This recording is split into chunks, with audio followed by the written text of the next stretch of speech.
Hello, everyone. Welcome to another episode of Web Audio TV. If you enjoy my content, make sure to subscribe to my channel and hit the like button.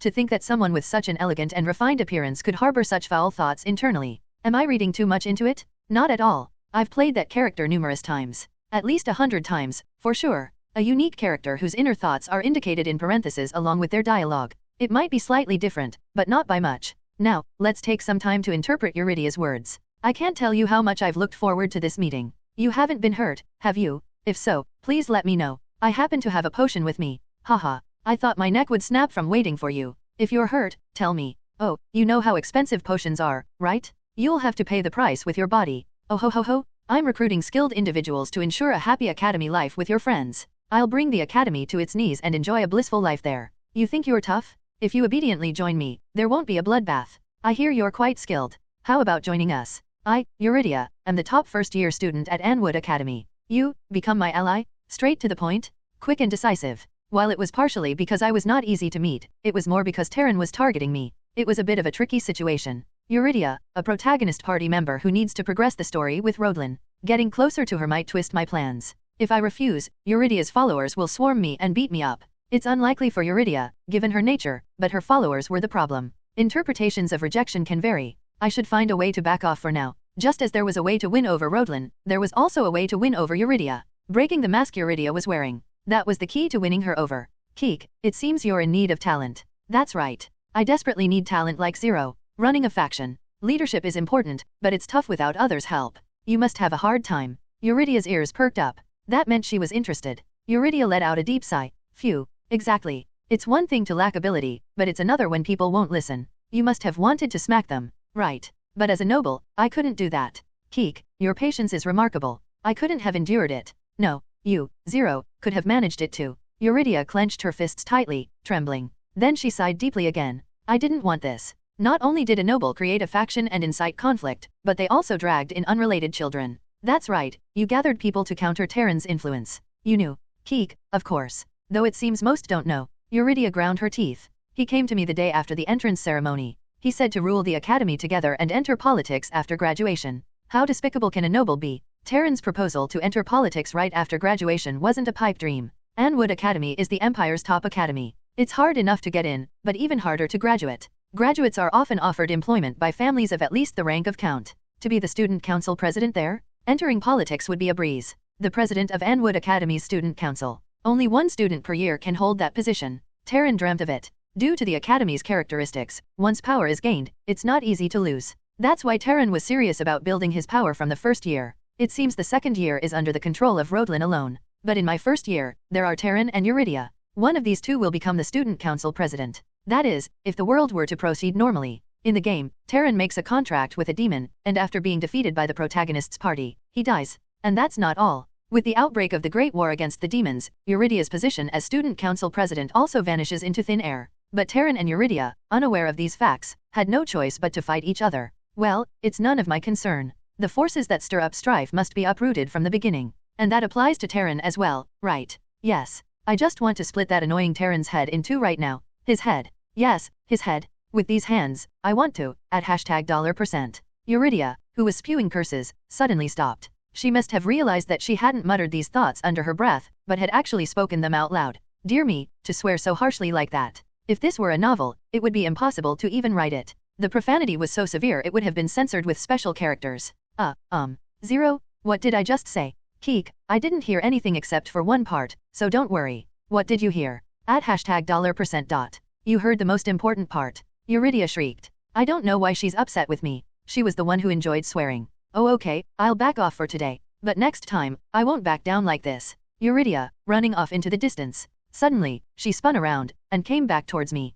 Please pretend you didn't hear what I said earlier. Let's keep it a secret between us. Well then, Eurydia, bowing her head, returned to her group, beating her own drum. It's my first time seeing someone enjoy their own company so much. Phew, I'm glad things are going as planned. I lightly flatter and praise her, then provoke her to reveal her true feelings. This was the key to dealing with Eurydia. It looks easy, but it's quite a difficult technique. Compliments, empathy, and reaction are essential. It's a skill that's hard to employ unless one is as perfect as me. Eurydia's group was whispering about me. Jealous of my perfection? Being too perfect can be a problem too. I've never seen Eurydia so flustered before. Alex, who had been standing alone like a duck egg on the Nakdong River, muttered. TL note, Korean idiom that means a person isolated or excluded from the rest of the group. Now that I think about it, he was here too. Keek, hello, Alex. You knew about me? I'm honored. Alex, no less polite than Eurydia. I recalled some information about Alex, a commoner by birth, the main character of this game, and the first character that must be played.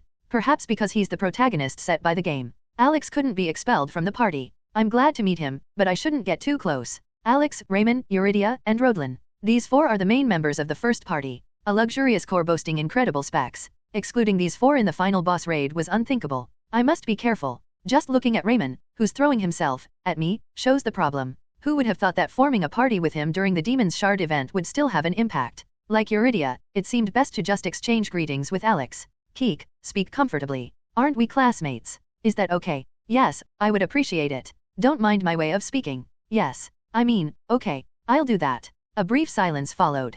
Come to think of it, I don't really have anything to say. Everyone who's approached me so far had an ulterior motive. Due to the synergy of my slit eyes and the ominous aura skill, regular kids didn't even approach me. Only Eurydia's and Terran's factions occasionally swarmed me with recruitment offers. Alex was different from them, so there was no reason for me to initiate a conversation. Besides, isn't this a situation where I'm alone with a classmate I barely know? It's a bit awkward, to say the least. The only conversation that could arise in such a situation would probably be about who's the biggest sucker. It would have been the same for me, if not for Raymond. Keek, Alex, I have a favor to ask. A favor. Could you become friends with Raymond? With Raymond? Yes. Raymond is a good and diligent boy. He'll make a good friend, won't he? Well, he does occasionally say the wrong thing, but I didn't mention that part. Alex's gaze shifted to Raymond. Raymond was being thoroughly scolded by Luna at the moment. Well, I agreed to be friends earlier, and I don't mind hanging out together but... Alex turned his gaze back to me. Can I ask you something? Please do. Why are you pushing Raymond away? He doesn't seem like a bad kid. If you're worried, why don't you just hang out with him?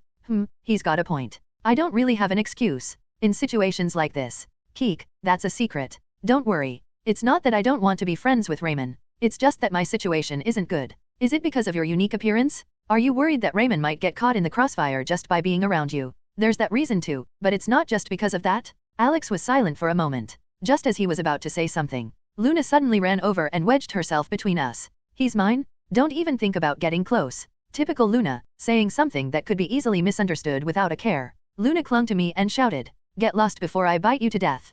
Could this be what they call an obsessive maniac? Or something like that? It seemed more akin to an obsessive mad dog. Aha, so that's what it is. It was then. Alex suddenly burst out with a refreshing tone, as if he had just realized something. I'm sorry. I was too slow to understand. What? What do you mean? Have a good time. I was too oblivious. Wait, hold on. What's going on here? The situation wasn't hard to figure out. Luna clinging to me as if she couldn't let me go. That's when I realized Alex had misunderstood something. Keek, Alex, you might be misunderstanding something. Retreat. Everyone, assemble. But my shout didn't reach Alex. Karen's assembly order echoed resoundingly through the hall. Alex linked arms with Raymond. Raymond, let's go. Quickly. We'll get in trouble with Teacher Karen otherwise. But... Raymond looked back and forth between me and Alex. He still seemed to have some lingering attachment to me. Of course. What are you looking at? Go away. Hi, Hiek. 0, see you later. Raymond couldn't overcome the obsessive mad dog, Luna. Alex winked at me and started walking away with Raymond.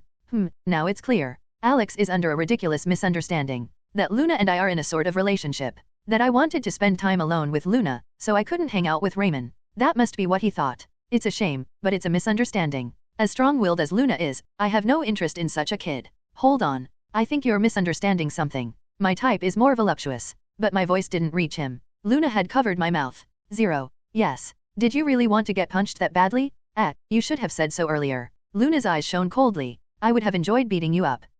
Luna. You do realize there's a clear difference between a playful punch and a serious one, right? But I dared not utter those words. Because Luna was clenching her fist tightly. Keek, what did I say again? Let's go. Teacher Karen is waiting. At novel bin at. Walk in step with me. From now on, don't even take a step away from my side. Yes, yes. As if I had a choice. We're about to escape the anthill? Don't let your guard down until the end. We began to make our way out of the anthill under the instructor's escort. Eurydia has a dual personality. Then what about Alex, the protagonist? He's the most normal character in this game. Which means, in a sense, he could be considered the most abnormal character. I would soon understand the meaning of those words. We were able to reach the entrance before long. It was the moment that marked the end of our eventful journey through the anthill. The morning after returning from the anthill. Sigh. I continuously sighed as I looked at the status window. Why? Because the results of my gamble on potential were glaringly evident. It wasn't a dream. Hypersense S. Yes, the unexpected level up had granted me 100 points. As soon as I returned to the dormitory last night, I poured those points into my potential stat and took a gamble. And that gamble resulted in hypersense. With divine imitation, I don't need ordinary attack skills. I did want a support skill, but hypersense is a kind of perception detection skill. A passive skill that detects hidden individuals nearby and also functions in detecting traps. It's not bad. A skill that helps me escape assassination threats. But I can't say it's a great skill either. Skills like Divine Power, which allows manipulation of Holy Power, Upfire, which applies 5 times the damage for fire-based skills, Berserk, which prevents health reduction for a certain period, and so on. This game has a variety of skills, some of which could be called overpowered. But Hypersense? After Clean, now Hypersense? Sigh. I couldn't help but sigh. In a nutshell, the Hypersense skill can be described as an ambiguous skill. I put on my uniform and stepped outside. When feeling drained, it's best to eat. I stepped out of the dormitory and had just taken a step when... What's wrong? You seem a bit down today. Something happened. It was Luna. Sure, something had happened. But before that... Keek, were you waiting for me? Me, waiting for you? No way. I just happened to bump into you on my way to breakfast. Just happened. Let me point out one of the rules of Anwood Academy. There is no discrimination in food. Anyone can eat as much as they want. The cafeteria is a fair place for everyone, regardless of age or gender. And this applies to the location of the cafeteria as well. What do I mean? The dormitories for teachers, male students, and female students. The distance from these 3 places to the cafeteria is exactly the same. Centered around the cafeteria, the male and female dormitories are situated completely opposite each other. And yet, Luna says she just happened to run into me. That's nonsense. How long has she been waiting? Since 6 a.m.? 7 a.m.? Or did she keep watch over me all night? As I thought this far, I couldn't help but shiver. What are you doing? Let's go eat. Yes. But there was nothing I could do. I had chosen Luna as a companion, after all. And it's not like there was no solution. I just need to recruit more companions. A companion who could befriend Luna. As the party grows stronger, it could slightly reduce her obsession with me. By the way, I haven't used the skill rank up point I received as a quest reward yet. It's most efficient to use it to upgrade an A grade skill to S grade. F2 can be achieved through effort. But S grade is different. Owning a chain skill, suitability, interaction with specific NPCs. S grade skills can't be obtained just through effort. This is where the cheat-like value of the skill rank up point comes in. It allows for skill growth without the aforementioned conditions, meaning it can upgrade an A-grade skill to an S-grade skill, so I have to save it. Among the skills I currently possess, the only non-S-grade ones are Ominous Aura, Eye-Opening, Rapid Regeneration, and Space Domination. Excluding Ominous Aura, they are all F-grade. It would be a huge loss to use the skill rank up point on those, especially for a skill like Eye-Opening. Oh, this spot seems good. Let's eat here. Luna, who had found a seat, smiled sweetly, but I couldn't smile. Something felt off. Luna, I have a question. What is it? Why are you sitting next to me? A typical table for 4. Normally, when there are 2 people, they sit facing each other. But Luna was sitting right next to me. It's too far. Too far. Yes. That side is at least 2 steps away, you know. Jesus Christ. Was her statement about not even taking a step away from my side not a joke? This is serious. Is she really a stalker? My companion being a stalker is problematic in many ways. I could hear whispers around us. It's about time. She's totally smitten. Totally smitten. How romantic. Love really can overcome appearances. The proof is right there. He must be something special. Whatever special means. The children's excessive attention was a problem, but the biggest issue was the restriction on my activities. It's fine now, but after Chapter 1, there will be more places to visit. There are places where I need to move stealthily, and I'm supposed to take troublemaker Luna? It was bound to lead to disaster. Beep beep. Unhealthy opposite-sex relationships are a reason for demerits. Huh. Rodlin, as usual, was busy guiding the students. As she approached us, she tilted her head, noticing something different. Keek, hello, senior. Yes, I heard there was an incident. Both of you were not on the injured list. That's fortunate. Does it seem that way? I'm not unharmed at all. What do you mean? Are you injured? Keek, something scarier than a beast has latched onto me. A beast by the name of Luna, with a characteristic of biting people if she's in a bad mood. Yes, just like now. It hurts, Luna. Of course it does. I meant to bite you. Luna, who had just taken a bite out of my head, resumed eating. Rodlin chuckled. You two seem closer than ever today. Probably because of the battle experience together? Comradeship is like that. It's nice to see. In Rodlin's eyes, we appeared like close comrades who had overcome death together. This won't do. I need to cheer myself up by teasing Rodlin at novel bin at. Keek, senior, there's something I've been curious about.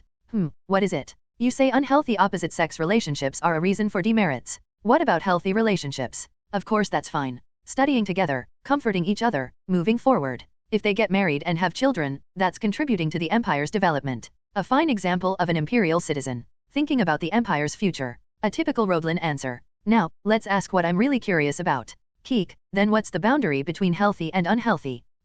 Holding hands or hugging might be fine, right? But to have children, like you said, that alone wouldn't be enough. That is. How far is allowed? What exactly constitutes unhealthy behavior? Just to be clear, I'm asking out of pure curiosity. The curiosity of a greenhorn just entering the academy. Boom! Something seemed to explode in Rodlin's head, and her face turned beet red. Oh, she must have thought of something. The boundary between healthy and unhealthy, or the end of unhealthy behavior. I was genuinely curious. For the record, my idea of the end of unhealthy behavior is holding hands. These kids, not even 19, daring to engage in romance. Demerits. Yes. Unhealthy thoughts are a reason for demerits. Rodlin quickly pulled out her notebook and gave me a demerit point. Then she disappeared into the distance. What? Why am I getting demerits for her having unhealthy thoughts? I was genuinely puzzled. TSKS, change that perverted personality of yours. If you weren't my friend, I would have given you a good beating. Luna, isn't it you who's the pervert, not me? Nobody would call this kind of relationship a friendship. Sigh. But it does make me feel a bit better. The failure of the potential gamble, Luna's obsession, and the kids' misunderstanding. The stress had been piling up. Let's go get more food. But I'm full. You promised not to leave my side. Follow me. Keek, a one-sided declaration is not usually called a promise. But I had no choice but to follow Luna. Not because she bit my ear. It's just that I'm too kind. That happened? I'll keep it in mind. Yes, senior. And I saw Rodlin, Alex, and Raymond having a pleasant conversation. Honestly, I was envious. To be with such normal kids. Crack dash. That's when it happened. A strange sound echoed from my neck. It was because Luna had twisted my neck to make me look at her.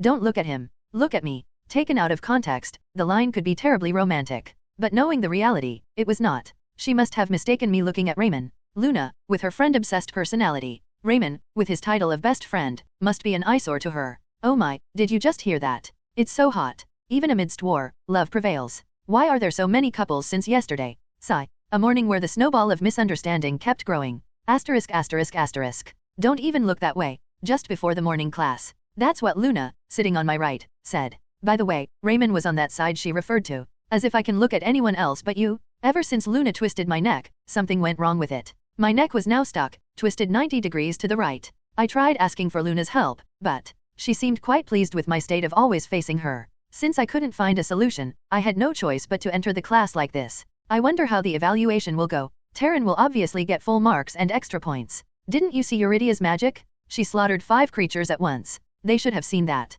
Eurydia will definitely get the most points. The classroom was busier than usual. It was time to evaluate yesterday's events. A time for rewarding or punishing based on achievements. Allocation of rewards and punishments based on contributions. It's not just for emperors and nobles. It's also part of the academy curriculum. Reward points for those who did well, and demerits for those who did not. This is Anwood Academy's way of allocating rewards and punishments. Even in the game, we had these sessions after every battle. But the only things to be received were points and demerits. Isn't that too stingy? Not really. In Hero of the Academy, points and demerits play an important role. They add up to the scores of midterms and finals. If you perform well in each exam, you get a title. Like the one I currently have, He Who Vanquished a Demon with a Mop. The problem is the opposite case. If you don't do well in exams, you might get a title that decreases your stats. So, today's evaluation was quite important for me too. Karen is coming. Everyone, take your seats. I'm already here. Yikes. Karen kicked a student who was on lookout as he entered. His gaze swept the classroom and then fixed on me. Zero, what exactly are you looking at? Exactly my point. My body is definitely facing you, but all I can see is Luna's face. Keek, I was attacked by a ferocious beast. Crack crackle dash. Karen twisted my neck this way and that. Oh, it moves. Only then could I see Karen's face. TCH. Luna clicked her tongue as if it was a pity. I've decided. I need to recruit a new companion. Someone robust enough to survive having their neck twisted in my place. First, I'll say well done. Surviving in any situation is an achievement in itself. Karen returned to the podium. He faced us and said, now, let's begin the evaluation. After sufficiently exchanging opinions with the instructors, they decided on the merit and demerit points. Accept them humbly. It meant that it wasn't just Karen's personal opinion. Individual achievements, the power of the group, and even the mistakes committed in secret. All were factors in the evaluation. Now, I will announce the merit and demerit points. Several students swallowed nervously. In fact, opportunities to receive merit points were not common. Maybe 1 or 2 per class. Besides, most of the merit points go to the top students. Children who had done preparatory learning and those who were smart would first claim the merit points. And that's not all. If by some luck you received merit points, you would attract the attention of both Eurydia's faction and Terran's faction. Ever since Alistair spoke up, things have improved somewhat. But that didn't mean they weren't wary. In other words, the only chance for ordinary students to receive merit points was during the commendation and reward session after real battles. This was the only opportunity. The value of the merit points is different too. Instead of the usual 1 to 2 points, it was possible to receive more than 3 points. They tried not to give demerit points as much as possible, but strived to give as many merit points as they could. The problem was, first of all, those named on this paper will receive 2 demerit points each. What? There was no mercy from the killing machine, Karen. Judging by the densely written black paper, it seemed most students were included. It was an emergency situation we didn't anticipate. It was like a battlefield. A battlefield is a place where one can see the depths of humanity. Some fled from reality, while others confronted it head-on. Those who fled from reality deserve appropriate punishment. Not only does it lower the morale of our allies, but we can't trust our backs to such people on the battlefield. And with the same logic, there are those who do not show their worst even in such places. Naturally, they deserve a reward. Reward the deserving, punish the guilty. Reward those who have merits. Punish those who have faults. The commendation and reward session is both a tribute and honor to those who risked their lives in dangerous situations and fought bravely, and a social mechanism designed to keep the world turning a little bit better. If those who betray their comrades and country live well, then no one would be willing to sacrifice. Karen flipped through the papers. 1 G of courage holds the value of 1 T of luck. And at Anwood Academy, it's worth 3 merit points. Dake, Alex, Luna, Anne, Zipa, Morgan. For those of you who stepped forward first, I will award 3 merit points each. Russell Dash. Knowledge is love, light, and insight. And at Anwood Academy, knowledge is converted into merit points. Eurydia, Alex, Alfonso, Riley. Remembering the habits of the black ants and using that to lead them away from where our colleagues were, preventing an accident. You will each be awarded 4 merit points. Russell Dash. Success cannot be achieved without sacrifice. If you succeed without it, it's because someone else suffered in your place. And at Anwood Academy, sacrifice is more noble than anything else. Eurydia, Alex, Raymond, Luna. For those of you who ran around without caring for yourselves, showing exceptional spirit of sacrifice, I will award 5 merit points each. Karen tossed the bundle of papers onto the lectern, meaning there were no more names on the merit list.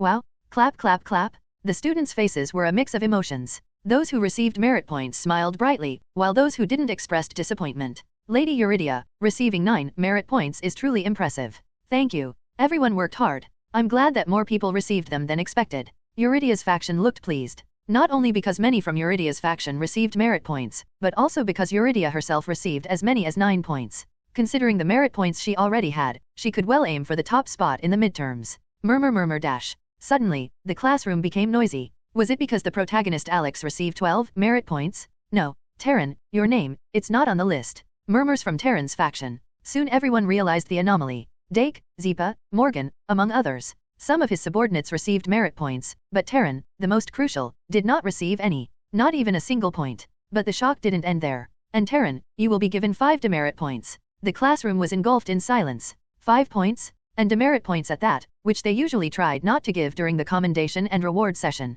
This was a serious issue. The reason was unknown yet, but it meant that a scion of a major noble family had made a critical mistake. And a significant difference has emerged. Terran at -5 points. Eurydia at +9 points. For Terran, it wasn't just a mere -5 points, but effectively a 14-point difference. Bang! I cannot accept this. Why is this happening? Terran protested, kicking his chair as he stood up. Defying the killing machine, Karen. He indeed was an interesting fellow. Squeak dash. I pulled out a bag of snacks from the pocket dimension. Luna asked incredulously beside me. Hey, what are you doing? Keek, watching something like this is best enjoyed with snacks. Terran's protest over the demerit points. It was an event from the game. Meaning, it was not an event influenced by my intervention. It was scheduled to start and end as planned, so there's no need to be afraid. To think that what was just a chat log in the game, I'm seeing it right before my eyes. I couldn't resist opening the snacks. Ah, it's a pity I don't have sunglasses. Well, he deserves it. Give me some too. Crunch crunch dash. We started eating snacks. Looking forward to an interesting play.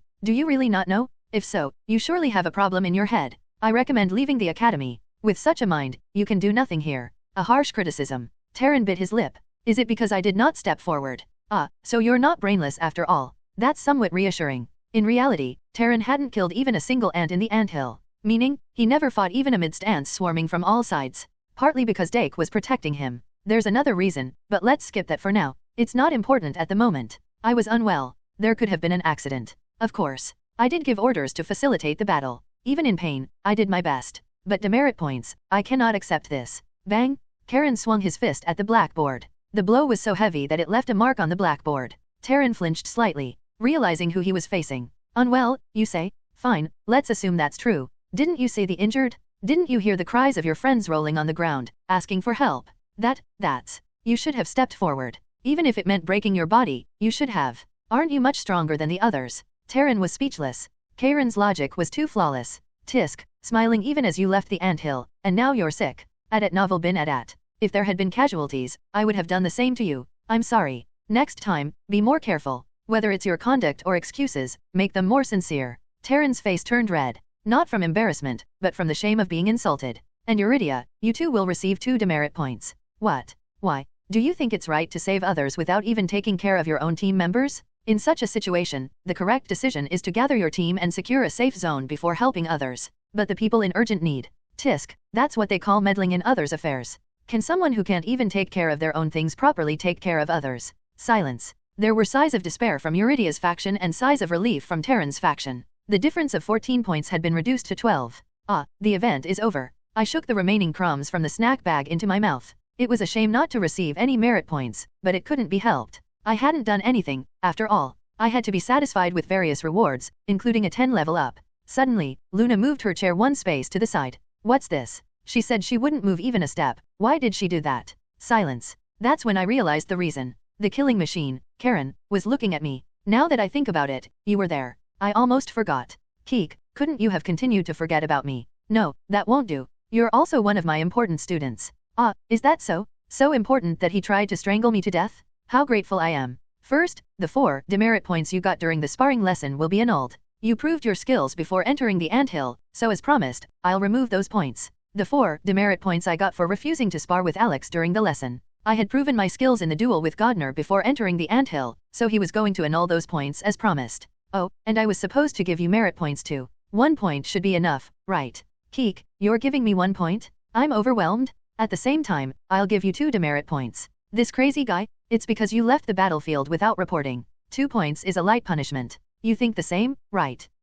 Keek. I understand. I couldn't say I didn't understand. Otherwise, I would have been split in half by the killing machine, Karen. So this is how the anthill episode ends. Or so I thought. But Karen flipped over the stack of papers he had thrown on the lectern. And there was a single stiff paper. A paper embroidered in golden. A certificate. Wow, it's my first time seeing one. Wait, does this mean a certificate? The start of the certificate event was from the midterm exams. This was a new development, not even in the game. Come forward, 0. The classroom became noisy, and the voices turned into a din. It was so loud that it was impossible to analyze the conversations. What are you doing? Hurry up. Luna pushed me from behind. As I walked towards Karen, the noise finally settled into comprehensible sounds. Alex's clapping, Eurydia's pleased snorting, Raymond's cheers. The sound of Terran grinding his teeth. Luna's voice saying, he's my friend, so this much is obvious. And when I stood in front of Karen, the noise finally quieted down. Recognizing the crisis, he faced dozens of ants alone in a place unknown to anyone. It was a heroic act to save his friends, but he didn't show off about it afterwards.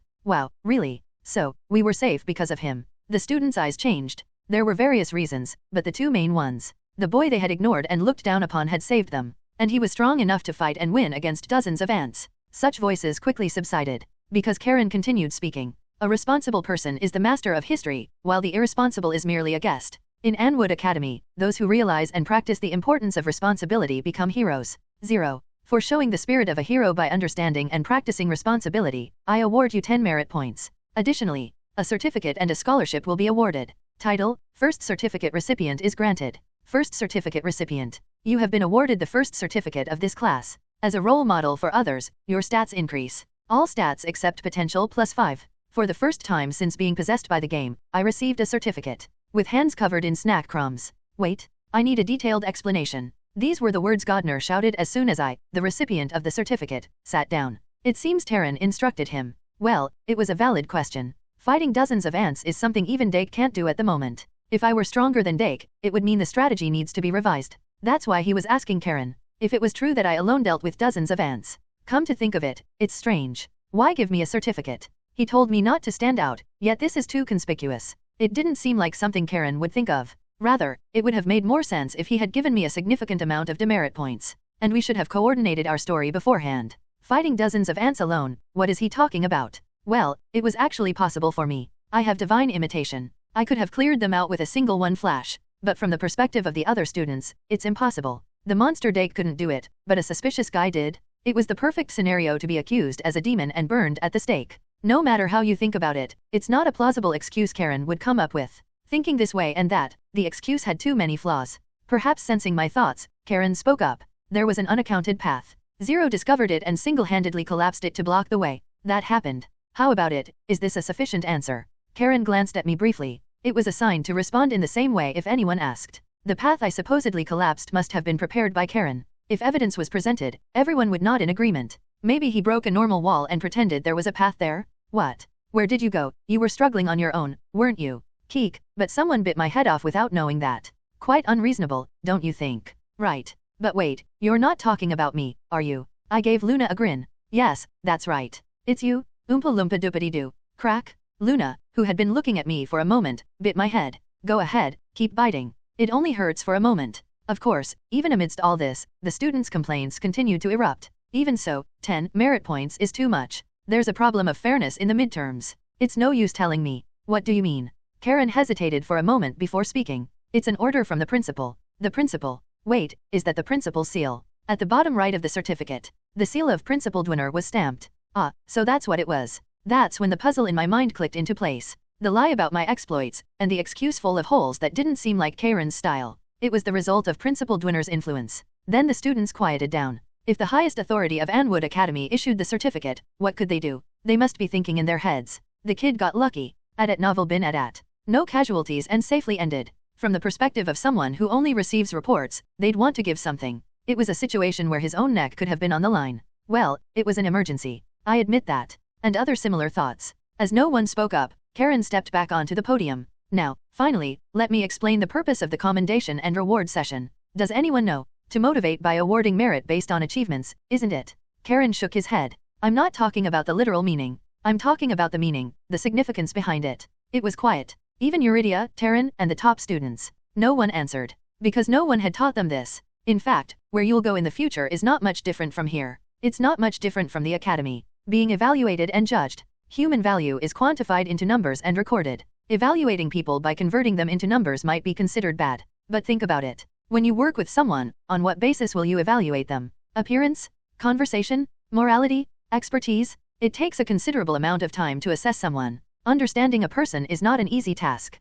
Quantified evaluations help in such cases. If there's something like a certificate, it makes the evaluation of that person stand out even more. Of course, there are people who realize this late and start to put in the effort. But from the evaluator's perspective, there's no way to know that. Even if the person who started late catches up, those around them won't know it. Work hard. Your efforts now will grow you in the future and save your life. The expressions of the students became serious. Their first real combat. And the first evaluation they received about themselves in their lives. They must have realized they had been too excited since the entrance exam. Oh, and of course, I'll help you get jobs. That is, if your evaluation scores are good. The students laughed. Maybe because the word life seemed lighter compared to the word job. Silly fools. Do they know how hard it is to get a job? They wouldn't be laughing if they knew about South Korea's youth employment rate. And one more thing. Before criticizing others, take time to reflect on yourself. Taran was grinding his teeth. He seemed unable to control his emotions. That's it for today's lesson. Rest well. If you're injured, try to rest even more. What came back to Taran was mockery.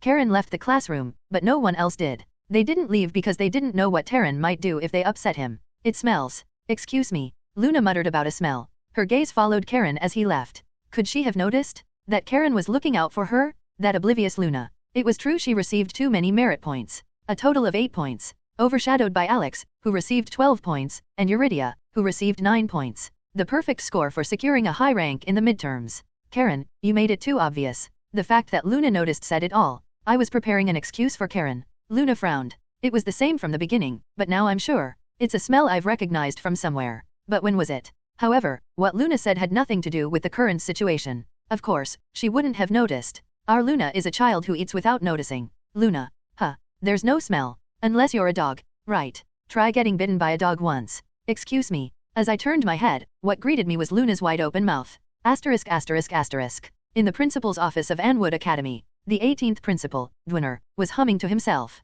I wonder if my gift was well received. 0. Dwinner reminisced about what happened yesterday. When he heard about the incident in the anthill, he was extremely worried. Then Karen arrived. It was only natural to blame him. He was the instigator, no, the responsible party for taking the students into the anthill. How could such a thing happen? How could you handle this so carelessly? The students could have been killed. This wasn't just a simple accident. Therefore, Karen had no choice but to hang his head in shame. I apologize. It was my oversight for not checking thoroughly. Does saying sorry fix anything? What? Now you're going to ignore my words? No, sir. I apologize. Why do something you'll apologize for? I'll be more careful. In my time, I tell you, we checked everything thoroughly. I will make sure to do so from now on. How could such a thing happen? How could you handle this so carelessly? I apologize. It was my oversight for not checking thoroughly. Does saying sorry fix anything? The same repertoire started to repeat. A parrot-like repetition of reprimands for nearly 30 minutes. No, more like venting frustration. But Karen was fine. After all, it was an incident that occurred due to his own failure to check thoroughly. For Karen, who had been through numerous trials and tribulations, such reprimands were nothing. Except for just one thing. This guy, does he not realize he's repeating the same thing? The funny thing was that Principal Dwinner was completely unaware of it. That the same, mindless conversation had been repeating for 30 minutes. Not even realizing what he was currently saying. Where else could one find such an incompetent person? In my time. Again, the same words repeated. Karen decided. He had to leave the principal's office immediately. For a spy, patience is a fundamental trait. Dwinner had exhausted Karen's patience in just 30 minutes. Change the topic. What topic could divert the incompetent Dwinner's attention and allow him to escape from here? Karen's mind began to whirl frantically. Even more busily than when he had escaped from the supposedly inescapable Kelp fortress 15 years ago? I'll have to throw him under the bus. The incredibly annoying guy. He decided to sell out Zero. Being a rat dreaming of survival, he would try his best to corroborate the story even if something unexpected happened. How could such a thing happen? How could you handle this so carelessly? Timing it was easy. Dwinner kept repeating the same words. In fact, there was a hidden space. A hidden space. Yes, that's right. He wasn't talking about revealing the location of the hidden ant breeding ground, but a man-made space he created to deceive people. After sending the students with the instructors, he returned to the anthill and erased all traces of Zero. Footprints, hair, the smell of a tracking scent, etc. After that, Karen had no choice but to ponder. The external issue was solved, but there was one internal issue left. The instructor's eyes are the problem. No one had seen Zero. Others might say that's not a problem, but it was bigger than it seemed. Let's assume it's Zero's turn during the merit and demit point meeting. Next is Zero. He wasn't in my area. Me neither. Same here. That's odd. He's not on the list of deserters either. The instructor's eyes are not mere holes in the wall. They vigilantly monitored the students even in the chaos. But not a single instructor saw Zero. It was bound to be suspicious. Eventually, Karen chose. Boom. Wish. He broke a wall to create a new space. In the midst of chaos, a new path was discovered, and Zero was trapped there. And I found and rescued him. A moment of life and death with dozens of ants chasing. He collapsed the entrance with his strength, blocking the ants' pursuit. A plausible yet believable story. The evidence was created right in front of them. Although the color of the newly made stone wall was different from the rest, it didn't matter. The anthill was under his control. Information, too, could be controlled as much as needed.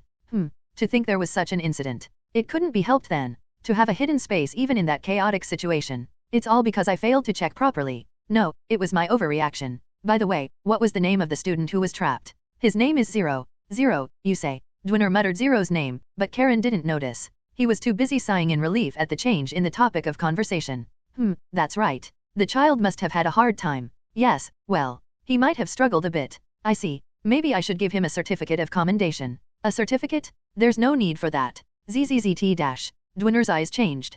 Karen could feel it. Something was starting to go wrong. This is not good. Surely not? Hey, how thoughtless. If it wasn't for that child, would you have found the hidden path? The same accident would have happened again. That is. More importantly, didn't he instill a sense of caution? A reminder that one must always be careful. But that's unfair. He didn't really play an active role to deserve a certificate. Didn't he block the path by collapsing it? That was me who. Hawk? A shout like a roar burst from Dwinner's mouth.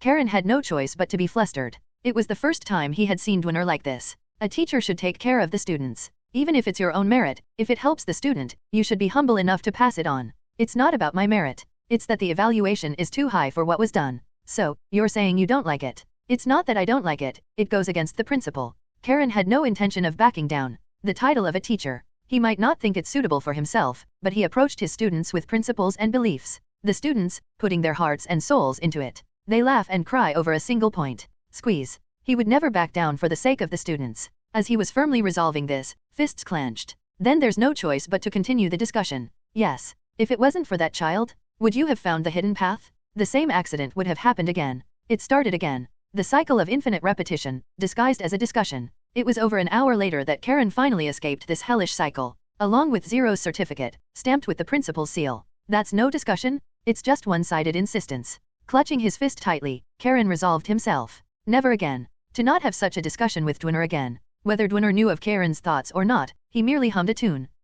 If our Zero doesn't deserve to receive the certificate, then who would? I, once an outcast, had become the first recipient of the certificate in this batch. My exciting academy life starts now. It was a similar situation. It was as if he could see Zero's surprised face right before his eyes. Good children always attract luck. I hope you enjoy your time at the academy, Zero. Kakeek. Dwinner's laughter filled the office. Asterisk asterisk asterisk. Terran's mood was not very good. For the first time in his life, he had felt humiliated. What? Look at myself first. What had he done wrong? Terran had no intention of taking Karen's advice at all. Because of keeping an eye on Terran, the classroom had been quiet. What broke this silence was Zero's scream. A girl was biting his ear. Terran's eyes widened. To think someone would act freely without considering him. Normally, the kids would have made a big deal out of it. But their gazes were all directed at one place. Not at the girl who was snapping her teeth, biting. Zero. A child with eyes so small they were barely visible, emanating an inexplicable sense of ominousness. And the first recipient of the certificate in this batch. With such a child standing tall, could Terran even dare to intervene? The power lies mostly with Terran. But what if that child joins Eurydia? The balance of power might shift. Murmurs and whispers. The once silent classroom began to buzz with noise again. The children, who had been at a loss under Terran's influence, started to leave the classroom one by one, happy about receiving points. How dare he? Terran glared at the back of Zero's head. It was Luna who had made the classroom noisy again. But it was Zero who irritated him more. Not only points, but the first to receive a certificate too? And a principal's award at that? That damned brat dares. What was this nobody, with no power or backing, relying on to be so brazen? Terran couldn't control the anger surging within him. He slightly unclenched his tightly balled fist, thinking, should I sweep them all away? Maybe I could just slaughter them so they can't even utter a word. At novel bin at. It was when Terran was seriously considering smashing Zero's head. Teehee dash. A clear sound of laughter. It was obviously mocking him. There was someone else who wanted their head smashed. Terran's gaze immediately shifted in that direction, and he found himself staring into Eurydia's shining crimson eyes. Teehee, how pathetic. A noble feeling jealous of a mere student, and because he can't admit his own inferiority at that. Jealous? I don't understand what you're talking about. Oh, is that so? Then how about putting away that trembling fist first? It must be hard to expose your true feelings like that. Terran slowly lowered his fist. She was right. There was no need to show hostility in a place with so many watchful eyes. Annoying as it is, the kids are right. If Zero sides with Eurydia, the advantage he had been holding onto until now would disappear. In just an instant. Not receiving a single point. You might even lose the top student position. Oh ho ho ho dash. TCH. Terran clicked his tongue. I knew women were two-faced, but to reveal it so blatantly. She couldn't contain her joy and emotions. And this also proved just how large the gap was between their scores. But, isn't that the same for you? Excuse me, what do you mean? That guy received a whopping 10 points. He also played a significant role in finding a missing student before. Add to that the principal's certificate? The top student position might as well be considered his already. That's right. Zero's overwhelming presence since the beginning of the semester. Eurydia too might not be able to secure the top student spot. Realizing this, Eurydia slightly furrowed her brow. Looks like you've developed 2 more wrinkles already. Quite a sight. Was the topic of wrinkles too sensitive for a young girl? Eurydia's eyebrows twitched. Well, it's certainly possible. But I'm definitely closer to that than you are. Right. I'll be going ahead. I've prepared a celebration party for the kids who received points. As Eurydia passed Terran, she turned around with a twirl and continued. Oh, Terran, you could do the same. There are quite a few in your group who received points, right? Several faces among Terran's followers turned pale.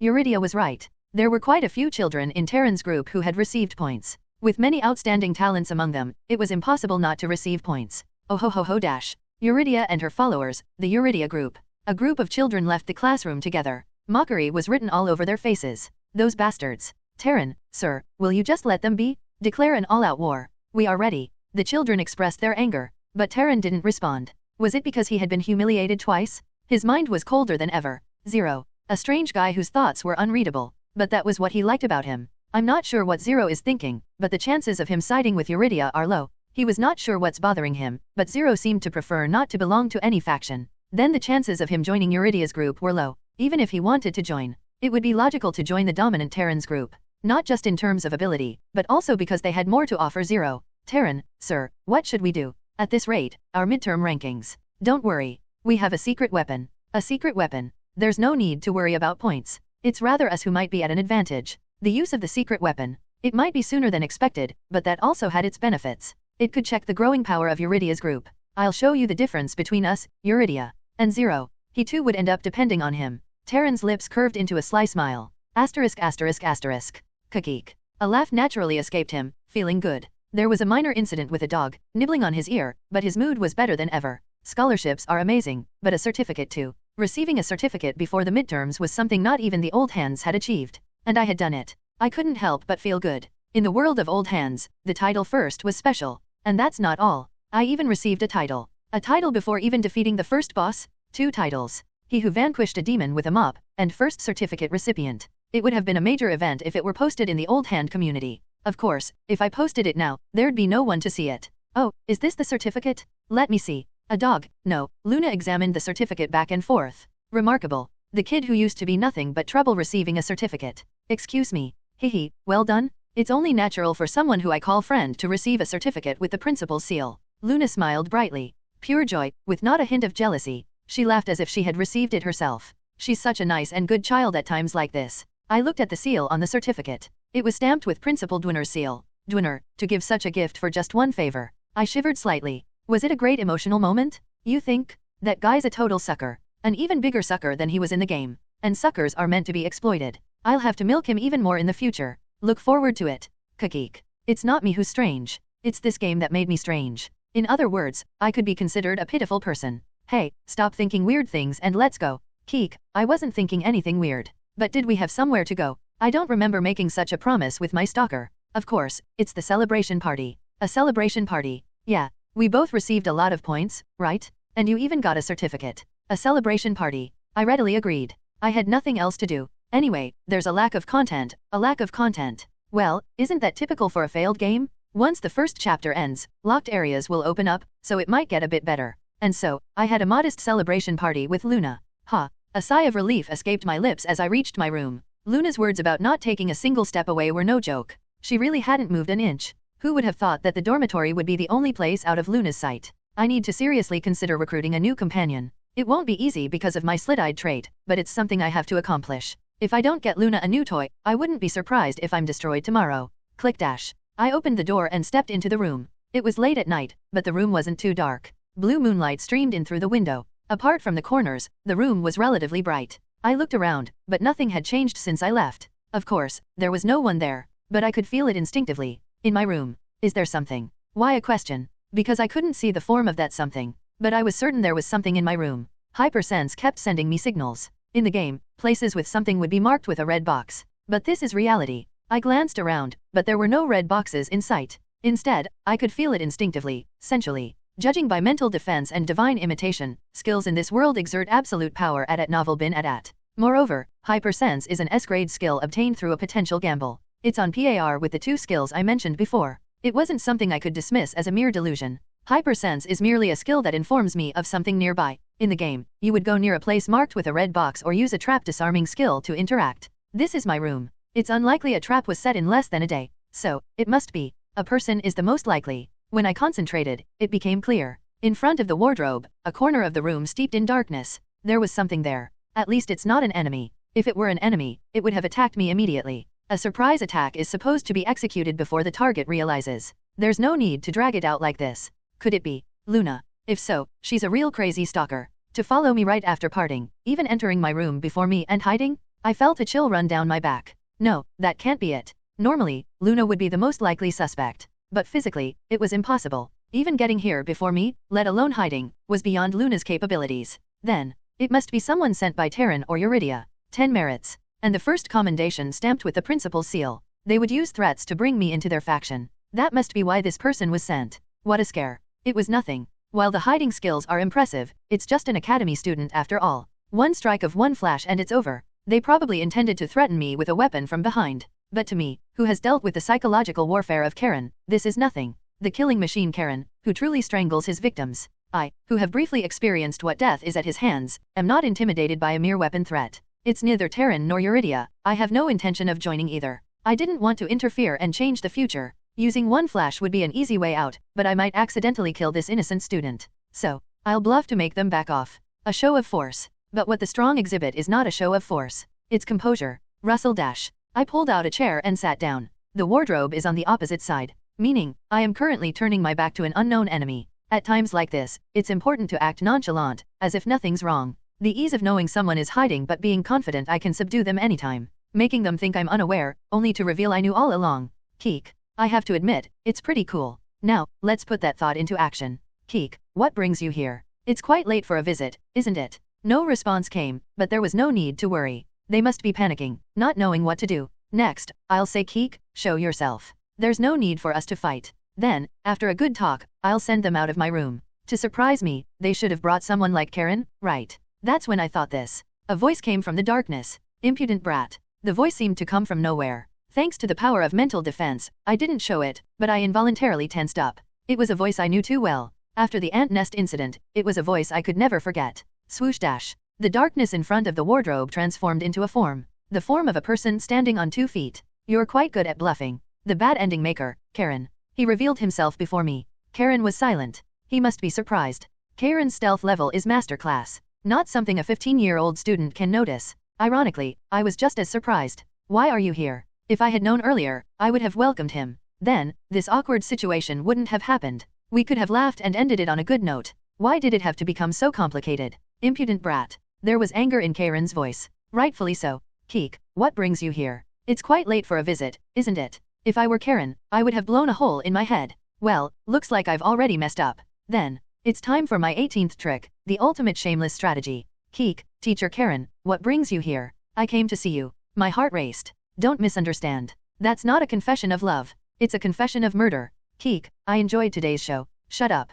Karen clicked his tongue, seemingly annoyed. Calling the actions taken while desperately trying to match our lips during the award presentation a show must have irritated him. Keek, but why did you give me the award? Didn't you tell me to avoid conspicuous actions? It's an adult situation. I know about Dwinner's fondness for me, and that I received the award because of his stubbornness. But I had to ask. Karen might think it's strange. We promised to avoid conspicuous actions, but not questioning the award?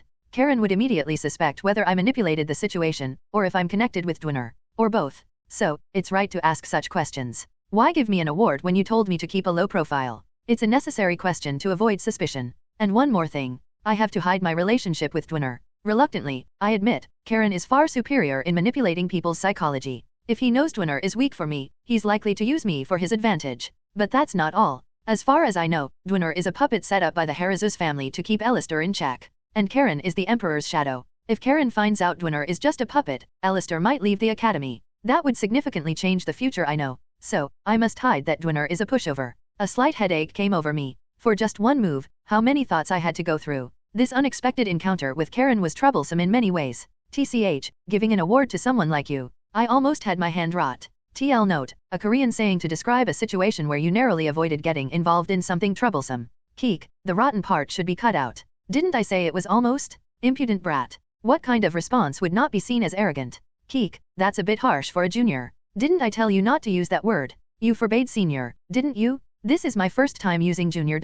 Crack dash. A mysterious sound came from Karen's grip. Why is he reacting like this when I'm just stating facts? Phew, at least I bought some time to think. It's not just a pointless conversation. Ever since Karen appeared, my mind has been racing. The atmosphere isn't as hostile as it was during the ant nest incident. He's not here to kill me. He came to me for a reason. Understanding why Karen is here and his purpose is of utmost importance. I've confirmed the information. Information. Yes. Hus was a spy. No, more like, just a fool. That's when I understood why Karen came. To confirm information and to obtain new information. He's fast. I had considered the possibility that the entity hiding in my room could be Karen. For about a second, but I immediately dismissed it. Why? Because I provided the information yesterday. I didn't think Karen could verify information in just one day. It's a natural assumption. The process of verifying information is more complicated than one might think. Checking the credibility of the information received. Identifying the suspect. Capturing the suspect's abnormal behavior. Subduing and detaining them. Interrogation. Listing, confirming, and summarizing the information provided by the suspect. Cross-verifying the information from the suspect and the informant. Completing the final verification process. All this in just one day, not even a full day. It's an insanely fast pace. Karen, who kept me on my toes until the final chapter in the game. His skills seemed to be beyond my imagination. I revised my assessment of Karen in my mind. Too competent. To the point where I wouldn't want to deal with him again. Hus was destroying information while leaking it. Thanks to you, we caught him just in time. Otherwise, more information would have been lost. I decided not to ask the stupid question of how he confirmed Hus was a spy, the rat of the Empire, the one managing the Imperial Intelligence Service. It was obvious how he made Hus talk. First, the payment for the deal comes. He meant the reward for providing the information that Hus was a spy. Keek, that was a service. I believe in clear transactions. Don't hesitate and ask. I'll provide information equivalent to this incident. Uncharacteristically generous of Karen. Speak. What information do you want? Since he's offering, I decided not to refuse. We're not allies, just business partners. I don't particularly need any information right now, but there was one thing I could ask for in exchange for information. I made a circle with my thumb and forefinger, touching them together. Through that gap, I looked at Karen and said, Keek, forget the information. What I need right now is more urgent. Swoosh dash. Karen threw a small leather pouch my way. Since it wasn't thrown in malice, I caught it easily. Jingle. The sound of jingling from the pouch. How much is in here? As I stored the pouch in my pocket, I opened the pocket dimension window. There was an increase of 20 gold. Perhaps it's because he's the ultimate boss. He's quite generous. Good trade, thank you. I bowed deeply, folding at the waist. Karen clicked his tongue, clearly displeased. I was just expressing my genuine thanks. TCH, stop your games. I know better than anyone how dark your heart is. Keek, you misunderstand. It's exactly that which makes you dark. Anyway, keep a low profile. Karen turned towards the window. It was a sign that his business here was done. The way he moves in and out of the window like a bird is slightly enviable. Birds, and freedom. Wait, Karen is free, isn't he? Currently, I'm tied down to Anwood Academy. While there are hundreds of hidden pieces outside, they are out of reach until I leave this place. But if the diligent Karen could fetch them for me, I might be able to obtain quite a few from inside here. Karen, efficient enough to verify information in a day, would he entertain my request? This is like getting a free ride. We are in a business relationship. I decided to use that to my advantage. First, it seemed best to build trust by asking for simple things. I have a request. What is it? I need an artifact. An artifact. In this world, there are items called artifacts. They bestow magic, physical enhancement, and even mysterious powers beyond theoretical explanation. Rodlin's necklace contains 3 spells: levitation, strength, and perfect healing. Artifacts comparable to endgame items. Well, being the youngest daughter of the Lucid family, it was only natural for her to have such. What kind of artifact do you need exactly? Keek, a shield would be nice. Impudent brat. You're asking for something quite expensive. Wait. I'm not finished yet. An artifact with magic resistance, pain reduction, flight, strength, the ability to use magic, anything, and more. On and on. I listed artifacts focused on protection. After all, I only have 1 life. It was when I had listed about 20. Karen raised his hand to stop me. Enough. You've completely killed my desire to help. Keek, even though I'll provide information in return. Impudent brat. Do you even know what kind of information I need? Of course, I don't. How could I know if you don't tell me? Karen's expression blanked for a moment. Why is he reacting like that? I just stated the obvious. I told you to stop playing around. Keek, ask me anything. Who knows? I might have the information you need. Karen fell into thought. He wasn't getting angry. He was sorting out in his mind what information to ask for. It was about 3 minutes later when he finally spoke. Hus has been passing information to a dark mage we're tracking. Not very talented at covering his tracks. The pursuit is slow, but we'll catch him eventually. That's fortunate. The problem is, we have no idea what he's up to. This mysterious dark mage, in dealings with Hus, it was certain he was plotting something sinister. The problem was not knowing when, what, or where. The Empire's intelligence should be adept at tracking. Even they are taking time, which means he must have traveled quite extensively. I couldn't help but worry. Not just about curses or grave robbing. A whole village could be offered as a sacrifice. A ritual for summoning demons. It's not easy. The larger the scope, the more time, resources, manpower, and effort are required. However, Hus had been dealing with the dark mage for quite some time. So, it wasn't strange for Karen to be asking me about this. It means we don't know what sinister plan is being concocted until the dark mage is caught. Of course, I know about it. I pondered for a moment. Deciding to pass on the information was certain. Not just to obtain the artifact. It was a conclusion reached after ample thought. Now, the remaining question is how to pass on the information. The story of the information, and what needs to be hidden. Combining these two wasn't difficult. Because one of the hundreds of quests in Hero of the Academy came to mind. Was the information passed on by Hus about missing people? Yes, precisely. He was hiding the missing people. Hiding missing people. He destroyed missing person flyers and related information from a village, concealing the occurrence of disappearances from us. Can you tell me which region? Gale to region. It's the territory of Count Musto. Just as I knew. A place located in the heart of the Empire, and also a location one must pass through to get to Anwood Academy. I raised my left hand to my chin. The so-called thinking pose. There was no better posture for pretending to be deep in thought. Surgical grafting. On my way to the academy, I discovered a body. It was a bizarre corpse. A human torso with disproportionately large arms, dozens of eyes, traces of surgical stitches here and there, and Signs of a failed attempt to transplant a demon's heart. Gaelta region is currently the area where one of the 4 heavenly kings is active. The craziest among the crazed dark mages. The creator of madness, Lucius Black. And what he is attempting now, demon grafting surgery. An experiment to graft demons onto human bodies. Shock filled Karen's eyes. Asterisk asterisk asterisk. This is insane. Karen cursed. It was a deed horrific enough to elicit curses from the composed Karen. It won't hurt to warn in advance. It's about time I come across information about the Chimera. Encountering a Chimera, a fusion of human and demon, happens no earlier than the beginning of Chapter 3. Now is when the creator of madness is vigorously pursuing his research. The problem is, I'll obtain information about the Chimera, but not know exactly what it is. There's not much effort put into the pursuit. Fusing a demon with a frail human body only weakens it. It was dismissed as a foolish prank by dark mages. However, the Gaelta region soon suffers near devastating damage due to the chimeras. It's all too easy for erosion to take root in a land without forces. Thus, the empire carelessly loses a vital part of its central territory. With the central region blocked, it became difficult to travel anywhere, north, south, east, or west. Travel had to be done around it or risk life crossing the central region. The issue of passage caused more serious problems than anticipated. The economy suffered greatly, and support couldn't reach the regions where the attacks began. When reinforcements finally arrived, taking 2 to 3 times longer, they faced only 2 things: chaos and destruction. 2 things that people would frequently confront in the future. The beginning of it all was the downfall of the Gaelta region. Thus, my decision was to provide the information and prevent the creation of chimeras. That's certain. I saw it clearly with my own eyes. In fact, the information I provided was a blend of quests and stories from Hero of the Academy. Almost no player starts the game in the Gaelta region. At novel bin at. That's because, practically from Chapter 1, players are continually attacked by dark mages. The command of his darkness. Offer your bodies. Why not offer their own bodies, you ask? For your information, many of their bodies are mismatched, meaning they've already offered parts of themselves. Yet they still faithfully execute the orders. Typical of minions following the creator of madness. They were truly mad. What did you do with that body?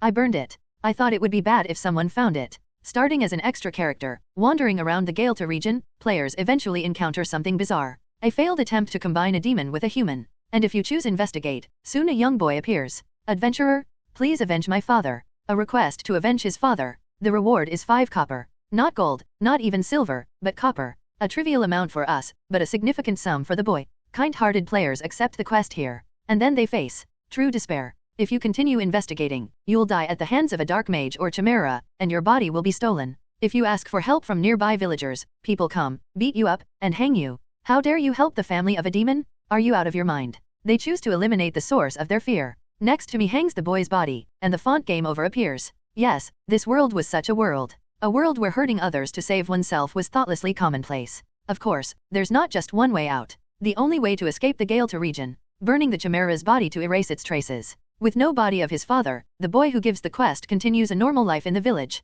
believing his father will return someday. A happy ending. It's good for the boy who gets to live in the village. Good for the villagers who don't ostracize the boy. Good for the player who can continue their journey. A happy ending where no one loses. A happy ending. A happy ending for everyone. Right? But it's strange. Why attempt to graft a demon's body onto a human? Karen's question was valid. Having a demon's body implies the summoning ritual was successful. The demon has been brought to this continent. A summoned demon can exert the same power in this world as in the demonic realm. There's no need to merge it with a human. The demon is far stronger on its own. Is it a disguise? A strategy to sow chaos among humans while wearing a human shell? No, there's a more serious issue. A problem that normal human imagination could never fathom. Keek, I also wondered about that. So I did a little research. Research. Yes. Well, I didn't find much information. Just something about them studying divine power. A black mage researching divine power. It's a ridiculous situation. It's like a scientist studying shamanistic beliefs. The problem is, this scientist is a mad one. Yes, they are researching and experimenting on divine power, hearts, demons, and humans.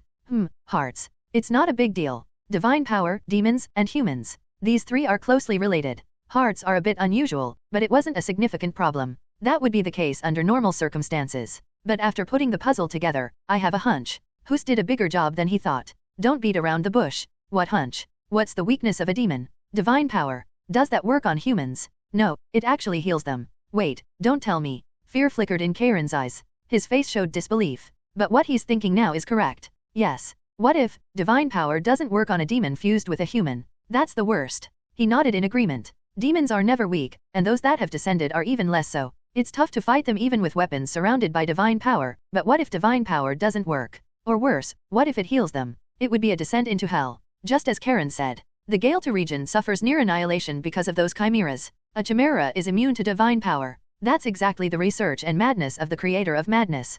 Keek, well, it's just a hypothesis for now. Surely such a thing won't happen. Confirmed bias isn't good. If you want to live like a sewer rat, change that attitude immediately. I'm not a sewer rat, but a baby rat. I didn't say that. I wanted to send Karen away quickly. I'm reaching my limit. Continuing this conversation any longer might age my cute face drastically. That's how difficult it is, to the point of such crazy talk. There's also the fact that I'm facing Karen unprepared. It's not good to prolong the conversation. Conflicting information can lead to errors. Karen won't miss even the slightest error in information, especially now that I've provided major information about the creator of madness and the chimera. Calculations about the changing future had to be made. Things will get busy. I'll pay you the artifacts as I acquire them.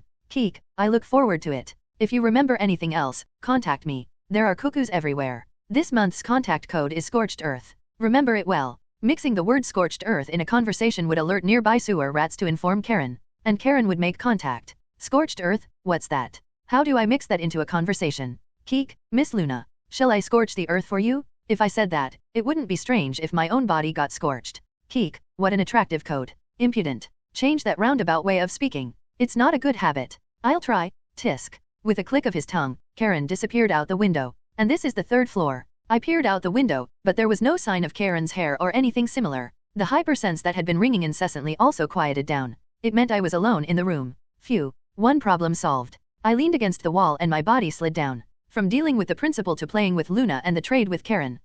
There were just too many things. But I couldn't go to bed yet. I had to organize the information, sort out the new things he learned, and delete the useless information. Rustle dash. I pulled out a bundle of papers from the drawer. A bundle of papers with various information about the game.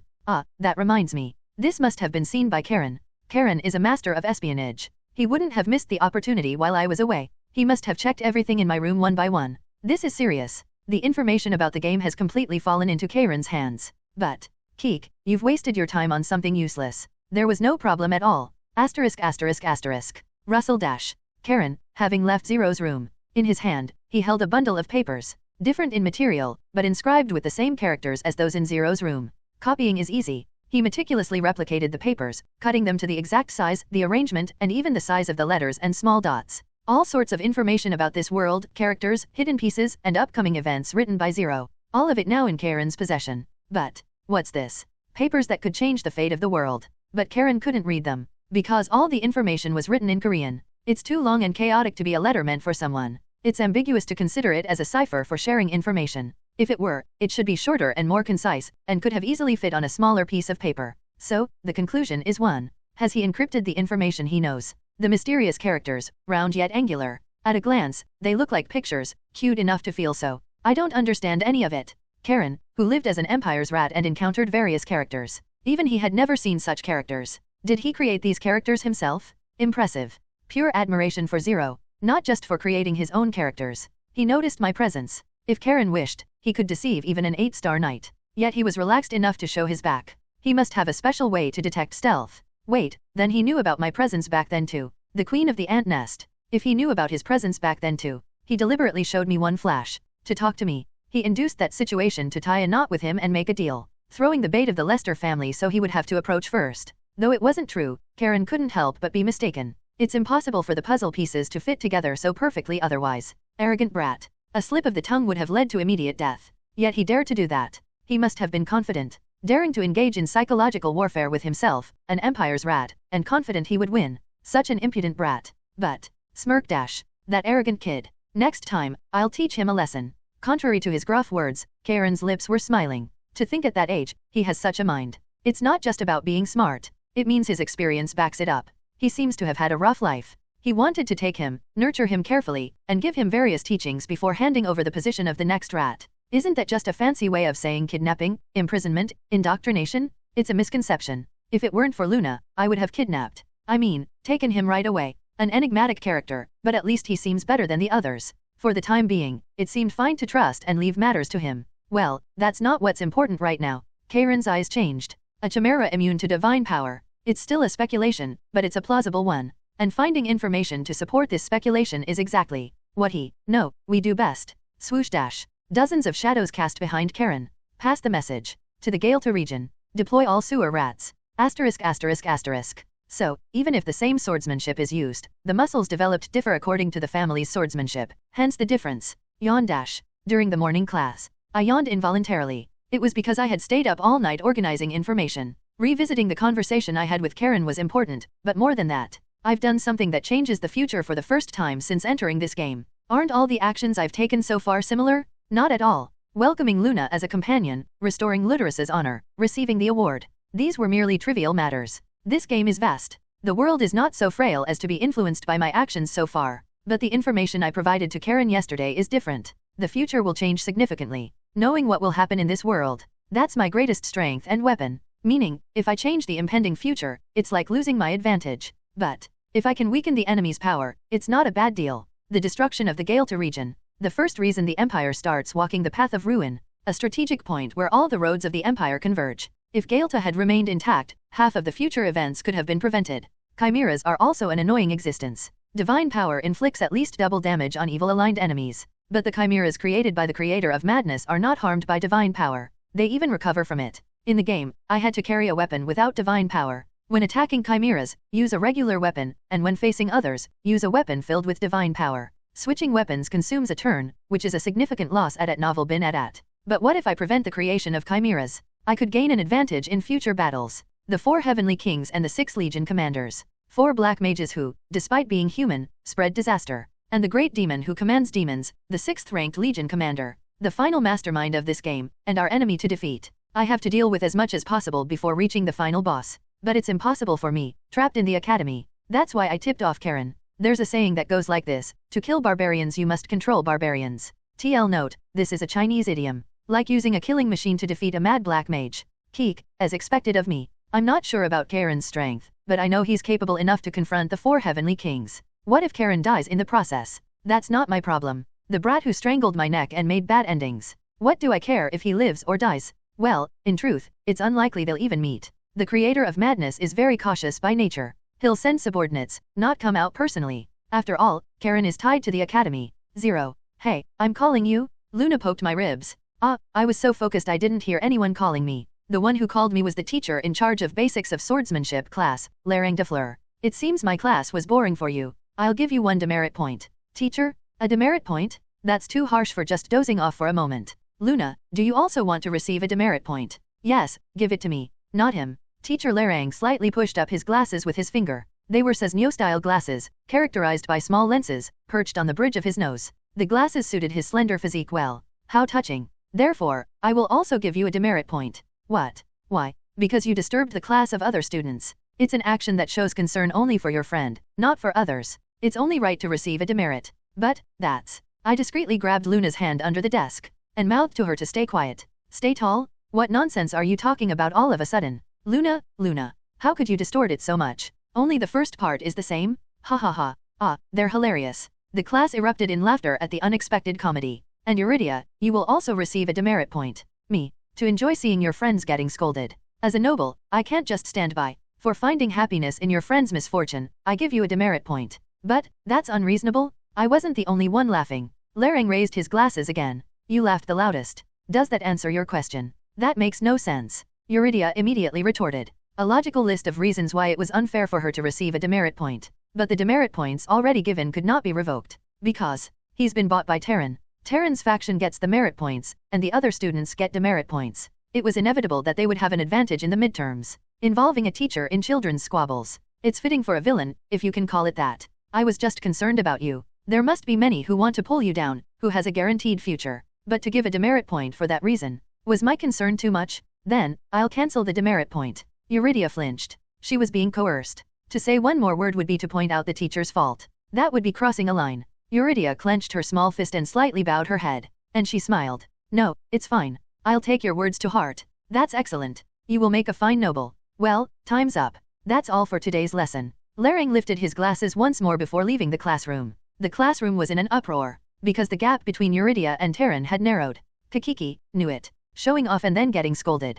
Acting all high and mighty just because she got a few points. What? Are you guys done talking? When Eurydia's group crowded around, Terran's group also stood up and formed a line. Did we say anything wrong? Anyone can see it's not Eurydia's fault. So you're saying the teacher was wrong. In Anwood Academy, the Empire's top academy, only the best teachers gather. There, the authority of a teacher is absolute. But to point out they were wrong, it wouldn't just end with a simple demerit. It's you guys who must have played dirty tricks. What tricks are you talking about? Well, obviously, you guys must have bribed the teacher. Ugh. Eurydia's group couldn't continue their words, saying they bribed the teacher. If they uttered that, expulsion wouldn't be surprising. A claim without evidence is nothing but slander. Just when Eurydia's group didn't know what to do, Terran stepped forward. Eurydia, that's low. Low. Yes. It's low to not admit your own flaws and have your followers cause trouble. What do you call that, if not low? Eurydia's eyebrows twitched violently. To have her own words thrown back at her. What other humiliation could there be? Scary, so scary. They say modern kids are frightening. Is this what they mean by Gen MZ? Of course, it was none of my business as a bystander. Life is a comedy from afar and a tragedy up close. And I am watching from a distance. Meaning, I am enjoying a very amusing spectacle. Really now, was that teacher crazy? Why did he suddenly do that? Keek, it will happen often from now on. So, be quiet in the future. You seem to know something. Keek, it's a secret. Really? Crunch crunch dash. Luna, why are you suddenly gritting your teeth? Why wouldn't I? Knowing the answer, I simply closed my eyes. A terrible pain starting from the top of my head. I couldn't help but scream. I caught the gaze of Eurydia and Terran. Ah, I see. To you two, it's a comedy from afar and a tragedy up close? And so, I gained another insight. *****. Anyway, it's infuriating. Luna grumbled, picking up her spoon. The pain was mine, but why was Luna upset? It was a strange thing. What on earth did you do last night to keep dozing off during class? There was no reason. Keeping your eyes closed, oh right, you can't see. Luna nodded in agreement, understanding my situation. That's right. I may have yawned, but I never dozed off. It's because of my slit-eyed appearance. Some teachers even periodically ask me questions to check if I am sleeping. It's too interesting to sleep. Fantasy World lessons. True to Anwood Academy's teaching staff, every lesson was interesting. Larang's lesson was interesting too. Although he spent quite some time talking about his experiences, it was a pretty good class for me.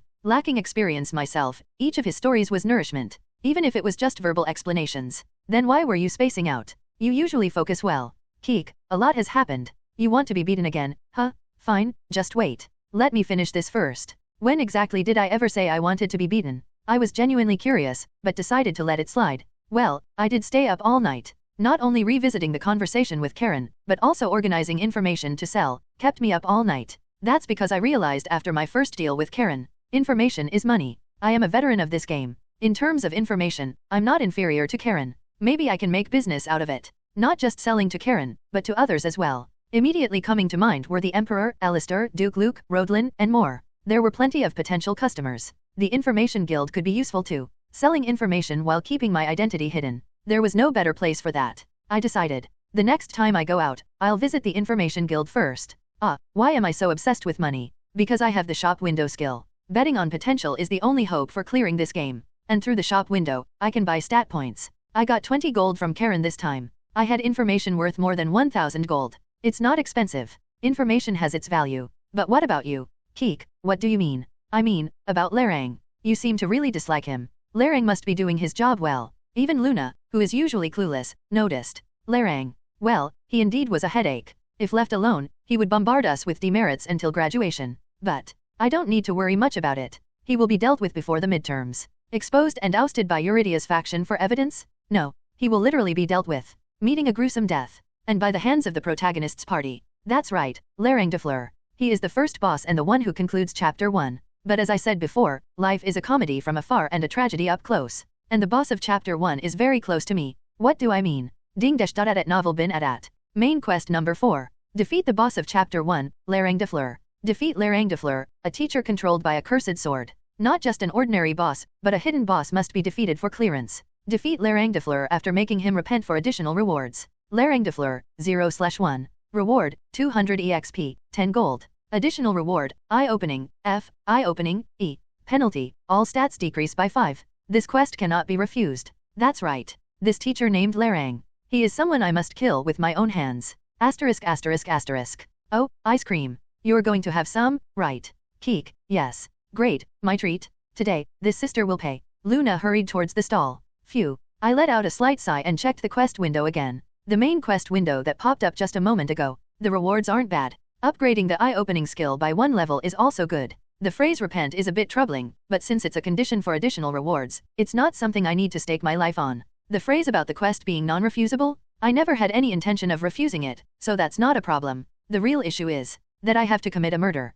Sure, it's within the game, but I can't just dismiss it as merely a game character. They laugh, cry, get angry, and chat with me. Beings with whom I interact and exchange emotions. And this includes Teacher Lerang. Just because he's a villain, does it mean it's natural to kill him? I am not a psychopath. It may be a world where villains deserve death and murder is tolerated. But the guilt is something I can't do anything about. That's, especially if it's my first murder. The instinctive hesitation about fratricide. I have mental defense, but that makes it even scarier. If I don't feel guilt, that's no different from being a psychopath. What kind of emotions will I feel when I kill Lerang? If I feel nothing at all, I wouldn't have the confidence to continue this game. Hey, are you not going to move? Eek, eek. Luna, with ice cream in both hands, rushed towards me frantically. Then she blocked my path. I really can't let your guard down. I was just trying to greet my best friend. Move. Who's your best friend? That's mine. Indeed. The being that made Luna rush like lightning. Pure evil, that Raymond. Behind him, I saw Alex as well. They seemed to be getting along well. Kind of him to heed my request. As a protagonist, it was only natural. I exchanged a light-eye greeting with Alex. Zero, while I deal with that guy, eat this. I bought a triple scoop. A triple scoop ice cream stretching at least 30 centimeters towards the sky. Its grandeur was impressive. Oh, I won't lose today. I've been working out, you know? You'd better just hand over my friend. Oh really? Let's see about that.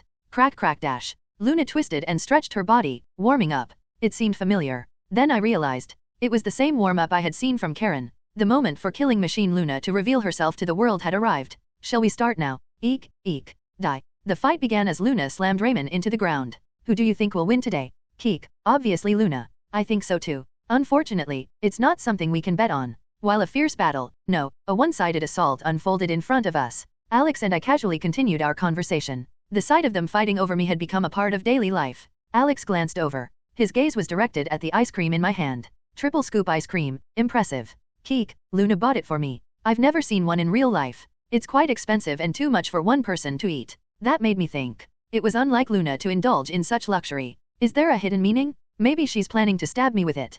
Pfft. What are you talking about? Isn't it usually considered a special day? Even after seeing Killing Machine Luna in action, he can still say that? Cobra twist. Arg. But then, I fell into contemplation. Was it a special day, like Alex suggested? I needed to think seriously. If I couldn't answer a question like don't you know what day it is, I'll be the one receiving that Cobra twist. A 30-day anniversary since meeting? 100th time being attacked? Or maybe today is the day I die? The last option seemed most likely. I feel sorry for interrupting. Interrupting. Yeah, we are intruding on your time together, aren't we? Excuse me. Despite my confusion, Alex just kept smiling. He still seems to be under that misunderstanding. Let me clarify, my preference is for mature women, not kids like her. Pfft. Just greetings? I'll just say hello. You can do that from far away? Like, 30 kilometers away? Say it from there. Luna, do you think people have telescopic vision? They wouldn't even hear his voice? About this time someone else usually shows up. Beep beep beep.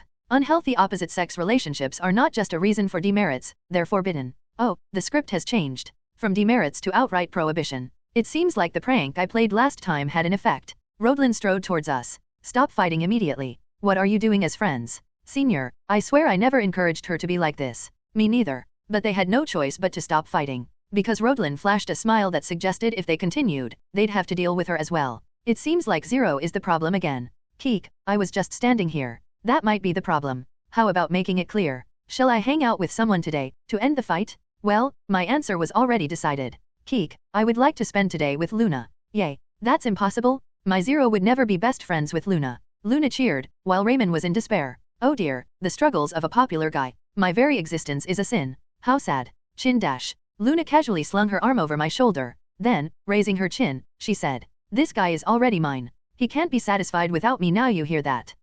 Luna, that could be misconstrued depending on how it's heard. My misinterpretation doesn't seem to be the case. Rodlin's face turned bright red. Alex was lost in laughter at novel bin at. Zero. Ellie, lewdness is a demerit, a demerit. Rodlin took out her notebook. It was unfair. I was just standing there. Well, a few demerits didn't really matter to me. That's when it happened. Senior, it was me who did it. Zero is not at fault, right? If anyone should get it, it should be me. What? Is this some kind of new scam? Or a new biting strategy? It was surprising to hear Luna say the right thing. No, I got too excited. Let's pretend this incident never happened. Rodlin put her notebook back. Luna gave my chest a light tap. Be thankful to this sister. Keek, I can't argue this time. Was our interaction looking too affectionate? Raymond started to feel despair. Luna began to circle around him, flaunting her dominance. What's this? She's not a chimpanzee. While I chuckled at Chimpanzee Luna, I overheard Alex and Rodlin's conversation. I found a fragment of a sword. But it was imbued with magic. Magic. Yes. We should investigate it, shouldn't we? A magic-imbued fragment of a sword. One of the leads to Larang, the boss of Chapter 1. It seemed the story was progressing smoothly, so there was no need to worry. Then we'll be going. Something urgent came up. Zero, see you later. What do you mean later? Get lost already. Luna's rebuke. Raymond ran off, wiping his tears. The bustling surroundings quickly quieted down, leaving me lost in thought again. Can I really kill someone? Although the quest had appeared, there was still quite some time until I had to fight Larang. About 10 days, perhaps, until Alex and the group, following the trail of the cursed sword, reached Larang. Tisk, would have been better if it ended quickly. Having to endure mental and emotional stress until then was maddening. Well, mental defense would probably take care of that too. Hey, that's when Luna called me. Oh, right. I was too lost in thought. Leaving obsessive Luna alone. I owed her a head pat. Keek, did you call? Let's play. What? Let's play. Luna grabbed my hand and started running. Asterisk. As a light darkness began to settle, Luna stretched her interlocked hands above her head, doing a light stretch. Ah, it was fun today, wasn't it? Keek, was it? We didn't do much. Luna, cheerfully leading me, made it feel like any other day. Well, it couldn't be helped. It was a weekday. Going out to the plaza was impossible. Huh? We spent the whole day together as friends. How could it not be fun? Luna smiled broadly. Our Luna looks so cute when she smiles. If only her personality was a bit softer, she'd have many more friends. We arrived in front of the dormitory. Hey, I wanted to ask you something. Keek, go ahead. Do you feel bad? What? You've been sulking since class ended. It can't be because of me. So, there must be another issue, but it's hard to tell. Of course, I felt bad. I had been thinking about the murder since the quest appeared. But I didn't show it. Outwardly, I maintained a perfect facade. Neither Alex, Raymond, nor Rodlin asked if I was worried. But Luna sensed it. She realized I wasn't feeling well. Thump dash. Luna kicked a small stone, her head hanging low. Tell me if there's something. We can figure it out together. Thump dash. Or what, am I not helpful? Thump dash. I may be bad at comforting. I tried, but maybe it wasn't enough for you. Sob dash. Then I realized. The triple scoop ice cream, circling Raymond like a chimpanzee, and stopping Rodlin from giving me demerits. It was Luna's way of caring and comforting. What a fool I am. Receiving comfort from Luna, and now making her cry too. I really am a terrible person. Luna.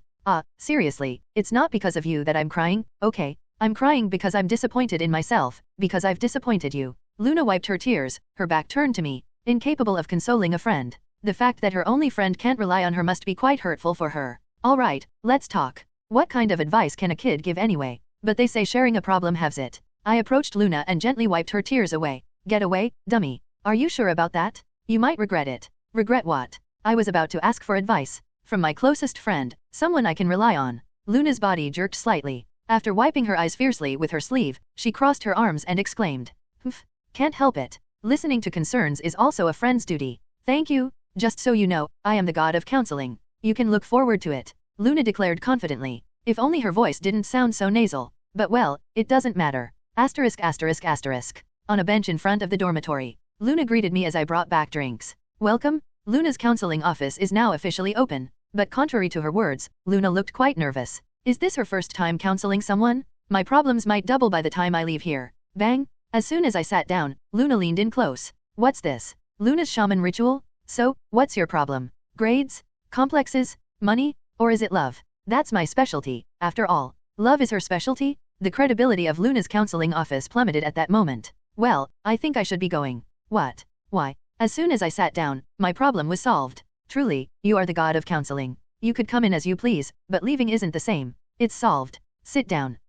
It seems there are only two ways out of here. Share my problem, or risk my life. Obviously, the former is the better choice. Luna, have you ever killed someone? Yeah, I have. Luna's expression darkened. I had expected that. She was quite fierce during the entrance exam. You've been through a lot. What? I've been feeling that you've been talking like you haven't experienced it. Yes, I haven't. Huh? Really? Luna was genuinely puzzled. Strange. I thought you would have at least taken down about 100. Does she think that based on my innocent appearance? And 100 would make me a serial killer? Just as I was about to grumble, Luna extended her open hand. I've killed 5. They all deserved it. They deserved it. I decided not to ask more. It was probably Luna's own painful experience. Just so you know, nothing terrible happened to me. What? No, just saying in case you wondered. Forget it, move on. Luna waved her hand dismissively. It seemed she was about to say something important, but I missed it while thinking. Was it crucial information? I'll have to ask again when I get the chance. But why ask about killing all of a sudden? Suddenly, I had this thought. That someday, I might have to kill someone. What's with the serious worry all of a sudden? That's quite admirable. Luna stroked my head. For a kid, she's quite good at acting like an adult. Well, if we're talking about experience with murder, Luna is the adult here. Don't worry. It's not as big of a deal as you think. If you were to kill, there would be a significant reason for it. What if it's not a personal vendetta?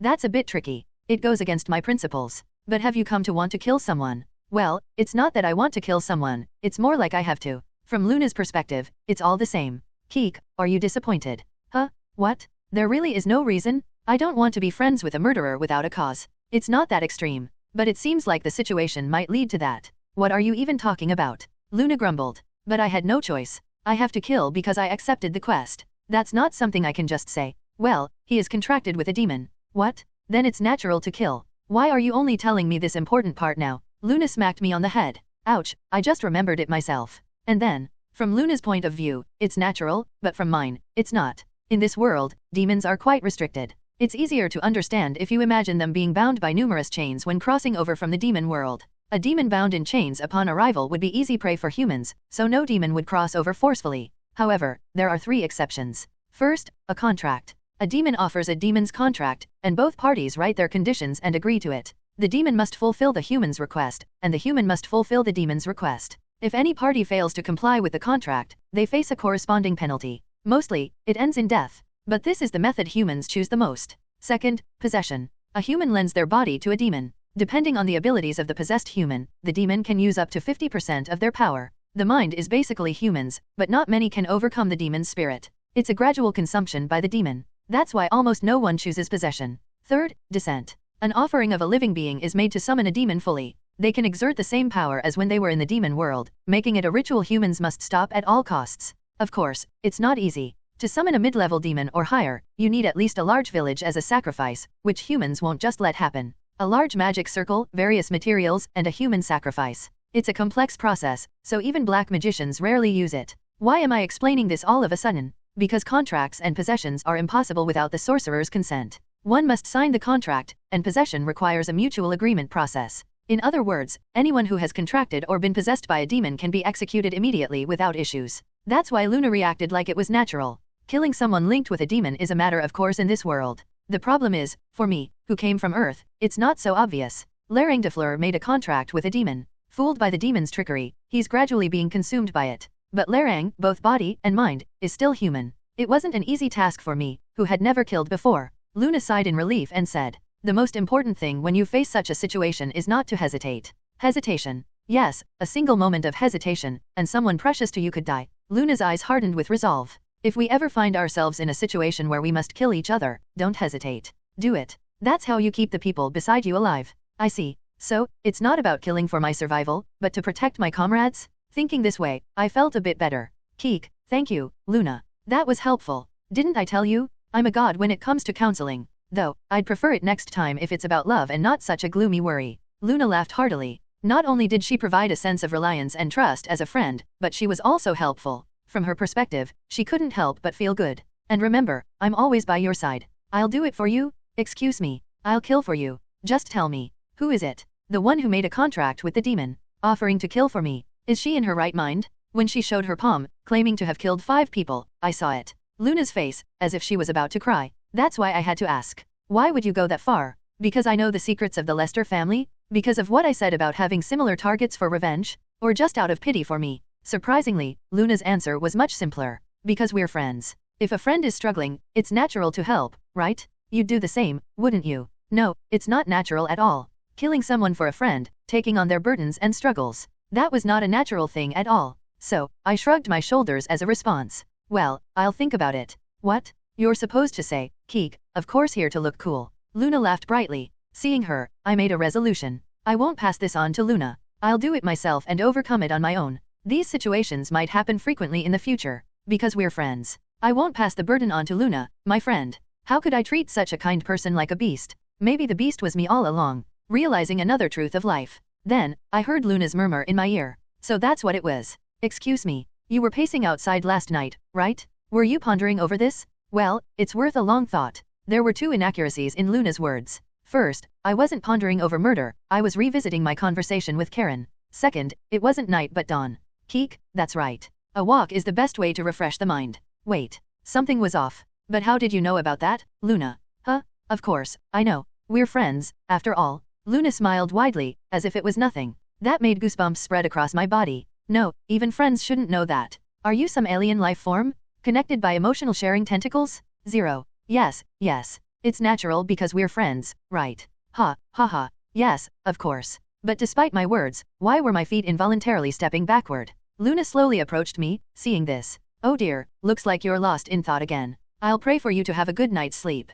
As she passed by, Luna whispered, let's have fun together again tomorrow. With those words, Luna left. Or did she? Was she still nearby, secretly watching me? Maybe Lerang de Fleur was a very trivial problem after all. Asterisk asterisk asterisk. 0. I'm going to give you a penalty point. After assigning the penalty, Lerang de Fleur pushed up his glasses at Novel bin at. What's this? A ceremony to celebrate success? Me too, please. Disrupting the class. I will also assign 1 penalty point to you too, Luna. Luna smiled upon receiving the penalty point. All I could do was be astonished. No, Luna. Don't share things like this. Just accept it. Accept it. That will be all for today's class. Goodbye. Thud, thud. As Lerang de Fleur left the classroom, sighs of relief erupted from various corners. Phew, that's a relief. Most of us managed to avoid penalty points today. No, it's more like we don't need to worry about getting them anymore. They've been wiped clean a long time ago. The good thing is that Eurydia de Rounter managed to avoid them today. From the conversations, it was clear that Lerang's penalty point bombardment had continued today. To think Luna would voluntarily take penalty points that others tried to avoid.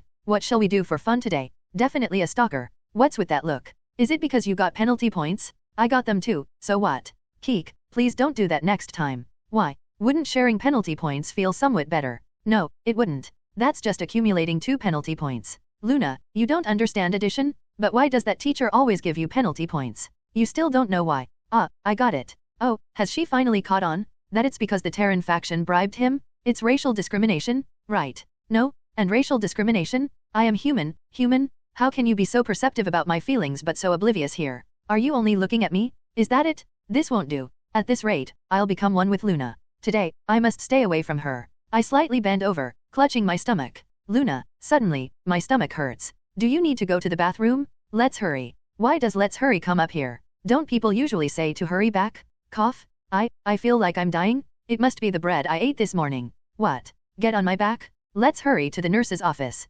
There's no need. Medicine should be enough. I buried my head on the desk, lying face down. Luna, concerned, would surely dash to the nurse's office now. Has she gone? That was my wishful thinking. Turning my head, I met Luna's gaze, who was staring right at me. Finally looking this way. No, wait. What? Why hasn't she left? Me, lying on the desk. Luna stood up and whispered in my ear. Stay here quietly. Huh? My stomach hurts, so I should be able to go to the bathroom at least. If you need to, just do it there. If you get up from there. Gulp dash. You'll die. Luna left the classroom with a chilling warning. I had no choice but to become one with the chair. She seemed like she might actually kill me. Becoming one with the chair. A state of oneness with the object. Am I the chair, and the chair is me? Could I be the chair? As I was moving towards another enlightenment. The seat is empty. A low but powerful voice. And the dark shadows enveloping around me. Without looking, I knew who it was. May I sit? The leader of the Terran faction and the heir of the Viurn ducal family. Terran de Viurn. He had descended before me. I avoided the cat only to meet the tiger.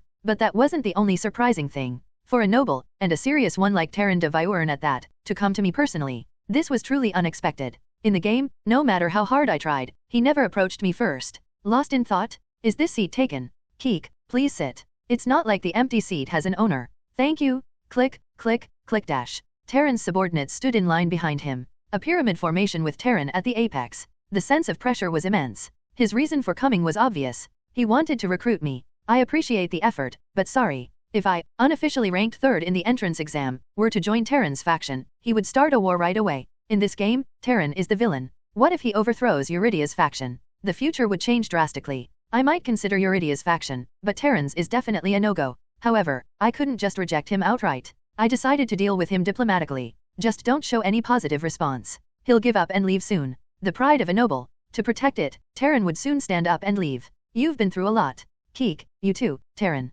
You must have had a tough time. Me? What do you mean? Managing all those kids you have? I struggle with just one. You're impressive. Terran flinched. After a moment of contemplation, he spoke. No, you're more impressive. Excuse me. Handling a temperamental kid is tough. The fact that you've succeeded in controlling such a kid, that's something I could never do. He knows about my struggles? What? This guy. Now that I see. He's actually a good person. Luna, Rodlin, Raymond, Alex, Karen, even the demon. None of them recognized my pain. Nobody empathized with me. But here was Taryn, understanding and even empathizing with my struggles. Keek, you could do it too, Taryn. I wish. These subordinates of mine, always getting into trouble. Exactly. And I always end up cleaning up after them. Taryn nodded vigorously, showing intense empathy. Why do they always talk nonsense? If you point it out, they get angry instead. They can't do anything on their own, just following around. If I leave for a moment, they start whining about where I went. Yes, even. These kids can't even eat by themselves. Luna can't eat by herself either. Ha, ha. Ragged breath spilled from our mouths. That's how excited we were. The gaze was intense.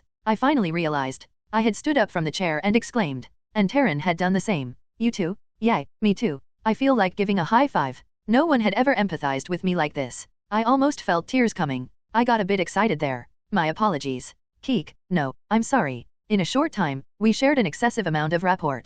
Isn't this what comradeship is all about? If I had known this, I would have talked to you sooner. Keek, indeed. To think I had someone so understanding right before my eyes and didn't realize it. We should have more moments like this. Without those troublemakers. Good. Taryn is a high noble, after all. I could get some expensive desserts out of this. As we continued to exchange various stories. Lord Taryn. A kid interrupted. Really can't read the room, can he? Just as we were warming up in our rapport. I wonder if Taryn felt the same. He frowned and answered irritably. What is it, Zipa? Can't you see we're having an important conversation? I thought discussing the proposal could wait. Proposal. Yes, wasn't the goal to recruit him. Recruitment, is it? Oops. Weird sounds erupted from our mouths simultaneously. Oh right, wasn't he the enemy? I got so caught up in empathizing that I forgot the most important thing. Cough, cough? Yes, that's right. I almost forgot about that. Keek, I had been thinking about it. The small talk was just that, right? Yes, yes. How could I forget such an important matter? It seems I had really fallen for Taryn de Viwern. To think he'd cover for me by calling it small talk. Of course, the children's gazes were icy. Taryn cleared his throat with a cough and spoke. 0. Yes. I'll offer you the second rank. Join us. Murmurs filled the room. SE second rank. Right under Lord Taryn himself. That's too high. It means he values him that much. But still, it seems too much. Is he planning to accept? It was natural for the children to be surprised. It was an unimaginably high position for them. Even Taryn's right-hand man, Dake, would be sidelined. Well, Dake probably doesn't care about such rankings. Taryn's hunting dog, a being who just follows orders, wouldn't feel discontent about this. Even now, he was quietly standing behind Taryn. This is tricky, isn't it? Exactly. Lord Taryn is incredible. To offer such a position just for recruitment. Right, right. It's impossible to refuse. Taryn seemed to think the same. He wore a triumphant expression. Keek, I respectfully decline. Right, of course, you'd refuse. Wait, what? Taryn's expression turned blank. He hadn't expected a refusal at all. His blank expression suddenly broke into a small laugh. I see. I haven't explained the benefits yet. Benefits. Yes, benefits. I offer different benefits according to the rank. Snap. Taryn snapped his fingers, and a kid brought a bunch of papers. At the very front, it read, Taryn faction rank benefits. Look at the front. The benefits for the second rank are right there. Salary, travel expenses, party invitations, personal meetings, job placements, even meetings with all students at the academy. The benefits were indeed eye-catching. Especially the last one. But, Keek, I'm sorry. I dislike being tied down to a group. Honestly, the benefits weren't tempting enough for me. Except for the academy-wide meeting. Let me be frank. I like you? Taryn adjusted his posture. His expression changed as well. I hope you haven't ignored my goodwill. I can't be responsible for the consequences of refusing it. A persuasion bordering on a threat. But a no was a no. Keek, I apologize. I really dislike being bound. Creak dash. Taryn leaned back heavily in his chair. He gazed blankly into space and murmured. So that's it. Raising the stakes won't work, since you never had any interest in the first place. Taryn must have had many thoughts. Like how I think about Karen. And now he must have come to a conclusion. I was different from the ordinary children. Let's go. There's no reason to stay. Taryn led the children out of the classroom. Just as he was about to step out the door. Right. Take care. You might have to pay for rejecting my goodwill. Keek, thank you for your concern. You too, Taryn, take care. What? This guy. Did my words sound like a threat? The children looked ready to pounce at any moment. Stop. But Taryn stopped them with a simple gesture. He knew. My take care was sincere. The more I see, the more I regret it. Let's go. Oh. A group of children left the classroom. Watching their retreating backs, I thought, this isn't good. It wasn't an act, but it was close to it. I didn't expect Taryn to want me that badly. If I had known, I would have adjusted my approach a bit. Suddenly, a shadow loomed around me. Is this seat occupied? It was Eurydia Durunter and her followers. I responded cheerfully. Yes, it is. Well then, oh ho ho. I'll just sit for a moment. Why ask if she was going to sit anyway? If it were Terran, he would have pressured me with then I guess we'll have to stand and talk. I would have reluctantly given up my seat. Zero, you did well. I was so anxious. Wondering if you'd be tempted. Well, I knew from the start. You're not the kind to be swayed by such things. No, I was tempted. The whole school meeting. It still flickers before my eyes. Refusing his offer means you'll join us, right? No, I'm not joining anywhere. How can they be so confident? Should you come to us, the benefits we can offer are. Eurydia kept talking, and I remained silent. But she seemed oblivious to the oddity. Unable to watch any longer, a child behind Eurydia whispered in her ear. Eurydia, you need to empathize. He's weak to empathy. That's right. Good advice. They think I can't hear them. And do they think empathy is something you can force? Well, I decided to respond. Eurydia could be like Terran, capable of chain empathy. Shall we talk now? Keek, isn't the weather lovely today? Yes, it's very bright. What are your plans for today? What about you? What will you do? Isn't that just mimicking, not empathy? Predictable. You're an ISTJ, right? Not an ounce of empathy? TL note, ISTJ, logistician, is a personality type with the introverted, observant, thinking, and judging traits. I should have known not to dine with those who have T in their personality. Sigh. I'm starting to miss our Terran. He empathized with every word I said. The contrast was stark as Eurydia followed Terran immediately. Keek, sorry, but I have no intention of joining anywhere. I have no intention of joining either. Oh, no. Ugh, this isn't really my style. Eventually, Eurydia revealed her true colors. It seemed that a little push would bring out the inner Eurydia. Let me be direct. Please join me. She might as well have said, join me, or I'll gut you. You've noticed something's off with Lerang, right? You already have over 3 penalty points. We need to join forces now. Haven't you seen Lerang? He's bombing us with penalty points. Come under my wing and resist together. That's what she meant.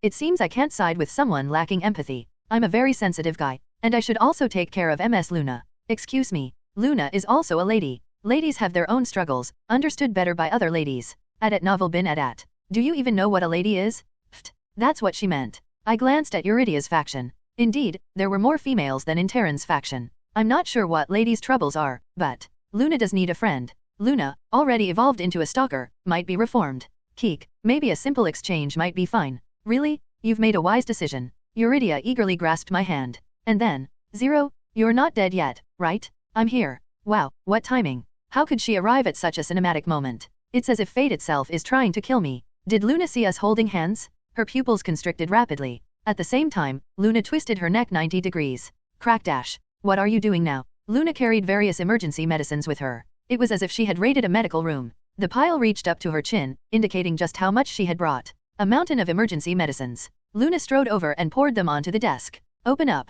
Luna, that's harassment. Before I could even finish that thought, Luna forcefully opened my mouth. Then she stuffed the medicine in. The whole bottle. Chew it. Crunch, crunch dash. Luna, don't you have any water? Zap dash. Right, my saliva should suffice. Who needs water anyway? Ha ha ha. Swoosh dash. A child behind Eurydia offered a bottle of water. As Eurydia tried to hand it to me, Luna snatched it and poured it into my mouth. My shirt getting wet was inevitable. Keek, thank you. I owe my life to you, Luna. Shut up. Luna didn't seem too pleased. It wasn't because I held hands with a girl. It's because I held hands with someone else than her. Ms. Luna, hello. You know me, right? Don't know. Oh, really? I'm Eurydia. Let's get along well, shall we? Wow, crazy stalker vs ISTJ with no empathy. What an epic confrontation. Slap. Luna slapped away the hand Eurydia extended. Her followers immediately went into battle stance. Everyone, stay still. But, didn't I tell you to stay put? Eurydia spoke with a smile. But everyone could feel it. The subtle thorn hidden in her words.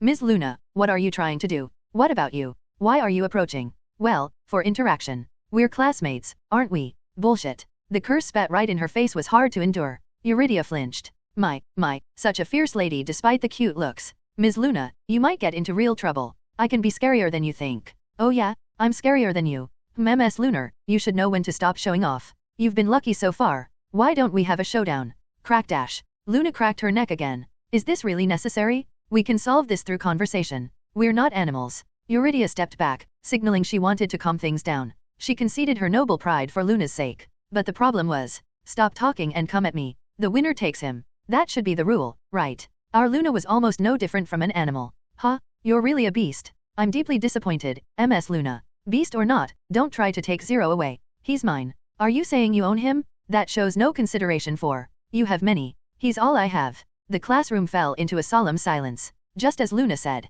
Only I was sitting behind her, and behind Eurydia, countless children stood. It could have invoked sympathy at a glance, but the children seemed to feel something other than sympathy. Oh my, did you hear that? He's all I have. Kaie. Eurydia's faction had a high proportion of girls. Perhaps that's why they interpreted the situation differently. Are those two in that kind of relationship? So fiery. To speak so boldly in front of so many. How? He's like a cute prince. Totally. They misunderstood. They thought we were in a romantic relationship.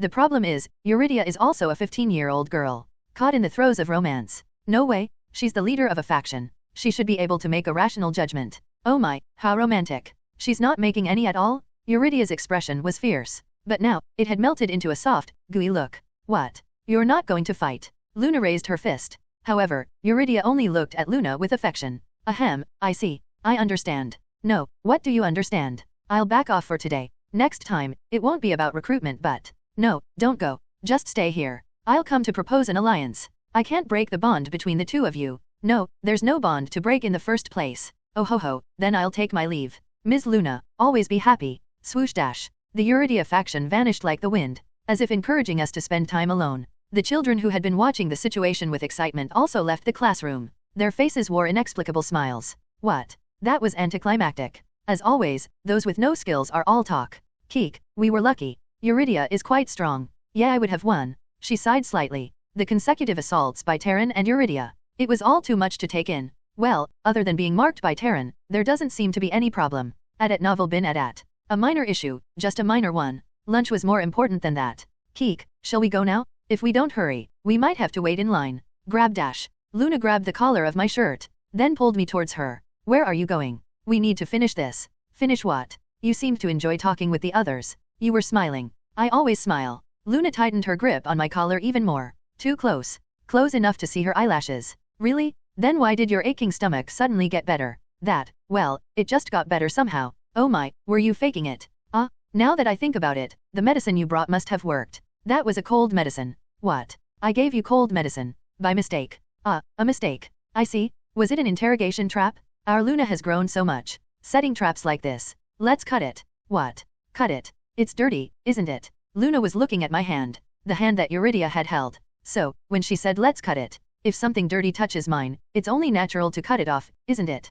Couldn't we just clean it? It's okay, it won't hurt. Not at all. It's just like cutting nails. Why would there be separate words for hand and nail then? But it was no use. Luna's eyes were filled with madness. Okay, I've decided. From next time, I just won't talk to other kids. As Luna approached with her mouth open, I extended my hand. Crunch. Asterisk asterisk asterisk. Oh my, look at that. She's biting his hand. Outside the classroom, a group of girls had gathered. Most were part of Eurydia's faction. What does it mean? It's a way of expressing affection. Leaving marks here and there to say you're mine. Eurydia is so knowledgeable. Eurydia was among them. Watching someone else's romance through the window. What could be more entertaining than this? Oh my, now she's biting his head. Biting the head means trust. The trust between lovers. It's beautiful. Zero's screams went unheard by these girls. They saw only a pink atmosphere. But I'm worried. Couples that start early in the semester often break up. That's right. Long-term couples are not easy to find. Is there anything we can do to help? I don't know much, but it seems Luna has trouble communicating with others. Luna's fierce personality. Although Zero usually took it well, there were times when it seemed hard. It's not easy. Eurydia, who had faced Luna, felt this painfully. So, I wanted to help even more. Luna's love for Zero seemed genuine. A fiery love that didn't hesitate to fight dozens of children? Let's support them from behind. Good idea. Everyone, join hands. Oh, and so, unbeknownst to Zero and Luna, a secret fan club was formed. Asterisk asterisk asterisk. While Eurydia was busy forming the fan club, a storm was brewing in the Terran faction. Terran, are you going to let that guy keep up his antics? Who's causing trouble? He turned out to be nicer than I thought. No, he subtly disrespected you. Sigh. Terran let out a sigh. Was it because he mentioned the position of second in command? He had unintentionally fueled the children's zeal. Fine, let's say he disrespected me. But do we need to provoke him? He didn't seem interested in Eurydia's faction either. To Terran, Zero was merely an observer. An observer who didn't interfere, even when Eurydia was in trouble. Such a person didn't need to be provoked. That was Terran's thought. Your faction's authority will be undermined. Let me, Zipa, handle it? Getting rid of a fly like that is nothing. No, let me, Godner, handle it? I'll definitely avenge our honor. They were really exasperating. How do these skillless ones plan to defeat Zero? They thought Zero was just bluffing. Because all they had seen of Zero was his duel with Godner. Didn't you hear what Teacher Karen said? He found a hidden passage and collapsed a wall to stop dozens of ants. Collapsing a solid wall requires more than ordinary skill. He must have used a technique equivalent to magic. It was just a hole he found while running away. The wall collapsing must have been a sneaky trick. Godner and Zipa, these two, who usually just fought, were now pressuring him together, giving him a headache. Could it be that my eyes are deceiving me? To his eyes, Zero clearly seemed strong, but others saw him as weak. Terran felt cognitive dissonance. Yap yap, meow meow. Eventually, Terran decided to heed their requests. Pity. I really liked him. But if he doesn't follow me, he's no different from a pebble on the road. He had to take care of those who trusted and followed him. Leaders, gather around.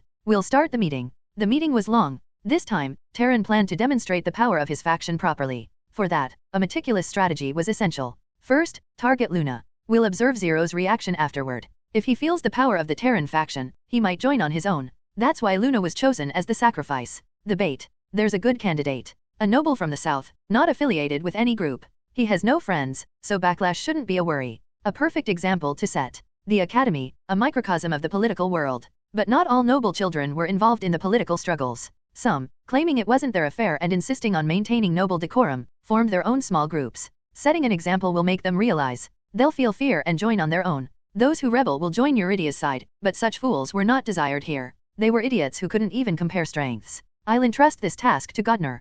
Thank you. The curtain was rising on the first-year power struggle. During a refreshing morning class, Teacher Lerang once again bestowed us with demerits, never forgetting his daily duty. In a way, one might call him a true teacher. Ah, finally over. What do you want to do today? Luna stretched and asked. But I couldn't answer. Why, you ask? Because kids were eavesdropping on us. Not just kinda eavesdropping, but literally leaning in to listen. The desk of the person behind me was touching my chair back, so it was obvious. Why are they so interested in our conversation? They were determined not to miss a thing. Real weirdos, these kids. This is troublesome. Such attention is poison for someone like me who wants to act discreetly. The hidden places in the academy that unlock after defeating the Chapter 1 boss, Teacher Lerang. I need to obtain the hidden pieces there. But with all this attention, I can't do anything. I had to make moves before Chapter 1 ended. Well, it's good for Luna, though. Luna, who has no other friends but me. Currently, she's practically a celebrity in the advanced class. Meaning, if she talks to any kid, they'd become friends. The problem is, she's completely unaware of it.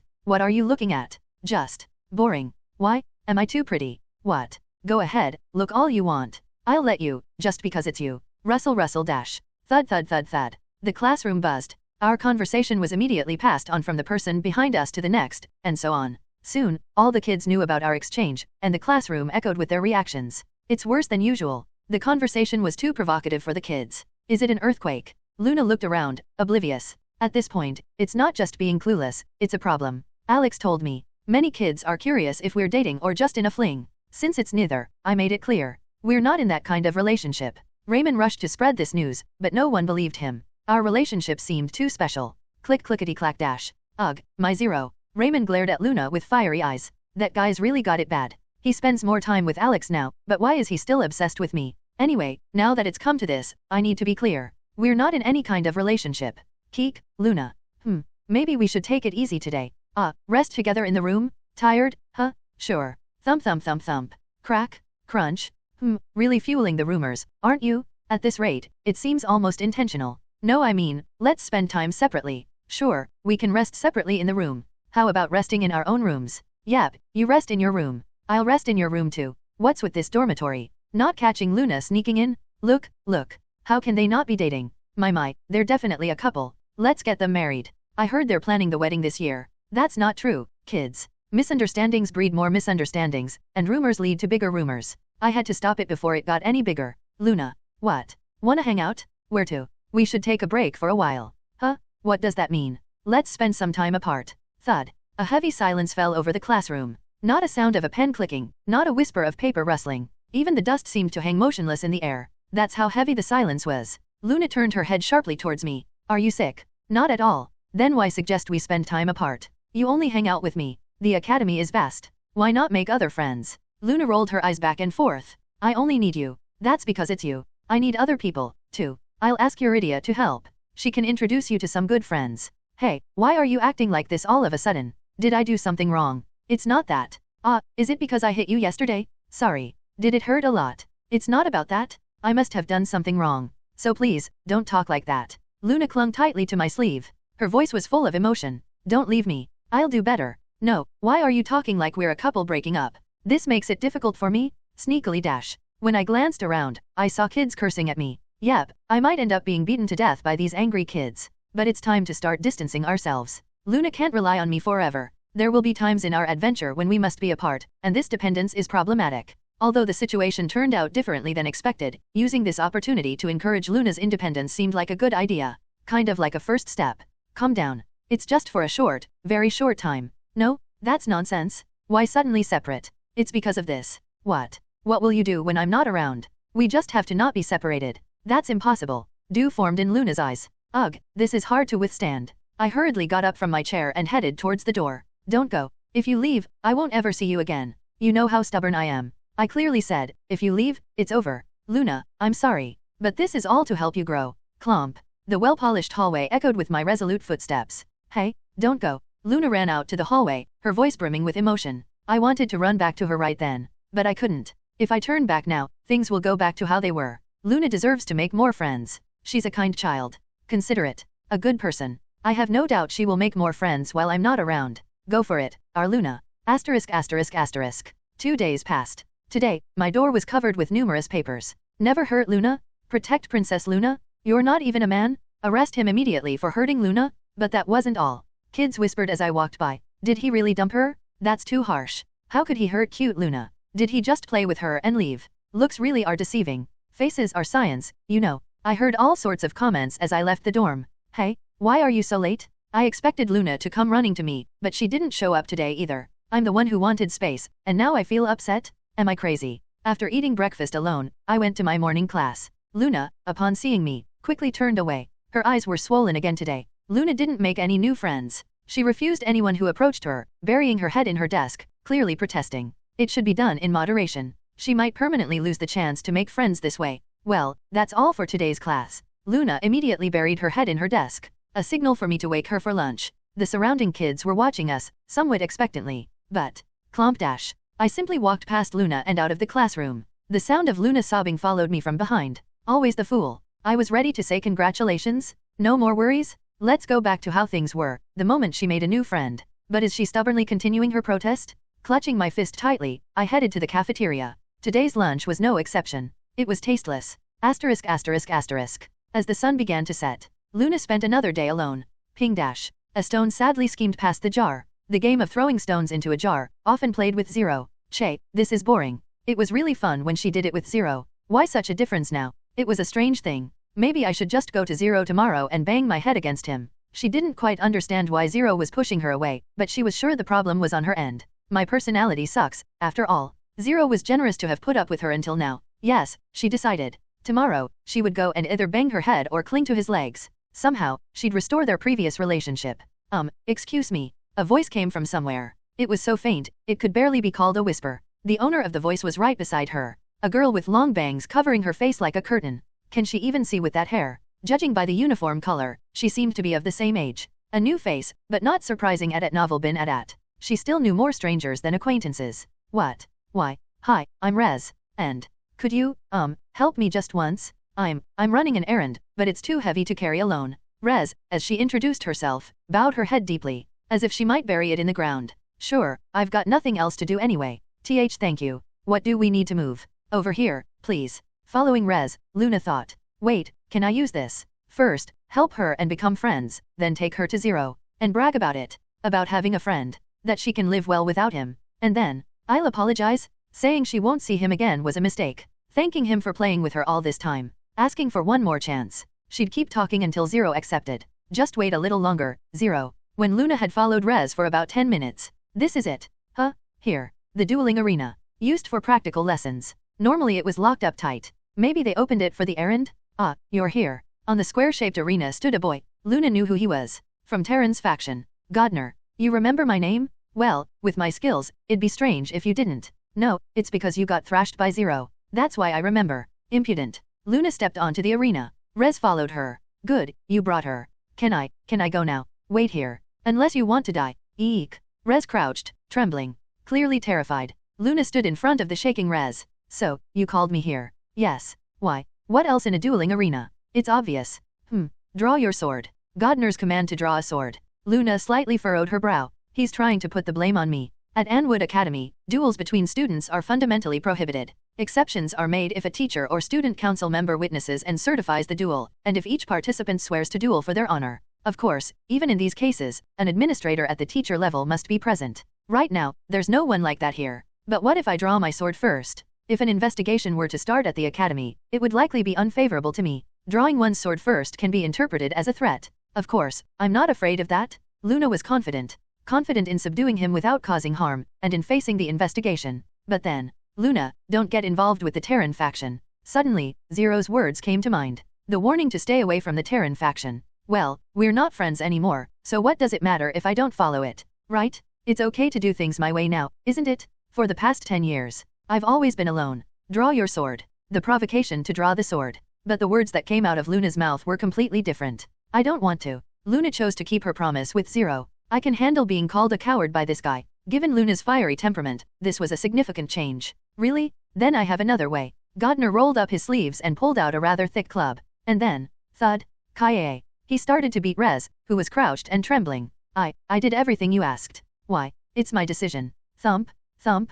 Ow, it hurts. Please, stop. At novel bin at. Would you stop if you were me? Unable to watch any longer, Luna intervened. What are you doing? Mind your own business. How can I ignore someone being beaten? Then try stopping me. Of course, you'll need to draw your sword. Ha ha ha. Luna gritted her teeth. She had figured out Godner's intention. I can't win without drawing my sword due to the size difference. Godner, whom she first encountered at the beginning of the semester while he was plucking parrot feathers. She had fought him barehanded and realized then. The difference in physique was something that couldn't be ignored. Thump. Mom, it hurts. Thump. HNG. A faint groan escaped from Rez's lips. A sturdy boy over 180 centimeters was beating a girl of about 140 centimeters as if she were a mouse. Stop. Stop it. Beating someone who isn't resisting. Aren't you ashamed as a noble? Hi, I'm just teaching someone who isn't fulfilling their duties a lesson. Duties. Yes, nobles should stick together. You think you can be high and noble by yourself, doing nothing? Unacceptable. Is this child a noble too? Yes. Now leave, unless you want to end up the same.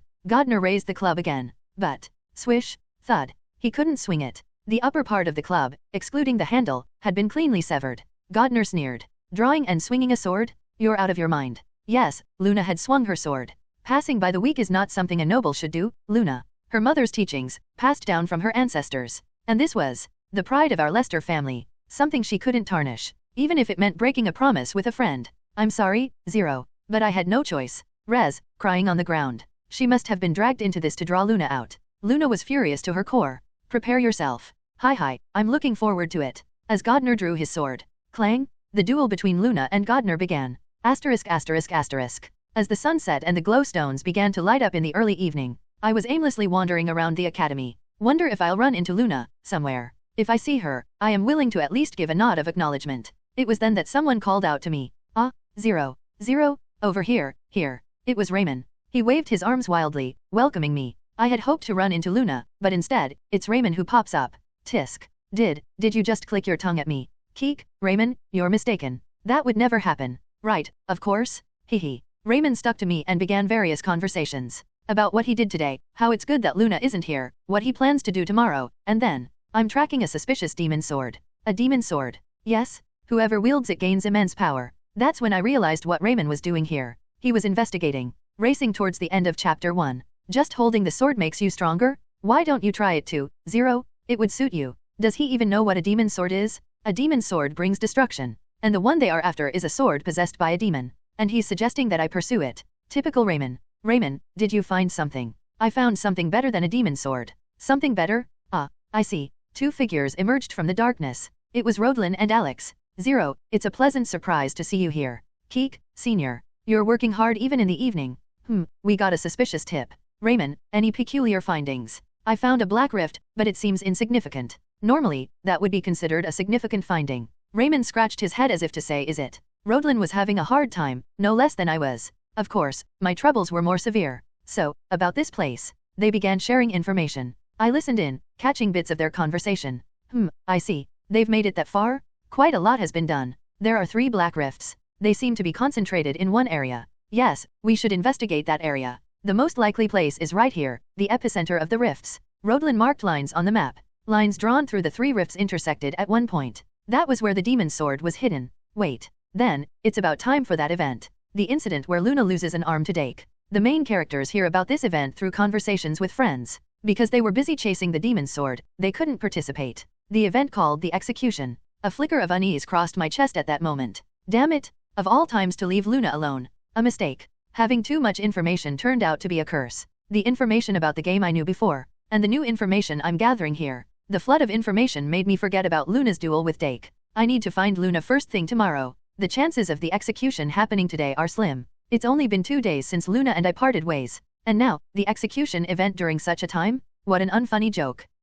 Now that I think about it. Rodlin looked around. Where did Luna go? Excuse me, don't you usually stick together? Well, that's a long story. She seemed too reliant on me. I explained the whole situation to Rodlin. After hearing it, she nodded her head. I see. Zero, you were too concerned. Too concerned. Yes, you worried unnecessarily. But if she's always clinging to me, it will slow Luna's mental growth. Mental growth? What are you talking about? Rodlin's eyes narrowed. Mental growth is important. But is leaving her alone really the way to achieve it? Keek, isn't that obvious? Currently, Luna's problem is her narrow circle of acquaintances. Interacting with others will greatly contribute to her growth. That's just your opinion, isn't it? Isn't that so? Well, that's true. But my opinion can't be wrong. Because, after all, I am a real adult. Unlike Luna, who's merely 15, I am truly an adult. I can't understand. Why did you think Luna's mental growth was necessary? You've only been together for just 2 months. But relying solely on me is not good. It could become a habit. During the Demon's Shard incident, I felt that you tend to think your opinions are perfect. Back then, during the strategy for the Demon's Shard, it was about the corrosion skill. I had asserted that the Demon's Shard's only methods of attack were blackthorns and erosion. However, when a mop was used to counter it, and Raymond's sword melted, the Demon's Shard resorted to using corrosion. I almost led us to a total defeat because of my certainty. Unlike Raymond, Rodlin avoided corrosion. She never fully believed my claim that there were no other attack methods and always focused on defense and evasion. It's the same now. Luna needs mental growth? Why are you so sure? From what I see, that's not the case at all. Well, I am an adult. It's natural for an adult to worry about a child. I was just concerned about Luna. I can't understand this change in you, Zero. Why do you think that way? She's just 15, and I'm only 16. Moreover, being older doesn't automatically mean you're right. That's why His Majesty the Emperor has various people around him. Pointing out mistakes isn't something only the elderly can do. Being older doesn't automatically mean having the right opinions? It felt like a slap in the face. Right. My real age is only in my late 20s. Not someone who has grasped all the truths of the world, so my opinions aren't always correct. Above all, the Luna I know is a strong girl. She is strong. Especially her teeth when she bites me. They are as sturdy as steel. No, I don't mean it like that. Rodlin shook her head and continued. She has the strength to overcome her own problems. But it seems you don't see it that way, do you? Rodlin raised her fist and gently tapped my chest. Trust your friend, Zero. I see. I hadn't trusted Luna. Yet she always trusted me unconditionally. It was an eye-opening moment. Of course, being slit-eyed, it might not be visible. Senior, I have to go. Something came up. You look good. That's youth for you. Keek, aren't you in your youth as well, Senior? That word is too much for an old woman like me. And there's only a year difference between us. Thank you for your advice today. Go safely. Next time, I hope to see you with Luna. I started running immediately. Not tomorrow. Right now. I wanted to see Luna. Cough. What? It's over already. I expected as much, but that was too easy. Luna sheathed her sword. The duel with Godner. It ended with Luna's victory. It was a one-sided duel. To the extent that the prideful Godner couldn't even think of standing up.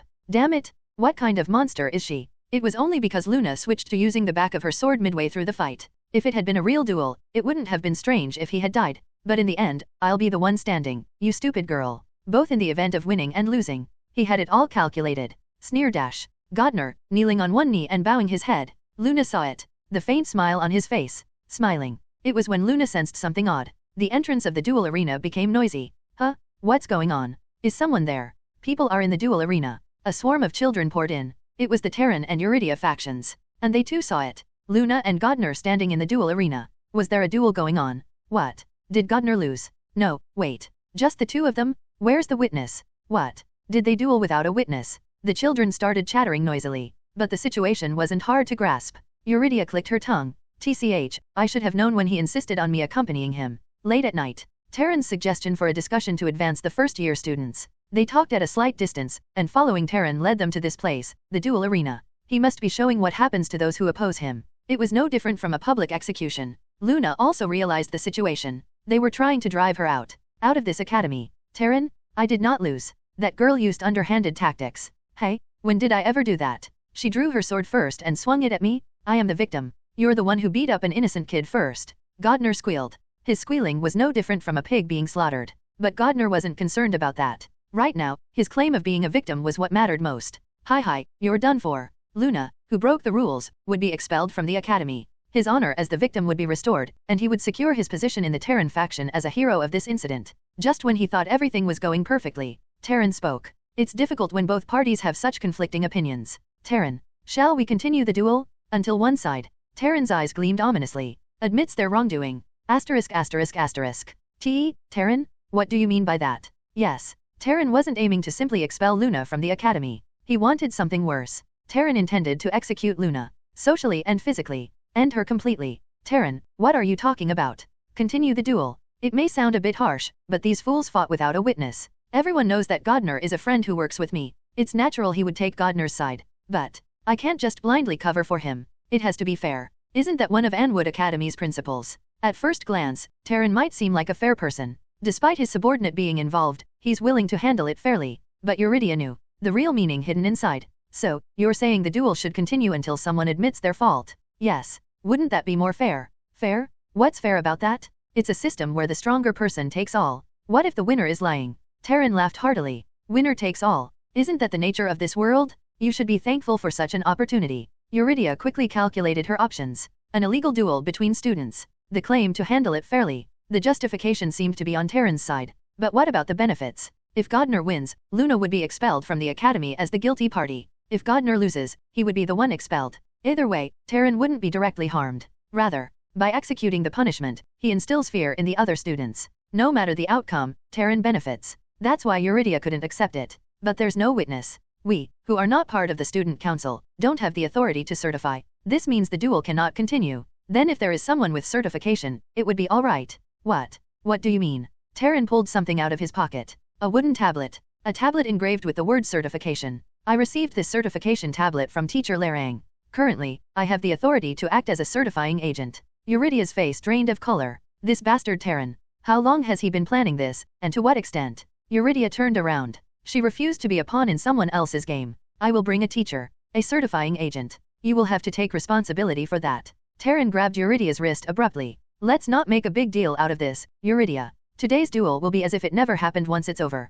No one will be hurt. No one gets hurt? That's impossible. What Terran was suggesting. Surely you have nothing to lose. Or, do you really want to go against me? All for that one girl. Yes, the one who gets hurt is either Godner or Luna. One of the two. There's no loss for Eurydia. But you said it would be as if it never happened if Luna wins. Exactly. Today's duel will vanish as if it never took place. It's not good for us either. Eurydia clenched her fists. If Luna wins, everything ends without incident. Terran gains nothing but a sense of fear. That wasn't a bad deal. Luna, you can do it. Eurydia decided to trust Luna. But what she didn't know was, she was already caught in Terran's trap. Now, we can continue the duel. One must prove their innocence. Terran. Godner's expression turned blank. He hadn't heard of this plan. The plan was just to make Luna draw her sword first, and then he'd handle the rest. Why, Godner, I trust you. Show the honor of a noble. What? You wouldn't surrender, would you? Being a brilliant noble. Godner looked dazed. Terran whispered in his ear. Don't ever give up. Only then did Godner realize. He was also trapped. Thump, thump, ugh, ugh. Godner groaned. His flesh bruised and swollen from being hit with the flat of the sword. Black blood oozed out. Hey, just admit you lost. I have not lost. This idiot, really. 30 minutes into the resumed duel, Godner was being beaten one-sidedly. Yet, he did not declare defeat. Fighting Luna meant being beaten to death. Surrendering meant being expelled from Terran's faction. The problem was, his father was a vassal of the Vyurn family. My father. If he's expelled, his father's position would also be jeopardized. For his father's sake, surrender was not an option. Ugh. He passed out. He has not yet admitted defeat. Wake him up and continue the duel. The children splashed water on Godner's face. Godner couldn't even stand up. He just lay there, opening his dim, clouded eyes. This was the third time he had passed out. Continuing like this might kill Godner. What kind of duel is this? This wasn't the kind of duel Luna knew. Noble and immensely honorable. That was the true nature of a duel. But none of that existed here. What they were doing was nothing more than collective bullying, not a duel. And then everyone realized Terran's scheme. Proxy duel. The plan was to have someone else stand in for Godner and fight Luna. But for a proxy duel, there needed to be a valid reason. The elderly, children, those suffering from illness unable to duel, or those on official duty. In these situations, one could appoint a proxy duelist. And there was one special clause. If someone is designated as a proxy duelist, they must carry out the duel. It was Luna's turn to nominate someone. This clause was created because of the nobles. Places more sordid than anywhere else, where the slightest love affair could escalate into war. This clause was created to stop that, to end fights in the dueling arena. The nominated person does have the right to refuse, making the clause virtually ineffective. However, in situations like this, it was extremely useful. If Luna nominated Terran, then a real duel would begin. Come at me, Godner muttered while lying down. But Luna couldn't swing her sword anymore. Luna, don't. Hold back. You mustn't say those words. The students in the advanced class knew. Despite her harsh words, Luna was a tender-hearted girl. Luna looked up at the sky, realizing, I see. This is a trap to draw out Zero, using her to somehow pull Zero in, whether to join Terran's faction or as a warning to those who oppose him. Luna had no choice but to be shocked. Luna, don't get involved with Terran's faction. Protecting the bullied weak is also forbidden. So, Zero anticipated even this. Advice given back in the ant nest. How far he had foreseen the future was astonishing. Only then did Luna realize what Zero had been doing. Protecting her all this time. But look at what she was doing now. I've ruined everything. Caught in their trap, moving exactly as they wanted at novel bin at. No matter how this duel ends, Zero will be entangled with Terran's faction. Her thoughtless actions had endangered Zero too. The proxy duel is a trap. A final trap tightening around both her and Zero's necks. If she fell into it again, calling her foolish would be an understatement. But if things continued, Godner would end up crippled or dead. She had no choice but to choose. There are two options before me. Declare defeat and take the blame, leading to expulsion. Or declare a proxy duel and continue the fight. Terran's strength was unknown, but Zero had warned her. Terran, Dake. Not to fight them seriously. Yet, Luna made her choice. I'll nominate a proxy duelist. She didn't want to be expelled. She had goals to achieve at the academy. It's enjoyable. Her time at the academy with Zero had been too pleasurable. A bomb for the past 10 years. She wanted to continue her academy life with Zero. So, the first option was out. She chose the second option, the proxy duel. Of course, she wasn't completely thoughtless. I'll break their leader, defeat the head of Terran's faction and secure Zero's safety. Godner, lying there gasping for breath. Luna passed him by and then, swoosh dash. She pointed her sword at Terran. Hey, stop pretending to be noble and come at me. I'll bite you to death. Luna, are you there? I've come. The fountain where Luna often came. However, Luna's figure was nowhere to be seen. She's not here either. I went to the girls' dormitory, but I was told Luna wasn't in her room. That means she must still be out wandering around. I felt like I had been walking around for at least an hour, but still couldn't find Luna. Surely not, right? The incident of Luna's arm being severed. Could it really happen at this very moment, just after I pushed her away? This is too much of a joke. Keek, Luna. You'll really get scolded when we meet again. I'll feed her until her stomach bursts. Dress her in cute clothes with long lace. Praise her. And mess up her hair as much as I want. Is that scolding? No, does it always have to be scolding? Can't I be nice for once? I must be going crazy. To think such illogical thoughts. It's all Luna's fault. So she'd better show up in front of me right now, Luna. This brother gets really scary when angry. Suddenly, eek, what a shock. I almost screamed. A girl had jumped out of the bushes. Pant. F.O., found you? Her voice was softer than the sound of insects. Moreover, she was panting heavily. Now that I think about it, her clothes were torn here and there. She was a strange girl. And what's with her bangs, so long and flowing? Can she even see? But then I put that thought aside. Judging someone based on appearance. Am I not doing the same thing people do when they see my slit eyes and make their own assumptions? She must be able to see well. Even with my slit eyes, I see the world so clearly. Hang in there, bangs girl. Keek, hang in there. Yes. We are comrades. I understand your pain. Thanks to me, she'll be able to live vigorously from tomorrow. It was when I was about to leave. Bangs girl grabbed the hem of my clothes. This is why being a popular guy is troublesome. Keek, this will be troublesome. I'm a bit busy. Help. Excuse me. Danger. Luna is. Luna? Why is Luna coming up in this conversation? It's because of me. She tried to protect me. Calm down. Sob. This is bad. The girl is in a panic. It's clear something bad happened to Luna. Stuttering, timid personality, panic, crying. I quickly made a diagnosis. She was in such a bad state, it was the worst for obtaining information. In a critical situation like this, it's okay to stutter. Explain with words, not sentences. What's happening and where. Then the girl desperately gasped for air. Duel? She meant Luna was in a duel at the duel grounds. Well done. Rest now. After patting the girl's head, I immediately started running. Towards where Luna was. The duel grounds. ****. Terran's mouth split wide open when he was challenged by Luna. Of course, he acted like nothing was wrong on the outside. What's this all about? Challenging me to a duel out of the blue. Drop the pretense. Just come out. This is exactly what you want, isn't it? I don't understand. Oh, is it because Godner is under my command? Do you need a pretext? Fine, let's go with that. Godner is your subordinate. Happy now? Terran smirked internally. Such a refreshing personality. Where else could he find someone so easy to manipulate? Well, then I have no choice. I must take responsibility. Terran started to rise but then hesitated. Right. Unfortunately, I can't fight. Why? Trying to run away now. That's not it. Look at this. Terran pulled out a wooden plaque. A plaque engraved with the word notarized. All eyes of the children turned towards him. As you can see, I am currently performing official duties. Since you've requested a proxy duel, you must be aware of the conditions under which a proxy duelist can be appointed. Cases where a proxy duelist can be appointed: the elderly, children, those suffering from illness who cannot duel, and those who are performing official duties. Acting on behalf of official duties is indeed a form of performing them. Thus, at this moment, Terran de Viorn is. I will appoint Dake as my proxy duelist. A huge shock fell over the duel grounds. Terran's hunting dog and the strongest first-year student at Anwood Academy, Dake, the great sword. He who swings a great sword as tall as Luna with ease in one hand. The problem was not just his strength, but his real skill in swordsmanship.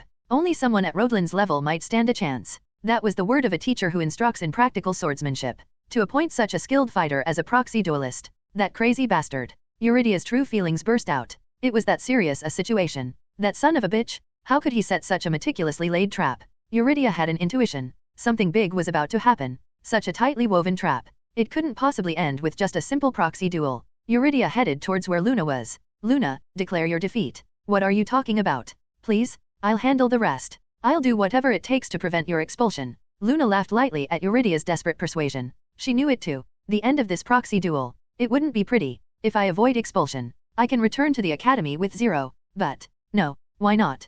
Zero is here. What? If I back out, Zero will become the target. So I have to settle this here. That was Luna's decision. To use this opportunity to her advantage. To crush Terran's faction. So, Luna had no intention of backing down. Whether it was Terran, Dake, or all of Terran's faction. She planned to tear them all apart. So that's how it is. Eurydia realized. This is a girl in love. Indeed, the power of love is great. At the same time, she was angry. How could a guy who treats a girl like disposable trash be worth anything? Where is that slit-eyed bastard at such a crucial moment? It was the start of Eurydia's misconception at Novel bin at. Alfonso, go, bring a teacher here immediately. They might block us. Break through by force if necessary. I'll leave the decision to you. Understood. Alfonso and some other kids set out. As they left, a small cheer spread through the crowd. A fight to break through the wall Terran had set up had begun. How pitiful for Luna. Fighting Dake? That's insane. Will we be okay? Aren't we just going to get hurt getting involved? Eurydia. What should we do? Kids gathered around, expressing their concerns.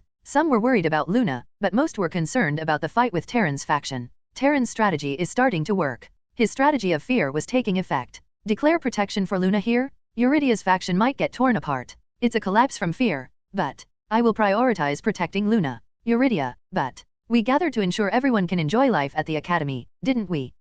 The kids' eyes changed. They were united. This was Eurydia's hidden strength. She chose kids who were not particularly skilled but had warm and strong hearts. And now that was starting to shine. We're united. But the problem isn't over yet. Glance dash. A boy warming up, swinging a great sword. Dake. He was the problem. Is there anyone who can beat that monster? Even she herself couldn't be certain of facing him. But Eurydia had planned to intervene immediately if she found Luna to be in danger. Luna, hang in there and buy some time. The kids have gone to get a teacher. Luna just smiled at her words. Hang in there? No, I'll defeat this guy and drag out Terran. And tear his throat to shreds. Asterisk asterisk asterisk. There was a brief maintenance of the duel grounds. Godner, who had been brutally defeated, was taken away, and the broken stones were cleared. Impudent girl. Terran muttered, looking at Luna from the opposite side. Not satisfied with showing her teeth, she even dares to bite. His thoughts had changed. I'll have to cut off one of her arms. It was a problem that she didn't know her place, but her skills were better than expected. It's best to cut off the bud early. One arm would be enough as a warning to Zero. Dake. Yes. Bring me one of that impudent girl's arms. Dake hesitated. Use lethal force in the academy? And that too without a priest present? If the bleeding isn't stopped in time, death wouldn't be surprising. But it's an order. Terran's command. Dake didn't defy any further. He had been taught to obey unconditionally to the word order. He was raised that way. I am not a person, but a hunting dog. Just a son of a bitch blindly loyal to his master. A dog that can't carry out its orders has no right to live. So, I'll cut off the arm. He silently carried out the order. What, you're just coming now? Men who are late aren't attractive. Sorry about that? Oh, you don't need to apologize. You'll understand the meaning of this duel once it ends. Luna cracked her neck from side to side. Is that so? Well, then there's no need for long talks. I'll give you the first move. How generous. Clang. Thanks. Luna charged in, and the duel began. Luna knew. Dake was stronger than her. That figure that took down 3 ants at once. Impressive. But she had grown too. Did she have time to train while playing with Zero? After Zero entered the dormitory, that was Luna's training time. The front of the boys' dormitory was Luna's training ground. Well, I did follow Zero on his night walks and watched from afar. Luna had her moments of training. Clang, clang, sparks flew as their swords collided. As expected, it wasn't easy. How could someone wielding such a large sword have such solid defense? That's enough of probing. Luna spun around and swung her sword, targeting Dake's waist. Clang! Dake laid his sword flat to block the attack. Just as she expected, Luna lifted her foot and kicked the flat blade. Thud! The recoil pushed them both back a bit. Since she kicked the flat side of the sword, there was no damage. But it's important that I created some distance. A slightly widened distance. Crackle dash! As Luna sheathed her sword, she started to charge forward. Her left knee slightly bent, her sheath set at a right angle. Luna's hand moved like lightning. The first secret technique of the Lester family style. One flash. A single streak of light flashing towards Dake. He slightly spread his legs, getting into position. Dake's first original technique. Skittelhau. TL note, it's German a two-hander technique. A vertical slash downwards. Just a normal vertical cut. But the impact on the dual grounds was anything but normal. Crack. It split. The flash of light Luna released. And the ground of the dual grounds. Crack crack. Damn. The stones flew due to the shock. Luna dodged to the side, moving her feet quickly. And what Luna faced next was Dake's massive sword. Swoosh! Luna's body literally soared into the air. She quickly got up from where she had fallen on the ground and assessed the situation. Dake stood still. He seemed to have no intention of launching another attack. Spit. Blood-mixed saliva soaked the ground. It was a close call. Had Dake used the blade instead of the flat side of his sword, her body might have been split in half. Hey, let me ask you one thing. How did you know I would come out on that side? I guessed. You guessed. Yes. Left and right. A 50% probability. Dake was the winner of that gamble, Luna the loser. Bad luck, just bad luck. No matter, she thought. It was better to focus on her next move rather than dwell on this. As Luna charged, the fight resumed. Dodging, attacking, rolling, getting hit, and hit again. And again. Thud. She took a hit. Cough. Luna trembled, her sword planted in the ground. Even though she blocked with her sword, the pain was intense. Damn it. Unlike her, Dake seemed unharmed. His breathing was slightly heavier, but there were no visible injuries on his body. Clang! Dake blocked the sword swung by Luna. Their swords locked in a deadlock. Luna whispered. Hey, be honest with me. How old are you? Over 20? You've been hitting for 5 years, right? I am 15. Creak creak dash. Cough. This stance was disadvantageous for Luna. Weapon, strength, size, she was outmatched in every aspect. But this was all part of Luna's plan. As she adjusted her stance, she whispered again. You're a real monster. So, what does your master want?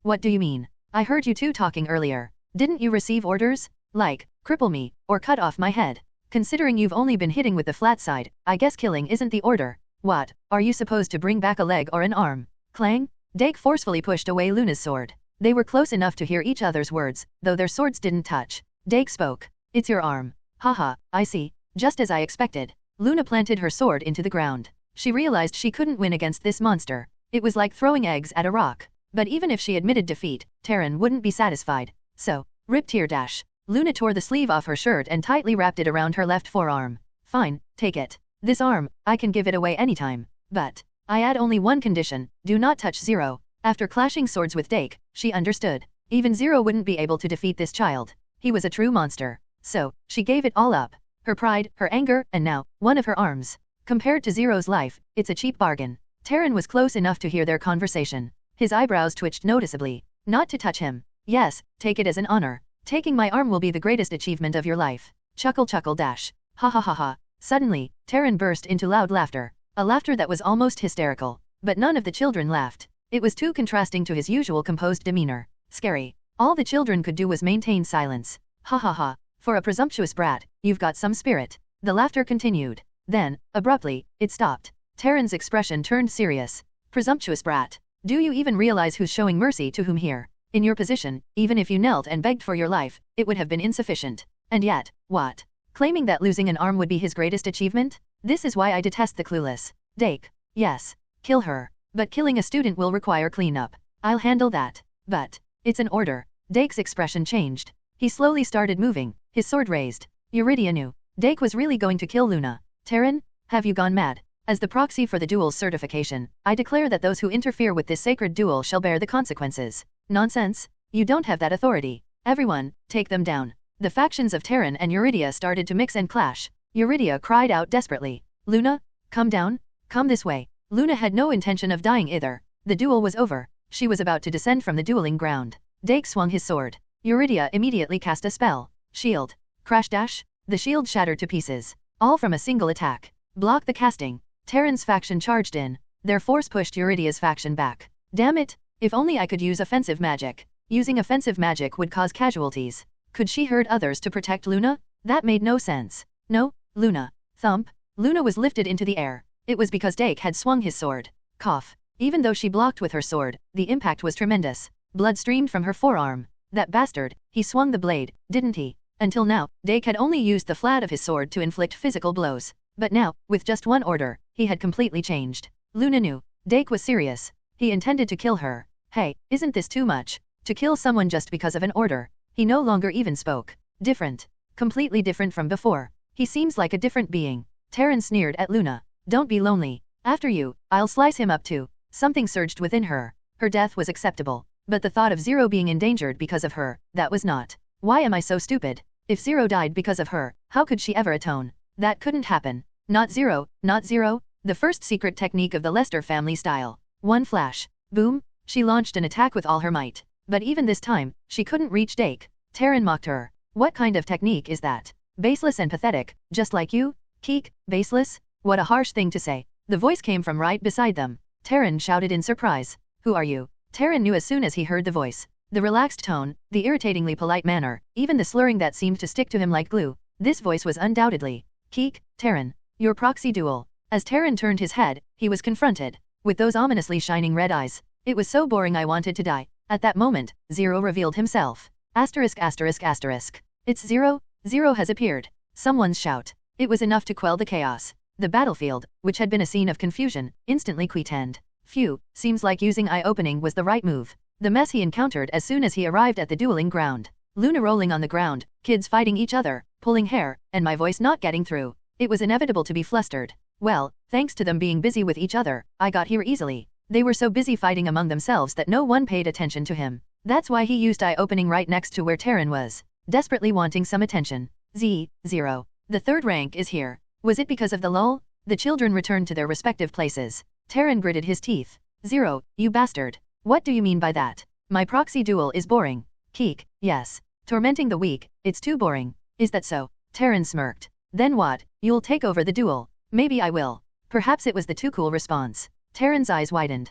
Just as he was about to pass him and go up to the dueling ground. Don't come up. Luna shouted, telling him not to come up. She knew that the moment he stepped up, things would become irreversible. I can handle this. I can take responsibility and end this duel. You don't need to get involved? So, don't come up. She turned her head to look at Terran. He smirked at that. Yeah, I guess you wouldn't want things to escalate either. Let's do this then. We'll settle it with one of her arms. To end the duel with just one of Luna's arms? What a grand gesture. With a slight smile, he took a step forward. Stepping up into the dueling arena at Novel bin at. Ignoring Terran's suggestion was just an extra. Wow, whoa, he's going up? Is he going to fight? That's impressive. Exclamations and admiration erupted from the children. They must think it looks cool. I feel like I'm about to die. They have no idea. Now that Luna was involved, there was no turning back. Because Luna is a comrade? Sure, that's one reason. But there was a more fundamental reason. Because Karen would kill me. Killing machine Karen. If even a scratch appeared on Luna, he would surely disassemble me at the cellular level. That's why he had stepped up.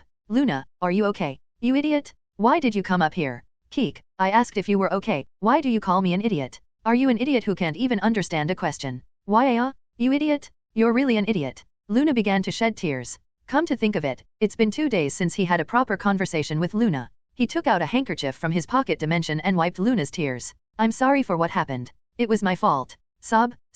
I'm sorry too. I should have done better. Yes, we both made mistakes. Let's leave the apologies here. We have something else to deal with now. Dake was standing near Luna. He had to deal with him first. I'm sorry. I caused another problem and dragged you into this. It's okay. I can handle it. No? He's really dangerous? Let's just go. Let's go back. I can't. Why? Because you got hurt. Oh dash. The crowd erupted in cheers. Oh, right. He had forgotten about them. Peeping Tom's watching someone else's love life. Well, it's not like he was in a relationship with Luna. Did you hear that? He said, because you got hurt? That's insane. Maybe love really does need a crisis. He's crazy. From today on, I'm on Team Luna. If anyone bothers that couple, I won't let it go. What a tiresome bunch. Luna, having stopped crying, looked at me. Are you sure? He's strong. It's okay. I'm strong too. If you think you're going to get hurt, just give up. I can sacrifice one of my arms. Keek, that won't happen. Forget it, just answer me. You'll give up if you think you're going to get hurt, okay? The earnest look in Luna's eyes.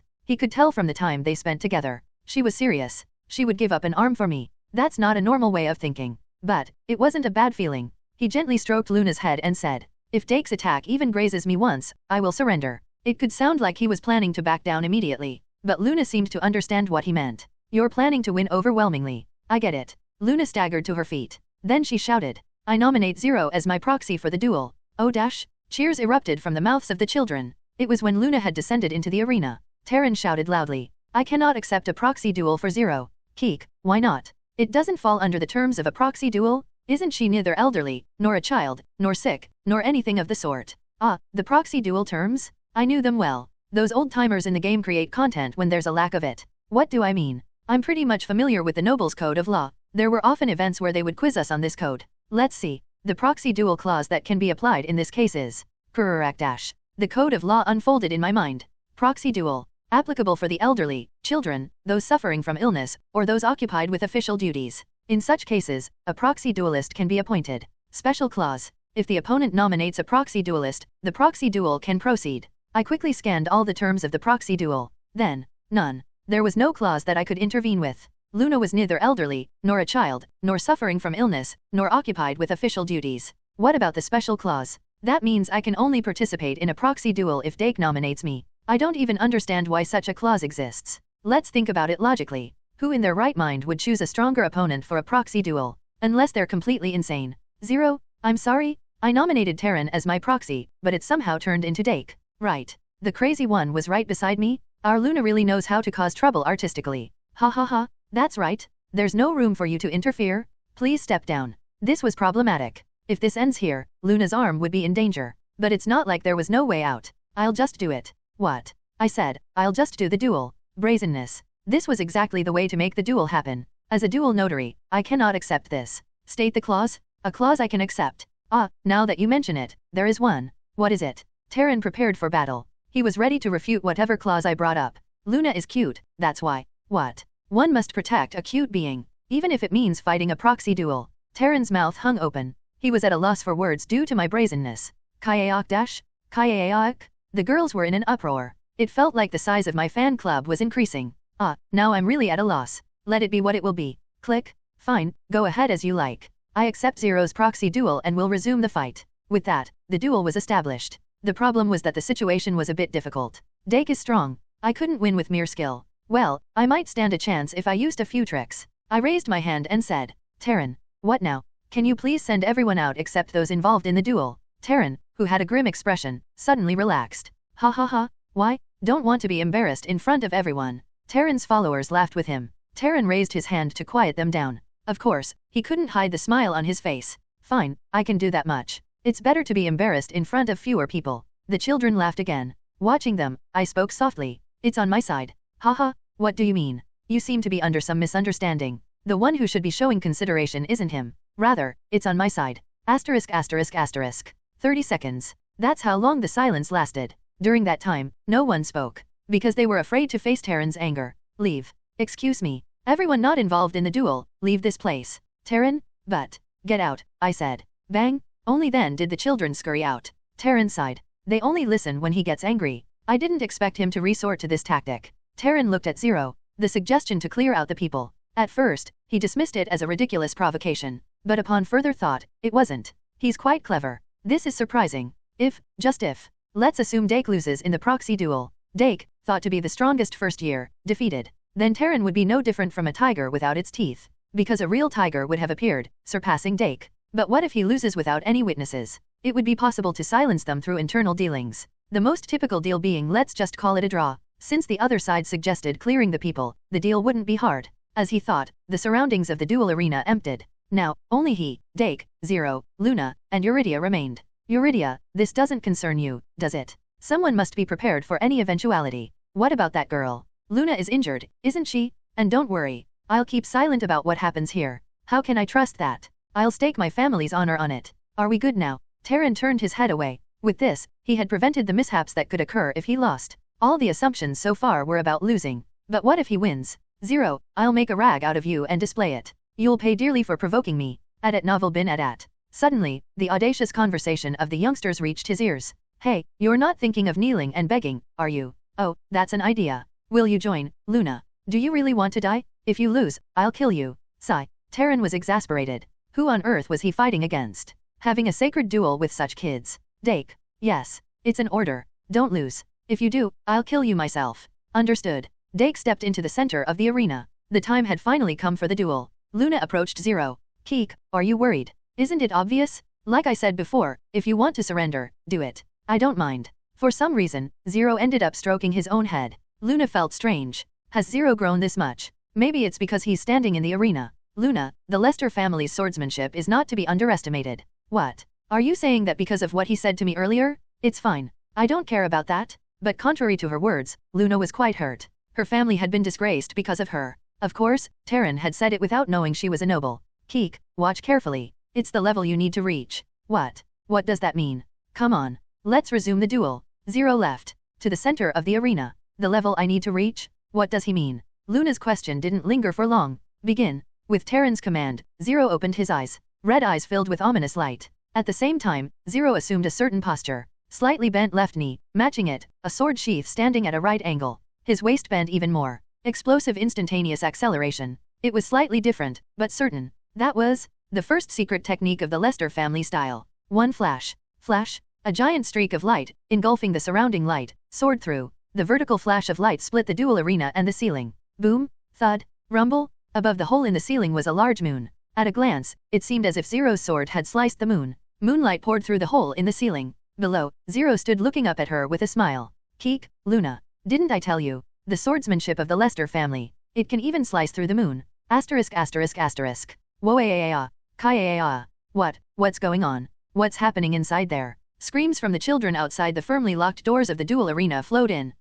Maybe that was a bit too much. The building could have collapsed from the vibrations and stone debris scattering through the air. Using a grade 1 flash was premature. It was too powerful. Kook. Dake groaned, lying on the floor. He wasn't dead. I used one flash knowing he wouldn't die, because he has an artifact. Barrier of Order. Once per battle, it reduces incoming fatal damage by 80%. I knew he had a few more miscellaneous artifacts besides that one. So, Dake's safety was somewhat assured. Of course, not by me, but by his own preparations. It's all the same, isn't it? What's this? What just happened? Eurydia, who was below in the arena, asked. Her expression was one of disbelief. Terran seemed equally shocked. He wore a face of immense surprise. Keek, I merely swung my sword, that's all. Lies? That was one flash. The secret technique of the Lester family. Eurydia yelled back. As expected, she caught on. That's why I insisted on sending the children away. The reason I provoked Terran to the extent of chasing out the kids. Children of noble families are thoroughly educated about the secret techniques of various families. The posture of holding a weapon, the way of gripping it,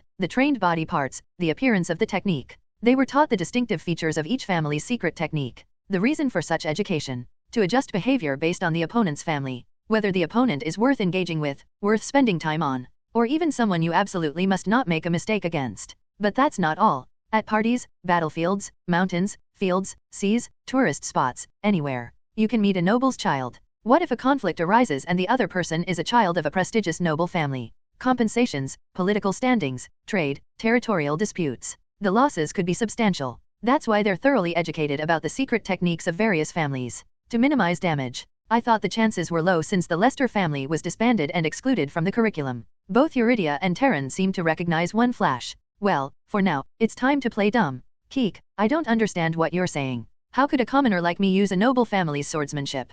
How could I forget such unique and destructive swordsmanship? It's exactly like what I learned. Well, it must be something similar. What did you say? The Lestruer family? Seems like they mimicked my swordsmanship. Eurydia clamped her mouth shut. As long as there's no evidence, nothing can be done. Already detestable for my ominous appearance, now a mysterious child using the swordsmanship of a treasonous family. Perfect prey for a hunt. It was a necessary situation. With my current state, I couldn't beat Dake otherwise. Informing Karen was a definite plan. That way, I could get help from behind the scenes. It was when I was about to leave the arena. Are you sure? Going down means admitting defeat. Terran's words echoed. If you step out of the arena, it's defeat. Luna shouted in response. Hey, what nonsense is that? Anyone can see that our 0-1. At novel bin at. No, Dake has not lost yet. Terran shifted his gaze to where Dake lay fallen. Dake, stand up. Stand up and fight. It was a command from Terran. Dake started to rise, trembling, supporting himself with his sword thrust into the ground. Isn't his leg broken? His legs wobbled like those of a newborn deer.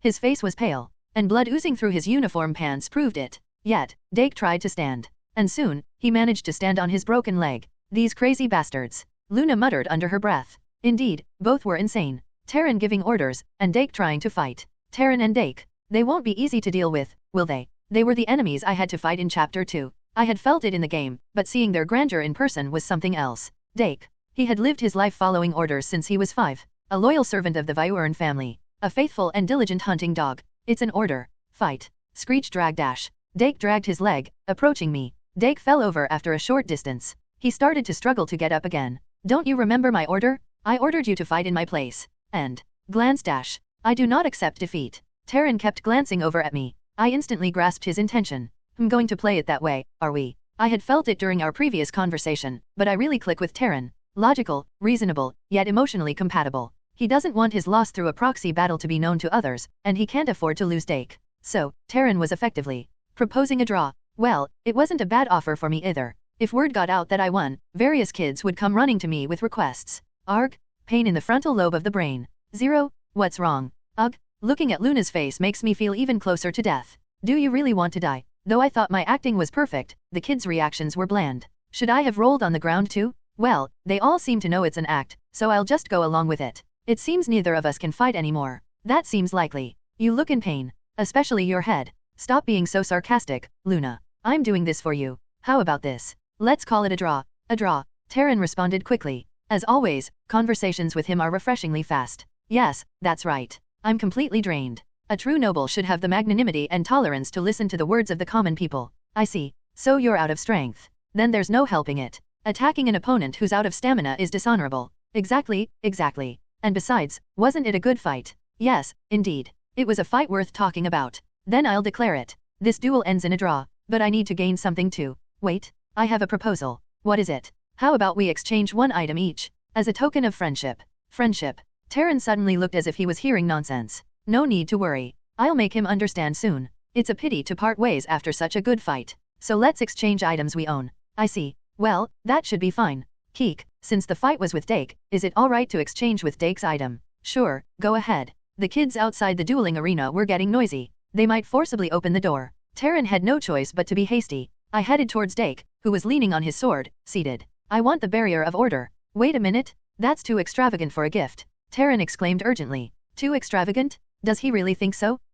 Suddenly, my frontal lobe feels fine. What did you say? Keek, a rematch seems possible now. Right this instant. Take it. If it's a gift, that much is acceptable. Arg? Suddenly, a demon-like pain in my frontal lobe. The expressions of Terran, Eurydia, and Luna turned strange. They seemed to think, what's with this guy? It must be a misconception. I'm just exchanging gifts, after all. Dake fumbled in his pocket and handed me a small disc. Barrier of Order, A. Once per battle, reduces damage by 80% in case of a fatal injury. It's not an endgame item, but it'll be useful until the final chapter. I bowed my head to Dake and Terran, who had given the gift. It was when I was about to leave the arena. Wait, you said it was an exchange, didn't you? What will you do if you just leave like that? Ah, right. It was an exchange. I bent down and picked up a pebble from the ground. A small and cute pebble that fit in one hand. I handed it to Dake. It's a gift. It's a precious pebble I carry around. It always brings me luck, but I'll specially give it to you, Dake. After firmly placing the pebble in Dake's hand, I left the arena. To give away a pebble filled with fortune I just picked up.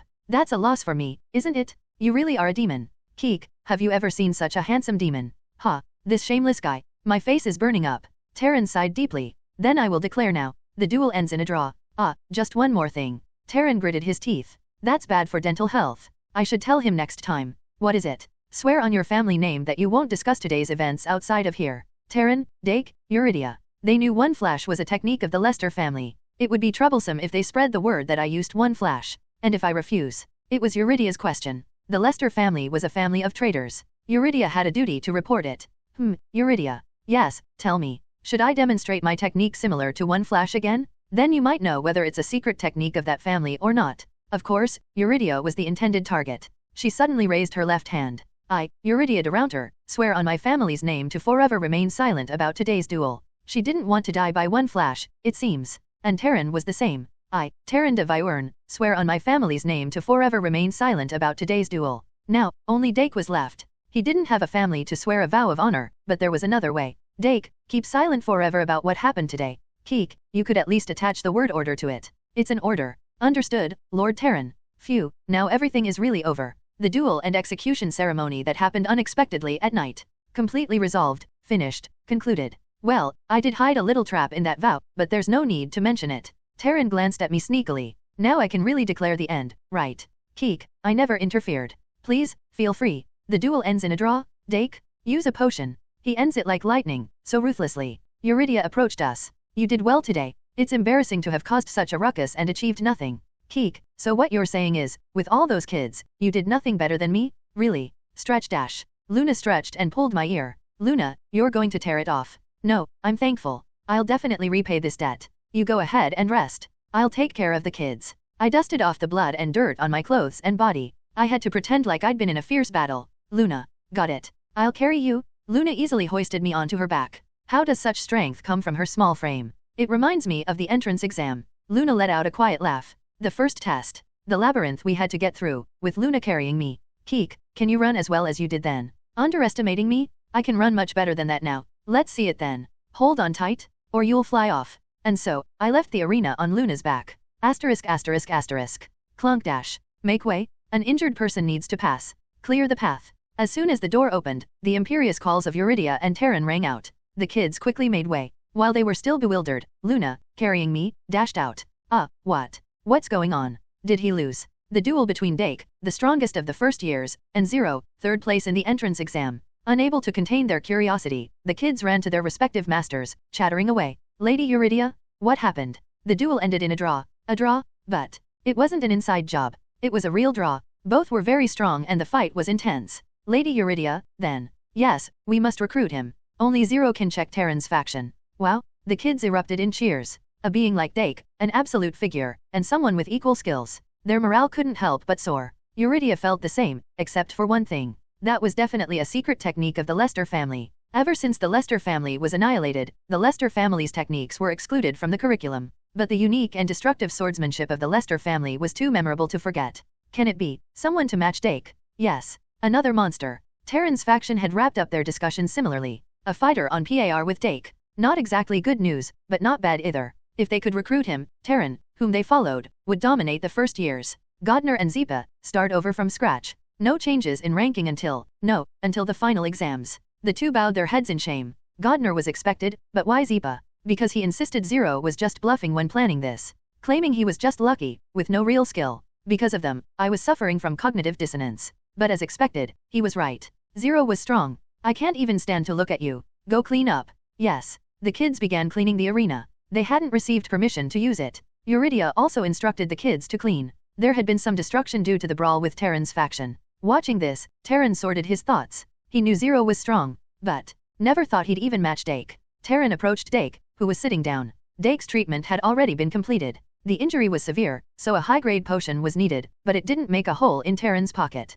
Are you feeling better? Yes, I can move right now. Good, let's think about what's next. You can win next time, right? Yes. Terran frowned. It was because Dake hesitated for a moment. Others might not know, but Terran knew. He knew Dake hesitated. You must be getting complacent lately. No, I'm not. Do you really think so? Are you even lying to your master now? I'm sorry. At novel bin at. Terran knew. Even if Dake didn't actively mingle with other children his age, he did talk to them to some extent. There were times when he even showed a small smile. He must have loosened up without realizing it. And the same was true for himself. He should have also considered the case when Zero suddenly appeared and defeated Dake. Being satisfied with his academy life, he had clearly become more relaxed. Dake. Yes. Think back to when you were in the territory. Compared to then, this is heaven. Not a stiff formal tone, but one that sounded like talking to a friend. Dake was reminded of the times before he came to the territory. Just thinking about it for a moment made his body shiver. And Terran was no different.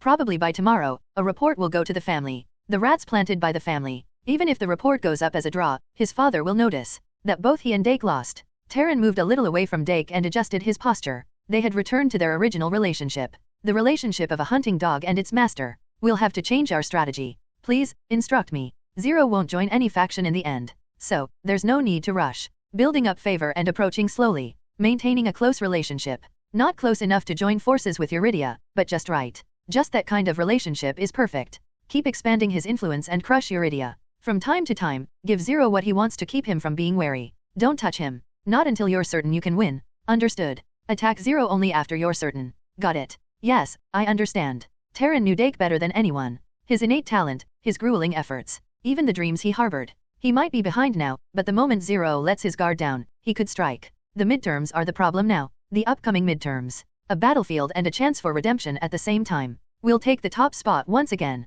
Then, this incident will mean nothing. Terran struggled to steady his trembling hands. Terran. What is it, Eurydia? Eurydia looked around. There was no one else but them. Are you going to talk about it? About what? The technique Zero used. Terran recalled Zero's form. From the preparatory motion to the final result. A perfect one flash. We swore not to talk about it. But, it's the sword technique of a traitorous family. That's the problem, isn't it? Yes. Terran chuckled. Eurydia, let me give you a piece of advice. Advice. Don't meddle in others' affairs. Especially if it concerns a traitorous family. It will eventually strangle you and those around you. But we have a duty to protect the royal family. Duty. Terran let out a snickering laugh. A laugh that was strangely unpleasant. I see now. You really don't know anything. What do you mean? Just pretend you didn't see anything. Forget what happened today. This is sincere advice. I hope you'll heed it. Terran seemed to know something. Eurydia wanted to ask again, but she couldn't. Because two other children were approaching. Lady Eurydia. What? Lord Terran. Instead of calling names, state your business. You frustrating kids. A child from Eurydia's faction and one from Terran's faction. The hesitating duo slowly began to speak. So, what about that? The rest is restored, but the ceiling is beyond repair. Eurydia and Terran exchanged glances. That's right, Zero had smashed the ceiling. Not only using the dual arena as he pleased but also destroying it. A more pressing matter than thinking about the family of traitors had arisen. Asterisk asterisk asterisk. Tadadak?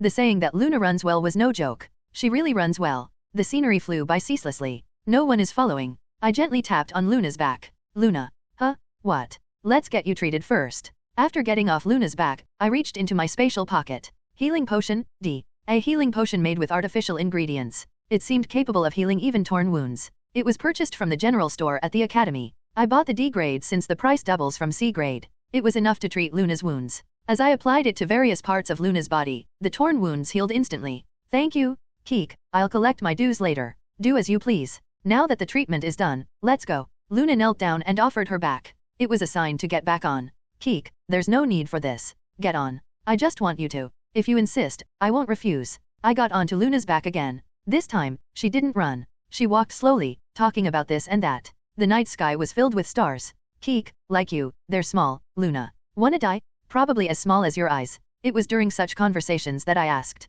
Zero, can I ask you something? Yes, please speak. How can you use one flash?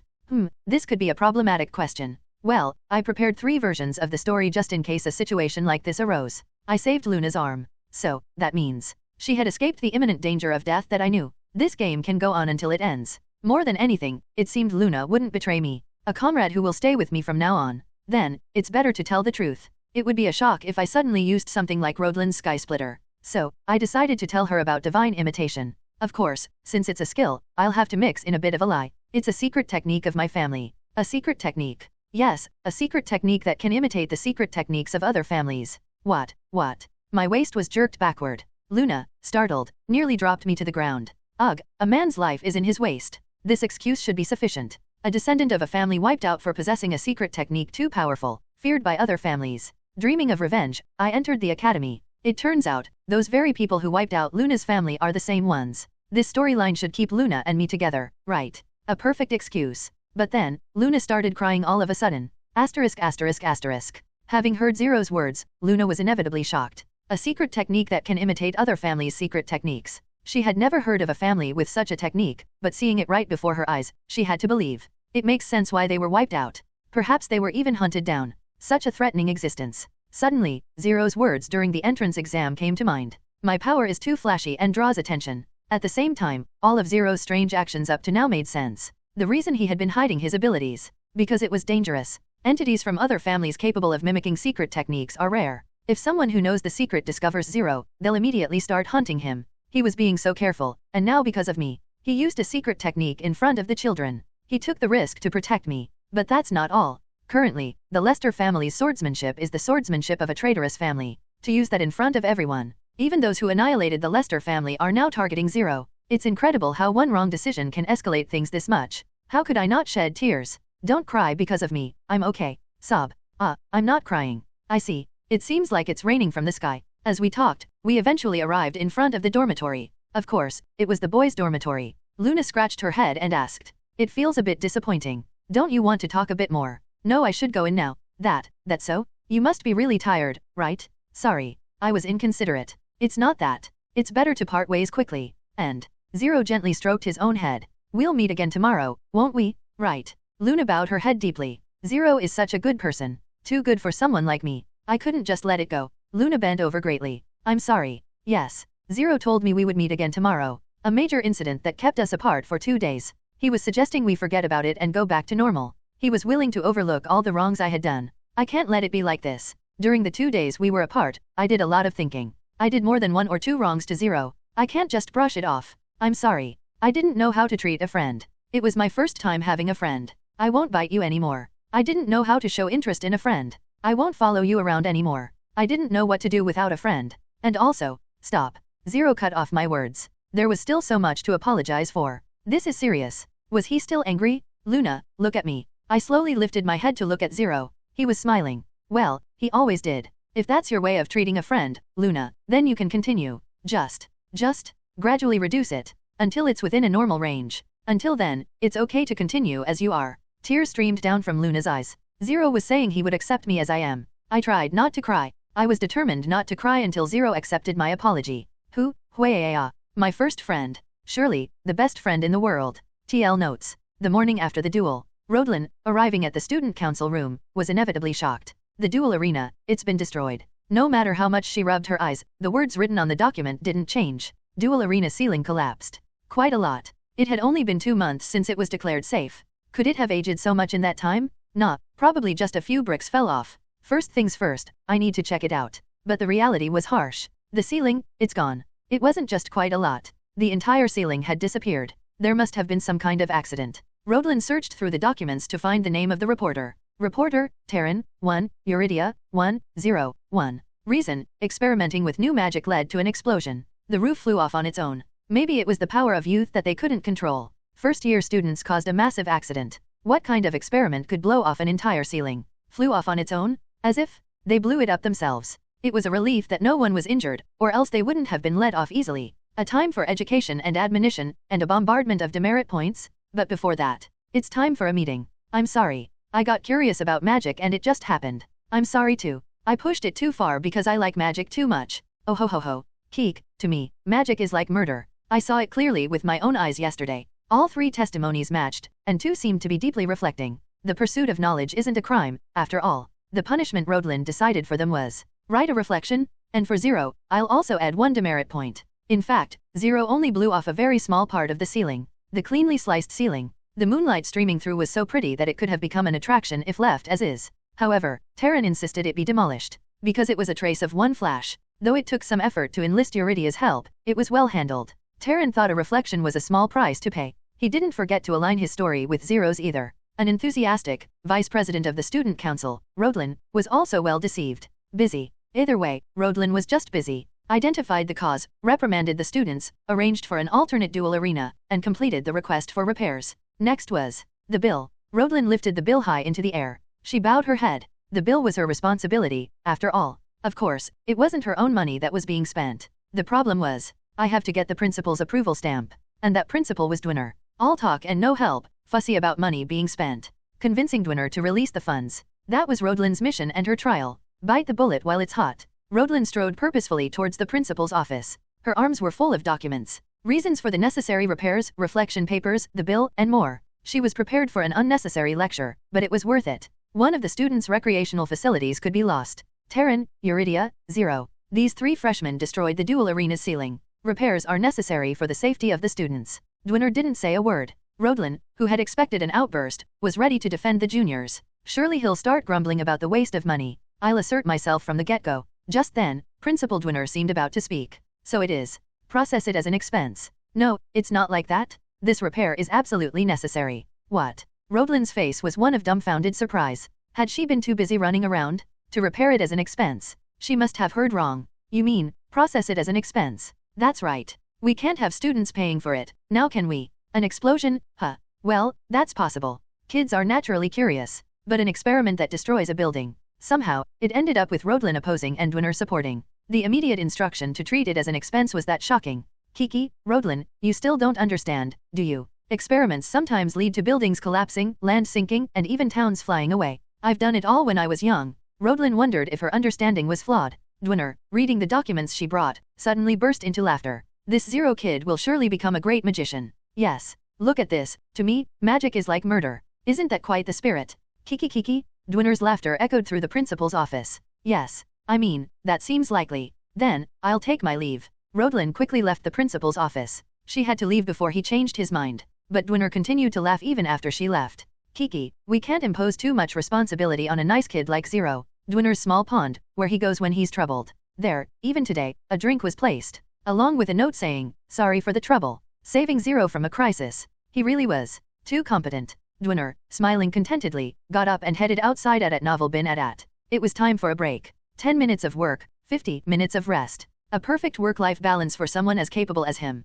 Click dash. The principal's office was empty after Dwiner left. Pop. Suddenly, a lid opened in a corner. A lid opening in a corner? An impossible description. But anyone seeing the current situation would describe it that way. Phew. Thank goodness. The one who emerged was none other than Rez. Dragged by Godner, saved by Luna. A girl with bangs long enough to cover her eyes. Now, she was inside a box. A box perfectly matching the wall pattern of the principal's office. So well matched that no one could notice. Thank goodness. Luna didn't get punished. She had been hiding, worried about the punishment for someone who helped her. Since dawn today. And since then, Rez had been thinking about one thing. I want to get closer to Luna. But for someone as timid as her, it seemed impossible. Rustle dash. The box containing Rez began to move. Asterisk.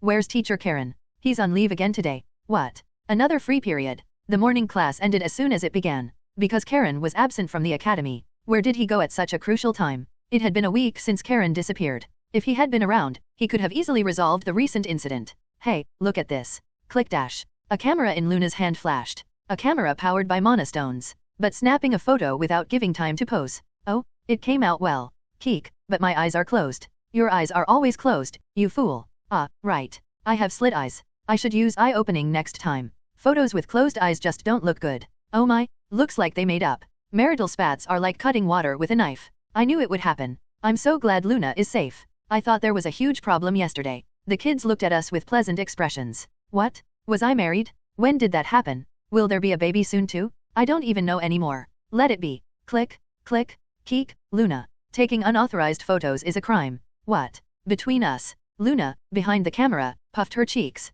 Was it because of yesterday's incident that she felt less burdened? Her expressions became much more diverse. Well, she's cute, so I decided to let it slide. No class, so shall we go out? Before that, could you help me out for a moment? Help. Luna nodded emphatically. Asterisk.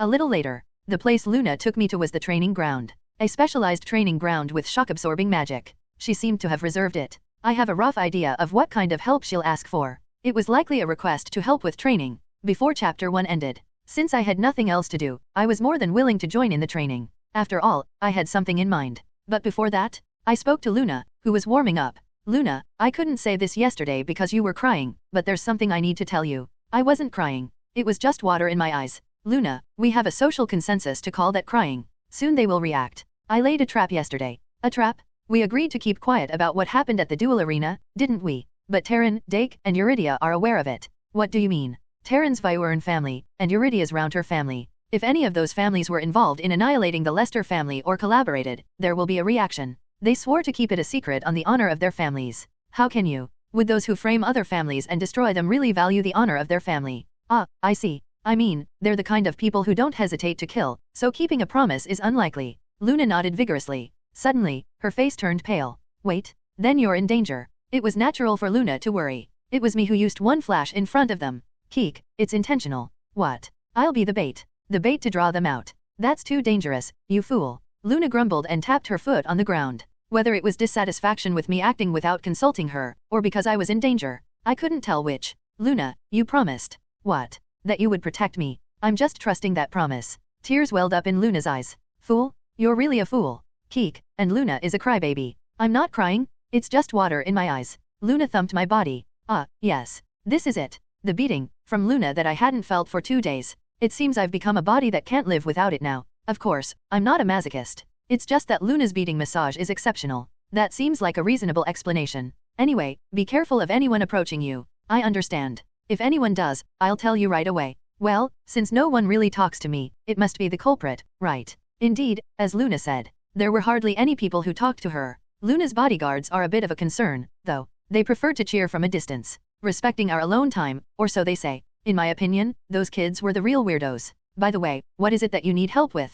Ah, perfect timing. It's actually related to what you just mentioned. Luna put on a serious face. Then she pulled out a sword from her spatial pocket and pointed it at me. Swoosh dash. Let's have a match, Zero. Luna's sword was pointed at me. Looking at her, I cheerfully said, I don't want to. Luna. Ah, why? This is the moment where you should say something cool like, Keek, then let me teach you a thing or two. Luna yelled and approached me. I understood her thoughts. She wants to become stronger. That's why she wanted to spar with me. The effort named experience. Nothing else helps a person grow more than that. I would have liked to help her. It's also good for me if Luna becomes stronger. But even if I wanted to, I couldn't. If I were to spar with Luna, I would lose 100%. 100 losses in 100 matches. A guaranteed one-sided thrashing. If I use skills, Luna might die, and if we only use swordsmanship, I'll be hopelessly defeated. Strong against the strong and weak against the weak. An entity that would be called crazy in society. That was me. Why can't you do it? Keek, because for me, sparring is murder. What nonsense. Luna, it's not a joke.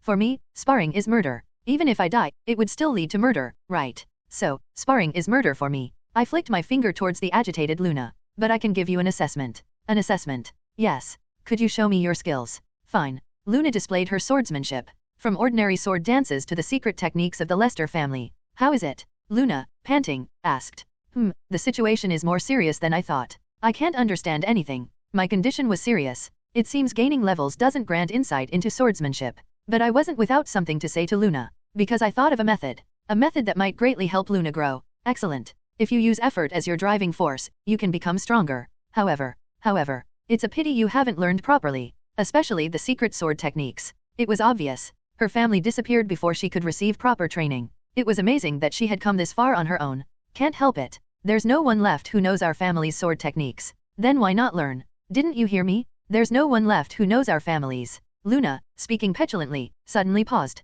Right. There was someone. Someone who knew the Lester family's sword techniques well and could perform even better secret techniques than her. Keek, isn't that person right in front of you? It was me. *****. Training with Luna began. The first secret technique of the Lester family style. One flash. Flash? Quagwagwong? One flash unleashed with the power of divine imitation. The training ground didn't collapse. It was designed to withstand even 7th circle magic. So my one flash is weaker than 7th circle magic. A-level forced fixation due to divine imitation. And stats that are pathetic for my level. It couldn't be helped but to be weak. Well, being stronger than 7th circle magic would be even stranger. Clang? Damn it. Luna, who also used one flash, cursed. Because her one flash was clearly inferior to mine. The difference was as big as between a dragon and an earthworm, to put it simply. Ugh, what's the difference? Keek, finding that out is exactly Luna's task. Can't you just teach me slowly and kindly? That won't do. You can't become stronger without realizing it yourself. Whatever. Luna flopped down. I wanted to teach her properly, but it was impossible. Divine imitation is a skill that automatically activates the moment I think of the technique name. The only things I could set were the angle and direction. The moment I think of the technique name, I lose control of my body. Even now, I used one flash, but I had no idea what movements I made. That's why it came to this. Figure it out and learn by watching.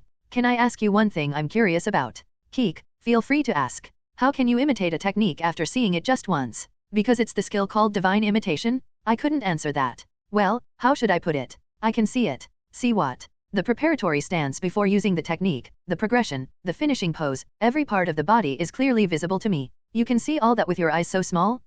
Is it like a magnifying glass or something? Now she's casually making fun of my appearance. If this goes on, you might rival Raymond in that regard. Wait, so you copied my stance for one flash? Keek, that's correct. Then shouldn't it have the same power as mine? Why was it more powerful? Oh, quite a sharp observation from Luna. But I was prepared for this too. It's because of insight. Insight. Yes, I can use a wide range of secret techniques. And I have gained insights from using various techniques. Analyzing problems and thinking about how to make them more powerful, then applying them. That's why my one flash was stronger than Luna's. I thought it was an excellent excuse. So it's true that you can use other families' secret techniques. Just to clarify, I'm not perfect. It's just imitation after all, so it's impossible to perfectly replicate them. Really? Yes, maybe about 50% of the maximum. Isn't 50% a lot? Luna was astonished. Well, my words weren't wrong. The skills imitated by divine imitation are all fixed at A grade. And the power of S grade skills is typically considered twice that of A grade. Yes, a true one flash would not be like this. It would be bigger, stronger, more beautiful.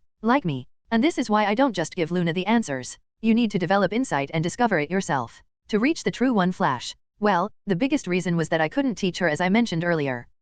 I feel like I've learned a lot more about you. Keek, I told you because it's Luna. Because it's me. Yes, because you are special, Luna.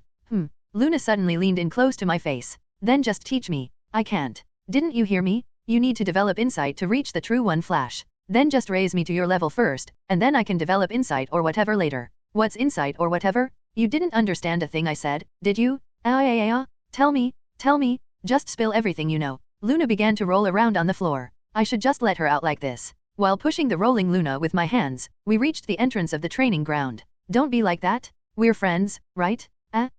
Because we're friends, I'm doing this. If you just take what's given to you, you won't become a good adult. I don't have to be an adult if I just take. What a miraculous line of reasoning. Just as I was about to open the entrance to the training ground, Luna grabbed my hair and pulled it hard. It feels like I'm about to learn something new. Tell me. Luna, please let go. A fierce struggle began. Caught by my hair, I had no choice but to fall to the ground. Got you? I lay there, looking up at the sky. Then Luna climbed on top of me, firmly grabbing my wrists. That's when I realized something had gone terribly wrong. Luna? Can we have a truce for a moment? Now you ask? I won't let go until you surrender. Luna sat squarely on my stomach at novel bin at. This is really dangerous. Physically, morally, socially, and even sensoriously?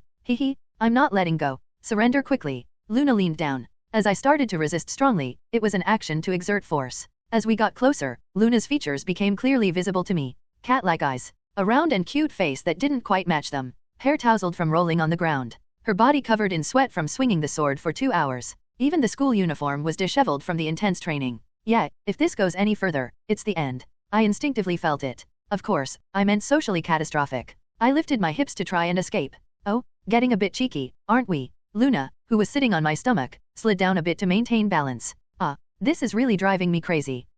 What's that behind? No, this is a social burial. Last chance. Just as I was using all my strength to push my hips up. DRLLRK-. Excuse me, your reservation time is up. It's our turn now. A group of girls entered the training ground, opening the door. At that moment, when I was giving my last effort, our eyes met. Hike. Luna rolled off to the side. Luna, panting and soaked in sweat. And next to her, me, in a pathetic state trying to push my hips up. An awkward silence filled the training ground. The girls who appeared at the door. We knew each other well. Classmates. And they were part of Eurydia's faction. It's okay. I can explain everything. There was still a chance. Hey, be gentle. It hurts. Luna's outcry. How can one choose such words in this situation? It was astonishing, almost breathtaking. The girls' faces turned bright red. Sorry, so sorry. Have a good time. We'll give you our reservation time. We suddenly got busy. And so, the girls left. With a tremendous misunderstanding. What? They're giving us their reservation time? Nice girls. Don't know what's going on, but it worked out. 0, let's train more. Yes, Luna. A tear rolled down my eye. *****.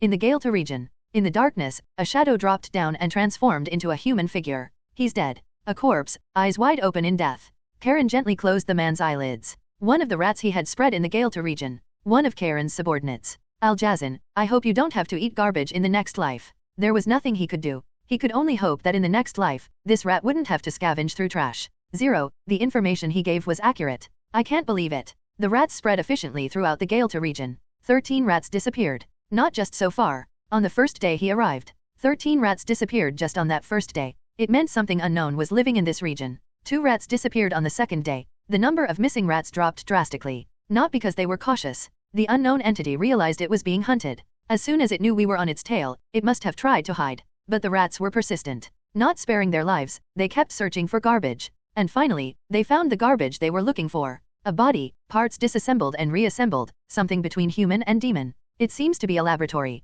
Ugh, what's that smell? Several of the rats began to retch. They were trained to the extent of being able to sleep while smelling rotting corpses. The fact that even they were vomiting indicated how severe the smell was. The rats were at a loss for words. The scene before their eyes was too horrific. Too unreal. They didn't know what to say. Is this a dream? They couldn't help but think so. A ceiling that must be at least 5 meters high, a gigantic mountain reaching the top of it. A mountain made of piles of corpses was greeting them. And there were 3 of them. There were as many as 3. One side was humans, another demons, and the last one failures. My god. Not just the number of humans, but those who saw the number of demons couldn't help but be shocked. There seemed to be at least 50. Sacrifices for the descent of a demon usually start from the hundreds. To see so many demons piled up like that. How many humans have been killed? The rats began to tremble. Some collapsed in fear. That's when it happened.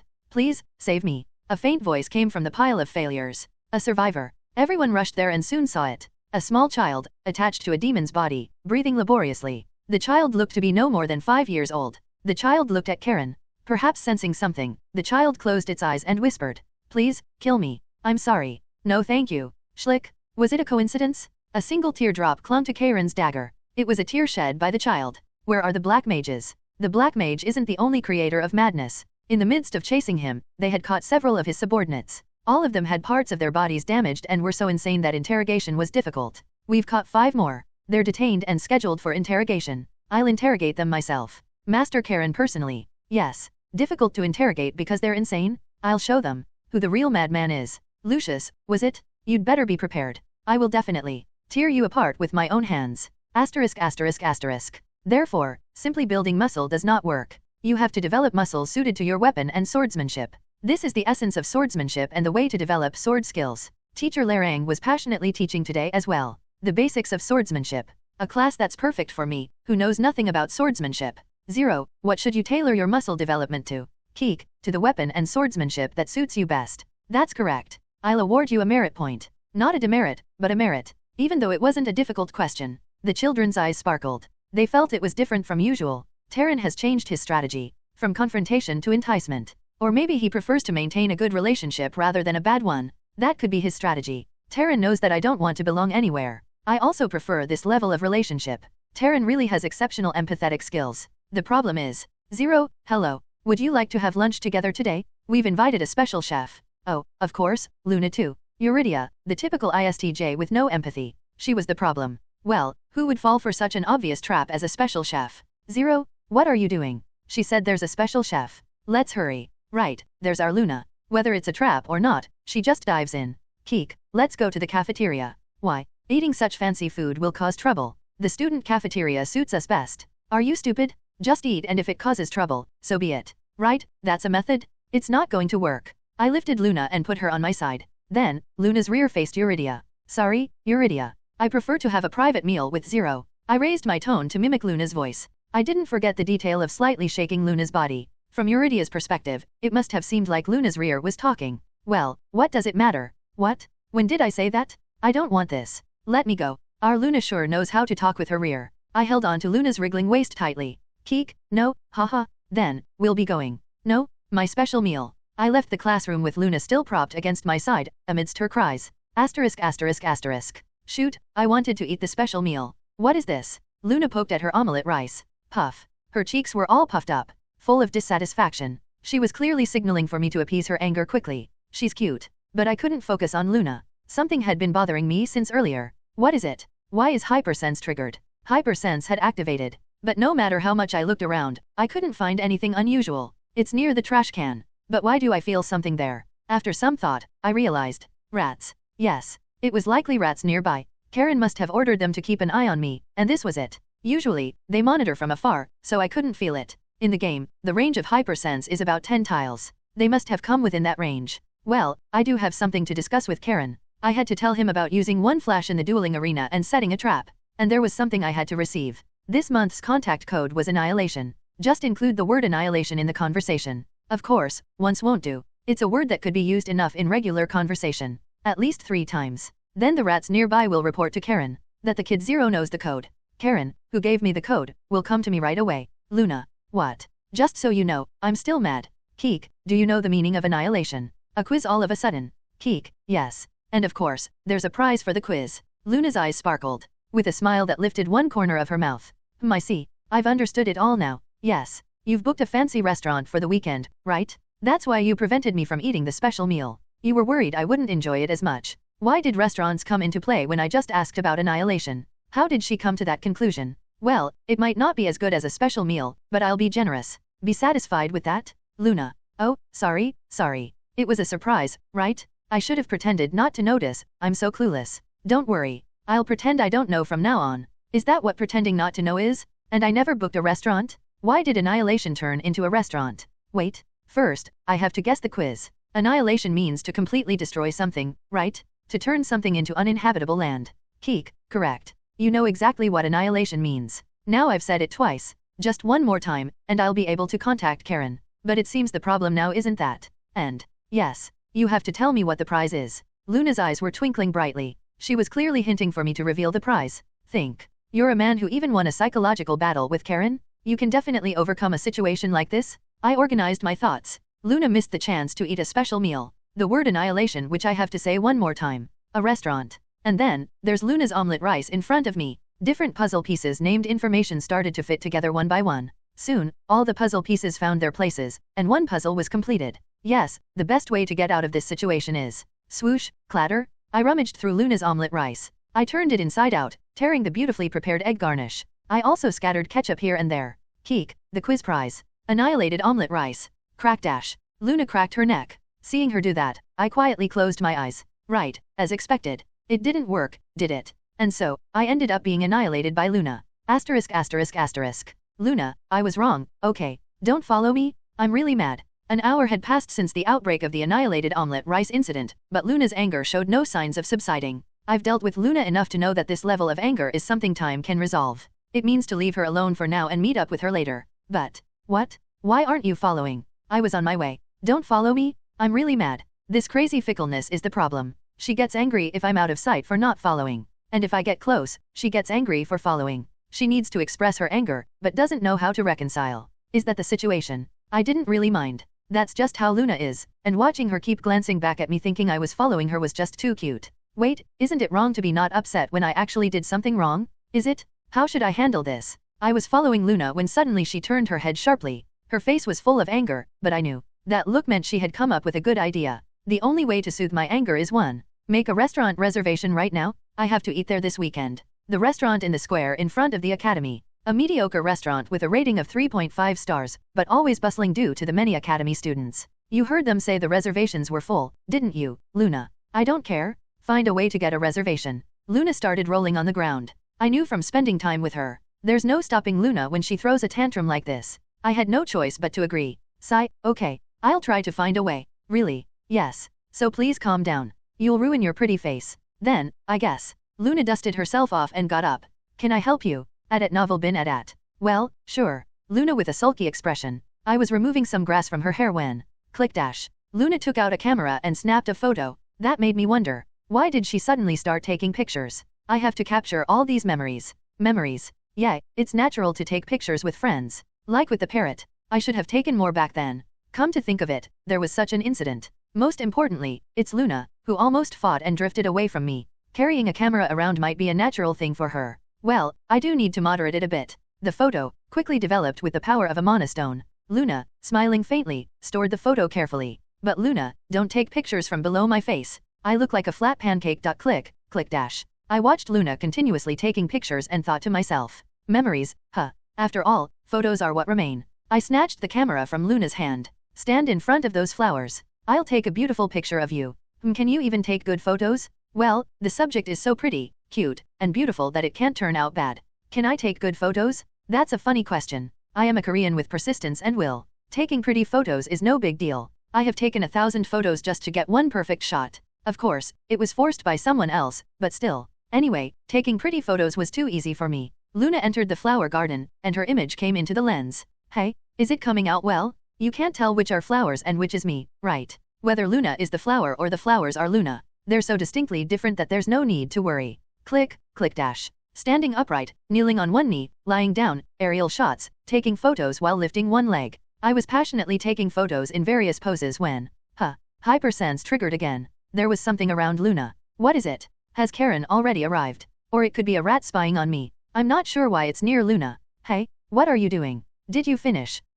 Yes, I've finished. If it turned out weird, you're dead. Luna rushed over and operated the camera. The photos were immediately developed with the power of the monostone. Oh, you took them well? You're quite skilled. Keek, photography is murder for me. What? Oh, wait, what's this? Luna tilted her head in confusion. I looked at the photo from the side, but I couldn't see anything particularly strange. Oh, could it be that? Keek, Luna. You always look like that. Slightly squished. At novel bin at. Don't be too shocked. It can't be helped. Thump, thump. Luna's fists hit my side twice. It hurt to the bone. To think I get hit for telling the truth. Look at this. Luna whispered and leaned towards me. Then she started flipping through the photos one by one. Then I realized what Luna was talking about. The rock is moving. The white rock next to the flower garden. It was moving slightly. A rock the size of a medium-sized dog. Well, it could be due to the changing angles while taking photos. But this was beyond that. It moved. The rock itself. What is this? A haunted rock. Luna murmured.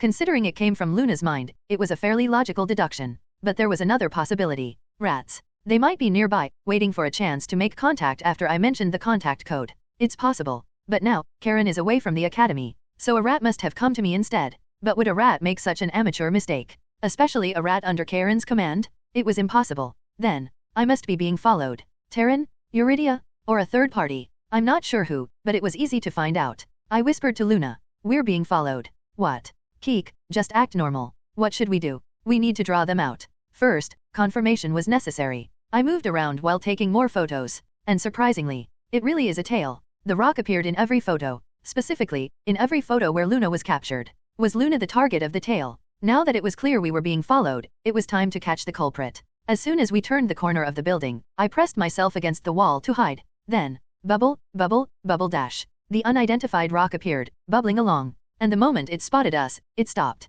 Perhaps the silence was too much to bear. The rock spoke. I am a rock. Yes, a rock, huh? Seems like these days, even rocks talk. Even rocks are part of the MZ generation. Swoosh dash. Luna, who was beside me, drew her sword. Is it an assassin sent by the Terran faction? Should I just cut it down? Luna assumed an attacking stance. Then the rock began to vibrate violently.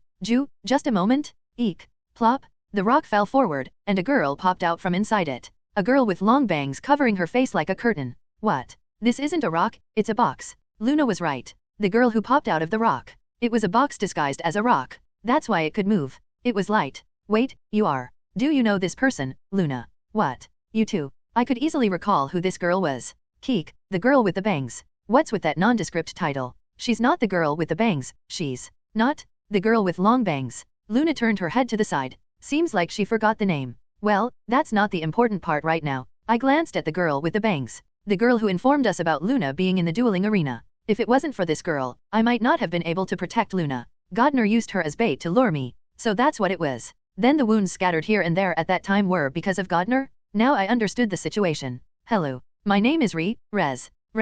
So, sorry. I have a name. I'm so sorry for having a name. Rez lay flat on the ground, trembling. Apologizing for having a name? Excessively timid. What exactly is this strange creature? Keek, were you also watching us in the restaurant? Yes, that too, I'm sorry. The hypersense that activated in the restaurant. It seems it was because of this girl. Wait, there was only a trash can there, right? Was she inside the trash can? Or was it a box shaped like a trash can? Is there any difference? Well, come to think of it, not much. But that's not the point right now. Incredible hiding skills. It's not just my opinion. The presence of Rez I felt with hypersense. It wasn't much different from when I faced Karen. Her hiding skill is on par with Karen's. If her level rises and her stats increase, she might even surpass Karen in stealth. Now that I think about it, I've heard that name before. Rez.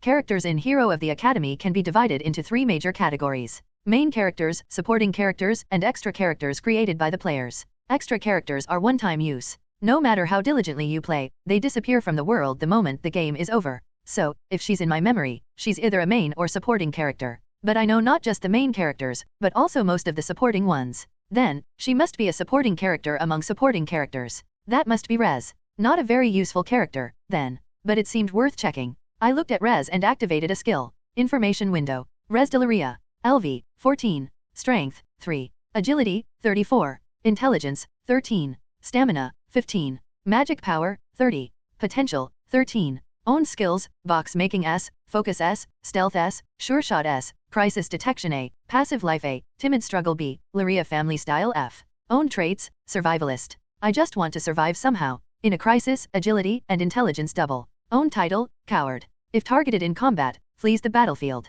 However, leaves carrots for allies. Seeing her information window, I couldn't help but be amazed. Despite her low level, she has incredibly high stats. 4 S-grade skills, and even the survivalist trait. This is an overpowered spec. But soon, that feeling subsided. The moment I saw the last title coward, I remembered what kind of character Rez was. A bug-level character with a 100% hit rate. However, due to her low attack power and the tendency to flee when targeted by enemies, she was a character often overlooked. What does that mean? The moment she becomes a target of an attack, she immediately leaves the battlefield. In typical games, a character loses health, blocks, or gets stunned when attacked. Rez, however, does none of these. The moment she becomes a target, she exits the battlefield. She just disappears. She does return in the next battle, but she doesn't stop fleeing even then. And this was a significant issue in the SRPG genre. Even the most incompetent character can at least serve as a meat shield. But since she immediately leaves the battlefield, she can't even be used as a shield. And most importantly, her level doesn't increase. Since she always leaves the battlefield first, she can't gain experience points.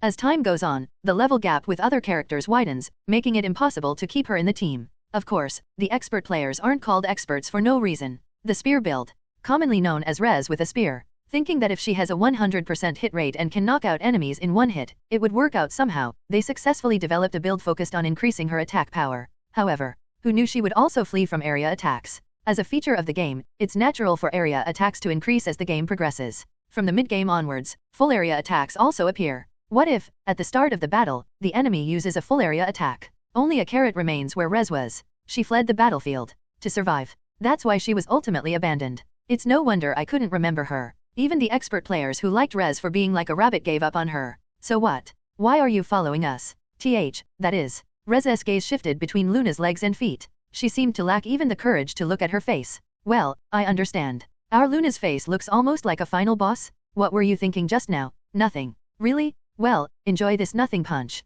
Thump, thump. I was being beaten up by Luna when Rez started trembling and opened her mouth. With Luna. With me.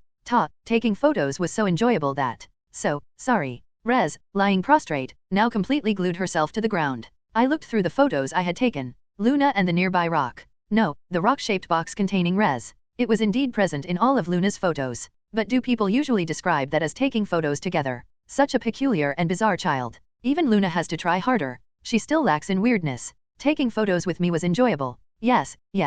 Rez nodded desperately. Well, it doesn't seem like she's a spy planted by Terran. No need to worry then. That's when Luna whispered in my ear. Zero, I think we've found something. Found what? A spy. Luna's eyes shone. Seeing her like this, I thought. Our Luna too. She's not one to be outdone in strangeness. In a corner of the training ground, a small desk and a slightly bright, eerie light stood in place. Underneath that light, Rez was sitting on a chair, shivering violently, tightly bound. She's definitely a spy sent by them. I'm certain of it, Luna muttered in the makeshift interrogation room she had set up in the corner of the training ground. Keek, I don't think that's the case. No, I'm sure of it. I even have evidence to prove it. Evidence, meaning proof that can be substantiated. Luna had found something even I hadn't? Impossible. From my perspective, this was a perfect misconception on Luna's part. Currently, we were in a trap using the Lester family's secret techniques. Thinking that Rez was dispatched to detect this trap and extract information was undoubtedly a mistake. Keek, it must be a misunderstanding on Miss Luna's part. Really? Then why did she approach me? That is. Right? I'm curious about that too. Do you have any experience with interrogation or questioning? Well, I do have somewhat similar experiences. I've had the heart-pounding experience of a date with Karen where one mistake could snap my neck. Not just once, but twice.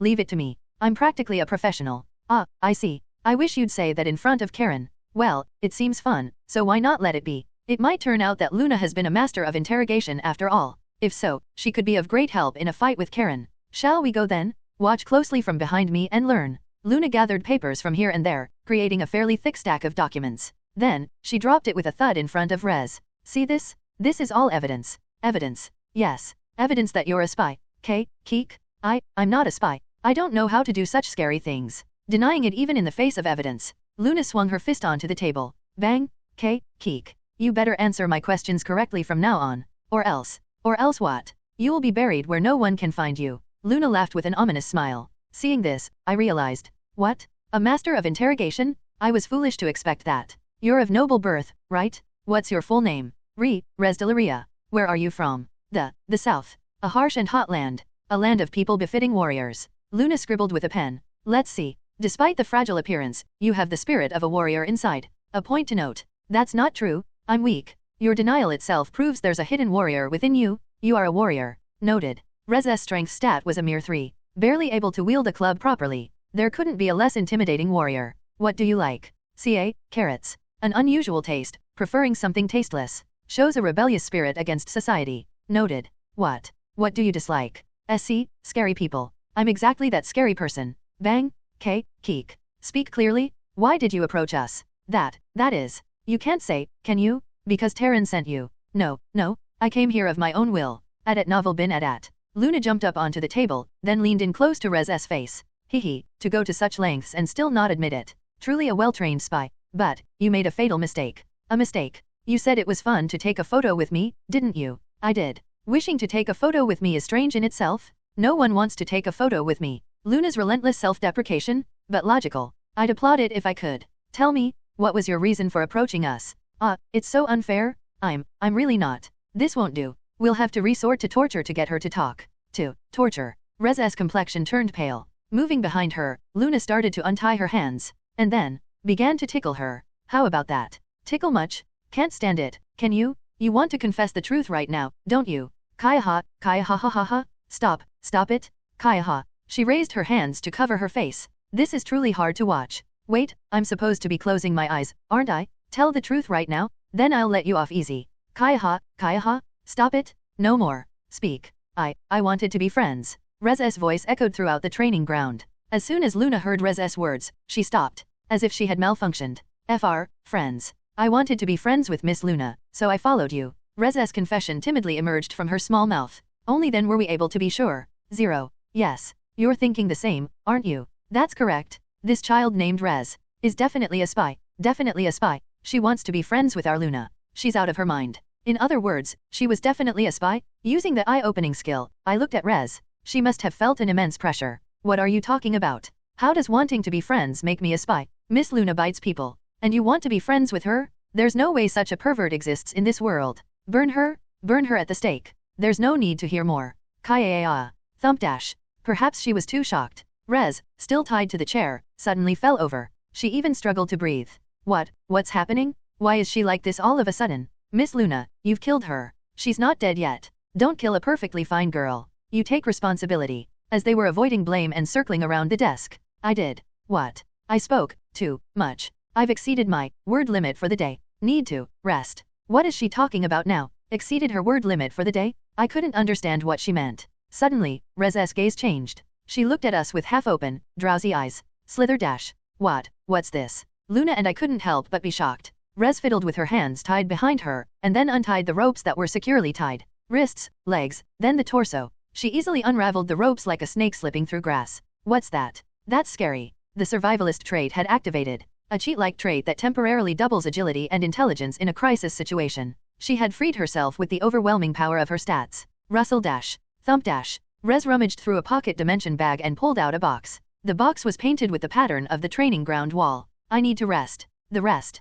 Next time. Do it. That was her last word. She attached the box to the wall, squirmed into it, and closed the lid with a snap. Then the box disappeared. It blended into the training ground wall, becoming invisible to the eye. The box Rez created was a perfect match for the training ground pattern. What kind of thing is that? It was my first time seeing such an outlandish character. Not just going into a box to live, but also having a daily word limit. She was truly a strange child. What? How did it get untied? Keek, perhaps you tied it wrong. That's impossible. The rope must have been faulty. Hey, tie me up. Luna turned her back, and I complied with her request, tying her hands. Then I tied her feet. I even put tape over her mouth. Eek. Luna struggled and began to try and untie the rope. Indeed, Luna is cutest when she's quiet. She seemed to want to say something to me, but I lightly ignored it. I had something to think about. Would Rez be okay? What I was considering was whether it would be okay to recruit Rez as a companion. The first and absolute condition for becoming our companion. She must not be sociable. Attracting unnecessary attention could draw eyes to us, but it could also poach the protagonists for our party.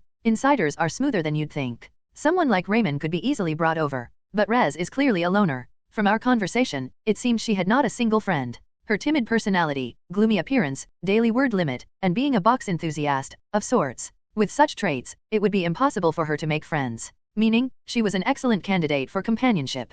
However, the problem is the coward title. I can't include a child who runs away from the battlefield in our party. It would be a great loss if she ran away after all the effort put into raising her. It's best not to include troublemakers. Well, she could be useful until the mid-part of the story. But it would be impossible from the latter half with its many area of effect skills. Thinking it over, it's still a no-go. I want companions who can stay with me from the beginning to the end. Ugh, right. I approached Luna, who was squirming while tied up, and bent down to grab the rope. The rope left over from tying up Luna. I'll put it in the pocket dimension. There might be another use for it someday. I was organizing the rope to put it away when it happened. Excuse me, your reservation time is up. A group of girls entered the training ground, opening the door. What is it? Why are they looking at me like that again? And this time, their gazes were as if they were looking at a real pervert. I slowly looked around. The desk and chair, illuminated by the eerie light. Luna, groaning while tied up at my feet. And the rope in my hand.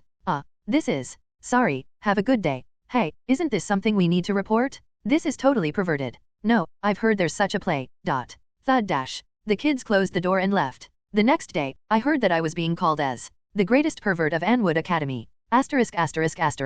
Larang's basic swordsmanship class. Today was an outdoor lesson. Precisely, it was the day for practical basics of swordsmanship. Each family has their representative secret techniques. As you may know, these secret techniques are quite intricate, because they embody the characteristics of the family. If you don't understand the basic swordsmanship that forms the foundation of the family, you can't use the secret techniques. But secret techniques are not exclusive to them. It's just difficult without the foundational swordsmanship, but it's possible to replicate them to a certain extent. Teacher Larang drew his sword. Even those unrelated to the respective families can use secret techniques, secret moves. The foundational swordsmanship, the subtleties contained within, even specific muscle movements. It requires significant effort, but it's not impossible. This is important. Just like this. The third secret move of the Larang family lineage. Illusion sword. The secret technique of the Larang family used by Larang hit the wooden dummy directly. Crash dash, thump dash. Wow, whoa. About 30 centimeters apart, 3 wooden dummies. All 3 had holes precisely in their hearts. I can use the swordsmanship of 5 families currently. Not all of them, but I can use 2 from each.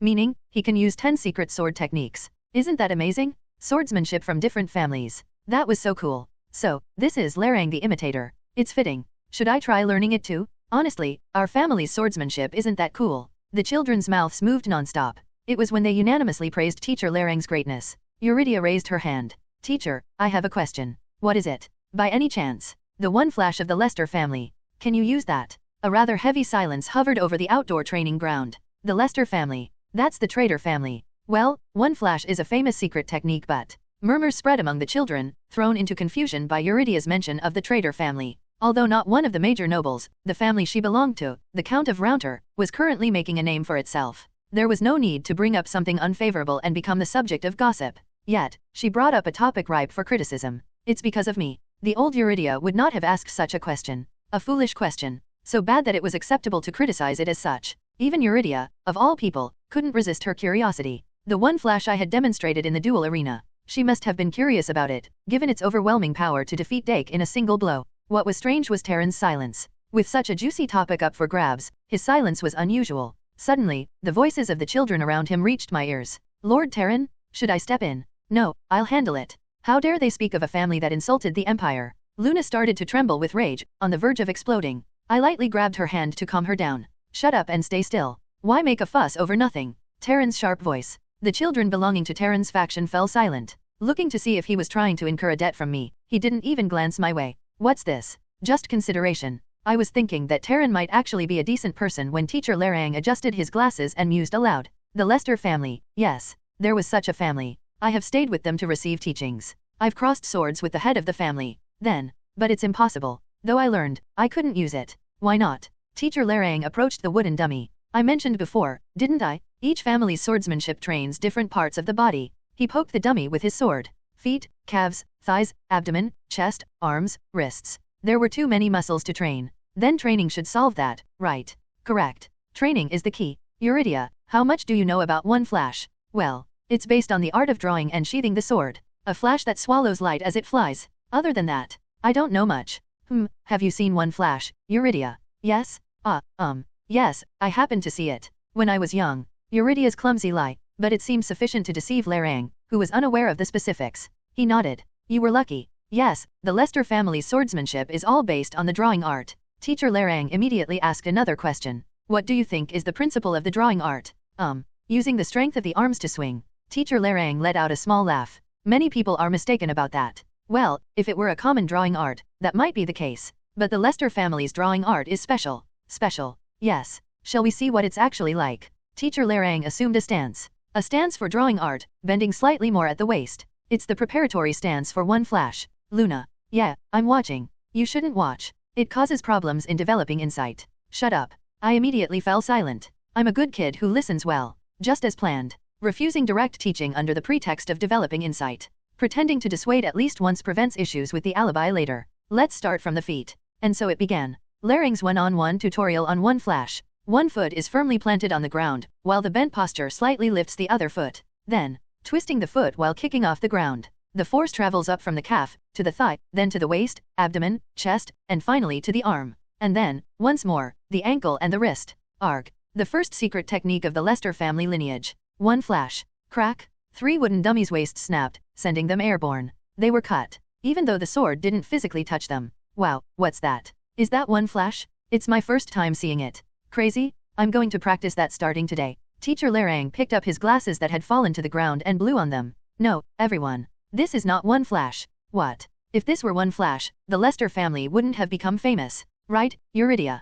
Teacher Larang seemed quite upset. The children tilted their heads, not understanding the situation. To them, the one flash demonstrated by Larang appeared to be an incredibly impressive technique. But those who truly know one flash would have a completely different reaction. Terran, with his eyes narrowed. And Eurydia, making a face as if she saw something she shouldn't have. Her mouth slowly opened. Yes, it's quite different. Are you disappointed in me? No, I thought it was amazing. Glancing over, Eurydia looked my way. This is what it means to be popular. The technique of one flash compresses the air by slicing it in a straight line, again and again. Cutting through the air in front and doing it over again until it reaches the target. The problem is that this compression process is extremely short. How much air can be cut and compressed within that time is crucial. In summary, the speed at which the sword is drawn is most important. Luna began to take notes frantically. If only she studied like this all the time, how pleased her parents would be. It was a moment of realization at novel bin at. Well, focusing on the drawing speed might cause the angle to skew, preventing it from flying in the desired direction. It was when Teacher Larang was rotating his wrist.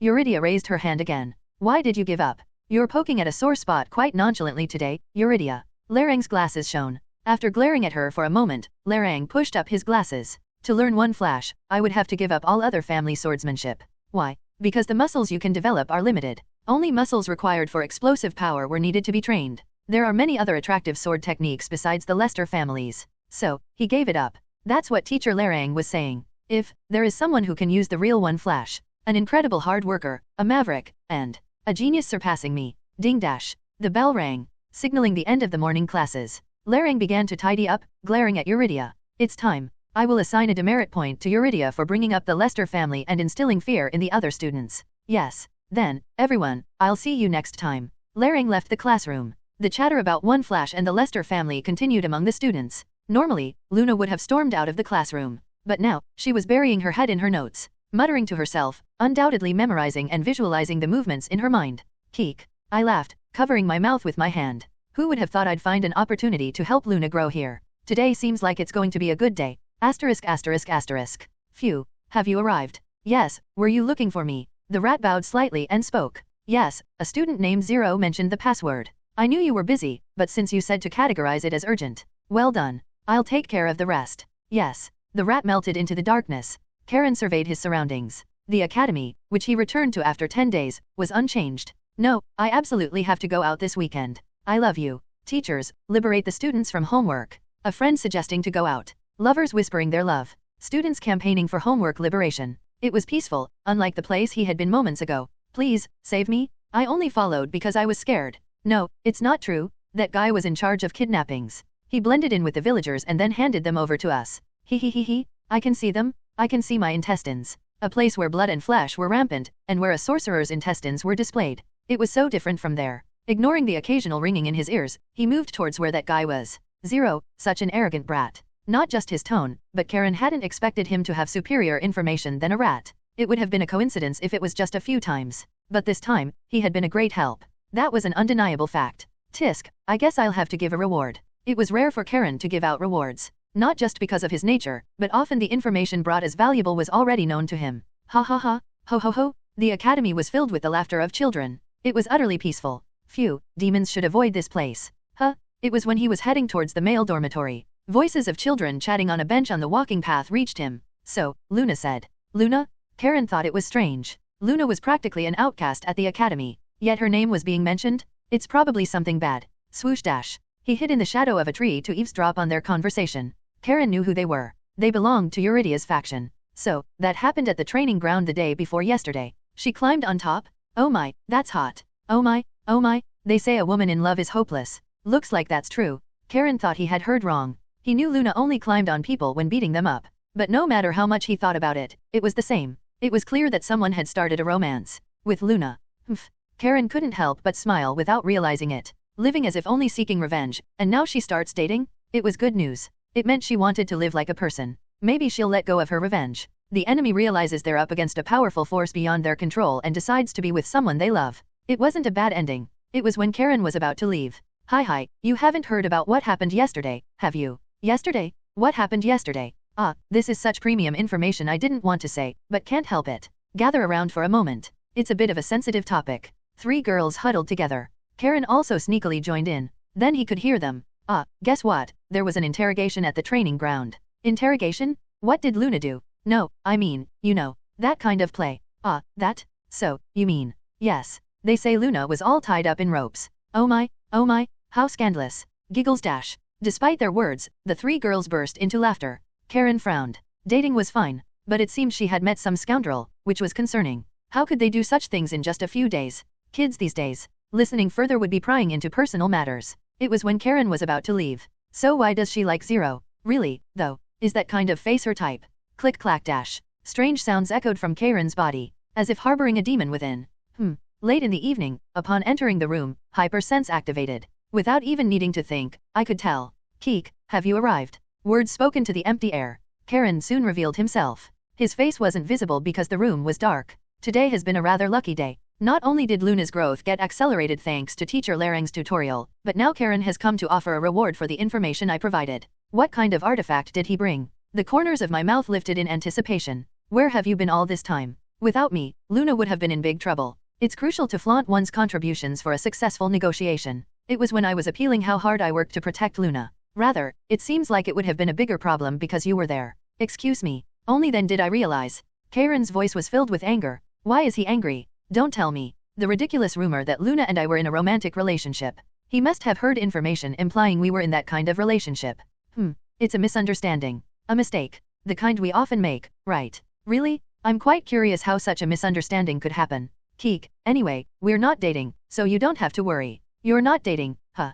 Karen muttered quietly. Then he took a step forward. Only then could I see the veins popping out all over Karen's face. It meant he was suppressing his anger with superhuman patience. So, if you're not dating, it means you did that kind of thing. Excuse me, the rumor that you were underneath Luna, whispering sweet nothings. Only then did I understand the definite reason for Karen's anger. An accident that occurred during a physical altercation with Luna at the training ground. Is this supposed to be fortunate? The rope play incident from yesterday. If Karen had heard about that, my head would probably be rolling on the floor by now. There was no whispering. If anything, I was suffering. There's a saying that pain can be pleasure. Keek, I'm not into that kind of thing. Perhaps the opposite, if anything. Karen nodded as if he understood. So that's what it was. Excuse me, tying up Luna with ropes. I thought it was a misunderstanding, but it's because of your perverted tastes. Karen's eyes glinted coldly. He knew about yesterday's incident too. Karen's information network was indeed formidable. He pretended not to know, only to corner his opponent at the right moment. A deep understanding that comes with experience. A bad ending was imminent. Oh, it's a misunderstanding. It was just a minor accident. An accident. So, a thief suddenly entered the training ground and tied up Luna. Well, I did tie her up, but, at novel bin at. Do you not realize something's wrong with what you're saying? I can't quite grasp how things ended up this way. I was just playing with Luna. Keek, it was just play. I see. In your standards, rope play is merely a game. Is that it? Excuse me. If that's merely a game to you, I can't imagine what surpasses playtime. Admitting you're a pervert yourself. I can't just stand by as a teacher. How could the word play be interpreted in such a way? Crack dash. Karen moved his hand, and a strange sound filled the room. I knew you were bold, but not to this extent. I'm getting curious about the size of your gall. I'll let you check it yourself. You have the right since it's your liver. The prospect of showing me my liver while I'm still alive. He speaks so casually about cutting open my belly. His obsession with Lunau's beyond imagination. Karen began to slowly approach me. There was no doubt he intended to extract my liver. Given the circumstances, I had no choice but to resort to a somewhat underhanded tactic. I swear in the name of Lady Renia, I have not wronged Luna in any way. Karen hesitated. Luna's mother and the head of the Lester family, Renia. As someone who aspired to be the Lester family's rat, I held her in almost reverential esteem. As Karen knows, having sworn on her name, he would realize my innocence. And one more thing to add. I also harbor no special feelings towards Miss Luna. Impudent brat. The veins on Karen's face receded. It meant that the misunderstanding had been cleared. Keek, there will be no such incidents in the future. Well, I can't do anything if Miss Luna falls for me. Then I have nothing to worry about. Luna wouldn't like someone like you anyway. Ouch, that hurts. I consider myself quite charming, you know. Phew. Personal matters aside, let's exchange information first. Keek, an excellent decision. Because if you die, I won't be able to hear the information. Ah, I see. So, my death today is already confirmed? What's this big trouble you said Luna got into? Keek, it's nothing serious. She nearly died due to Terran's scheme, and I splendidly saved her, that's all. What exactly do you consider not a big deal? Karen's reaction was surprisingly calm. Fortunately, it seemed I wouldn't be scolded too much for bringing up the main topic in such an atmosphere. In front of Miss Euridia, Mr. Terran, Mr. Dake, and Miss Luna, I used one flash. Bang! Cough. A sudden shock applied to my body. Though it happened in a blink of an eye, it wasn't hard to grasp what had occurred. Karen had grabbed my collar and pushed me against the wall in one swift motion. I couldn't help but groan, having been slammed against the wall hard enough to be plastered against it. Using the Lester family's secret technique in front of everyone? Are you out of your mind? Keek. But if I hadn't, Miss Luna would have died. Dake is a monster, after all. Perhaps realizing the truth, Karen slightly loosened his grip.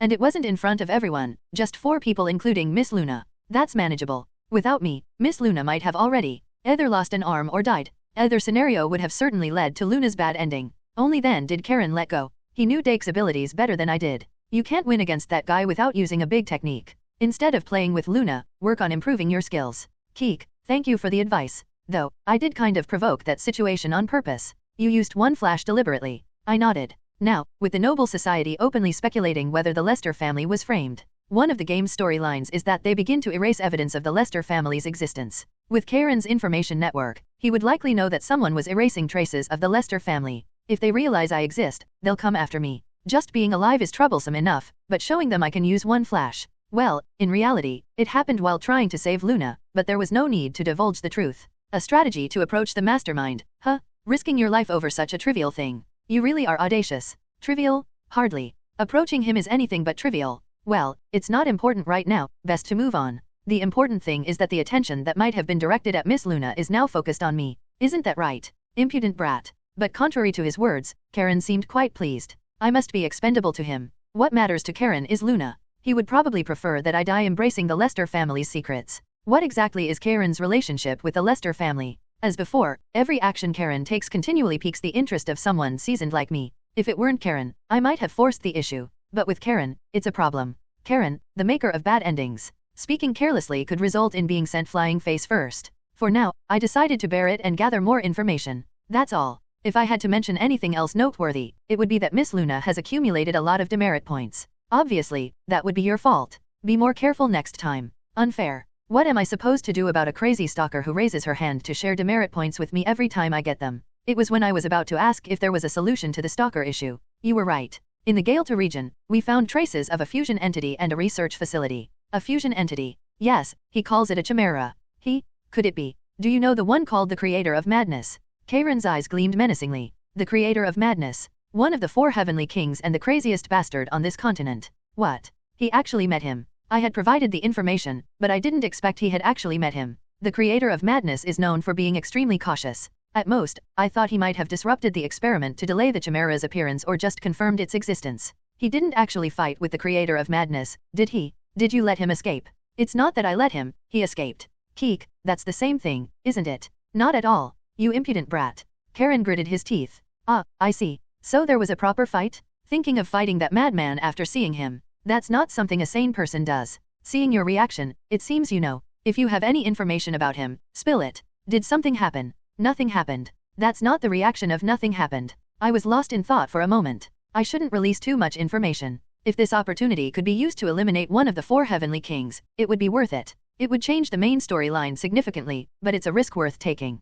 However, if I reveal that I know too much about the Creator of Madness, it might arouse suspicion. I know everything about the chimera, but I've been somewhat vague for that very reason. But it's true that Karen seems to be in a tight spot. The Creator of Madness. It's the first time I've heard the title, but it seems to be the same person I know. The same person. The madman who fuses demons into his body. It seems likely. Have you met him? I shook my head. In fact, I don't know much. I've only heard bits and pieces from some low-level black mages. Tell me everything. Even if the information is wrong, it doesn't matter. He means to filter the information himself. Uncharacteristically, Karen seems desperate. Normally, I'd enjoy this, but not now. I haven't decided how much information to share. I need a little time. A difficult situation. But there was one topic that was perfect for buying time. I made a circle with my index finger and thumb and said, Keek, before that, haven't you forgotten something?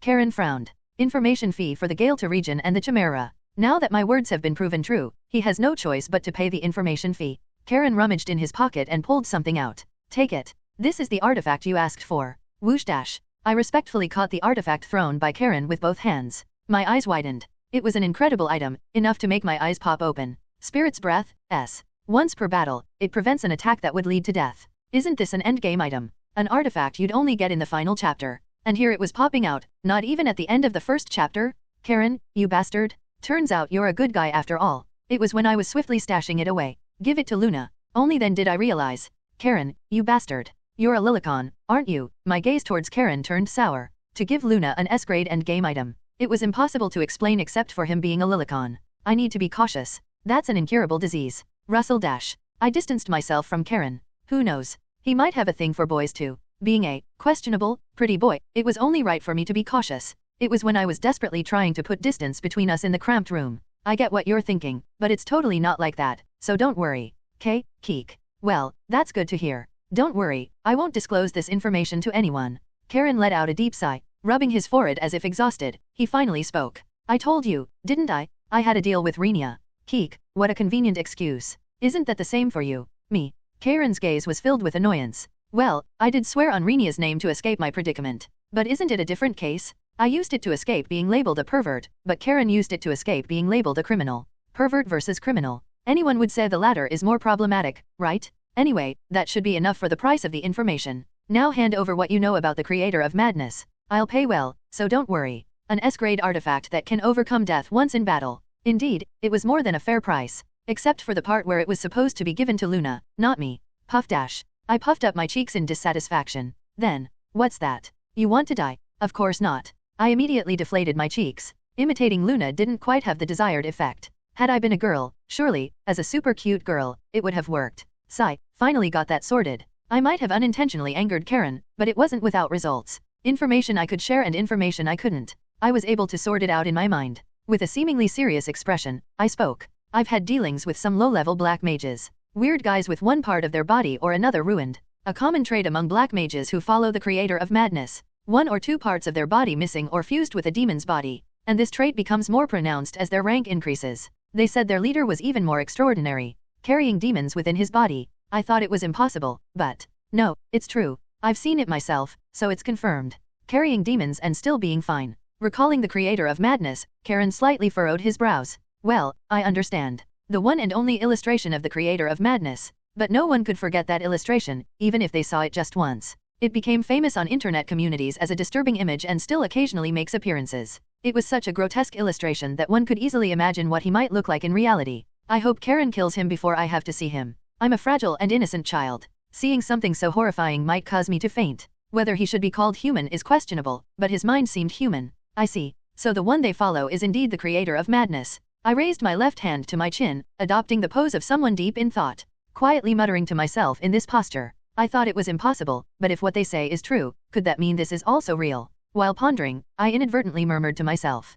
Karen didn't miss my words. I had walked into my own trap. What do you mean? What's real? Oh, I've made a mistake. Please don't mind it. It's not confirmed information, after all. I said I would handle the refining of the information, didn't I? All you need to do is spit it out. Make sure to reveal everything you know. Isn't it comfortable working with someone who does their job well? I chuckled inwardly as I spoke. They said that there exists a high-ranking black mage who can communicate with the Legion Commander of the Demon Realm. Legion Commander. Karen's face was filled with horror. It was a natural reaction. If a Legion Commander were to descend, the continent would be filled with blood and flesh. It's not just a simple metaphor. The battlefield against a Legion Commander. The only things that exist there are blood and flesh. Because it's a war on a different scale, with all of humanity participating. In every country in this world, there is one common treaty. The first and the last. A treaty that all countries must adhere to. In case of the Legion Commander's descent, humanity must immediately cease all hostilities and unite their strength to oppose the Legion Commander. Empires and holy kingdoms, duchies, kingdoms, etc. All of humanity forms a united front against the Legion Commander. Only by combining the strength of all humanity can they barely oppose him. Such was the power of the Legion Commander of the Demon Realm. In the game setting, the most recent one to have descended was the 5th Legion commander, Crowley. About 40 years ago, a kingdom was destroyed with the descent of the 5th Legion commander, and a war that would determine the survival of humanity began. The result was a victory for the human alliance. But it was a victory with only scars, because 10% of humanity was sacrificed. But everyone unanimously said, the damage was minimal, because previously, at least 20% of the population died. A significant percentage of those were young people. It was as if the driving force for humanity's growth had been abruptly cut off. Thus, the descent of a Legion commander can be said to be a disaster in itself for the human side. And there exists someone who can communicate with that Legion commander? It's no wonder it's shocking. As if to prove his point, Karen was still unable to shake off the shock. Even Karen was overwhelmed with fear. But the surprise was far from over. The one called the Creator of Madness is one of the high-ranking black mages who can communicate with the Legion commander. One of them. He nodded. They said there are 4 high-ranking black mages. It's not certain information, but if what they say is true, there are at least 3 more individuals of the Creator of Madness's caliber. Typical of Karen. Give him one piece of information, and he understands 10. And this was exactly my purpose. To reveal the existence of the 4 heavenly kings. With this information alone, Karen could produce meaningful results. If we're lucky, we might even be able to eliminate 1 or 2 in advance. Karen muttered to himself after a moment of thought. Lisbeth. She must be one of them. Lisbeth. I knew who she was, but pretended not to and asked. One of the 4 heavenly kings is a woman. How did Karen know that name? After a moment of thought, he spoke. You said you dream of being a rat, didn't you? Keek, not anymore. Now that there's no one to follow, that's not important. Anyway, if you dream of being a rat, you should get used to cruelty. Keek, I think I'm quite accustomed to it. Then I can tell you, what I'm about to say is top secret, so make sure never to disclose it. Karen's story began. About investigating the Galta region, encountering the Creator of Madness, having a conversation that wasn't quite a conversation, facing a chimera, and the significance of the chimera's experiment and the stories of the people who were sacrificed. It was surprising since it wasn't content from the game, but there was something even more astonishing. That he would share such information with a mere student like me. He must have hidden some parts, but even this much was significant. It's evidence that he's starting to trust me. It was encouraging. My fists clenched instinctively. We'll be exchanging various pieces of information going forward, and I'll be able to receive compensation for that, he said, trying hard to hide his excitement. Lisbeth. With this, it's confirmed. There are at least 2, and at most 4, beings who can oppose you. Not to the extent of opposing. He fled, after all. He grumbled. It seems the Creator of Madness really infuriated him. Well, hearing what Karen went through, I too felt anger rising within me, using even young children as experimental materials. In the game, the death of young children is a common occurrence. But facing that reality didn't feel good at all. Preparations to defend against chimeras will soon start throughout the Empire. Although no special measures have been devised yet, we are researching the corpses, so we expect results soon. It was regrettable that research on chimeras couldn't be delayed, but it wasn't bad. This alone would significantly change the future. High-ranking black mages. It seems certain that there are at least 2. The problem is whether the other 2 actually exist. The claim that there are 4 high-ranking black mages capable of communicating with the Legion commander. This information came from the mouth of a mere low-ranking black mage. It was natural for Karen to distrust it. The existence of the Creator of Madness and Lisbeth was confirmed, but it's hard to be sure that such powerful beings could exist beyond them. The typical bluster of the lower ranks. Karen did not dismiss this possibility. But if we can confirm just 1 more, it wouldn't be wrong to say the information about the existence of 4 is accurate. Right. 2 out of 4, 3 out of 4. If 3 exist, the probability that the 4th also exists is high. No, it's certain. This is rational thinking and logic. In other words, my current task is to inform Karen about the existence of another one of the 4 heavenly kings. He walked around the room in a posture that suggested his deductive skills were increasing, pretending as if something was on the verge of coming to mind. The reaction came immediately. Do you have information? Not that I don't, but this seems off. I said earlier, didn't I? Your role is to expel information. Didn't he say it was my role to spit it out? I'm not sure why it suddenly changed to expelling. But this was according to plan. I heard it while wandering through the black market. There's a rumor that corpses are wandering around. Corpses. Karen frowned. It must be because I blurted out something nonsensical. Zombies, ghouls, skeletons, death knights, etc. Because it's a time when undead monsters haven't appeared yet. That's right. They haven't appeared yet, but they will soon. That's why it will bring even more tremendous fear and plunge the continent into chaos. These beings are quite familiar to us, but not to the people of this world. If they encounter for the first time the sight of corpses they thought were dead moving and increasing their numbers, anyone would be consumed by fear. Well, if there's no significant information, there's nothing we can do. We have no choice but to track that down. Where is it? Kalos. At Novel bin Adat. Kalos? That place is definitely a kingdom that had achieved a brilliant civilization and was on the verge of proclaiming itself an empire, chasing the Anwood Empire to its limits, the Golden Kingdom. And 40 years ago, the place where the 5th Legion commander of the Demon Realm, Crowley, descended. The capital of Rohan Kingdom, Kalos. And it's not just that. An enemy that grows the more you fight. The increasingly grim prospects as time passes. The worst battlefield where you have to kill even your allies, who were comrades. Yes, in Kalos right now, he is there. The pinnacle of necromancy, commanding the corpses and bringing death. One of the 4 heavenly kings. The maestro of the battlefield, Vulcan. TL notes, but isn't that place determined to be a land of death? The land of death. It means a land where humans can't live. More than being desolate by war, it was largely ignored by people. The war with the Legion commander lasted for a whole year. Tens of millions died, and most of their bodies were not recovered. Bodies torn and burst were mixed up everywhere, making recovery impossible. The war ended in humanity's victory, but nobody attempted to rebuild Kalos. Who would want to live in a place buried with tens of millions? Thus, people were gradually erasing the painful memory, the Kalos where they buried their families. And yet, Kalos was mentioned by me. Keek, money can overcome even death. But you know that better than I do. Now an uninhabited ruin, Kalos was once the capital of the Rohan Empire, called the Land of Gold. True to its reputation, it was said to have many statues and ornaments made of gold. It was no surprise that black marketeers roamed such a place. If lucky, one could even pick up a few weapons. Could they have seen it wrong? Mistook black marketeers or grave robbers for walking corpses. Or it could be a false rumor spread to monopolize the treasure. However, a black marketeer I've had a few dealings with told me, I have no reason to go to Kalos, nor for him to lie to me. Karen fell into thought for a moment. His conclusion was, walking corpses. It's likely a prank using special chemicals and artifacts. Karen was known for his exceptional deductive skills, but even he hadn't anticipated this. Beings that defy death, the undead. Certainly, it was an event that defied common sense. If Karen thinks this way, it's obvious what others would think. It's no wonder the continent is on the path to ruin. Erosion, chimeras, undead, and someone assassinating key figures. The 4 heavenly kings were steadily weakening humanity's strength. I've achieved half the success with the chimera. I must achieve at least that much with the undead. The undead led by the maestro of the battlefield were a major headache, among other things. The more they fought, the larger their forces grew. A legion, in the true sense of the word. If the number of the undead legion exceeds a certain figure, nobody could stop them. There were not 1 or 2 instances where a well-going game ended in a bad ending. Originally, it would only have been possible to reduce Vulcan's power during the winter break. If Karen becomes aware of Vulcan and the existence of the undead, he might be able to reduce his power faster. Since the Empire would take direct action. I faced Karen with a gravely serious expression. If, just if. I swallowed hard, as if the mere thought was frightening. There exists someone who can raise the dead. Raising the dead? That's nonsense. Karen exclaimed. He wasn't annoyed. It was a perfectly natural reaction for someone unaware of the undead. I'm not giving up.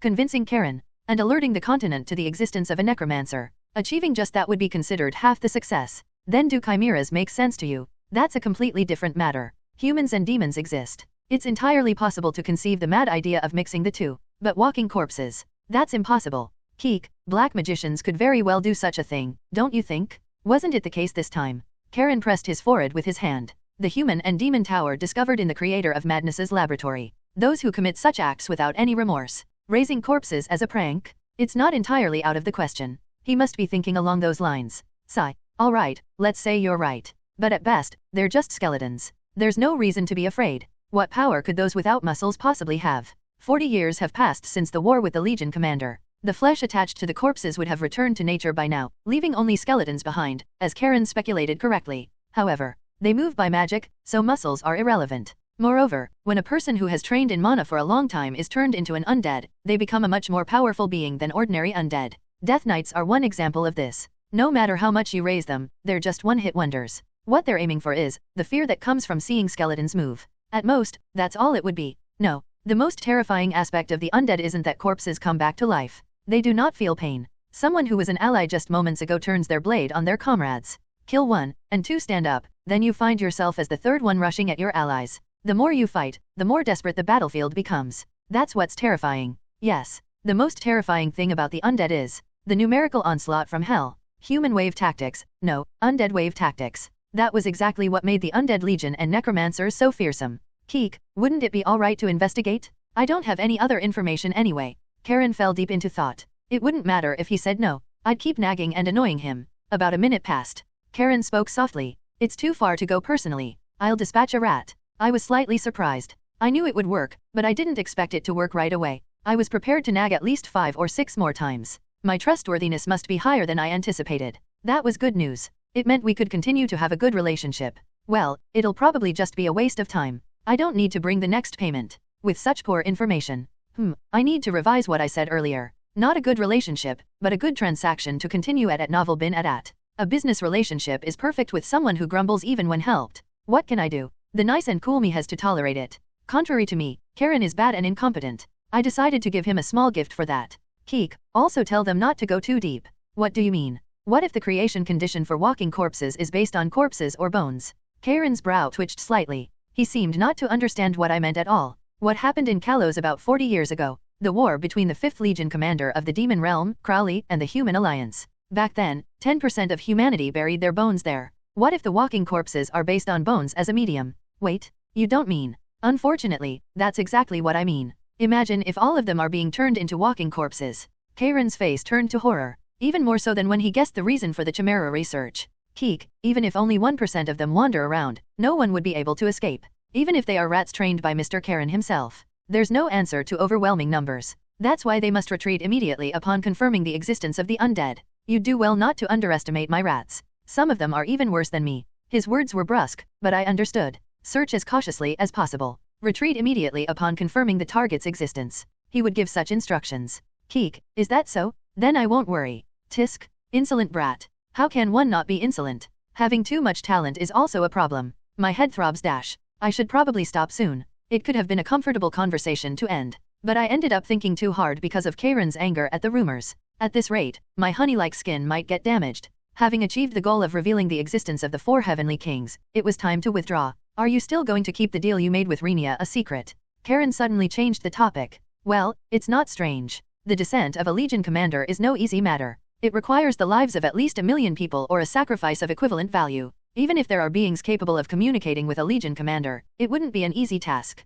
He must have judged that there was enough time, and that's why he changed the subject. Keek, if you speak first, I might consider it. Impudent brat. Have you no respect for your teacher? Were you my teacher? Oh, my, I thought you had stopped teaching since you haven't been coming to class lately. I bowed slightly, showing respect. Karen's expression soured. I don't understand why he's like this. Whether I treat him like a teacher or not, it's a problem either way. Such a finicky business partner, isn't it? Keek, isn't it natural to keep it a secret? Since we can't fully trust each other yet.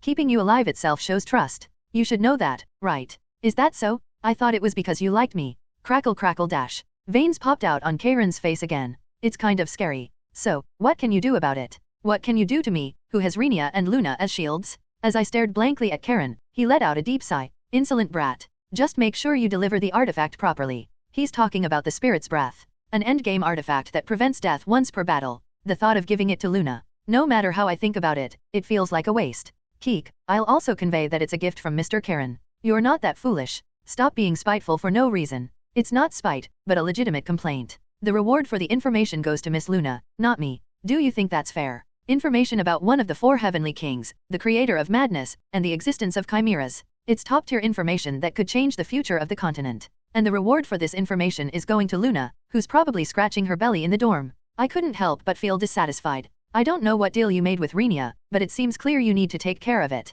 Isn't that a good thing, then? Not at all. On the contrary, isn't it Mr. Karen using me to protect Miss Luna? Not at all. Such a shameless guy, to give such an artifact and say not at all with confidence. He wouldn't have any excuses if he were mistaken for a Lilicon. Are you really going to do this? I'm just returning the favor. Keek. Karen let out a laugh, imitating my laughter. This won't do. I have to use my secret weapon. Puff dash. I filled my cheeks with air and puffed them up. A cute expression full of dissatisfaction. Wouldn't this be a fatal attack for Lilicon Karen? Was the cuteness too lethal? Karen scrunched up his face. All right, stop making that ridiculous face. Where the hell did you learn to make such an expression? From your beloved Luna, of course. Karen rummaged through his pocket and threw something at me. It was a pocket watch small enough to fit in one hand. Silver flash, A. Attack power, 1. Cooldown, 5 turns. Concentrates mana into a beam of light and shoots it. The target hit by the light is stunned for 0.1 seconds. A high-quality artifact modified to consume almost no mana. In exchange for reduced mana consumption and quick casting effects, it sacrificed attack power. It has been transformed into the shape of a pocket watch by someone's hand. TL notes. It's an artifact that can disrupt your opponent by sending out mana. Make sure to use it wisely. Silver Flash. It's one of the hidden type artifacts existing in this game. Though its attack power is low, it's an artifact that becomes significantly powerful when facing mages. Its range is also quite generous, about 8 squares. An attack power of 1. It's practically non-existent. I wasn't disappointed. It's an artifact meant for disrupting the flow rather than killing the opponent. What's more important are the phrases about reduced mana consumption and short casting time. That was crucial. I get the reduced mana consumption, but the short casting time concerns me. Does it not consume a turn? Normally, hidden type artifacts required a casting time of 1 turn. You target an opponent, and it hits them on the next turn. Though it consumes your turn, it's worth it if you can block a casting type skill. There are artifacts that don't consume a turn. The problem is how notoriously difficult they are to obtain. As far as I know, Silver Flash is a B-grade artifact that requires 1 turn of consumption. But the Silver Flash I now held was presumed to be A-grade and did not consume a turn. Meaning, I could take another action on the turn I used Silver Flash. The cooldown is 5 turns, but that's a natural penalty. Moreover, we're still in the early stages of a game that hasn't even finished its first chapter. It's an artifact impressive enough to drop jaws. However, it's not as great as the one I have to give it to Miss Luna. Ahem. The Spirit's Breath, which allows escaping death once per battle. It couldn't compare to that. Even 5 Silver Flashes wouldn't match 1 Spirit's Breath. In a situation unlike the game where you only have 1 life, its value was even higher. You're not dumb, are you? This suits you better. Not really. The Spirit's Breath is precisely the artifact I need. I puffed up my cheeks again, big time. Then, do you want to die? Karen's eyes narrowed fiercely. I immediately deflated my cheeks. It seems this is as far as I can get in terms of rewards from this deal. My cuteness didn't win him over, so it was certain. Well, it's not bad. 1 S grade and 1 A grade. Not just the grades, but both artifacts have tremendous utility value. The fact that it's in the shape of a pocket watch is a plus. It can be held in any situation and carried around without arousing suspicion. Any other special notes? Keek, that's all. Impudent brat. The next passphrase is Brown Viper. Don't forget and make sure to remember it. Wait, a passphrase? That moment, it hit me. There was a special note. My body almost got devastated because of that damn passphrase. Moreover, the only way to cool my anger is 1. Book a restaurant right now. I must eat there this weekend. If I can't make a reservation, Luna might rip out all my hair. As mentioned before, weekend reservations are already fully booked. But there was one person who could solve this situation. Right in front of me. Keek, esteemed Mr. Karen. There's one thing this unworthy disciple earnestly requests from you. What's with that disgusting way of talking? Keek, a simple request between us should be fine, right? What relationship do we have exactly? A very sticky relationship of sharing secrets, isn't it? Did I ever tell you that I always love you? Karen slowly backed away towards the window, avoiding a request from a beloved disciple. It hurts. Don't come any closer. Stay there and speak. Karen yelled, half his body out the window. Can he even hear me from this far? Well, it's a loss for me, so I guess I have to play along. I need meal vouchers for the restaurant in the square this weekend. 2 would be nice. Why not just make a reservation? Keek, the reservations are already fully booked. That's something I can't do anything about either. What do you expect me to do? Well, if he threatened to break the owner's neck, maybe that could work? I looked at Karen with shining eyes. Well, they're slits, so it might not look that way. Then he let out a deep sigh. Ha, all right. It doesn't have to be that restaurant, does it? As far as I know, that's the only restaurant in the square. Is there a hidden gem I'm not aware of? Karen's taste in dining. That was intriguing information. There's no other special note then. I'll be on my way. Karen leaned out of the window. His actions lacked energy. Normally, he would have vanished like the wind by now. Considering the battle with the creator of madness, witnessing corpses, and even torturing a black mage for days, it would be strange if he wasn't tired. I should give him a little service. I'm a nice kid, after all. Ah, by the way, there's one more piece of information. What is it? I puffed up my cheeks as I spoke. Keek, it's a recent emotional expression frequently used by Miss Luna. Isn't it cute? Well, not as cute as me, though. Useless information. And if you do that thing again, I'll break your neck. I'm not joking. Engrave that deep in your mind. Karen vanished with a cold warning. Asterisk asterisk asterisk. The rooftop of the male dormitory. Karen stood in the cold wind, organizing his thoughts. High-ranking black mage, callows, and walking corpses. I didn't realize it before, but now that I think about it, something does smell fishy. I still have my doubts about the utility of walking corpses. Black mages. Would those madmen actually plan and execute something?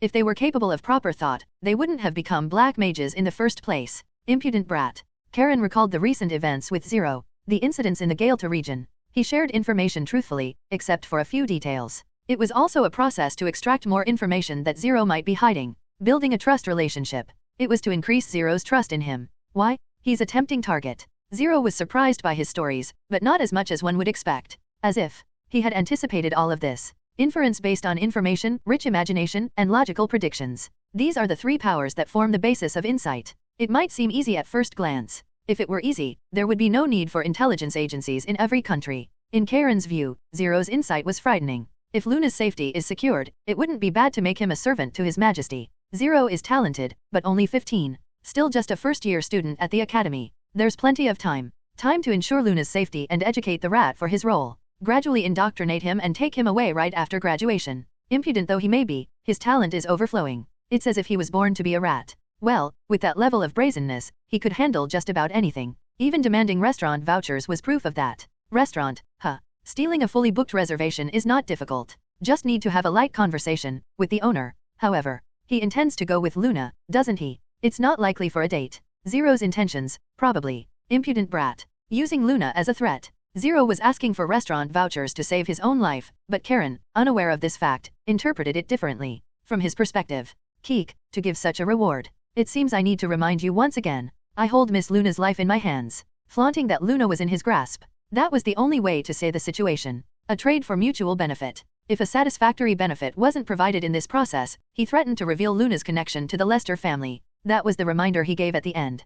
Killing him is easy, but what comes after is the problem. Given his filthy nature, he would have prepared thoroughly for the event of his assassination. That's why he dared such impudent provocations. Keek, do you see? Miss Luna has become utterly dependent on me. An image of Zero putting a leash around Luna's neck and smirking vaguely appeared in Karen's mind. I'm sorry, Luna, that I have to leave you in the hands of such a person. He knew Luna relied on Zero, but that was just Zero exploiting Luna's tender heart. He couldn't even begin to imagine how much that delicate child was suffering. Did he say he needed a restaurant? There's a better place. Very entertaining, with excellent meals. And a place where you can't let your guard down for even a moment. A sinister smile appeared on Karen's lips. And so, misunderstandings about Zero piled up. Asterisk asterisk asterisk. Professor Larang, I have a question. At novel bin at. What is it, Euridia? Why is the Lester family's one flash so famous? There are many other techniques. Sigh. A collective sigh escaped from three mouths at the same time. Mine, Terran's, and Larang's. Euridia, that question has nothing to do with today's lesson, does it? But I'm curious. For disrupting the class, Euridia, I'm assigning you a penalty point. Then you'll answer my question, right? Since I've received a penalty point. It wasn't just today's story. Even if the class atmosphere was ruined, even if Larang frowned, even if she received a barrage of penalty points, Euridia didn't back down and kept nagging Larang, as if determined to learn everything about one flash. I really can't stand it anymore. Fine, I'll tell you. But this is it. Don't disrupt the class next time. Euridia nodded, and Larang sighed deeply. Everyone was wary of the uncomfortable atmosphere. However, there was one person who welcomed this situation. Scratch scratch scratch. Luna's pen moved frantically, jotting down Larang's words. The reason one flash is famous. Not only because it leaves a mark as if cut by a sword without actually being cut, but the main reason is it's their only attack technique. Their only attack technique. Yes. The rest are defensive techniques, and counterattack techniques. Isn't it too disadvantageous if there's only one attack technique? Just be careful of one flash, and that's it. That's not the case. A regular attack is powerful enough. Muscles trained exclusively for one flash. Each attack delivers explosive power, although it has the disadvantage of not allowing for combination attacks. You would understand if you directly experience that attack. There's no need to attack consecutively. I see. The other wasn't an attack technique. That's why it was different from what Mom showed me. Murmuring. Luna murmured with her eyes closed, recalling the Lester family's swordsmanship she remembered. Well, her head tilted to the side in a minute. Professor, do you also know the other techniques? I've already told you. Do not disturb the class anymore. Isn't resolving a student's curiosity part of teaching? Euridia, I told you to stop. Eventually, Larang exploded. Everyone was startled. Larang was known to be a kind teacher. Diligent and silent, yet kind in his own way to students. That was precisely who Larang was. It was the first time he raised his voice like that. You have no sense of moderation. When someone speaks, you should listen. This is not a place for your private tutoring. I'm sorry. I was just too curious. If you continue to behave like this, I will formally raise an issue with the Rounter family. Do you understand? Yes. Larang lifted his left hand and irritably pushed up his glasses. It doesn't seem like we can continue with the class in this atmosphere. That's all for today's lesson. With that, Larang left the classroom. His steps were filled with annoyance. Such a foolish girl. Earning penalty points on purpose. Terran, it seems we don't have to worry about the midterms. Tisk. Terran's clicking tongue could be heard from behind. It meant he was displeased with something. Come to think of it, it's been strange since before. Why does Terran react like that? As Euridia fumbles more, it should be to his advantage. What? Is the class over? Keek, it seems so. It seems? Aren't you going to pay attention in class? You'll end up last at this rate. Luna, really? Wipe your mouth before you speak. Asterisk asterisk asterisk. At the training ground. I spoke to Luna, who was warming up. By the way, I have a gift for you. A gift. I pulled a pendant from my pocket. A small pendant with a spirit engraved as if it was alive and breathing. An S-grade artifact, Spirit's Breath. At novel bin at. What's that? It's an artifact. It has the effect of nullifying a fatal attack once. Don't lie. Do you know how expensive those kinds of artifacts are? And not just mitigation but nullification? If that's real, it would be worth hundreds of thousands of gold, right? Yes, that's right. I'm giving you that artifact worth hundreds of thousands of gold. You'll feel burdened and won't be able to accept it, right? Keek, then there's no helping it. I'll use it myself. Whoosh dash. A gust of wind passed by, and the spirit's breath vanished from my hand. Luna had snatched it away in an instant. She began examining the spirit's breath, one eye closed. I definitely feel a strange aura. But nullifying damage? That's a bit too much of an exaggeration. Zero, you might have been scammed. Scammed? Yeah. Did you buy this from a street vendor? Geez, there are still people who fall for these scams. Karen could scam me, but the system couldn't scam. The effect of spirit's breath is undeniably real. It's an endgame item of this game. And to think it ends up in the hands of a child who doesn't recognize its value. Truly, it's like casting pearls before swine. Maybe we should update the saying to spirit's breath on Luna's neck. From now on, stay with me. Believing such lies. How are you going to survive in this harsh world? Anyway, you can't do without this big sister, can you? Keek, if you dislike it, you may return it. A gift from a friend? Even if I don't like it, I have to accept it. Just hurry up and put it on me. Luna turned around and offered her white neck to me. My hands were trembling. Not only do I have to deliver this precious item, but I also have to put it on her myself. Well, for something sold on the street, it's pretty. Who? Keek. I'll find something prettier next time. We can exchange it then. Alright, alright. Seeing your sincerity, I'll wear it for a long time. No, for life. How about that? Are you satisfied now? No, not at all. I'm asking for it back. My own, so to speak, raised spirit's breath. Silver Flash isn't bad either. After Karen left, I experimented with Silver Flash in the room. By pressing a small button on the side, a strand of mana would shoot out. The speed was so fast it was barely visible. Well, it did make a small hole in the wallpaper. The important thing was that it didn't require time to gather mana, meaning it didn't consume a turn. Mana consumption is about 10. Currently, my magic power stat is 39. That gives me a total of 390 mana. Considering the use of other skills, I can use it more than 10 times. Depending on how the party is formed, it could be used till the end. An incredibly good artifact indeed. However, Keek, wouldn't something prettier be better? It falls far short compared to Miss Luna's beautiful appearance. Well, that may be true. But what can I do? It's a gift. The kind-hearted me has to use it. A gift from a friend, even if it's cursed, I'll use it. That's my principle. Yeah, that's a pretty lousy principle.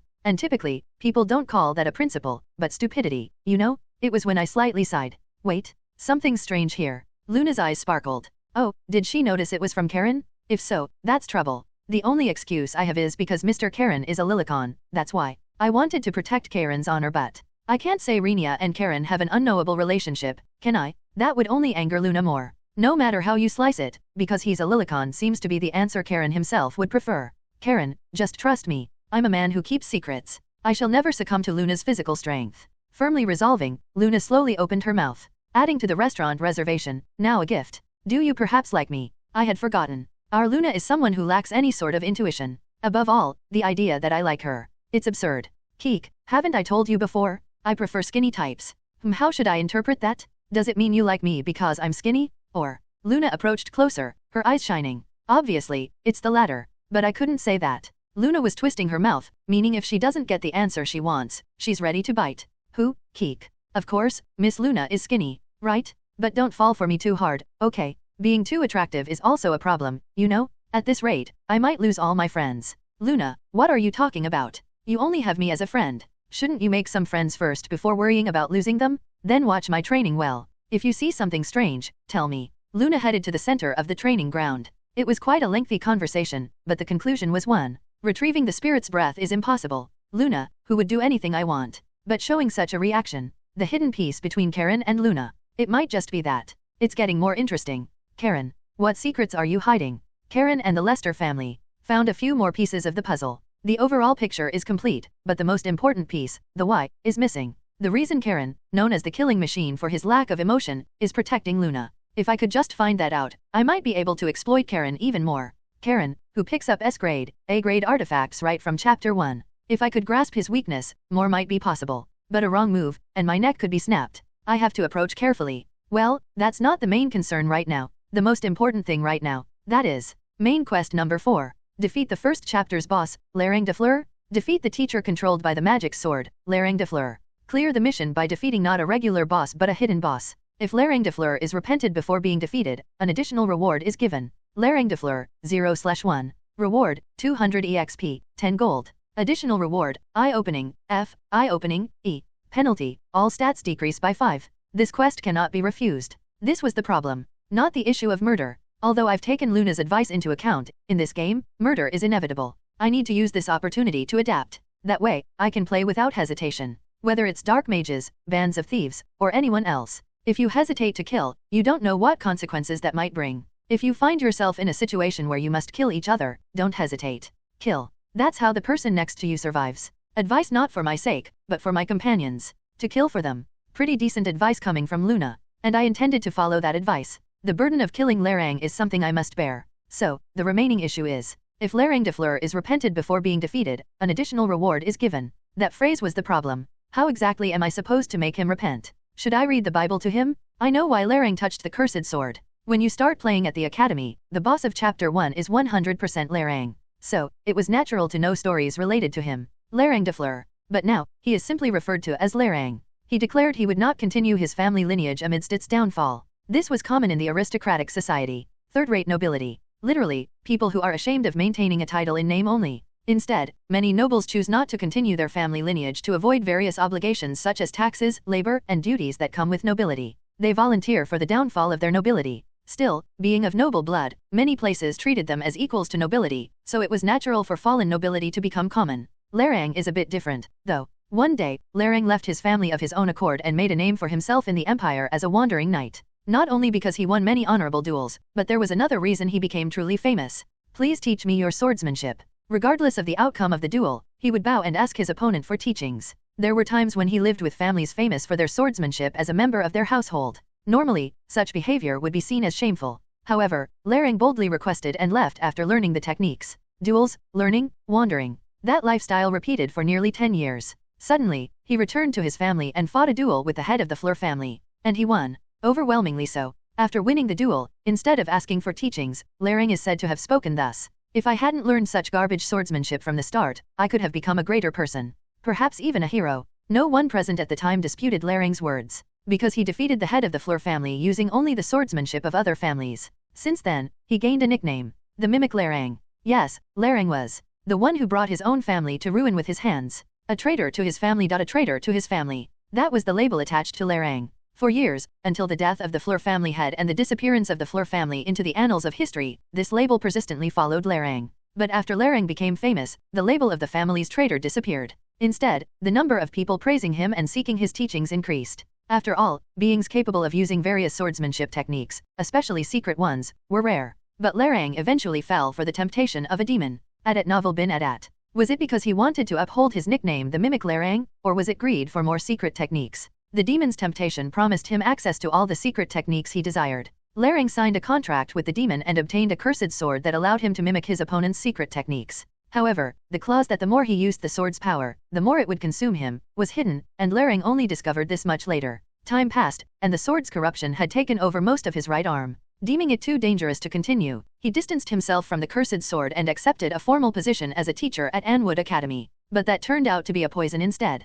Talented children using the swordsmanship of prestigious families, were everywhere. Lerang eventually borrowed the cursed sword's power again, leading to its rampage. And following the trail of the rampage caused by the cursed sword were Rodlin and the main characters. Lerang ultimately meets his end at their hands. That's the story of Lerang that's been revealed so far. His name does appear in the mid to late game, but it was always under the name the Mimic Lerang. Information about Lerang of the Fleur family was hardly found. What little there was included. Sorry, I couldn't lead you. An old letter found in the ruins of the Fleur family mansion, presumably intended for Lerang from the head of the Fleur family. Now, let's summarize. I have to make Lerang repent. To make him repent means to make him realize and correct his wrong thoughts and actions. And this likely involves mimicry. Not only because he became famous for mimicry, but also because the cursed sword's ability was to mimic. Even going so far as to hasten the downfall of the Fleur family by defeating his own family with mimicked swordsmanship. To awaken him to the fact that such actions were wrong and to make him repent. The quest's requirement for repentance most likely refers to this. There could be other reasons, but the probability is low.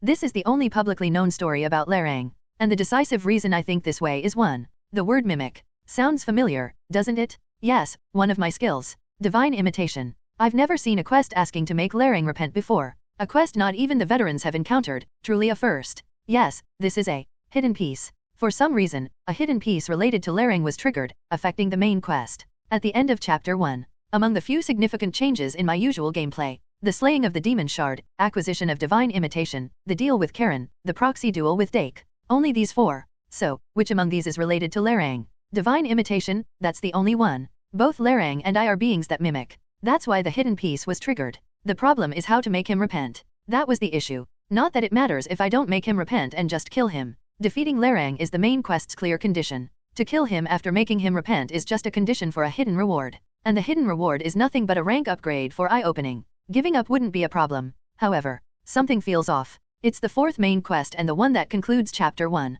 But the reward is just a 2 level up and 10 gold. That's too stingy. Therefore, there must be a hidden reward. Like the invisible substance obtained from defeating the transparent slime. It's highly likely to be that kind of drop item. The existence of a quest I've never seen before, and the presence of a hidden reward. Somehow, I wanted to clear it no matter what. I am a veteran player who enjoys this game. A gamer. The good news is, I know why Larang is obsessed with mimicry. The reason for his obsession? It's because of inferiority complex. Comparing oneself to others, feeling inferior. It's the worst emotion that slowly eats away at a person and ultimately leads them to destroy themselves. One of the demon's favorite things. When people compare themselves to others, weighing what they have against others, they easily reach out to sign a demon's contract. Overcoming the inferiority complex. This will be the key to making Larang repent. Zapdash.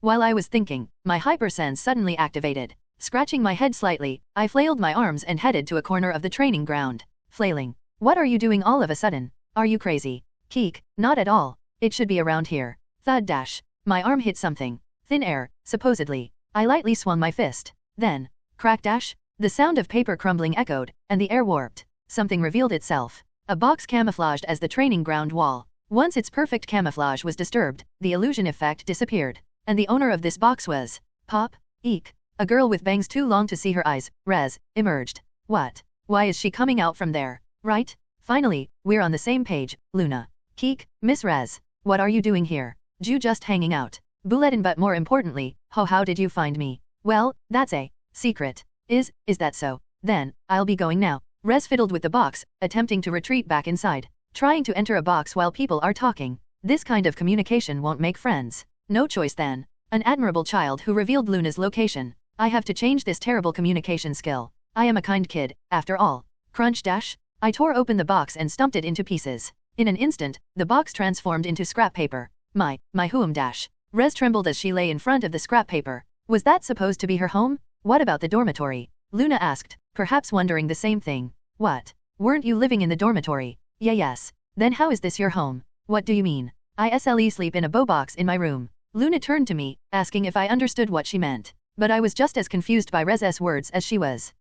Let's translate slowly. So, inside her room in the dormitory, there's a box in that room, and she sleeps inside that box? Why? Because it's comfortable. Keek, it doesn't seem comfortable at all. In this world, there are a lot of predators. You always have to be careful. Yes, especially when you're asleep. Who are these predators? Everyone but me. At this rate, she's not a herbivore but the ultimate weakest being on Earth? Even in the game, she was a character hard to understand, but seeing it firsthand is even more baffling. Rez collected the torn pieces of the box and put them in her spatial pouch. Then, fumbling around, thud, she pulled out another box. Identical to the training ground wall. You had another one. It's for emergencies. Just in case something like today happens. I tend to make 3 of each box. I see. Not just 1 but 3. To put it nicely, she's thorough. To put it badly, she's asking for trouble. Then, that means, Keek, Miss Rez, were there 3 of those stone-shaped boxes we saw last time?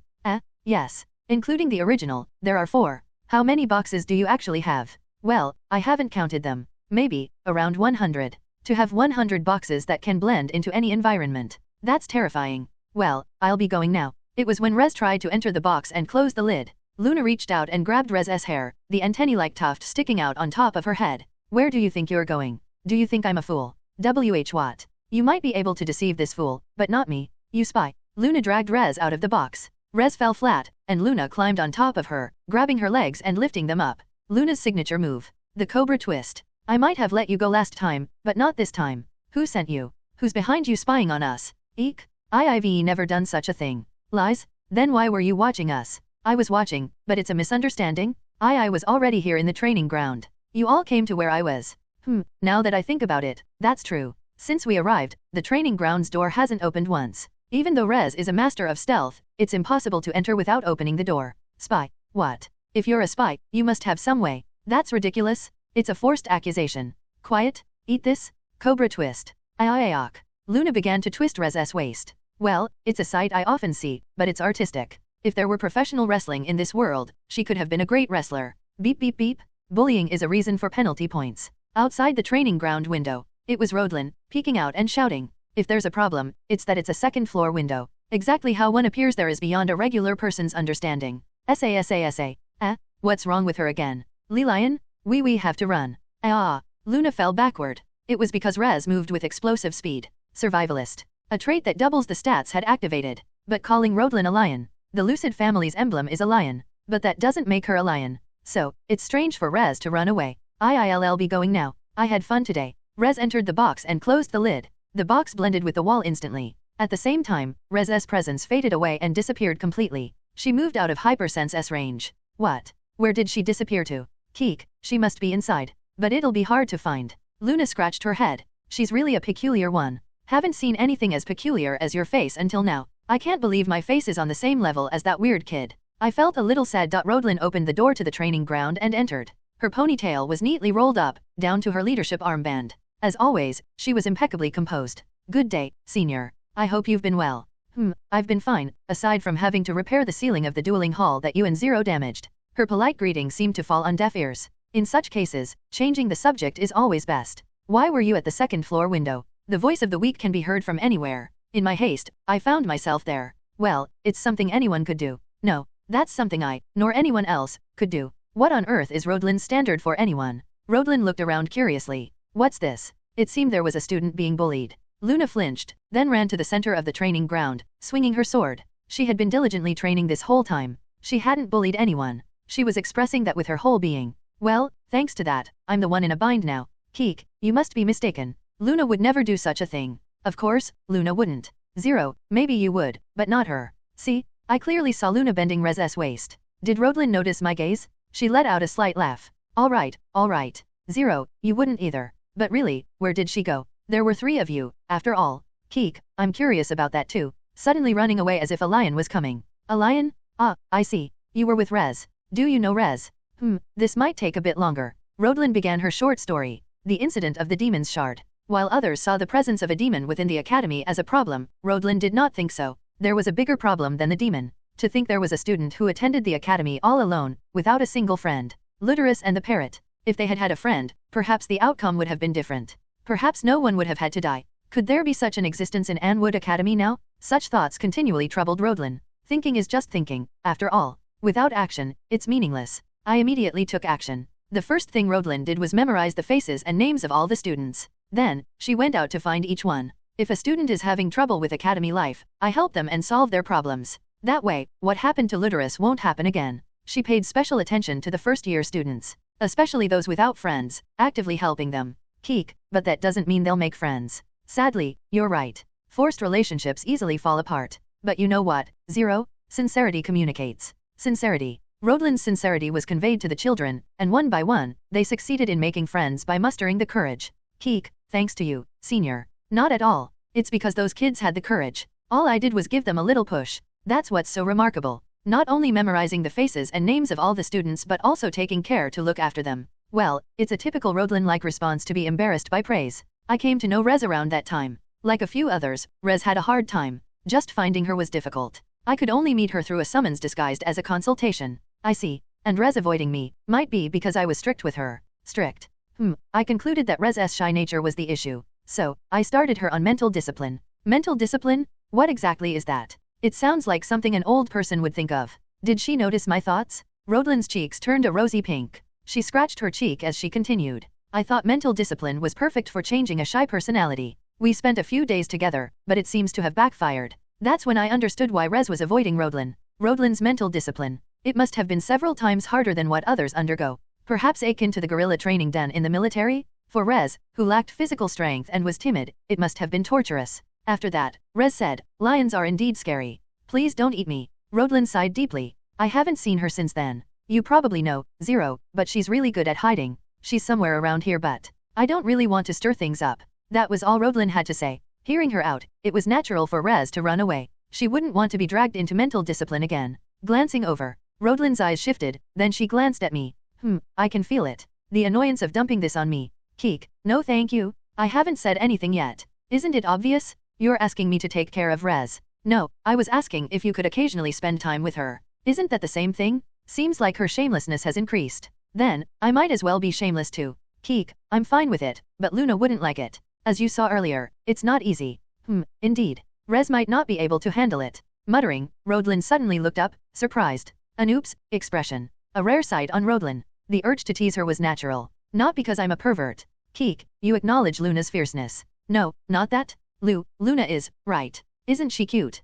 Going that route? Then, I have my ways too. Well, in my eyes, you're cuter, senior. Whoosh. Rodlin's face turned bright red. Almost as if she was about to burst. That's nonsense. I'm not cute at all. No, what I said was true. Luna is definitely on the cute side. But Rodlin, flustered, was even cuter. As I slowly approached, Rodlin quietly backed into a corner, trapping herself. Realizing this, Rodlin tried to escape, but it was too late. I had blocked the way. Leaning one hand against the wall, I looked down at Rodlin. Her face, already flushed, turned even redder. You said earlier. What did I say? Sincerity communicates. Yet, you don't recognize my sincerity. That's disappointing. That's different. Isn't it the same? I cornered Rodlin by placing my other arm against the wall. Rodlin trapped in the corner. Panicked, she looked left and right, but there was no escape. If my sincerity doesn't reach you, I don't know how I'll go on. I might just collapse. End my life in a box. That's. If you acknowledge my words, I can live boldly every day. No.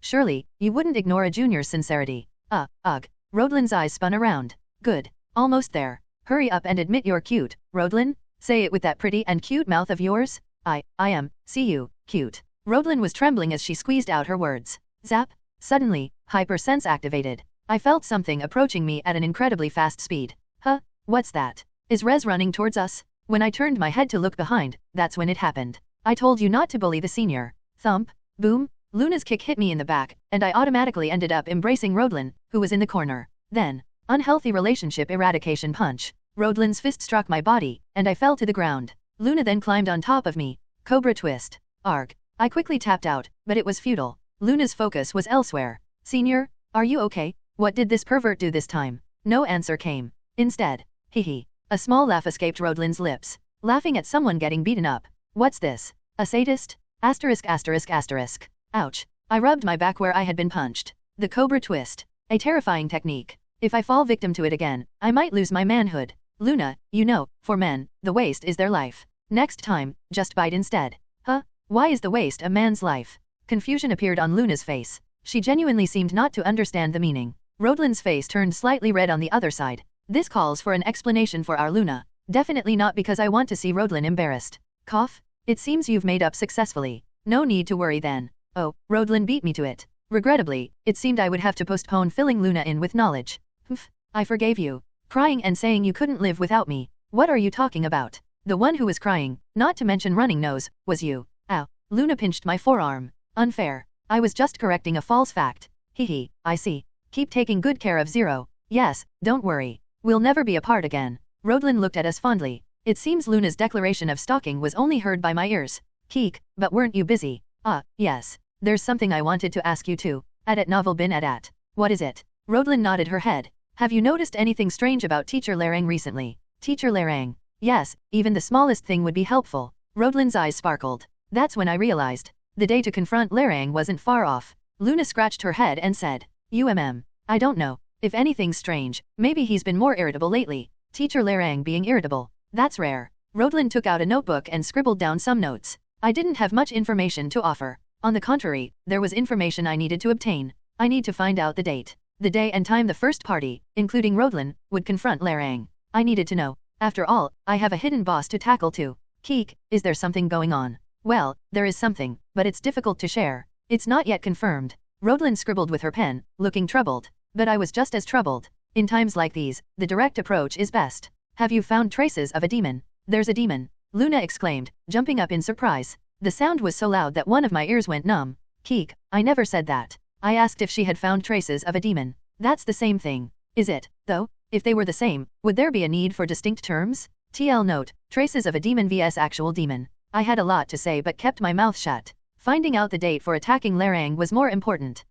I forgot how quick Zero is to catch on. Well, alright. Since we've worked together to tackle a demon before, it wouldn't be bad to seek help. Rodlin closed her eyes for a moment, gathering her thoughts. Then she slowly began to speak. However, what I'm about to say must remain confidential. There's a chance it could be a misunderstanding. As we nodded, Rodlin started her story. From rumors of a sword emitting an ominous aura, to a rock split in half by someone, stories about a demon's sword that could grant immense power, fragments of a sword imbued with demonic energy, to signs of an uncontrolled surge of demonic energy. The signs of the demonic energy going out of control were crucial. It disappeared in an instant, so we couldn't leave any evidence, but I saw it clearly with my own eyes. It was definitely demonic energy. Did you pursue it alone? No, that wasn't the case. Alex and Raymond were with me, too. It just happened that we ended up together. It was as the story went. One more person would be added to the team attacking Larang, but it seemed unnecessary to mention that now. I grimaced slightly because one of my ears wasn't hearing well. Rodlin's eyes kept glancing my way. What's with her? Rodlin hesitated before speaking at novel bin at. 0, I'm sorry. For what? Are you upset? Not at all. Why would I be upset right now? I see. So, it doesn't matter to you who I'm close with. Rodlin fidgeted with her fingers. I couldn't understand why she was acting this way.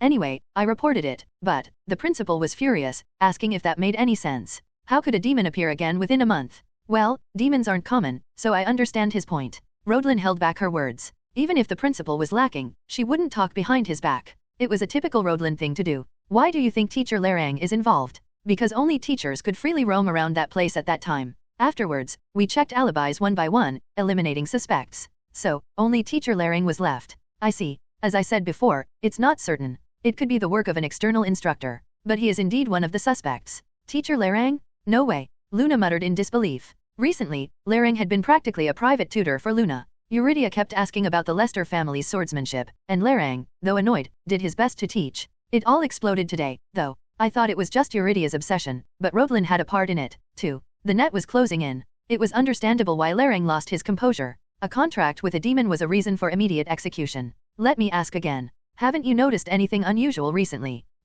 Luna struggled but couldn't come up with anything. That was to be expected. Not only was she completely focused on Larang's impromptu lessons, but from a student's perspective, it was hard to find anything amiss. I raised my left hand to my chin, a posture that boosts deductive reasoning. Immediately, Rodlin's gaze fixed on me. Come to think of it, there was something strange. What? His right arm seemed suspicious. His right arm? Yes, it seemed he was uncomfortable with it, unable to grasp anything properly. I didn't notice anything like that. Well, that's because you're not very observant, Luna. But to persuade Rodlin, Luna's cooperation was necessary. Keek, think about it. Hasn't he been writing with his left hand recently? Has he? Teacher Larang is right-handed. Yet, he's been writing with his left hand. That means there's something wrong with his right arm. He also lifted his glasses with his left hand. Oh, now that you mention it, that was different. Only then did Luna perk up and respond. However, Rodlin merely smiled in a troubled way. But to call that evidence is a bit. It started 2 days ago. Teacher Larang has been using his left arm for the past 2 days. You mentioned traces of demonic energy going out of control, right? When was that discovered? 3 nights ago. Wait, then. She nodded. Just a day, no, half a day's difference, perhaps. The time Larang sustained an injury and the moment traces of uncontrolled demonic energy were discovered are closely aligned. It highly suggests that Larang was present there. Thanks for the information. The right arm. I'll need to verify that. Keek, you're not planning to move alone, are you? Of course not. I have no intention of losing to a demon, but caution is paramount. I'll stop at verifying the information. I also need to hear what Alex and Raymond have gathered. Rodlin was slightly excited to have obtained useful information. Now was my chance. When are you meeting? In 3 days, to exchange information and proceed with further investigation. It's a day none of us have afternoon classes. I see. In 3 days. That day will be the day of the showdown. The day I must end Larang with my own hands. It's a bit awkward to say this, but, both of you be careful. There might be problems during class. Problems. If Larang truly owns the demon's sword, there's no telling when he might lose control again. That was my concern. We have to protect everyone? Don't worry, I have no intention of losing to a demon. Rodlin chuckled. It's reassuring to have Luna here. By the way, could I ask for one more favor? Of course. Just say the word. This dependable Luna can do anything, MMPH. I covered Luna's mouth, but it was too late. Rodlin looked at me and beamed. So, she's capable of such smiles? A new fact about Rodlin came to light, not that I was pleased. Actually, Rodlin revisited the story she had told me earlier, about Luderus and the parrot, and even Rez's story. So it turned out. I see. Not even a single friend. So, would you mind accompanying Rez? Just until she makes a friend. Luna pondered. No, that can't be. To think of dragging around such a hapless child. It absolutely can't be. Our Luna does have thoughts, after all. Leave it to us. We'll definitely find her a new friend. Right, I forgot. Our Luna is thoughtless, isn't she? I might have overestimated her. Keek, us? Please exclude me. Luna alone. What are you talking about? We're practically one and the same. That can't be. Each person is a separate sentient being with rights. Want to taste the cobra twist? Upon reflection, being one doesn't seem so bad. Especially since I can't perform the cobra twist on myself. Rodelin watched us and chuckled. If she weren't so pretty, I might have subjected her to the cobra twist. Rez must be around here somewhere, right? Keek, probably. Rez, this unworthy senior will take her leave now. I'm sorry about last time. I hope to at least see your face next time. No answer came. But Rodelin left the training ground with a brighter smile than ever before. Asterisk asterisk asterisk. The next day, after finishing lunch, I returned to the training ground. Where are you? Come out right now. Bang bang. Crash dash. Luna was rummaging through the training ground, shouting. Yes, she was looking for Rez. To keep the promise she made with Rodelin. She's like a thug. It seemed like she was ready to smash everything in the training ground. And she was threatening on top of it. It was unlikely for the timid Rez to come out. This is why I didn't want to take this on. Luna was hardly capable of properly taking care of a child. So, who should do it? Right. It had to be me. Now I had 2 kids to look after instead of 1. Just thinking about Larang was enough to make my head explode, and now Rez too. I really wanted to cry. Can't you come out right now? Bang bang? Crack dash? Our Luna is really spirited. But at this rate, we might never be allowed in the training ground again. Sigh. I guess I have no choice but to step in. I slowly walked to the opposite side of where Luna was. Then, zap dash? Hypersense activated immediately. As expected, Rez had been moving around to avoid Luna, hiding in a box. Swoosh dash. Tap dash. It didn't take long to find the box. I leaned slightly against the box and murmured. Keek, Rez, would you prefer to come out on your own, or should I break this precious box to get you out? Rattle rattle rattle dash. The box shook. Rez inside must have been trembling. Click dash. Soon after, the lid of the box opened, and Rez peeked out. Her curtain-like bangs were the same as always. What do you want? Keek, didn't you hear? I've been tasked with looking after you. But I didn't sign up for that. You should say that to Luna. She's the one with the authority. Oh, here she comes. Luna was running towards us from a distance, holding a practice bat. Startled, Rez tried to close the lid. But, tap dash. Keek, just wait and see. But she's coming with a bat? Can't you see? Of course, I can. It's a bat so big even someone with narrow eyes could see it clearly. I smiled and decided to reassure Rez. Well, what's the worst that could happen? Getting beaten to death. Eek dash. Rez tried to close the lid in panic. But she couldn't shake off my hand. Rez's strength stat was a mere 3. Much lower than mine, who hadn't even invested in strength stat. There was no way she could shake me off with strength. What? You were here? It's so hard to find you. How am I supposed to do business? A seasoned thug? No, Luna approached, casually resting the bat on her shoulder. Keek, Luna, why are you holding that bat? And what do you mean by doing business? I always wanted to say that line. Well, I'm so cute it probably doesn't suit me at all. I wanted to say it seemed like her true calling, but I refrained. Being hit with that bat would undoubtedly leave me boneless. Luna tossed the bat to the corner and looked at Rez. First, I want to apologize for everything that happened. Treating her as a spy sent by the Terran faction. That's what she was referring to. Keek, how can you be sure Rez isn't a spy? If she were a spy, making friends would have been easy for her. Oh, sharp analysis for Luna. Well, I knew from the start. Sorry. This one is a bit dumb. Please understand. Oh Luna, true to form, passes the buck well. Yes. It's okay. Being dumb isn't a crime. Oh, I wish they both would just disappear. Though you might have heard, I've been asked by Senior Rodelin to take care of you. Could someone like me really make a friend? Of course. Even a weirdo like him managed to make an incredible friend, didn't he? You can do it too. Rez nodded as if it made sense. I wonder what convinced her. Surely not the part about me being a weirdo? Alright, then shall we go make some friends? How do you make friends? Well. Luna faltered. It was to be expected. After all, Luna has only me as a friend. And yet she accepted Rodelin's request to make friends for someone else. Rodelin, for asking someone who only has one friend. And Luna, for accepting despite only having one friend herself. A feast of fools, if there ever was one. Right? I'll give you a top tip for making friends. When you find someone you want to be friends with. When you find them. First, just bite. So, just bite. Rez took out a small notebook and began jotting down Luna's advice. I wanted to tell her not to give such bizarre advice, but I couldn't. After all, Luna wasn't exactly wrong. Since that's how we became friends. So, it could be said that Luna's advice came from experience. Not to mention, threats of biting, cursing, being at the point of a sharp sword, and even getting kicked. How I became friends with such a Luna is a mystery. Truly. Hey, what are you doing? Give some advice to. Advice. Tell her how you managed to make such a great friend like me. I suppose. I bent over to make it easier for her to bite. But before that, there was something else to clarify. Luna, could you come here for a second? At novel bin at. What's up? I moved slightly away from Rez, to a distance where our conversation couldn't be overheard.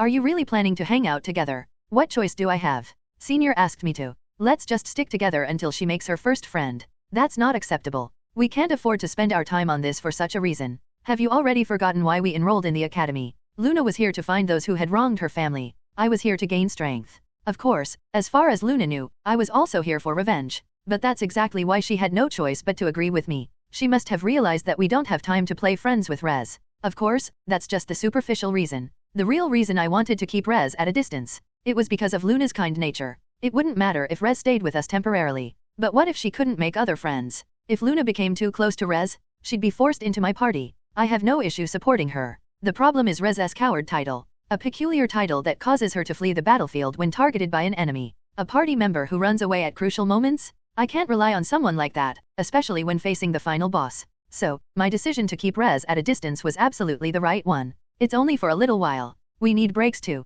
That's just it. I have a feeling this little while won't end quickly. This is going to be problematic. I opened my eyes. Meaning, I used the eye-opening skill. Luna flinched but didn't look away. I know. Our tasks are important too. But, Luna scratched her head, continuing. She doesn't have even one friend. That's when I understood Luna's thinking. Luna had been alone since she was 10, for 5 years. Perhaps she saw her own reflection in Rez. The old version of herself that had to carry everything alone. Provoking sympathy like this. It's underhanded. I guess I have no choice. Huh? You're agreeing to it. Keek, I must. It's a friend's request, isn't it? 0. Luna's face was filled with emotion. I pointed my index finger at her. But, you must adhere to this condition. Huh? What is it? I'll write it down for you. It's a bit long. I pulled out paper and a pen from pocket dimension. The pen in my hand glided across the paper, writing down the terms. Food, clothing, and toys will be provided by the owner, Luna. Ensure there's no trouble with others, manage well, and make sure to take walks for health. So I'm to take care of everything? Sure, I can handle that much.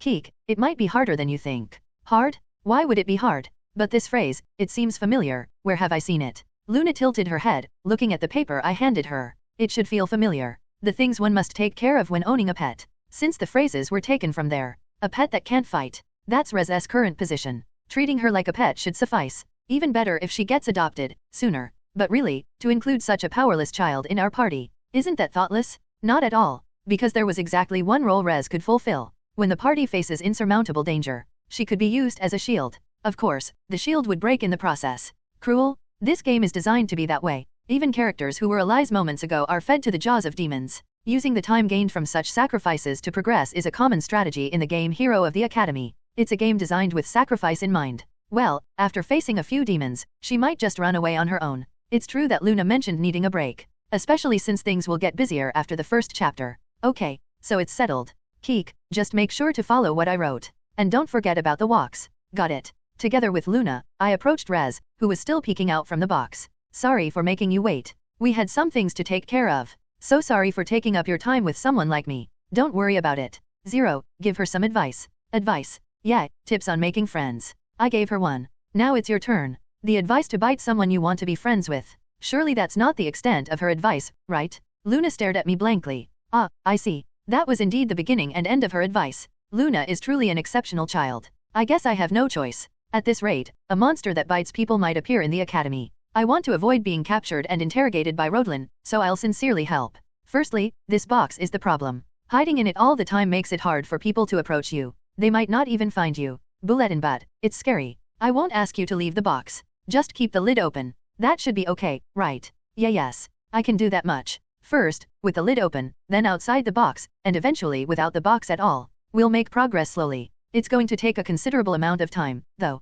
Well, not bad advice. Not as good as mine, though. Anyone could see my advice was better. What you gave wasn't even advice? A heavy silence fell in the training ground. Luna scratched her head and said, but what do we do now? Luna, what kind of question is that? Someone went through a lot of thought and reluctantly agreed to help. And her response is, but what do we do now? It's truly maddening. Kageek. Perhaps Luna's behavior was too shocking. An irritated laugh escaped me. Even mental defense, which always helps me maintain my composure, was breached. Why is he like that? He's always like that. He's a weirdo, after all. Just try to understand him. Whisper whisper dash. A weirdo, indeed. A person who bites others and one who spends all day in a box. Wouldn't anyone say you two are weirder? Keek. Let's just proceed with the usual training. Rez, you watch. Is that okay? Won't she be bored? It's okay. Watching is also fun. I could never do those movements. Fidget dash. Rez wiggled her fingers as if she was envious. Tell me any move you want to try. I'll do it for you. No, no, how could someone like me dare to ask for such an honor? It's not an honor at all. Let's go. Luna grabbed Rez's hand from inside the box and headed to the center of the training ground. But how does that box move, exactly? Truly a mystery. Slide dash. The door to the training ground opened, and someone entered. Karen. Hypersense didn't activate. Naturally. He wasn't in stealth mode, nor did he intend to ambush.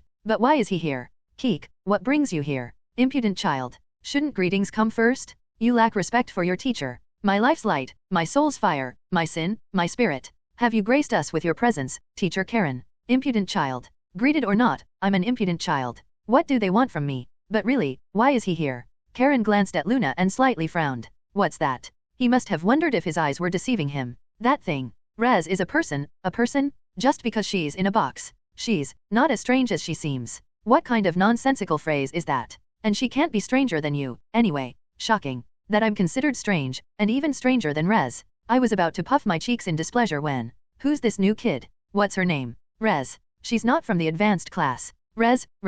Not a particularly memorable name. An exchange that was not particularly special. But I gained 2 pieces of information from it. First, Rez is not a spy. If she had any outstanding abilities, Karen wouldn't have failed to remember her. If she had the talent to act as a spy, Karen would have noticed her from the time of her admission. The same would apply if she were affiliated with the Terran or Eurydia factions. If she belonged to one of them, he would have hinted at it to me. Considering Luna was nearly killed by Terran, he would have shared that kind of information. And second, which was important, even Karen couldn't detect Rez, indicating her exceptional stealth skills. This is Karen we're talking about. Known as the Empire's Rat, standing at the pinnacle of espionage. His exceptional observational skills and finding steel-fed opponents are among his specialties. Yet, Karen claims he's seeing Rez for the first time today. Proof of her exceptional stealth skills. She's never been detected before. Might be useful. Not bad for a pet. How can I exploit her abilities to the fullest? Kakeek. Perhaps sensing my gaze, Rez inside the box shivered. TL notes by the way, it's quite something for you to personally make your way here. What brings you?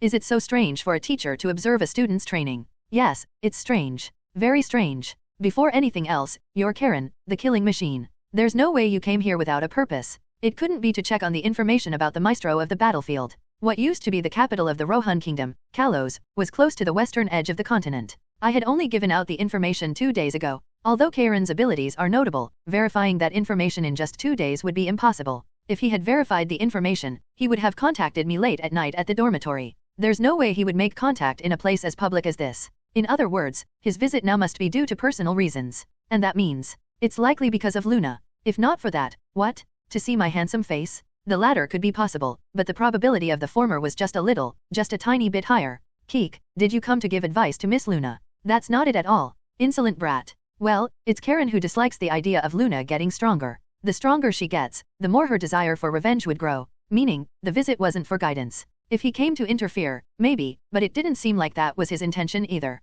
If he wanted to interfere, there were more efficient ways to do so. I can't think of any reason for him to come all this way. I briefly revisited what happened with Karen 2 days ago. I nearly died due to the misunderstanding about my relationship with Luna. We shared information about the 4 heavenly kings and the maestro of the battlefield, Falcon. In exchange, I received 2 artifacts. And, what else? Wait, could it be? Did you come here because you wanted to see Luna puffing her cheeks? Karen flinched. It meant I had hit the mark. The so-called cheek puffing. I shared that information to tease Karen, who couldn't get close to Luna. I never thought he would come all this way just to see that. Truly surprising. I wouldn't come to see such a thing. Yeah sure. If he wanted to see the cheek puffing, he just had to say so at novel bin at. Karen can be such a shy one, can't he? No choice but to live up to Karen's expectations. I filled my cheeks with air and puffed them out. Then, snap. Karen's left hand grabbed my face. It was a merciless, brute force. I clearly told you if you do that sort of thing again, I'll kill you. Stop.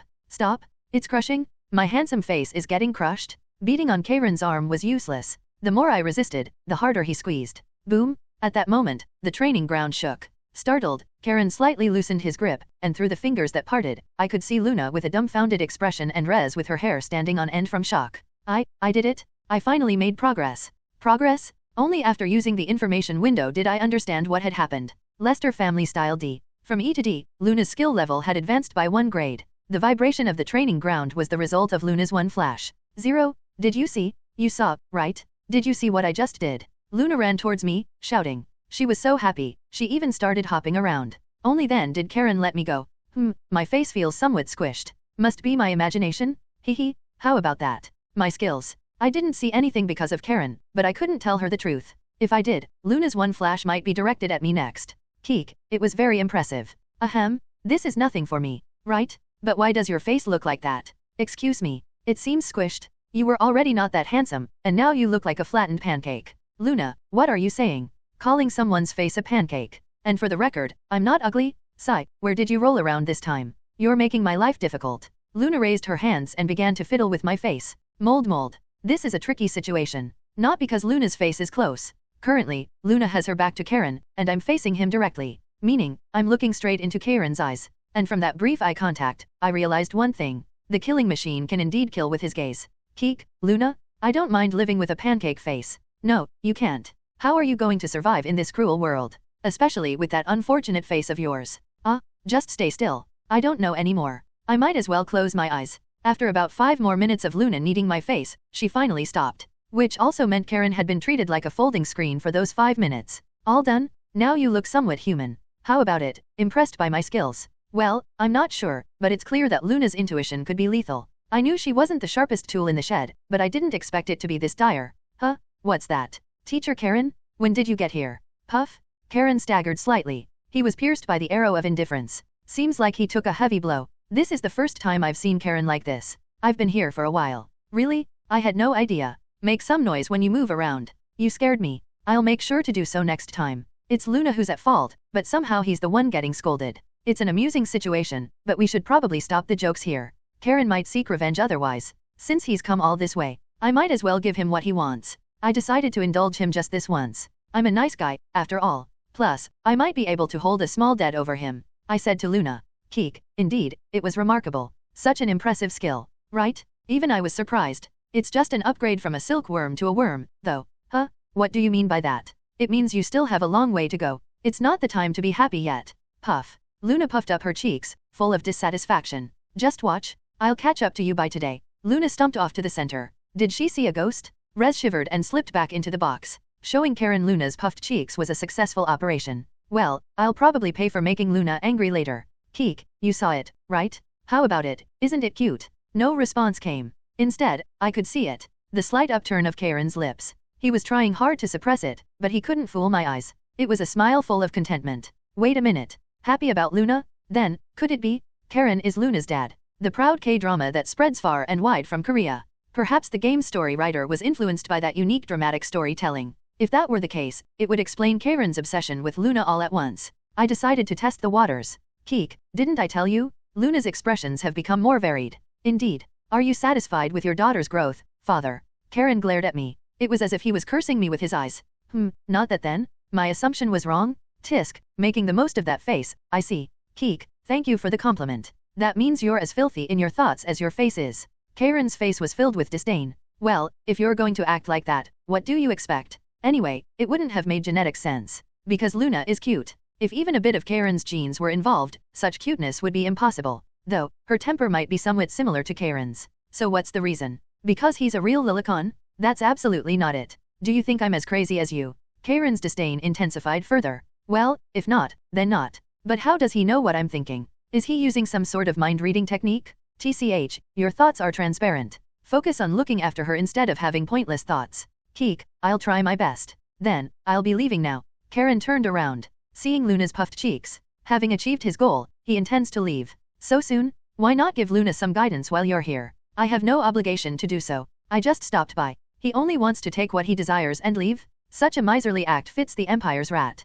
If that's how it's going to be, I have no choice but to play dirty as well. Keek, if you leave like this, you might never see Luna's puffed cheeks again. Karen halted at the door, trembling slightly. What do you mean by that? I'll make her stop doing it. You know, Luna listens to me well. Karen's frown deepened, a frown so significant that even a layman could notice. It meant Karen was truly shaken. I guess I'll have to teach her one flash as well. It'll be a grand and beautiful one flash that everyone can recognize. Keek, that should be fine without your supervision, right? Karen's gaze turned fierce. It's a bit scary, but it's okay. We're in a business relationship, and this is within the bounds of what's allowed. And Karen knows this too. State your demand, excluding any guidance for Luna. He's willing to pay the price without any fuss. Seems like Luna's puffed cheeks were satisfying enough. Let's see. What I need most now is money, artifacts, and information about Lerang. With just 2 days left until the end of Chapter 1, I need conditions and information that could lead to Larang's repentance. But where to get such information? I looked up at Karen. He was giving me a look as if I were a bug. What? Am I an idiot? I've been acting foolishly until now. The golden goblin loaded with information is right in front of me. I'm a veteran in this game. In some respects, I possess more information than Karen. So, I've been thinking about giving information, but I hadn't considered obtaining it. I've been too fixated on money and artifacts. While I have the upper hand regarding information on the enemy and the future, Karen overwhelmingly dominates in this world's information. Information on Larang? Karen could probably tell the number of spoons in his house. Such a fool I've been. It's good that I've realized it now. The problem is what to offer in return, but if I continue to pay with Luna's smiles or emotional expressions, I won't be at a loss. But if I ask directly, he might become suspicious. If I say Larang seems suspicious and ask for information, Karen would rush over and tear him limb from limb. Then, including Rodlin and the others, and me, we would all be left hanging. The main cast might miss out on opportunities for growth. But as someone whose quest is to tackle the hidden boss, I won't be able to receive the next quest. A life waiting only for death is not what I'm here for. I need to obtain information on Larang without arousing Karen's suspicion. My mind began to race. TL notes speak up quickly. Unlike you, I'm a busy man. As I pondered, Karen began to press me for an answer. It hadn't even been a minute yet, but well, I had just finished thinking, so it didn't matter. With the politest expression I could muster, I spoke. Keek, no, upon further thought, it seems inappropriate. It doesn't seem right to expect a reward for something so trivial. What's your angle now? Karen frowned. Refusing the reward seemed to have made him even more suspicious. Seriously, you know as well as I do that I'm not that kind of person. Wasn't it you who was threatening to teach Luna one flash just moments ago? At that moment, I was more inclined to receive something in return. My apologies. But that was then, and this is now, right? Keek, it's just that your departure seemed too abrupt. Even though we're in a business relationship, it felt too cold, didn't it? The relationship we have is perfectly fine for someone like you. It's rather unsettling. I'll just give you something. What do you want? Money? Artifacts? Or something else? No, you maniac. I don't want anything.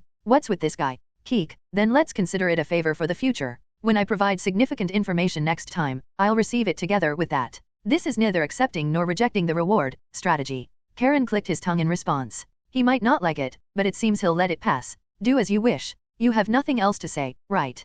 Keek, I do have one pure curiosity. I doubt it's anything pure. I'll be on my way. Karen reached for the training ground's door handle, but stopping him was all too easy, even if it involves Lady Renia. Halt dash. Karen immediately turned around. TCH, as I thought, it's not a pure curiosity. Stop beating around the bush and speak. What is it? Larang knows about one flash, and in quite detail. Larang. Karen showed interest, just as planned, asking about Larang using the Lester family as a pretext. For Karen, it's something he can't just ignore, and it's unlikely he'll rush to dismember Larang over this. Well, he might go to vent his frustration, but that's a different story. Explain in detail. From the outdoor class a few days ago, Eurydia's obsession, to the recent incident in the classroom. After finishing my story, Karen slightly nodded his head. So, that happened. Larang, It's possible for him to use one flash, indeed. But hearing that he learned it from the Lester family is new to me. He paused for a moment, indicating he was thinking. Eventually, when Karen's lips began to move, our mouths opened at the same time. Probably a lie.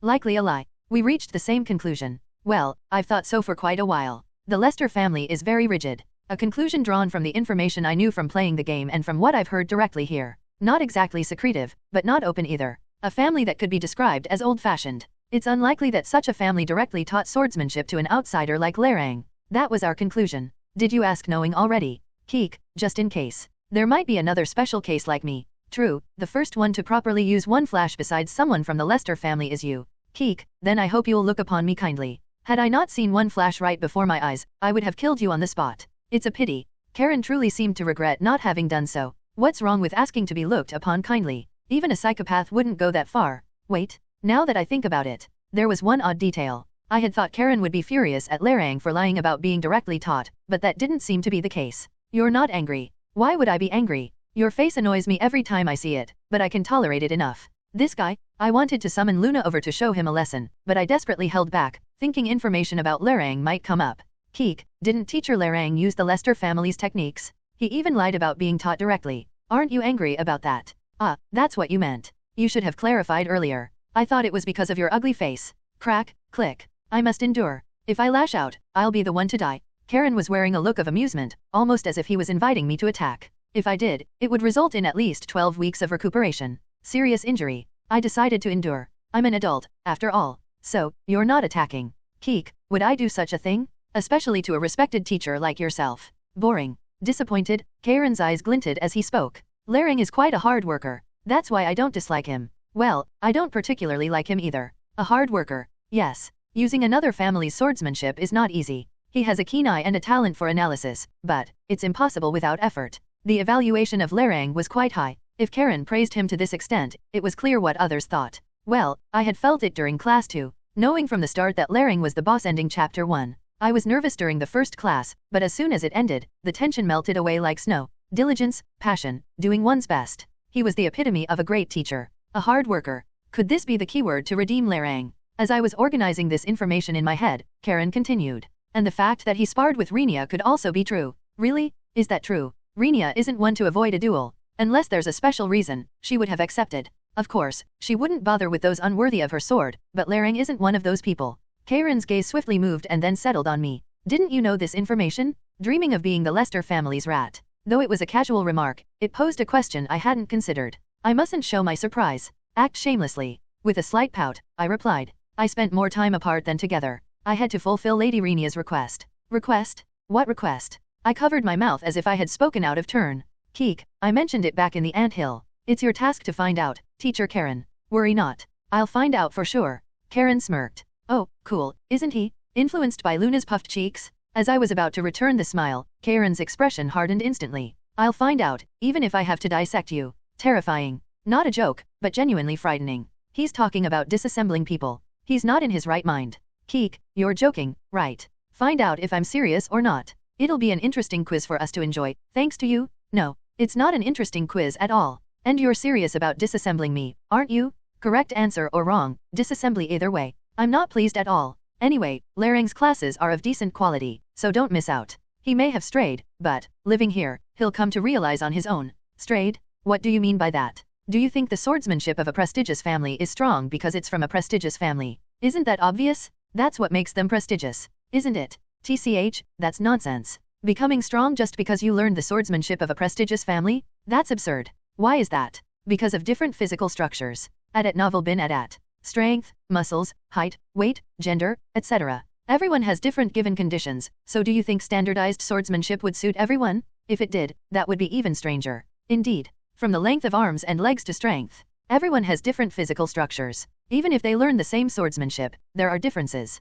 Even if those differences are minor, they are still differences. Over generations, those differences would only grow larger. Then why do the major families continue to maintain their positions? It's obvious, isn't it? Because they work hard. Both in places where others watch and where they don't. It's through constant effort that they can maintain their positions. Karen was saying just that. Well, the legacy, honor, and trust built by predecessors do play a role. Isn't that a bigger influence than effort? Maybe. But if the next generation is useless, it'll only take a moment to squander that legacy. Think about it. Have the 8 pillars of the empire always maintained their position from the beginning until now? The founding of the Anwood Empire dates back hundreds of years. The 8 families that turned the Anwood Kingdom into an empire. Of those, the only family that has maintained its position to this day is Rodlin's Lucid family. The other 7 pillars have changed hands 1 or 2 at a time every generation. Whether it was a newly rising family or one of the original 8 pillars, there were times for each. It can change depending on effort, then. Exactly. Especially for families that wield swords. That's why the swordsmanship of a prestigious family isn't necessarily strong.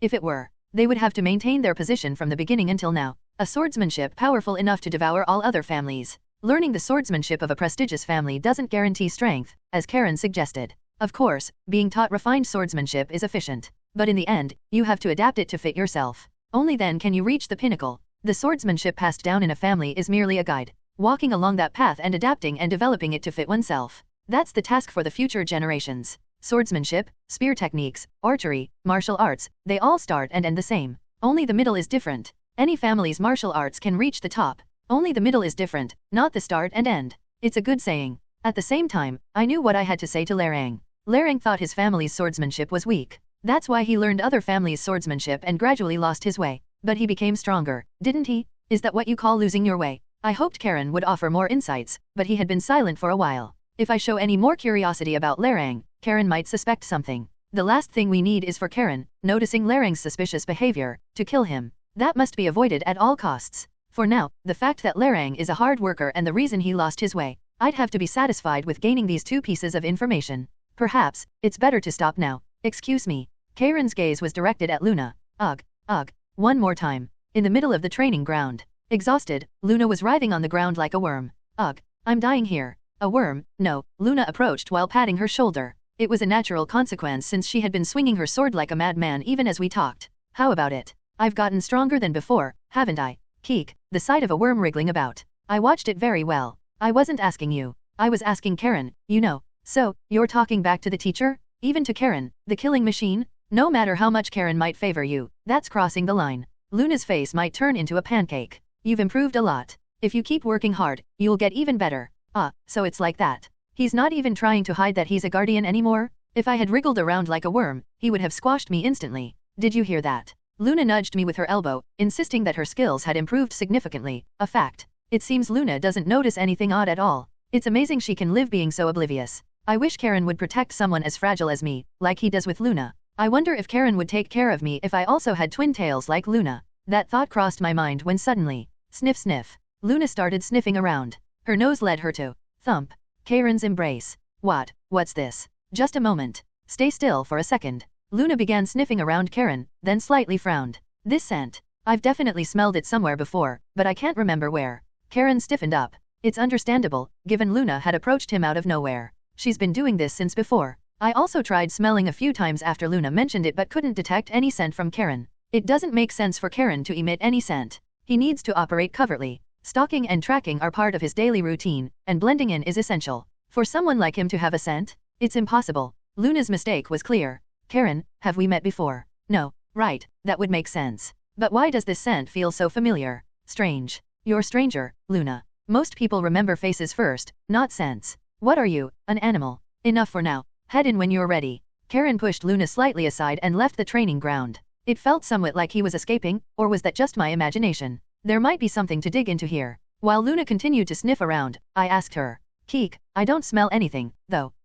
Is that so? Maybe I was mistaken. Could you describe what the scent was like? What kind of scent? It's hard to put into words. It's not a scent I'm familiar with. Abstractly is fine. Just try to describe what comes to mind. Luna closed her eyes, trying to find the right words. After focusing for a bit, she slowly opened her mouth. It's a warm, nostalgic scent. That much is clear. Asking for an abstract description and actually getting one. This mischief maker is one of a kind. Keek, a warm scent? That's not a scent. You told me to describe it abstractly, didn't you? I meant something similar. But I guess that was my mistake. I should have adjusted to your level of understanding. Suddenly, I felt a presence behind me. Turning around, there stood Rez, gently tugging at my clothes. Keek, Rez, what's the matter? It's strange here. We need to leave. I've started feeling something terrible is going to happen. Rez's hair twirled wildly atop her head. She possesses an A-grade skill called crisis detection. So, it's unlikely she's lying. The issue is my hypersense hasn't reacted.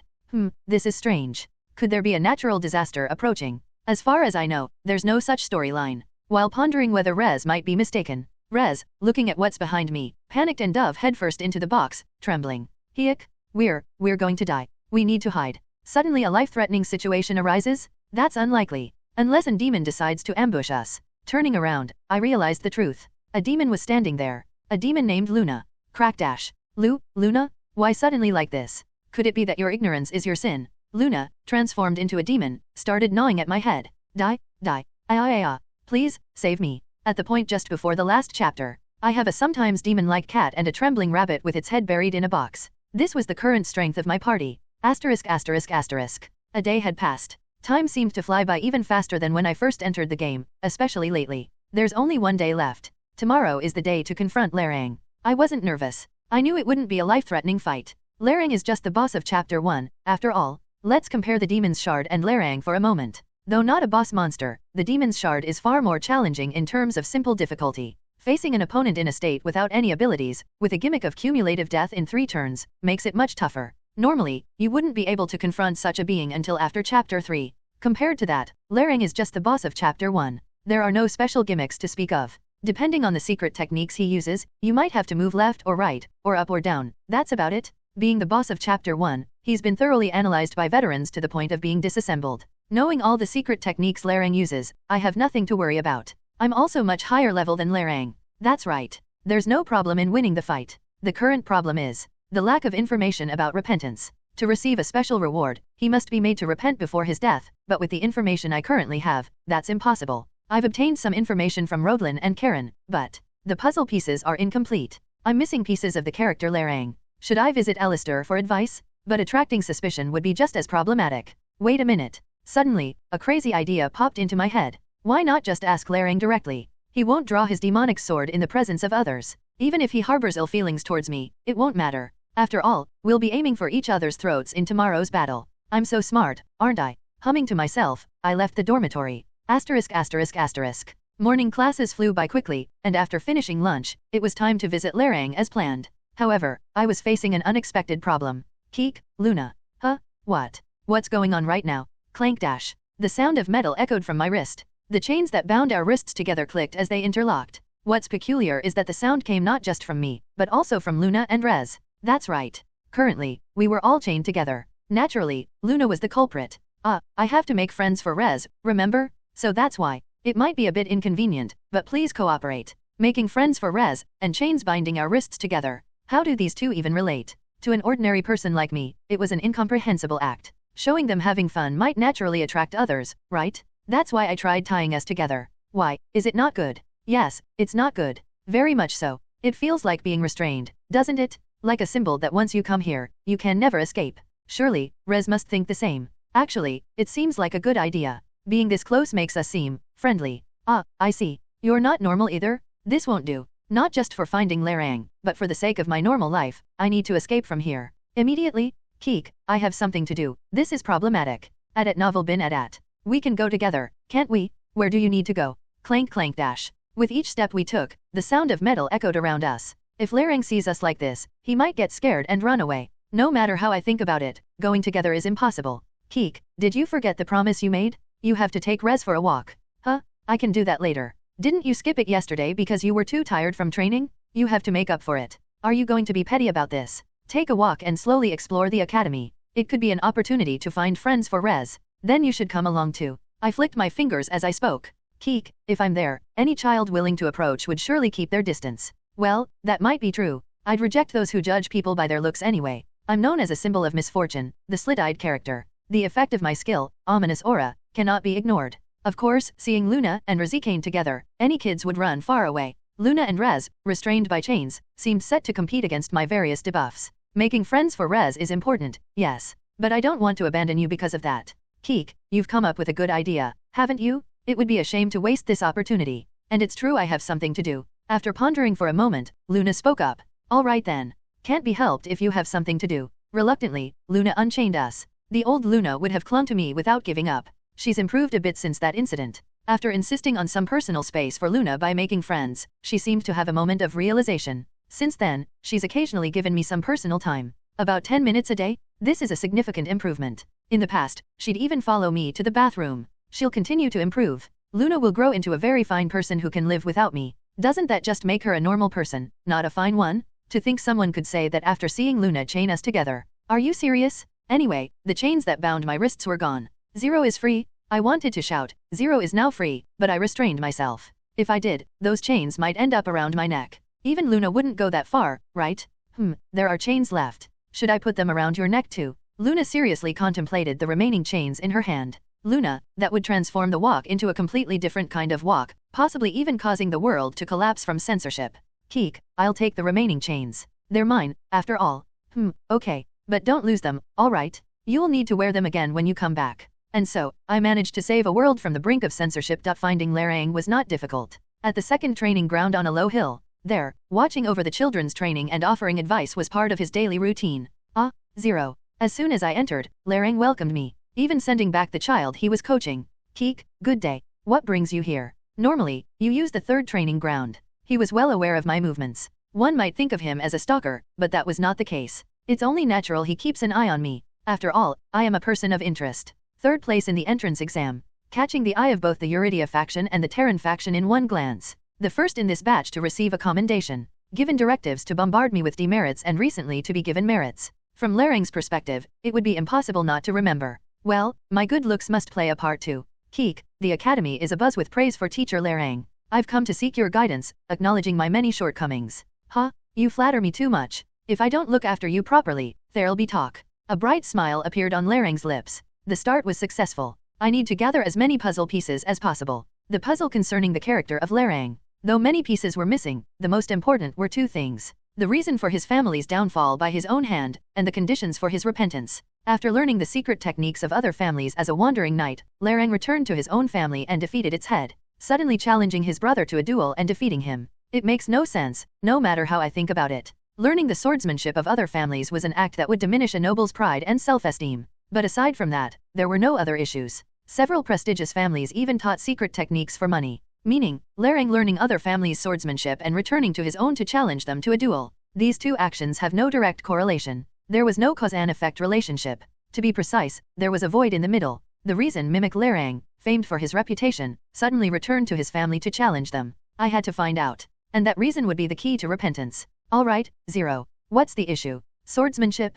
Or is it combat technique? Just say the word. I'll do my best to guide you. Keek, those are issues too, but today I've come with a question. A question? Well, that's not bad either. Ask away. As an outstanding student, Zero, you deserve to know. Was he happy that I, ranked third in the entrance exams, came to him? Or was he pleased because he had something to tell his backers? He was writing blank checks. Is it because he's the first boss, or because I'm used to dealing with Karen? The conversation was too easy. He's giving away blank checks, so what can I do but use them? With a friendly smile, I asked. Anything at all. Are you sure there's nothing off limits? Of course. Unless it's something I don't know. Ha ha ha. His hearty laugh. However, it didn't take long for that laugh to turn serious. Why did you return to your family to challenge them to a duel? A straightforward question. Larang's expression turned blank, as if he'd been hit by a real stone.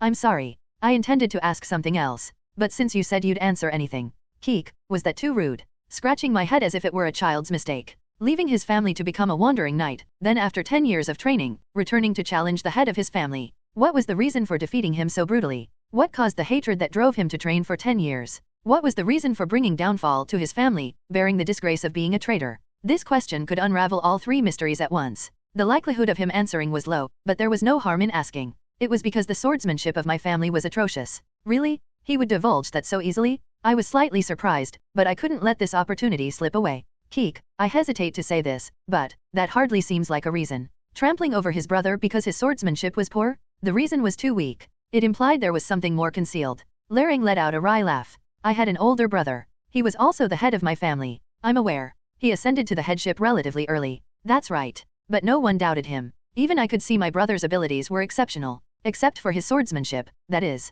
Larang began to chuckle. It was a laugh filled with unpleasant feelings. Seeing the usually dignified Larang with such an expression made him seem like a completely different person. Zero, do you know what my brother was called? I haven't heard. Not heard, it seems my efforts have paid off then. Larang muttered to himself for a moment before speaking to me again. He was called Raphael of 100 battles, 100 defeats. It means he never won a single match, not even in sparring. Ha ha ha. I thought hard but couldn't recall ever hearing that nickname. I stored it in my mind and continued the conversation. Keek, could that not be possible? The world of the strong operates differently. Yes, I thought the same. Until my brother lost to a mere 14-year-old child. I had no choice but to keep silent. The head of a family defeated by a 14-year-old child not even enrolled in the academy. What infuriated me more was that I, too, was unable to defeat him. That's when I realized. There is an insurmountable gap between prestigious families and third-rate ones. Only then did I understand Larang's actions. The children of prestigious families train from a young age and receive various forms of support. But to be defeated by a child barely out of his boyhood.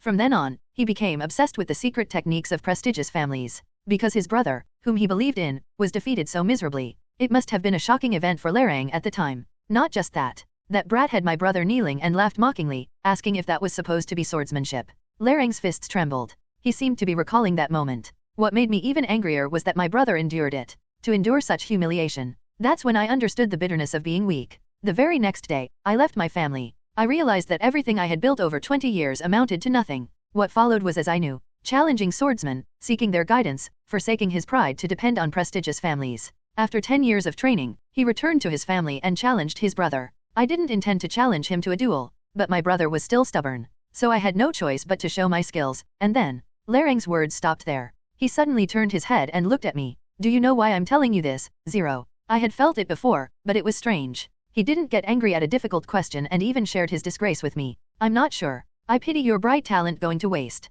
Larang placed a hand on my shoulder as he spoke. Make sure to learn the swordsmanship of prestigious families. That's the only way to succeed. This world is designed for them from the start. I could feel Larang's hand trembling on my shoulder. So that's it. Third in the entrance exam. Not just the talk of many but also seemingly overflowing with talent, at least from the outside. But a commoner by birth, not a noble. In Larang's eyes, I must seem like a foolish disciple choosing to walk a thorny path on my own. It's a pity. Larang, swallowed by his inferiority complex, was unaware of his own degradation. I genuinely felt sorry and sad for him. Perhaps because he's a good teacher. But Larang is the boss of the first chapter, and I am a gamer. He must do what he has to do, and I must do what I have to do. I raised my arm to brush off the hand on my shoulder. Keek, I see. But that doesn't justify lying. Lying? What lie have I told? You said you were taught by the head of the Lester family, didn't you? Indeed. Keek, in fact, I know the real one. Flash. Larang's body jerked in reaction. As expected, the claim that he was directly taught by Renia was a lie. It was time to press harder. I used the eye-opening skill as I continued.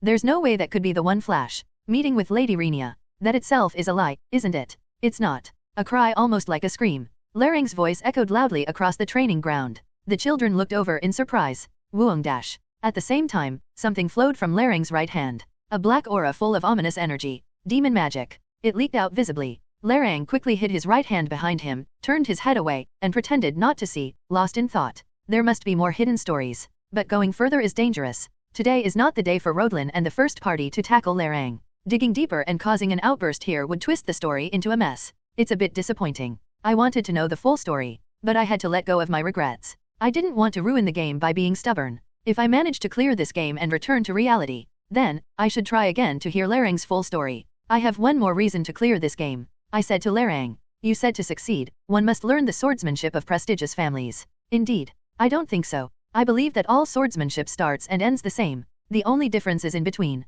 Larang's eyes widened as if he had received a great shock. What's with him? It was just meant to be a conclusion to the conversation. Why such a reaction? Is he about to lash out? Just as I wondered if he was going to draw his demonic sword. I'll be going first. Take care on your way back, Zero. Larang left the training ground with a limp. Only after he was completely gone could I finally breathe a sigh of relief. Phew, was that a close call? I need to be careful. Leaning against the wall of the training ground, I started to piece things together. The puzzle that is the character of Larang. Into it, I fitted the puzzle pieces I had just acquired. Hard worker. The overshadowing sense of inferiority. The swordsmanship of Larang's family, the Fleur family. His obsession with the swordsmanship of prestigious families. 10 years of training. The duel with his brother, the head of the family. The downfall of his family at Novel bin at. Finally, it's complete. Not entirely, but about 90% was done. Moreover, I know how to bring him to repentance. Defeating him with the very swordsmanship of the Fleur family that Larang had dismissed. This was the way to bring him to repentance. To show him that it's not because it's the swordsmanship of a prestigious family that it's great,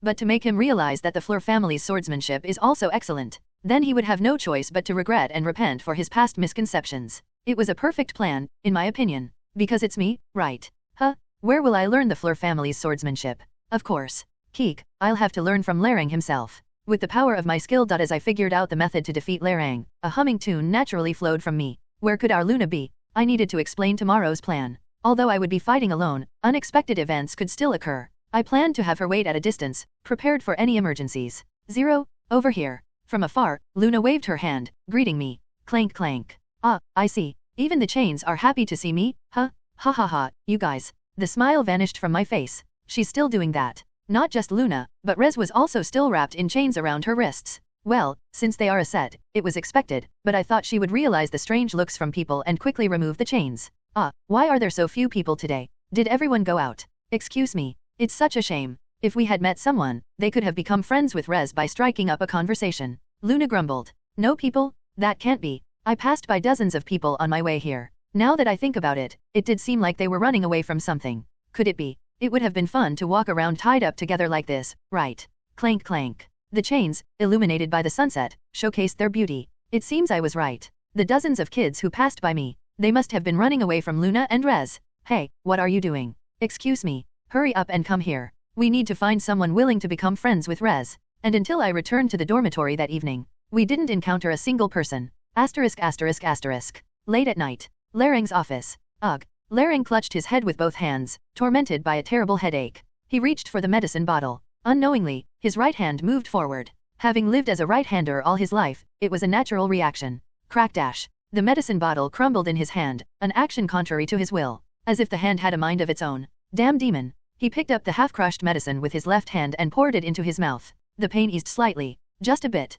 Enduring the pain, he recalled his recent meeting with Zero. What? Your meeting with Renia was a lie. No, it wasn't a lie that he had received direct instruction, but meeting her wasn't a lie either. Not to mention, he had stayed with the Lester family for a month, living as a guest. Ugh. Larang struggled to lie down on his bed. Was it because his body was exhausted? Naturally, the memories of that day came flooding back. The day that made Larang leave the Larang family. Filled with wounds, the memories of that day. Asterisk asterisk asterisk. No way. Larang trembled at the unbelievable sight. The head of the Larang family, his brother, Raphael. He had lost in a duel. To a 14-year-old child about to enter the academy, no less. Huh? You call that swordsmanship? I hope to improve my skills before entering the academy. What a waste of time. He spat in front of Raphael at novel bin at. Seeing that, Larang's blood boiled. You bastard? It's a duel? Draw your sword.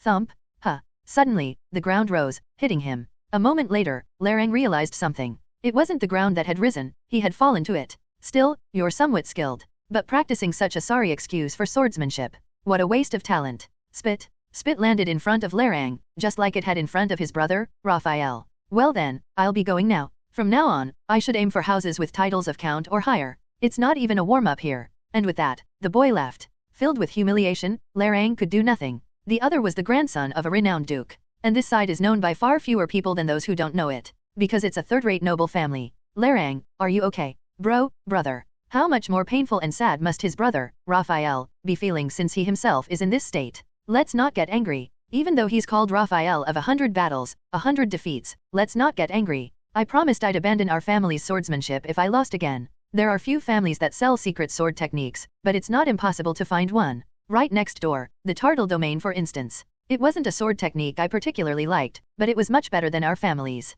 It should suffice until I can find a technique from another family. I've been neglecting my training. I need to pay more attention. Next time, I'll surely win. A warm hand reached out to him. Larang harshly slapped the hand away. Slapdash? Larang. I said I'd give it up? I said if I lost again, I'd give up. The sword technique of the Fleur family, to which he belonged. No matter how he thought about it, it was a pathetic technique. Other families draw their swords, and light flashes, or the surroundings freeze over. Why does our family only focus on the basics? It had style, but that was it. The Fleur family's swordsmanship had been crumbling for a long time. Or maybe, it was a technique that was doomed from the start. It was just a pathetic technique from the moment it was born. And today, I became certain of that thought. Because I lost to a mere 14-year-old child. Let's abandon it already. There's no hope in our family's swordsmanship. Larang, that's not true. Our family's swordsmanship is excellent. It's just me who's lacking. It's always like this. Larang couldn't stand it anymore. The dishonorable nickname of 100 defeats attached to his brother, and still, the Fleur family's swordsmanship that he wouldn't let go of.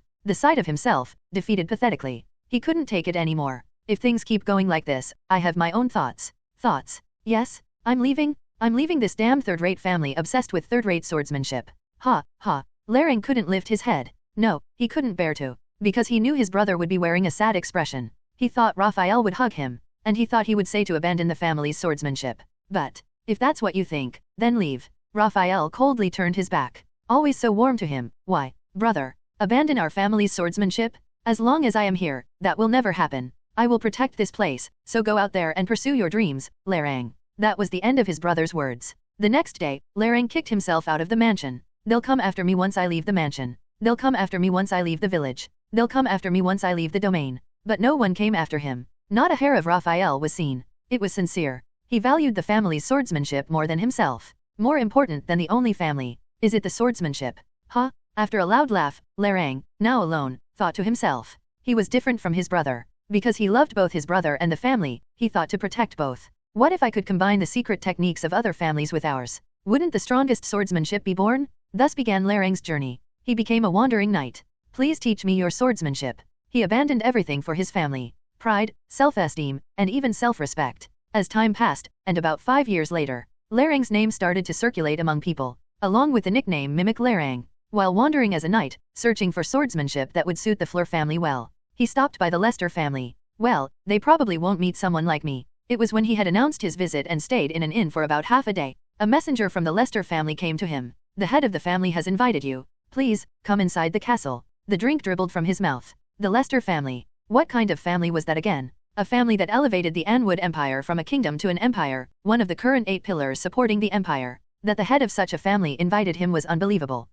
It must be some boring prank. A prank by a high noble to make fun of a wandering knight. With that thought, he knocked on the door. But then, welcome. I am Renia, the head of the Lester family. Flowing pink hair, eyes clear without a single flaw. She looked to be in her early 20s, a youthful appearance, but with an undeniable nobility. He couldn't help but be captivated. To think she ascended to the position of family head with the body of a woman. And she's a mother. Moreover, one of the 10 great swords of the continent. Indeed, prestigious noble families are different. Birth decides everything. My children will likely never escape the status of a third-rate noble. So, I must steal sword techniques and teach them. Only then can we live with our heads held high in this world. Sir Lerang, it's an honor you've visited our humble abode. To wander the continent polishing your swordsmanship, you are truly admirable. Yes. Well, that's nothing really. As Renia gave a gentle smile, I was at a loss for words. They call you Mimic Lerang in the world, I hear. That's an exaggeration. It's rather embarrassing. Renia burst out laughing. All I could do was maintain the most respectful demeanor possible. Shall we go then? Excuse me, didn't you come for a sparring match? Right. I followed Renia, and soon we reached a vast training ground. It was grand, fitting for the Lester family. The peculiar thing was, the training ground seemed to be under repairs. The exterior was neat, but from inside, it looked quite patchy. Sorry. I know it's tiring, but I'm not one to delay such things. I nodded. Nobles are busy, after all. She probably wanted to quickly see my skills and then leave, and perhaps laugh at me in her own space. But, where is my opponent? As I looked around, Sir Lerang, what are you looking for? I can't seem to find my opponent. Then Renia burst into laughter. What are you looking for when your opponent is right in front of you? Excuse me. Swoosh dash. Renia drew her sword, her gaze shifting at the same time. I am your opponent, Sir Lerang. That the head of the Lester family, one of the Empire's 10 swords, would personally face me. I thought at best they'd assign me a practice night. This experience was priceless. I immediately drew my sword. And so the sparring began. This is sudden, but it's nothing to me. Traveling across the Empire, I've had good, bad, and astonishing experiences. A sudden duel is comparatively a minor event. Here I come. I unleashed all the secret techniques I had learned so far. But Renia simply swung her sword lightly to block or dodge. Click dash. The sound of Renia's sword returning to its sheath was so quick, I realized it through the sound alone. And at that moment, a beam of light shot towards me. A streak of light that sucked in the surrounding brightness. Lerang couldn't even react. By the time he realized Renia had drawn her sword, a streak of light had already brushed past his side. Boom, kum, arg. The scream did not come from Lerang's mouth. It was Renia, the head of the Lester family, who let out the scream. Oh, what do? I caused another accident. Renia had brushed past him, heading towards his back. Lerang was shocked beyond belief, because the wall behind him had split vertically. Is this the one flash? Lerang tried to calm himself down, regulating his breathing. It was more intense than the rumors had suggested. No, is this even considered swordsmanship? Lerang stared blankly at the remnants of the one flash. It was clear to even a child that Renia had deliberately missed. Even a brush would cause one to disappear, let alone a direct hit. A training ground patched up like a rag. So, this was why. Renia's one flash was too powerful, rendering even the magically fortified barriers useless. It was an incredible skill. One he desperately wanted to learn. Even if it meant risking everything he had. Kaya, it's completely destroyed? What should I do now? Renia panicked, a sight unbefitting of her noble reputation. Witnessing this, Lerang couldn't help but think to himself. She's cute. Of course, he brushed away that thought with a burst of anger. If Darling and the butler find out I've destroyed it again, they said they'll ban sparring. What should I do? Renia scratched her head, looking troubled. Then, as if struck by a brilliant idea, she snapped her fingers. Right? If I say Luna did it, they might let it slide. Let's go with that. Such an extraordinary line of thought, perhaps befitting a noble. Passing the blame seems second nature to her. Though he thought it might be different, it was typical of the nobility. To them, it was natural to pin the blame on their inferiors. Well, I don't think she's a bad person. In noble households, it's normal for the lower ranked to take on the menial tasks, right? Lerang was under a grave misconception. He was unaware that Luna was just a toddler barely learning to walk. In other words, Renia planned to overcome the situation through Luna's cuteness. Unaware of such thoughts, Lerang could only harbor his misconception. Renia. Don't worry. I can handle this much on my own. As Renia said this, she gnawed on her nails. Though it didn't seem like it at all. But as a poor man, he couldn't offer to pay for the damages. Lerang bowed his head slightly, saying, I might not be of much help, but I'll assist with the repairs. It's partly my fault, after all. Would you, really? That would be so helpful. It means one less person will get scolded. Ahaha, what a relief. She was pleased to have one more person's help. She's unexpectedly clumsy. Until a moment ago, she had seemed so impressive. The Lester family was indeed a mysterious one. The head feared reprimand, yet they had someone like Luna, capable of demolishing walls. A family shrouded in mystery, indeed. And I would like to stay here for a while to train. If possible, could I get a small room? Go ahead. It seems you're on the verge of a significant breakthrough. A significant breakthrough, just as Renia said. At that moment, something inside him was undergoing a tremendous change. Larang clenched his fists. Improving the family's swordsmanship? Unnecessary. If he could only master a powerful secret technique like the One Flash, the Fleur family could rise above being a third-rate household. It was then, perhaps, his thinking began to shift. A month had passed. Larang knew he had a knack for analysis and began to dissect everything about the One Flash. Occasionally, Renia would come to spar with him. After the second sparring session, there was a minor incident where Renia was banned from entering the training ground at Novel bin Adat. He was able to understand some of the secrets and subtleties of the One Flash. Well, theory and practice were distinctly different, of course. Using different muscles, I had to give up some of the swordsmanship from other families. The swordsmanship of the Lester family was worth it. Worth abandoning everything he had built up over the past 5 years. The first secret technique of the Lester family style. One Flash. Crack dash. A streak of light flew, cutting through the bushes. It's a success. Larang clenched his fist in joy. Out of 20 times, he succeeded only once. But what mattered was that he had successfully demonstrated it in front of Renia, just when he was expecting praise and advice. It's a pity. Excuse me. Choosing the easy path without honor, instead of the difficult one filled with honor. I can only describe it as regrettable. Renia's demeanor was different from usual. Firstly, her eyes had changed. They weren't the dull eyes as usual. Calm and serious. A sense of deep gravity. What wait? Suddenly, she seemed much larger than life, several times over. Sir Larang. Yes. It seems I was mistaken in my thoughts. I thought I was helping you, believing it would be beneficial for you, but it has led to the opposite outcome. Larang couldn't understand her words. Hadn't he become capable of using the One Flash? Just a bit more. If he could just observe and analyze your One Flash a bit more, surely he too? The path you should take is not this one. Are you saying my efforts are lacking? That's not it. You believe the strength of swordsmanship lies in the nobility. Isn't that obvious? Renia shook her head. No, the strength of swordsmanship lies here. Renia pointed to her chest. The heart. Strength accumulates here, not in the shell of nobility. Strength accumulates in the heart? And nobility is merely a shell? He couldn't agree with either statement, especially the latter. The heart? Are you speaking metaphorically about mana circles? I don't understand what you mean. All swordsmanship of any family only differs in the middle, the beginning and the end are the same. I don't understand why you insist on walking the wrong path. With such a solid foundation, why? The wrong path? No, I know this is the right path. Perhaps his shouting was unwelcome. Renia began to push him away. Larang tried to resist, but it was futile. What strength? She dragged him, a robust man, with just one hand. Leaving the training ground, the mansion, and arriving at the boundary separating the town and the castle. Return to where you belong. An eviction order was issued. Precisely, an expulsion. Larang was baffled. Why are you doing this all of a sudden? Is using the One Flash a crime? Not at all. It's just that your wandering ends here. I'm not wandering. I've finally found the right path. Why? It seems words are useless now. Think it over slowly. I believe the intelligent Sir Larang can come to understand on his own.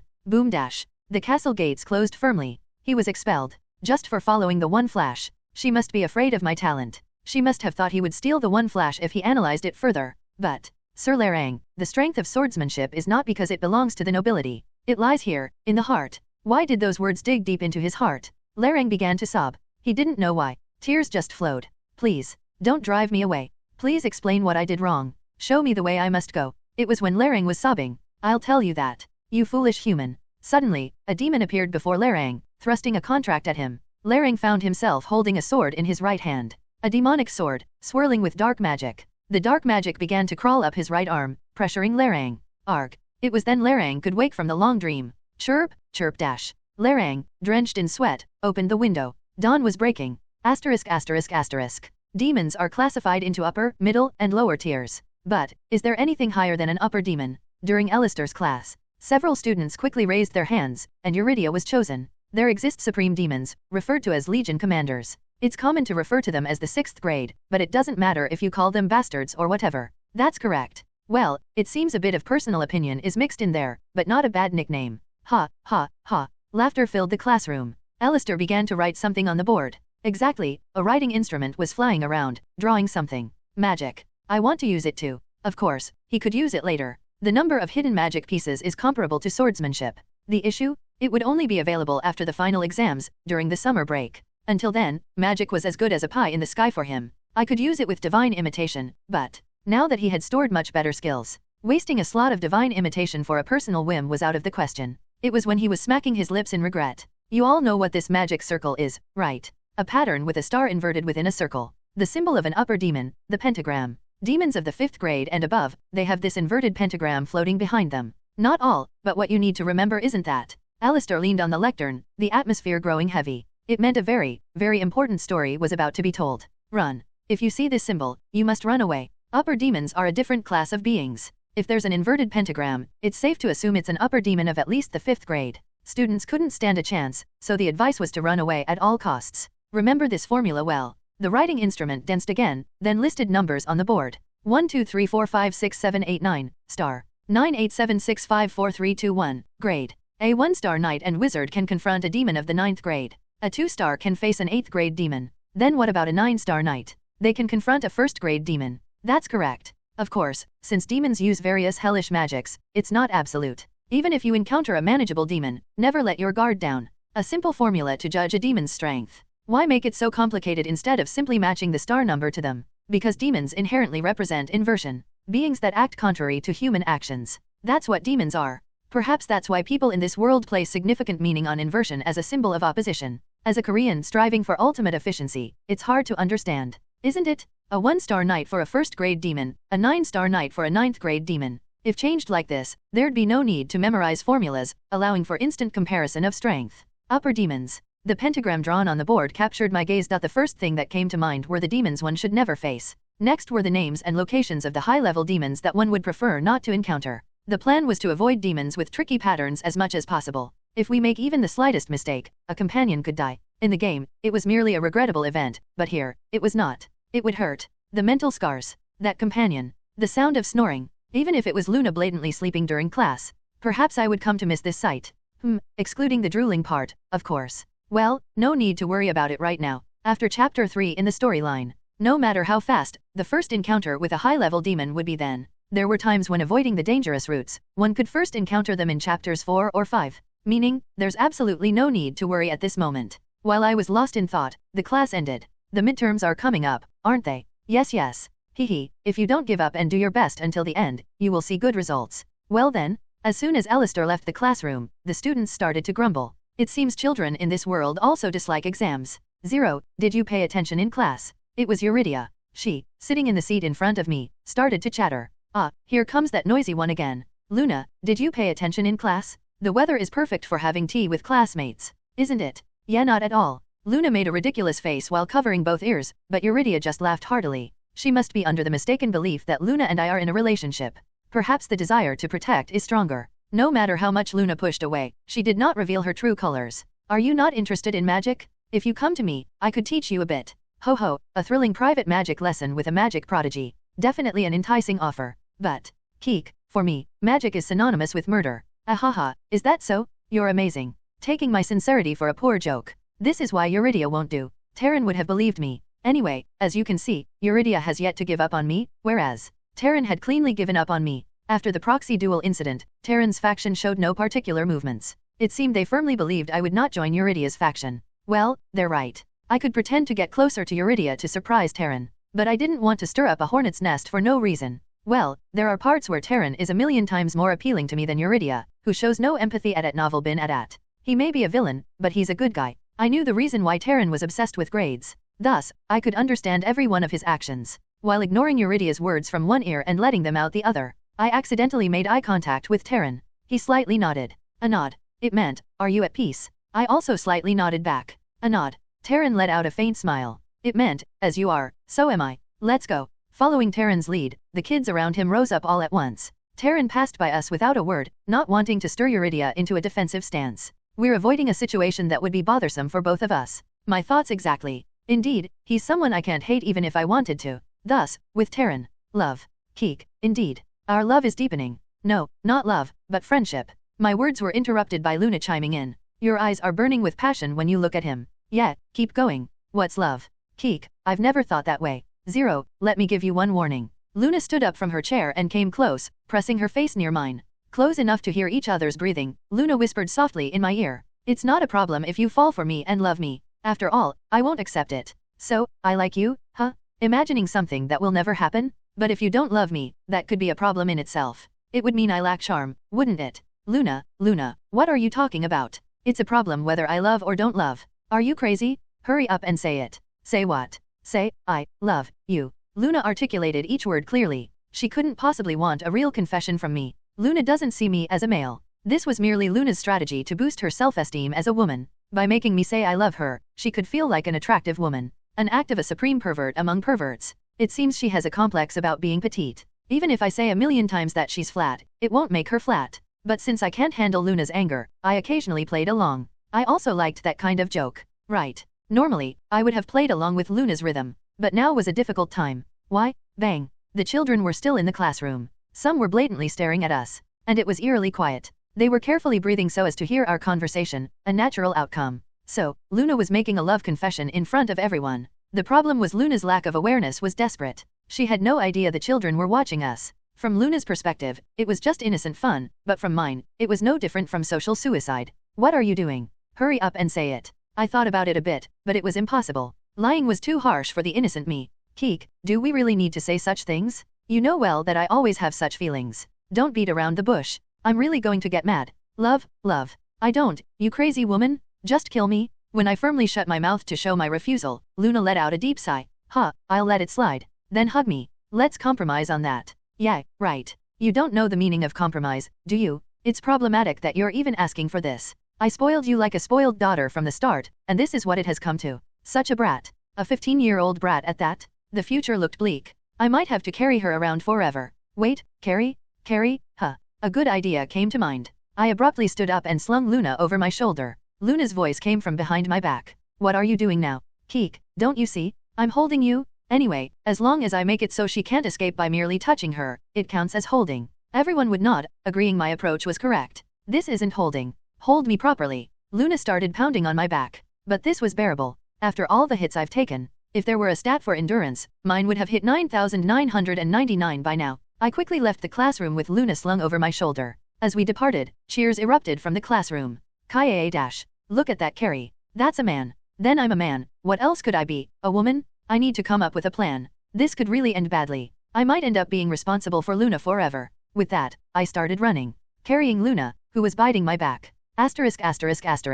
Why can't you say it? That you love me? That woman is mine. Why can't you say it? Words and spit flew mixed from Luna's mouth. Due to the classic nature of the game, the dialogue is also classic. Keek, then can Miss Luna do it? There were so many kids around. Yeah, I can do it. Why, you want me to do it next time? I lost. It might be impossible to ever beat Luna in my lifetime. If there were a stubbornness contest with the final boss, our Luna would undoubtedly win. TS? That's overconfidence on your part. Nobody is interested in you. What's wrong with us talking? Everyone there was listening to that conversation? Does the word tact not exist in your dictionary? Keek, I'll be more careful from now on. TS? Anyway, why hasn't she come yet? We need to go make friends quickly. Luna grumbled. We were currently waiting for Rez. Unlike us, who are in the advanced class, Rez belonged to the regular class. Well, she's already here though. While getting scolded by Luna, my hypersense activated. Rez was currently beside Luna. Though no human shape was visible, I could definitely feel Rez's presence. She must be waiting for the right moment to join in. She could just come out boldly, but instead, she chose to sneak in, invisible as if hiding in a box.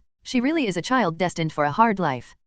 Did she get lost or something? Shouldn't we go look for her? Keek, she's already here. What? What do you mean? Eek. A girlish scream burst from Luna's mouth. The box opened, and Rez appeared. Of course, I was shocked too. To hear a delicate scream of a girl coming from our Luna, who I thought was a boy? Hello. What? Where did you come from? Our gaze shifted to the box from which Rez had emerged. A box shaped like grass. This box, like the training ground box, boasted perfect camouflage. Keek, the box is quite charming. Is that so? Yes, I thought it was real grass. I've always thought, but you have an amazing talent. Amazing talent. Mumbling, Rez put her hand into her pocket and began to fumble around, pulling out something. It was a box. A grass-shaped box. This is grass number 3. And this is number 2, this one is number 1, and, one by one, boxes popped out. What was fascinating was that each box had a slightly different design and color. There are different kinds of grass? I didn't know that. Wouldn't it be stranger if you did know that? Perhaps proud of the boxes she made, Rez smiled proudly as she put the boxes away one by one. Rez, did you not hear me calling you strange just now? That wasn't a compliment. But what are we doing today? They told us not to book the training ground. Come to think of it, today was a very important day. It was the day to tackle Larang, the boss of Chapter 1. A day to approach with solemnity and seriousness. But, after being tormented by Luna since morning, my mind is completely elsewhere. I unnecessarily drained my energy. However, the strategy couldn't be postponed. I raised my finger to draw attention. Keek, today, we will play a game of tailing. Tailing? That sounds very much like Zero. What do you mean by that? It obviously means it sounds perverted. Since when was 0 equals pervert established as a formula? Is that just your personal claim, Luna? Tailing? I can't do that well. What if we get caught because of me? That doesn't seem like something you, a master of stealth and camouflage, should say. If I didn't have the hypersense skill, I would never have found Rez. I don't know what nefarious plan you're concocting, but I agree with Rez. Do you think tailing is easy? Right. It's not easy. For the master of stealth, Rez, and the crazy stalker Luna, it might be too easy. The problem is me. Unlike these strange kids, I'm an exceedingly normal child. There's no way I could commit the crime of tailing. But there was one simple solution to this. Keek, Miss Rez. Yes.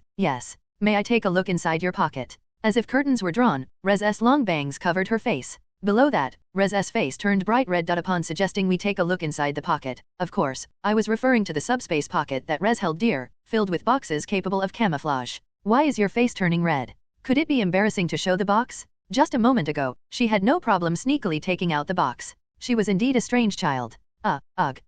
No, don't eat me. I taste bad. Suddenly, Rez began to sob. Eat her? I had no idea what she was talking about. I'm not some carnivorous animal. I couldn't understand where the conversation had gone wrong. I need to reassure her. It was a simple matter of proving I was not a bad person. Keek, don't worry. I'll use it very gently, so it won't hurt at all. Meaning I intended to use the precious box carefully to avoid any harm. Of course, I'll return it clean. Meaning I intended to return the box as clean as possible. Keek, would you like to be secret friends with me? Meaning I wanted to share the box as secret friends. Shivering. It was a strange situation. The more I spoke, the more Rez seemed to tremble. Why was that? You pervert. Die. Thud. Luna suddenly rushed at me and started hitting me. It was unjust. What did I do wrong? All I wanted was to borrow the camouflage box. Beep dash. Beep dash. Violence is grounds for demerit points. The sound of the whistle was music to my ears. It was Rodlin, come to save me?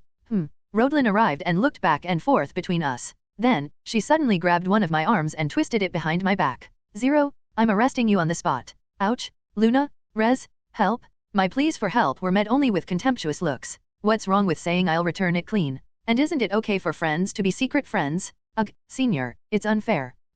What's this? Another misunderstanding. Rodlin asked Luna and Rez. Yes, senior. No, it's not. That's our Luna. Well, it was Luna's fault I ended up like this in the first place. Just as Rodlin was about to release my arm, a very ominous smile appeared on Luna's face. Arrest for assault would be one thing, but for perverted behavior, that's another. That's outrageous. 0, I'm arresting you on the spot. My arm was twisted once again. Truly, it was unfair. Is borrowing a box a crime now? 0. At that moment, someone called my name from afar and came running. It was Raymond, with a childlike, bright smile on his face as he ran towards me. Alex was following him. Stop. No approaching. Witch? Today, I will definitely take 0 with me. Who are you calling a witch? Luna and Raymond locked hands in a test of strength. It was a truly heart-stirring confrontation. If only I weren't the prize. It seems you're having a good day. Keek, Alex. In such cases, isn't it more common to say it's been quite an eventful day? Is that so? It looks fun to me. Does Alex not see my arm being twisted? I wish he could spend a day with our Luna. That would teach him. So, how did this happen? I explained everything to Alex. Naturally, Rodlin, holding my arm firmly, heard it all. I see. It was a misunderstanding. Keek, didn't I tell you from the start? But the fact remains you used ambiguous expressions. I'll let it pass with 1 demerit point. Be careful with your words and actions next time. Rodlin's hand moved quickly with her notebook and pen. Faster than usual, naturally making the writing messy. It was a minor mistake, but not one you'd expect from Rodlin, who strives for perfection. It must mean she has something important to deal with. Just when Raymond was bending backwards, facing a critical crisis, Rodlin raised her voice slightly. Sorry, but we'll have to leave now. There's something we need to check on. 0. I'll definitely save you next time. You have to stay healthy until then. Haha, then I'll be going too. And like that, the 3 of them disappeared. They came like the wind and vanished just as quickly. All of them. As expected. Keek, let's follow them quickly. Why? The target of our tailing game today. Those friends. Asterisk. Plop, plop, plop dash. Hesitation. Plop, plop, plop dash. Hesitation. What in the world is that weird noise? It's the sound we make when moving inside the box. The box camouflaged as a huge rock. The tailing proceeded smoothly. Thanks to the exceptional camouflage ability of the box Rez made and the holes in the box that allowed us to see outside. Her ability to sense danger is outstanding. Rez's danger sensing ability was incredibly impressive. Not only when she sensed someone's presence but also stopping when there was no sound at all. Each time, without fail, someone would appear and pass by us. Truly, it was a ghost-like ability. Could this be the power of survival instincts honed to the extreme? It's the same now. What's the matter, senior? No, it seems I was mistaken. I got a bit tense. Even Rodlin, with her overall high stats, failed to notice our presence. As Rodlin's group moved further away, the box that Rez was holding began to move again. Plop, plop, plop dash. She's a brilliant commander. If there's a problem, it's perhaps that the exterior isn't much to look at? Anyway, under the command of Commander Rez, we moved in an orderly fashion and finally reached the end of our tailing. We were now in the Blue Forest area, located to the northwest of the school. Rodlin's party was on guard in front of a small building. We had arrived at Larang's personal training room, and there was an uninvited guest here. Huh? Senior? And even Alex and Raymond. Eurydia appeared out of nowhere. She would occasionally explore the school secretly, away from her guards. She couldn't resist her adventurous spirit. Despite appearances, she was a tomboy at heart. Alex, Rodlin, Raymond, Eurydia. The moment when the leading members of the Hero of the Academy gathered in one place. Yes, the last member to join the party before they challenged the first boss, a genius magician. That would be Eurydia de Rounter. Hello?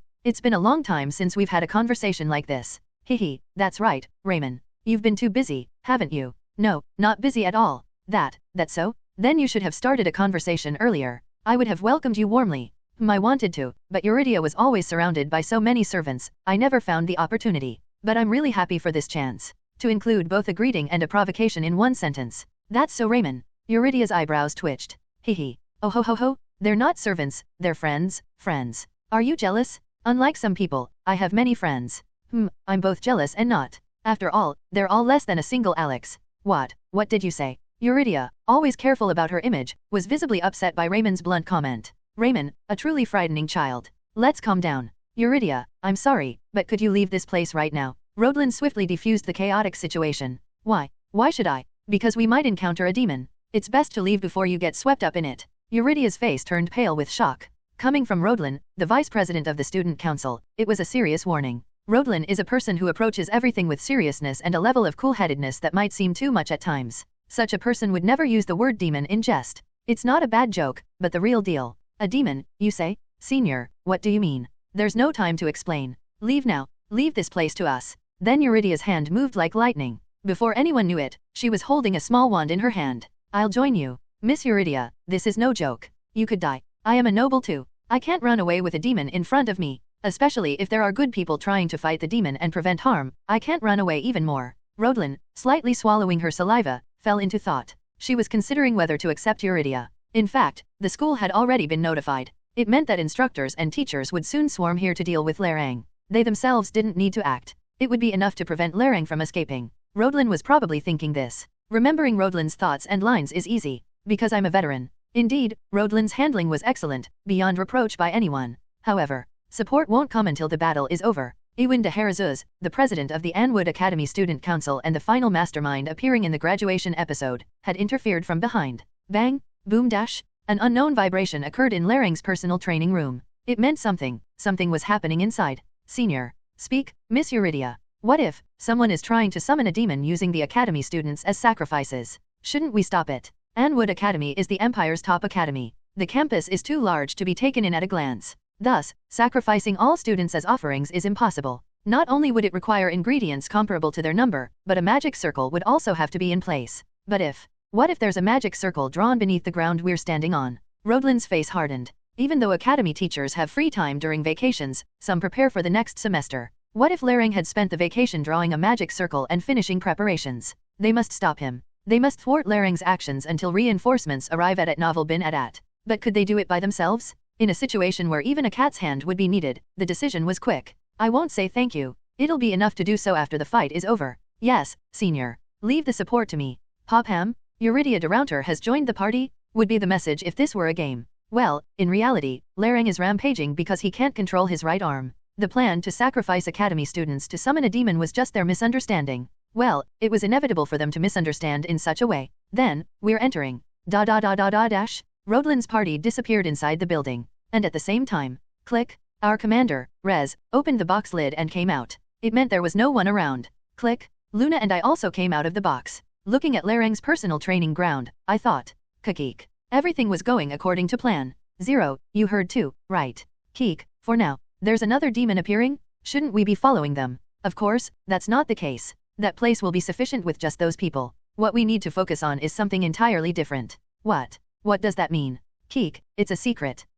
Sorry Luna. The truth is, I don't really know any more than that at Novel bin Adat. When the protagonist's party enters the boss room of each episode, a portal leading to a hidden boss room opens. It was one of the phrases written in the quest for the clear I received when I woke up in the game. Rodlin's party has entered the boss room, so a portal leading to the hidden boss should open soon. Nothing was visible. Is it a bug? Just as I was thinking that, Rez suddenly jumped and clung to Luna. What's the matter? Why are you like this? There. What's there? It's an ominous aura. We have to run away. I immediately headed towards the place Rez was pointing to. Found it. The darkness with no visible end inside it, and the black mist swirling around it, shaking irregularly here and there. The portal. Yikes. Turning around, Luna and Rez were already there. The idiot hair on top of Rez's head started spinning around. TL note, for those that are fans of anime, it's basically an ahogue. Yikes. It's ominous. That place is definitely hell. What's that? Can it detect danger? Is it some kind of radar? Then, if I take off that idiot hair and attach it to my head, will I be able to detect crises too? It was when that I was entertaining such absurd thoughts. Zero, what is that? You know, don't you? But I couldn't scare them. After all, I have to occasionally enter there and have thrilling dates with the hidden boss. I decided to speak as calmly as possible. Well, it's nothing much. Just a portal that leads to a place with a demon. How can that be nothing? Rez screamed out loud. So, she was a child with such a loud voice. I learned something new about Rez. Luna slowly approached and examined the portal. Definitely, I can feel the magic. It's certain there's something like a demon there. Zero, don't go near. The demon might suddenly drag you in. Luna raised her arm and gently pushed my chest. Whether it's a demon-filled portal or not, it meant she would stand in front and wait. I would usually be happy about this, but not today. I raised my hand and lowered Luna's arm. And then, Keek, it's because of me. What does that mean? I couldn't tell her it was because of a quest, but it was fine. I had thought up a plausible excuse long ago. It's a curse. A demon has cursed me. A curse. It's a world where magic exists. Naturally, curses exist too. A demon's curse that can be used from at least the 3rd tier. Luna's expression turned gloomy in an instant. Is it a persistent type of curse? There may be a way to break it inside there. Well, something like that. I'll explain later. We need to solve this first. That's right. Well, we just need to kill it, right? Rez, you stay here. We'll be back soon. Rez, hiding behind a tree, nodded frantically. Luna stepped in front of me. Ready? Then let's go. A smirk escaped me at Luna's matter-of-fact attitude. Going together to a place with a demon, not even knowing what it is. Sometimes I think, Luna's loyalty to me is astonishing. I can go alone. Just tell me how to do it. To break your curse. I reached out and grabbed Luna's shoulder, and looked into her eyes. What? Keek, I appreciate the sentiment, but this is something I must handle alone. Why? It's better together. Do you remember what I consulted you about last time? Then Luna's head snapped up. Inside there's someone who has made a contract with a demon. I scratched my head. It was because I remembered Luna's advice about my first killing. If you find yourself in a situation where you have to kill each other, don't hesitate to kill. That's how the person beside you survives. Not killing to save myself, but to protect my comrades, that was the advice. I've deeply engraved that advice in my heart ever since that day. And today is just the day to put it into practice. Luna nodded as if she understood. I see. Yes, that's why I must go alone. Go by yourself. I nodded. There was a good reason for wanting to go alone. I overwhelmingly have the upper hand in terms of strength. Larang is just the boss of the first chapter. 1 flash, 2 or at most 3 times should be enough to take him down. Normally, it should end in 1 blow, but my stats are too low. The 1 flash I mimicked with divine imitation is an A-grade skill, but it means I can't unleash its full power. But even that was enough to defeat Larang. Anyway, there's no chance I'll die, so I plan to use this opportunity to adapt to this world. I wanted to gain experience in fighting, but the biggest reason was the experience of killing. If Luna came with me, she would definitely be the one to strike Larang's neck, because she wouldn't want me to feel guilty, but that shouldn't happen. To a comrade, to a friend. I can't force the guilt of killing upon them. So, this is something that Luna shouldn't do, but I must. Idiot. You can rely on your friend. Keek, it's mutual. Because later, I'll make you rely on me, so look forward to it. I don't need to. I'll kill all my enemies myself. Anyway, next time, even if you hate it, we'll go together. So, thump dash. Luna's fist lightly tapped my chest. Go and come back. I trust you. If it seems dangerous, scream right away. Keek, understood. Receiving Luna's farewell with a forced smile, I threw myself into the portal. *****. Click. As soon as I emerged from the portal, I took a stance. The stance to use 1 flash, but no attack came. Whoosh dash. The portal vanished in an instant. I wasn't worried. As soon as I kill Larang, the way back would open. That's the system. I quickly scanned the surroundings. It's a training ground. How did I know? Because it looked exactly like the map from the game. Larang's personal training room in the northwestern Blue Forest. Since gamers had to pass through here to finish Chapter 1, it was impossible not to know. Yes, the place I was in was the same place Rodlin's party had entered. Though the background is the same, we're in different dimensions. It was when I was cautiously surveying the surroundings. Ugh, a groan was heard. Instinctively, I knew it was Lerang's groan. I peeked out from behind a training dummy. Lerang was lying on the ground, groaning. His right hand was tightly clutching a demon sword. No, it felt more like the demon sword was clutching his right hand, because mysterious veins from the demon sword were burrowing into Lerang's right hand. A surprise attack won't do. If I attacked from behind with one flash and sky splitter, I could easily win, but that wouldn't allow me to repent Lerang. That's exactly why I gave up on a surprise attack. I slowly revealed myself in front of Lerang. Teacher Lerang. Z0. How did you? Ugh, I thought Roglin and the others would come. Unexpected. Lerang started trembling. He shouted, holding his right arm with his left hand. Zero, go back. This place isn't for you. Currently, Lerang was being consumed by the demon sword, struggling to contain his anger, and the reason he took up the demon sword was his emotion. Inferiority complex was exploding and driving him mad. Yet, he was worried about me. Could it be that he is a teacher after all? It seems like there won't be much time for conversation. So, I decided to provoke him to draw out his true feelings. The true feeling of inferiority complex had to be drawn out for repentance to follow. To contract with a demon. I'm disappointed. I was deceived. I just wanted to learn more of the noble family's swordsmanship. That's exactly why I'm disappointed. Lerang's body twitched. I didn't understand when you advised me last time to learn the noble family's swordsmanship and succeed. That was all for you. For me? Well, I'm not sure. The end is right before my eyes. Should I say it's quite ugly? I don't really want to follow that. Ugh, squelch sizzle dash. Lerang grabbed and tore at the veins sticking to his right hand with his left hand. Boom! At the same time, the demon sword pulsed greatly, and magic power burst out. At the same time, Lerang let out a roar. What do you know to babble about? Successful. It seems he hasn't been completely consumed by the demon sword, though he seems very angry. Information window. The disgraced, mimic Lerang. LV, 21. Strength, 66, plus 33. Agility, 43. Intelligence, 57. Stamina, 400, plus 200. Magic power, 100. Disposition, neutral. The being who led his family to ruin. Each secret technique he uses boasts astonishing destructive power. With the power of the demon sword obtained through a contract with a demon, he became able to use more family's secret techniques. Owned skills, swordsmanship B, dynamic vision C, Fleur family style C, mimic C, imitation C. Current state, berserk state. Strength and stamina are doubled. The right arm is being eroded by the demon sword. Current erosion rate, 79.325%. Special skill, demon sword release. When unleashing the power of the demon sword, attack power increases by 200%. In return, the erosion rate of the demon sword increases by 0.5%. A manageable spec to confront,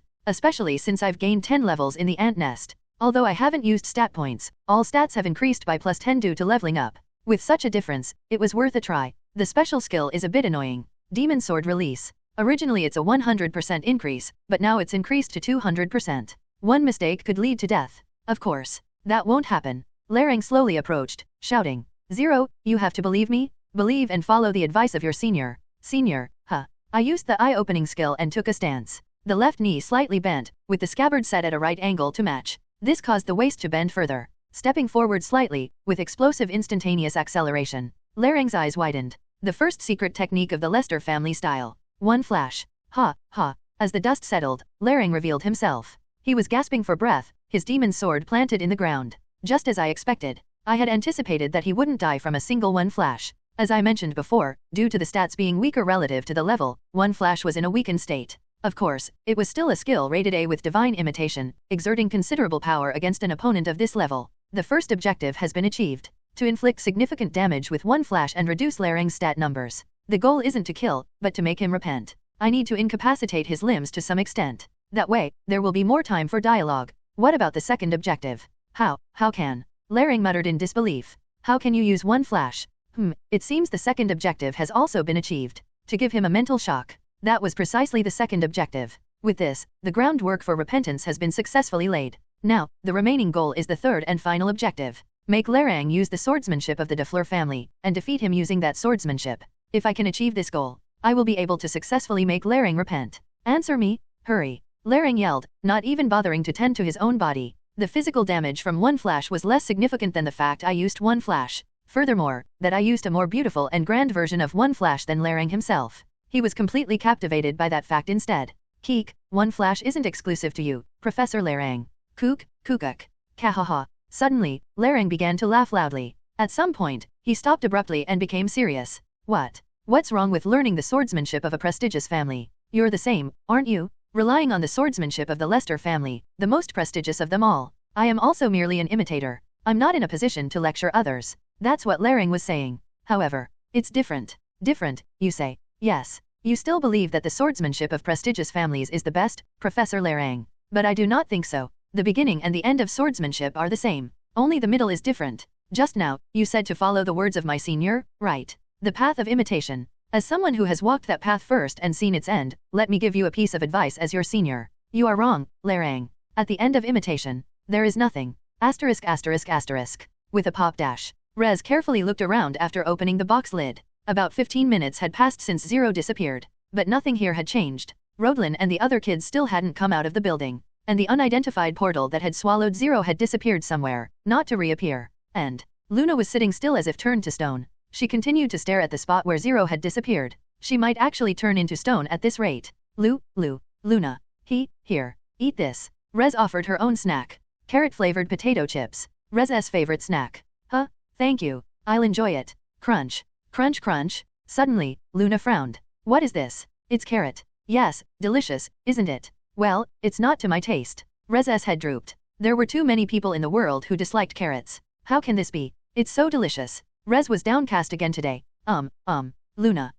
Yes. May I ask you something? Ask. Why didn't you go inside? If you're this worried. Rez couldn't understand. If she was this worried about Zero, it would have been better to go together. Even if Zero expressed reluctance, Luna's strength and stubbornness would have been enough to enter with Zero. But she didn't. Rez was genuinely curious about the reason. Because he's my friend. Excuse me. Because he's my friend, I trust him. And he said he wants to grow on his own. We have to trust that, right? It's okay. Zero will definitely come back. How can you be so sure? Well, because we promised. A promise made between friends is always kept. That was Luna's principle and pride. Since Zero is her friend, she believed that he would definitely keep his promise. The promise to return. Well, I can't help but feel a little anxious. Can you promise not to tell Zero that I was worried like this? Huh? Oh, yes. Don't worry. I'll definitely keep it. Luna's gaze once again turned to the place where Zero had disappeared. Rez thought as she put a carrot-flavored snack in her mouth. How happy she would be if she could become Luna's friend. Asterisk asterisk asterisk.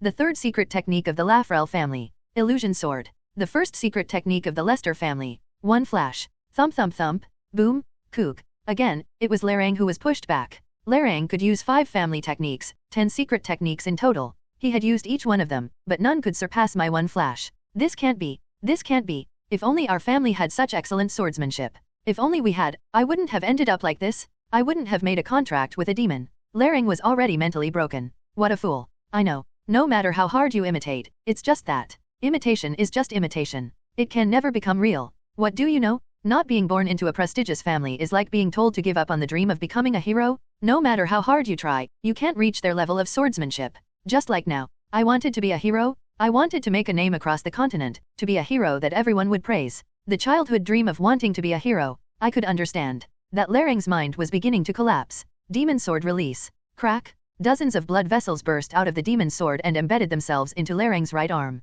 Demon sword release. At novel bin at. Attack power increases by 200%, but the erosion rate increases by 0.5%. For Larang, whose erosion rate is nearly 80%, it might not seem to matter. Would it be okay if I killed you now? No one will understand. No one will know of your sacrifice. Sadly, the one to die won't be me. It's you, and a hero is supposed to be like that, Professor Larang. Too busy saving the world, let alone the people right in front of them. How can one be called a hero if they're only looking out for their own interests? I knew this fact very well. From Luterus and the parrot, and from the many heroes I've encountered in this game, I've learned it. One thing is clear. What are you talking about? You don't deserve to be a hero. Nonsense. Stop spouting nonsense. Wanting to be praised and choosing the path of a hero, that's low quality. Larang swung his demon sword. The demonic energy whirled around the sword like a storm. It seems, this is it. Larang has completely erased the memory of the de Fleur family's swordsmanship. He never used his own swordsmanship. The hidden reward is forfeited. Larang has strayed far from the one I knew. Now, just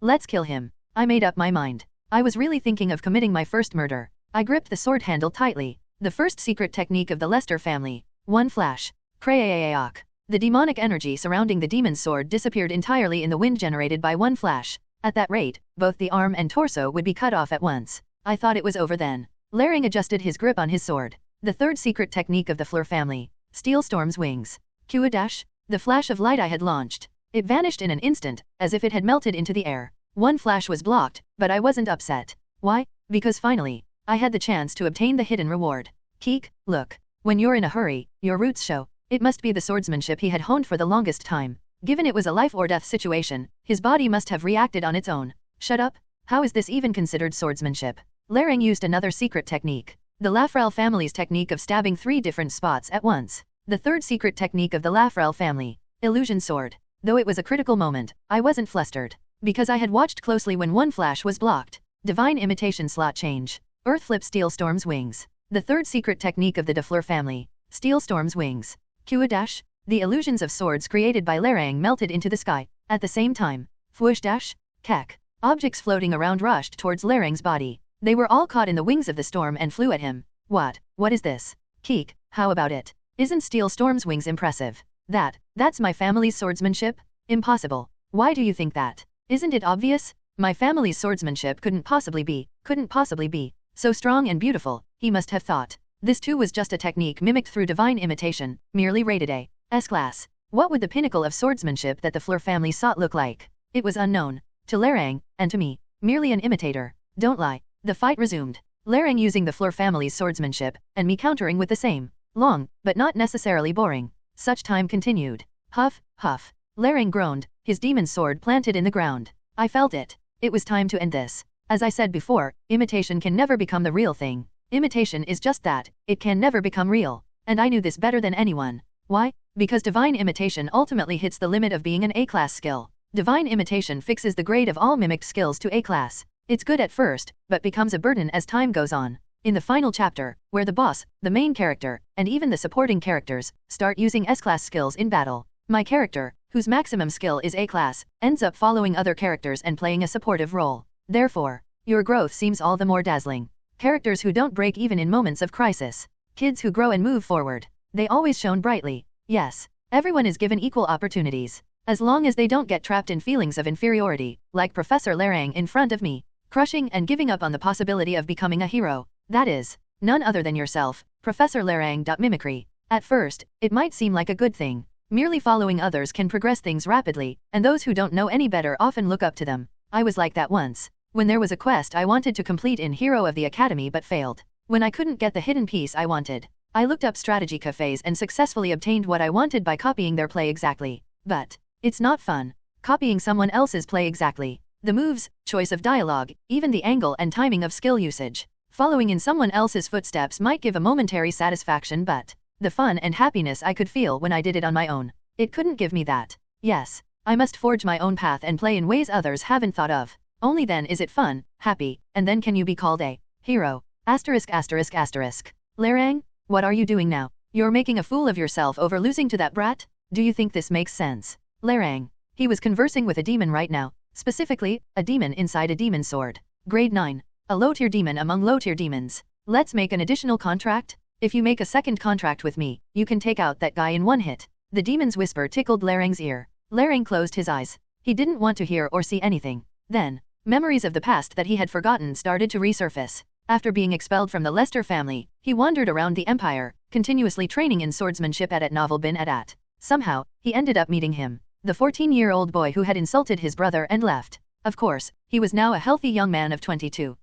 Well, back in the day, I was quite the skilled one. Hey, Mr. La, shut up and drink. Lerang quietly waited for the drinking session to end. And the moment the drunk him entered a deserted alley. Fight me in a duel. He challenged him to a duel. For some reason, it felt like he had to. What? Crazy bastard? Get lost. The duel has already begun. After throwing a sword to him, the duel started. The match was decided before even 3 exchanges passed. Arg.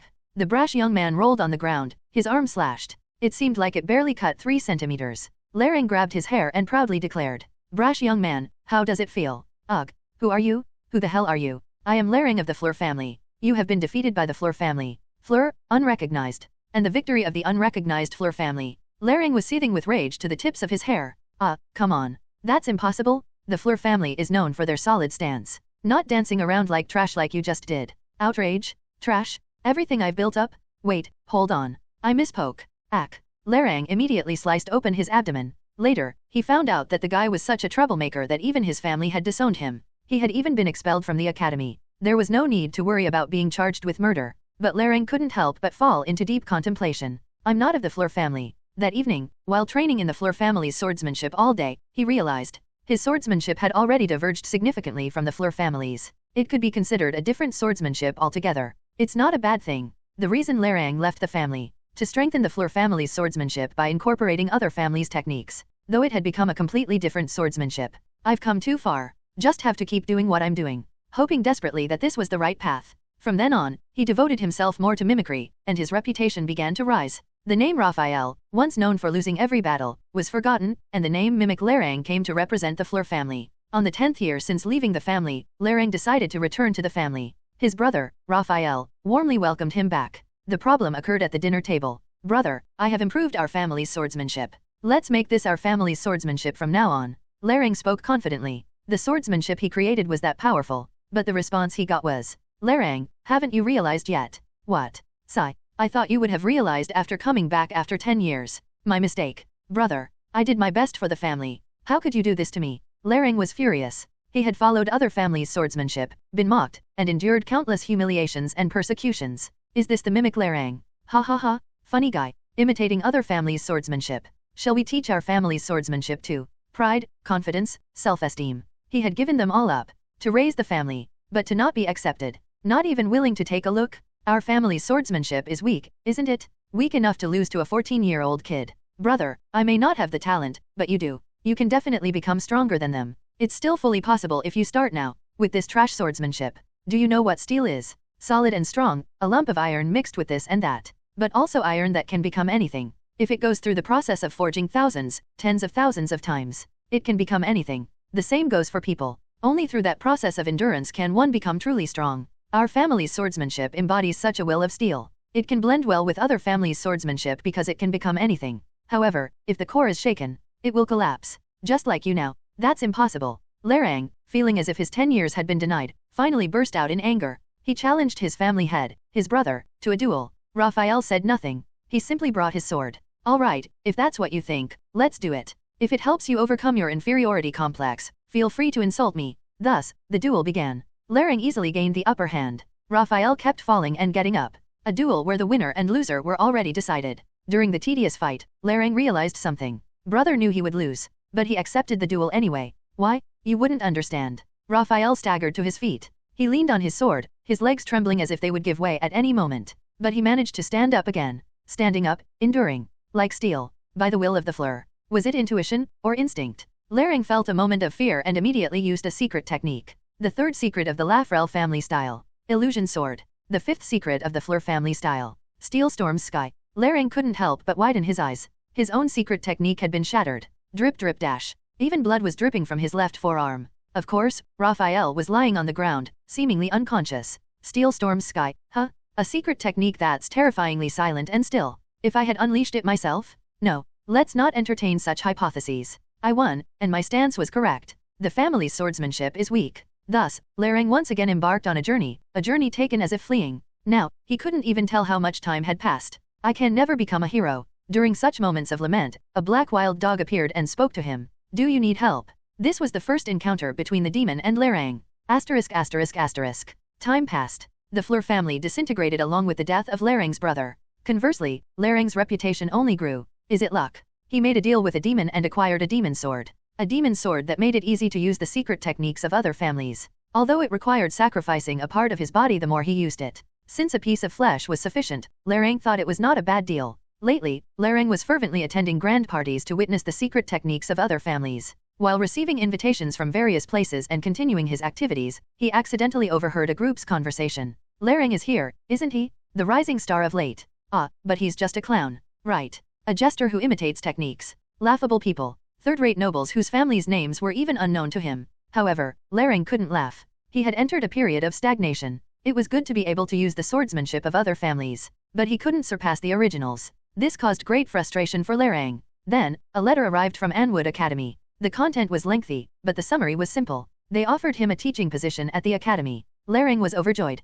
Coming from an obscure family, he thought, I'm going to become an academy teacher. Not only could he build a good resume, but he could also guide wandering kids onto the right path. It was the perfect job for him. Well, it's a shame I can't learn other families' swordsmanship anymore. While preparing, a butler from the Viuran family came with a letter. The content was predictable. A simple request to take good care of Terran. Truly, noble families are different. Even with superior techniques, they never let their guard down. They gather more of what they have and suppress those who have less. Just as Laring was about to tear the letter in front of the butler to show his refusal, the Count has said if you accept the offer, he will provide any support you desire. Gold, women, honor, or something else. But Laring wanted none of it. As he was about to forcefully decline with a sneer, you'll be given the chance to spar with a family member of your choice once a month. Hesitation. Autonomous sparring rights. This could scratch an itch Laring didn't even realize he had, including the Viuran family. Of course. Though he added you probably wouldn't want that. The Viuran family wasn't known for swordsmanship but for martial arts. A family that had reached the pinnacle of unarmed combat.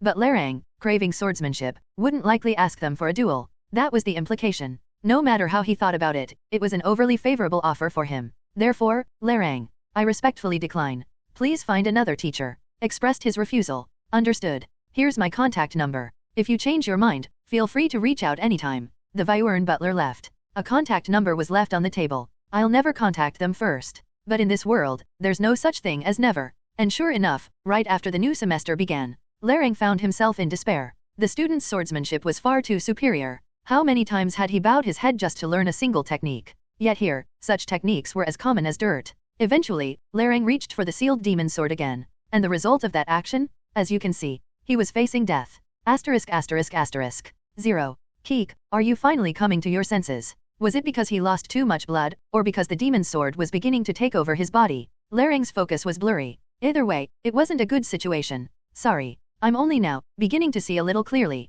I've been avoiding it, but now I finally realize why I could become Mimic Laring. The reason Laring was able to build his reputation as Mimic Laring was precisely because the Fleur family's swordsmanship emphasized the basics. The balance of the swordsmanship was well maintained. It was a swordsmanship that trained the core muscles used everywhere. That's why Laring could easily absorb other families' swordsmanship. Right. I thought I was a genius or something. But to forget those basics. Haha, I'm ashamed to face our ancestors. 0. May I ask you one favor? Yes, please speak. Cut off my right arm. But, please, it's too noisy to have a conversation.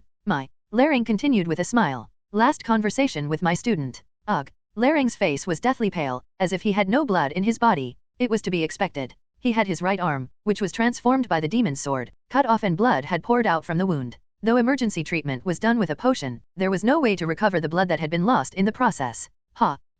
Sorry, but could you bring me a sword from over there? In the corner of the training ground, there was a display case. A sword was taken out from there and handed to Laring. Watch closely, my last disciple. 0. Teacher Laring, if you overexert yourself like this, enough, I'm already done for. The demon not only messed with my right arm but also other parts of my body. I'm a dead man walking anyway. So, whoosh dash. Let me choose my own way out. Laring's sword dance began. Dance, blade, wings, darkness, sky. They were the 5 secret techniques of the Fleur family. It's a pity I don't have more time. Teacher, don't make such a face, come at me. 0. From now, /. I will begin the final lesson. Laring raised his sword and took his stance. Even without his right arm, and barely having experience wielding a sword with his left, a considerable aura of intimidation was felt. I took the same stance. To him, who had fought a lifetime of inferiority and finally won, I offered a small comfort. Keek, the lesson was fun. Truly. Your zeal for learning, your efforts, and even your affection. I could feel it all during the lesson. 0. It was an honor to meet a student like you. Tat. We started running towards each other. Since it was the last time, we decided to send each other off with all due respect. I might not be able to show the ultimate technique of the Fleur family with divine imitation, but still, it was enough for consolation. The 5th secret technique of the Fleur family. Steel Storm's Sky. The 5th secret technique of the Fleur family. Steel Storm's Sky. A refined swordsmanship that strikes only once while passing by the opponent. It was silent. We whispered to each other with our backs turned. Did you see? Yes. 0. The sky. So this is what it was like. Puff. A line of blood formed on Laring's chest, and then burst open, causing him to fall forward. At the same time, zzzt. A thin line of blood was drawn on my right forearm. Blood dripped down. It wasn't much, but one thing was clear. It had touched me. My body. With his battered body, he had executed the secret technique with all his sincerity. Keek, Laring de Fleur. Your swordsmanship. It definitely touched this body. Comparable to other families. Beautiful beyond measure. A very fine strike. Asterisk. Is that so? It touched. Though dead, Laring could tell. His swordsmanship, the efforts he had accumulated, were not in vain. Yes. 0. A hero is exactly someone like you. Facing immense power but never breaking, a strong heart and will. If there is a next life for me, I will surely live like that. The will of the Fleur family does not vanish. It will continue on. In Zero, in that child. Go forth, Zero. With a will as strong as steel. The flight of the Fleur family begins now. Asterisk asterisk asterisk. You have met the quest conditions. Lerang de Fleur, 1/1. You have cleared main quest number 4, defeat the first boss, Lerang de Fleur. You are awarded 200 EXP and 10 gold as rewards. You have successfully redeemed Lerang de Fleur. Additional rewards are given. Your eye-opening skill has risen from F to E. Hidden rewards are given. You have acquired the Fleur family style, C, skill. You are given the title, Heir of the Fleur family. Heir of the Fleur family. You are recognized as the legitimate heir of the Fleur family. A Fleur family swordsmanship with solid fundamentals. When using a sword-type weapon, attack power increases by 20%. The layers of information windows dazzled my eyes. Let's sort them out one by one slowly. Main quest clearance reward of leveling up to 2 and 10 gold. It can be said to be a modest reward. It's self-explanatory. Next, the grade up of the eye-opening skill as an additional reward. From F to E, it has risen 1 level. Could there be an added effect? That would be amazing. I immediately opened the information window to check. Eye-opening, E. You slightly open your eyes. A bit more ominous red light shimmers in your pupils. I remember the wording of this skill when it was grade F precisely. Everyone would have to. The state of the skill I received right after being possessed was desperate. When it was grade F, an ominous red light, and when it was E, a bit more ominous red light. That's right. The word a bit more was added, but there were no additional effects. All that hard work for redemption, and this is what I get? I would have overturned the system right away, if it weren't for the 2 hidden rewards below. Fleur family style C. To be honest, this is a huge reward. Every time I gamble on potential, I get trash skills, and eye-opening being my main skill, this reward seems unbelievable. Why? Unlike divine imitation, which can mimic only one technique from each family, this is a main skill that allows the use of all the secret techniques of the Fleur family.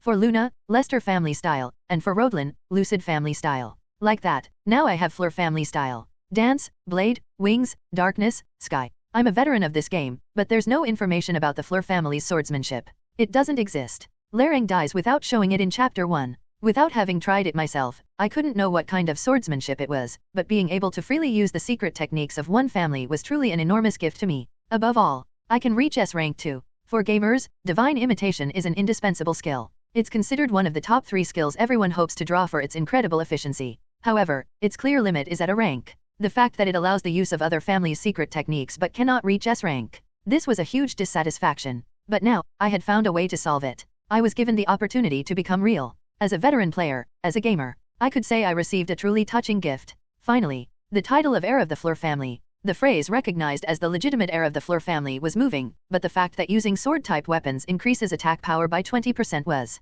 Isn't that overpowered? How many gifts was he giving before leaving? Teacher Lerang. Your grace is as vast as the sea, thank you. He was a true master, incomparable to Karen. In an instant, Lerang's body turned into light and disappeared. Is it because he was a hidden boss? I remember his rank was displayed as, not S. To use predation, it seemed I needed to go where Rodlin's party was. Huh? Using the predation skill on my teacher's body, am I crazy? Well, that's that, and this is this. Teacher Lerang would want me to make further use of him, right? Whoosh dash. A portal appeared before my eyes. A portal that looked just the same as when I entered this place.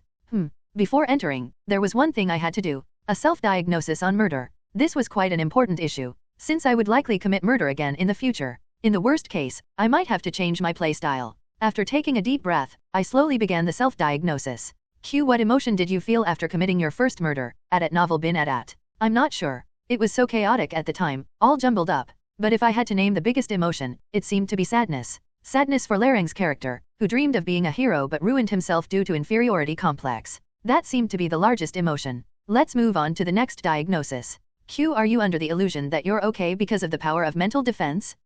This is a difficult question to answer immediately. Let's think about it. Mental defense was one of the skills I received as soon as I was possessed in the game, along with eye-opening. And I received it at S rank. At first, I thought it was a perk for adapting to being possessed in the game. Could be a mechanism to prevent feeling guilt over murder. I could think of it that way. If not, keek, or a mechanism to prevent feeling joy from murder. Because there could be players who go crazy thinking about killing all the characters in the game. Either way, it's not a normal way of thinking. Even after self-diagnosing, I couldn't feel any particular problem. I also learned that mental defense does not block all emotions. The fact that I felt sadness over Lerang's death. This was significant. Maybe it's a skill that needs a bit more research. Oh dear, I've taken too much time. I slowly started walking towards the portal. Some might think, making a big deal out of killing just one game character. But I don't think of them as mere characters. No, I didn't want to think of them that way. Rodlin, Luna, Raymond, Alex, Euridia, Terran, and all the others. They were all certainly living beings. Keek, I've been too caught up in sentimentality. I need to hurry. I didn't want Luna to rip my head off for being so late. Thud dash. Something caught my foot. It was the demon sword. The main cause of Larang's ruin. Looking inside, something small was busily moving around. It looked like a dog. Well, since it was inside, it must be a demon wearing a dog's guise. Do you wish to acquire the demon sword? Offering a demon sword for free? This is really tempting. Not in the slightest. It would only consume my body. It might be a strong weapon to use at the beginning, but I had no intention of giving up my future. Swoosh dash. Drawing the sword, I recalled the movements Larang had shown and swung the sword. The first secret technique of the Fleur family. Steel Storm's dance. Clang. The demon's sword shattered into pieces and scattered in all directions. Screech dash. Was it my imagination? It seemed like I heard a demon's scream for a moment. By the way, the Fleur family style I acquired was C rank. Neither high nor low. I pondered why it was given this rank. And I could realize. Teacher Larang. The rank he had accumulated through a lifetime of training. It was highly probable that this grade had been transferred to me exactly as it was. The will, the steel-like will of the Fleur family, continues through me. Keek, Teacher Larang. Your noble will towards the family. This zero has certainly inherited it. Rest in peace. With a final farewell, I threw myself towards the portal. 0. As soon as I emerged from the portal, someone welcomed me. It was Luna. Keek, seeing you like this brings back memories. You didn't cry without me, did you? I didn't cry. If anyone were to cry, it would be you. Luna, who was running towards me, flinched. You did it. She meant if I had killed someone. It's a mystery why someone usually so oblivious could be so perceptive here. I nodded slightly, and then Luna hugged me tightly. Well, given my size, it looked more like I was hugging her. You've had a tough time. Come here and rest. Luna pulled me along and sat me down on a large tree stump. The seat was warm. It must have been where Luna was sitting. What? Are you hurt? Luna's eyes widened. Ah, right. I had cut my right forearm. But it was just a scratch. As proof, a scab had already formed. You idiot. Why do you always get hurt like this? Sizzle dash. Luna tore my clothes and poured a bottle of potion on my forearm. Not stopping there, she wrapped it up tightly with bandages. Using the whole roll. At this rate, my forearm might burst, Luna. My arm was also wet. The potion that couldn't be absorbed dripped down my arm. It's too precious to waste like this. I should lick it up a bit. Slurp dash. It tastes strangely salty. Maybe it's the salt from my body? Are you hungry? Keek, now that you mention it, I am a bit hungry. Really? Then eat this. Crackle dash. Luna handed me a small bag of snacks. Let's see, carrot-flavored potato chips? Do people actually eat this? It seems like I'm mistaken for thinking it was left uneaten. That's right. I was eating it and it was so delicious I decided to save it especially for you. So, don't leave any. It sounded suspicious, but I was hungry, so I gratefully ate it. The carrot proudly asserted its presence in my mouth. It tasted only of carrot. Maybe they should change the name to carrot chips instead of potato chips. This is. Crackle dash. Rez handed something to Luna. It was a snack. On it was written, carrot-flavored potato chips, double carrot version. If you like it, you should have said something. I'm happy to have a comrade. Comrade. CA, carrot comrades. Hehe. While Rez laughed brightly, Luna's face was trembling. Luna really hates carrots. She always picks out the carrots in curry with a fork and throws them at me. There seems to be a misunderstanding between them, but it looked fun, so I left it be. Is Senior Rodlin still there? Yes. It seems like they're still fighting. The occasional loud noises indicate so. Luna, who took a bite of the carrot-flavored snack, shivered. With Rez watching eagerly from inside the box, she couldn't not eat it. There's a forest version of the box too? That's quite impressive. If there's a quest that requires sneaking into somewhere, Rez's help could make it a breeze. Delicious. How delicious it must be for her to tremble so much. It was a fun situation, but I decided to save her. There was somewhere we needed to go. Let's go to where Senior is. That's so? Anyway, snacks are not the priority right now. Luna quickly tied up the bag and stuffed it into my pocket. Give it back later? I will eat it all, so you must return it? Got it. Yes, I'll eat it all. So don't worry. The reason to head towards Rodlin was simple. Larang is a boss of Chapter 1, rated as an S-grade boss. This means the conditions to use predation are met. Maybe if I help out, I can snatch a bit of experience. We were just about to enter the building where Larang's training ground was. Rez's tiny voice. At the same time, boom, kaboom, an explosion occurred behind us. The ground flipped, trees were uprooted and flew away, and a cloud of dust formed. What's that? The aftermath sent us all flying, but since we were facing the building, we were unharmed. Luna, are you alright? I'm fine. Rez seems to have fainted. How about you? I'm also fine. Apart from the bruises from hitting the stone ground, there was no significant damage to our bodies. Even if something had broken, it wouldn't have been a concern. Why? What? I've never seen such a development before. That's right. The problem was the sudden, massive explosion. The greatest strength of a veteran player. An S-grade skill? A broken hidden piece? A harem route? None of the above. The greatest strength of a veteran player is information power. My success so far was largely due to the power of information. An event that I'm unaware of, and it's happening before Chapter 1 has even ended. I was seriously anxious. Why? Because usually, when such incidents occur, the most likely event is a demon appears. And that anxiety was confirmed. A green glow faintly visible through the dust cloud. An ominous glow was watching us. It definitely wasn't human. The eyes were about 3 meters high. Considering human anatomy, that height was absolutely impossible. It's okay. Chapter 1 hasn't even ended. It can't be a high-ranking demon. My thoughts halted. The faint patterns visible through the dust cloud. That's right. It was the pentagram of reversal. And it meant only one thing. A high-ranking demon. My mind went blank. Information window, information window, information window. Identification impossible, use unavailable. Please move closer or remove the obstacles between us. Move closer? Are they insane? Such an unnecessarily kind system making me want to curse. I really wanted to flip it over. Is it because of the dust cloud? First, we need to find out what this thing is. Only then can we find even a sliver of possibility. Thud. That's when it happened. The high-ranking demon took a step forward. At the same time, Luna darted out. Zero, I'll take care of this. Run away in the meantime. Luna? That's not good. The Lester family's first secret technique. One flash. Crack. Ting. Ting. Is that a sound that can come from skin? Wondering if she felt the same, Luna shouted at me. Zero, run, get out of here now. Crack. Luna couldn't finish her sentence, because the demon's fist suddenly appeared and sent Luna flying. Luna. No response. I didn't even know where she had been sent flying. I hadn't even realized the demon had thrown a punch. It meant the stat difference was enormous. The speed was so incredible that I couldn't even perceive the attack. Indeed, a high-ranking demon was a being of a different caliber, and such a destructive demon had attacked Luna. That meant Luna was already. Calm down, stay calm. Luna must be alive. She had the spirit's breath given by Karen, an artifact that blocks a fatal attack once. With that, she wouldn't have died. It was rather fortunate. She would have escaped the demon's attention. Just wait. Using the information window skill. That was the top priority. Soon, the dust cloud settled. As soon as my vision cleared a bit, I used the information window skill. It's incredibly long. Looks like it's about 5 pages. There's no time to read it all. Calmly scrolling through, I extracted the necessary information. The name, affiliated legion, and its rank. That was most important. Finally, I found the information I was looking for. Bainyuz, affiliated with the 5th Legion of the Demon World, 4th grade. 444. 4th grade. For a moment, the demon hierarchy formula flashed through my mind. 1 2 3 4 5 6 7 8 9. 9 8 7 6 5 4 3 2 1. Equivalent to a 6th circle magician, or a 6-star knight. This being wasn't something we could defeat with our current specs. What kind of shitty hidden piece is this? I had no idea what conditions had been met for this to happen. Fortunately, the demon was one whose strategy one knew. And, I smell a human with a pleasant scent. Being granted the leisure to talk was a big deal. It seemed like there was a basic level of affinity towards me, like fragments of a demon. The synergy effect of slit eyes and ominous aura. Truly a blessing.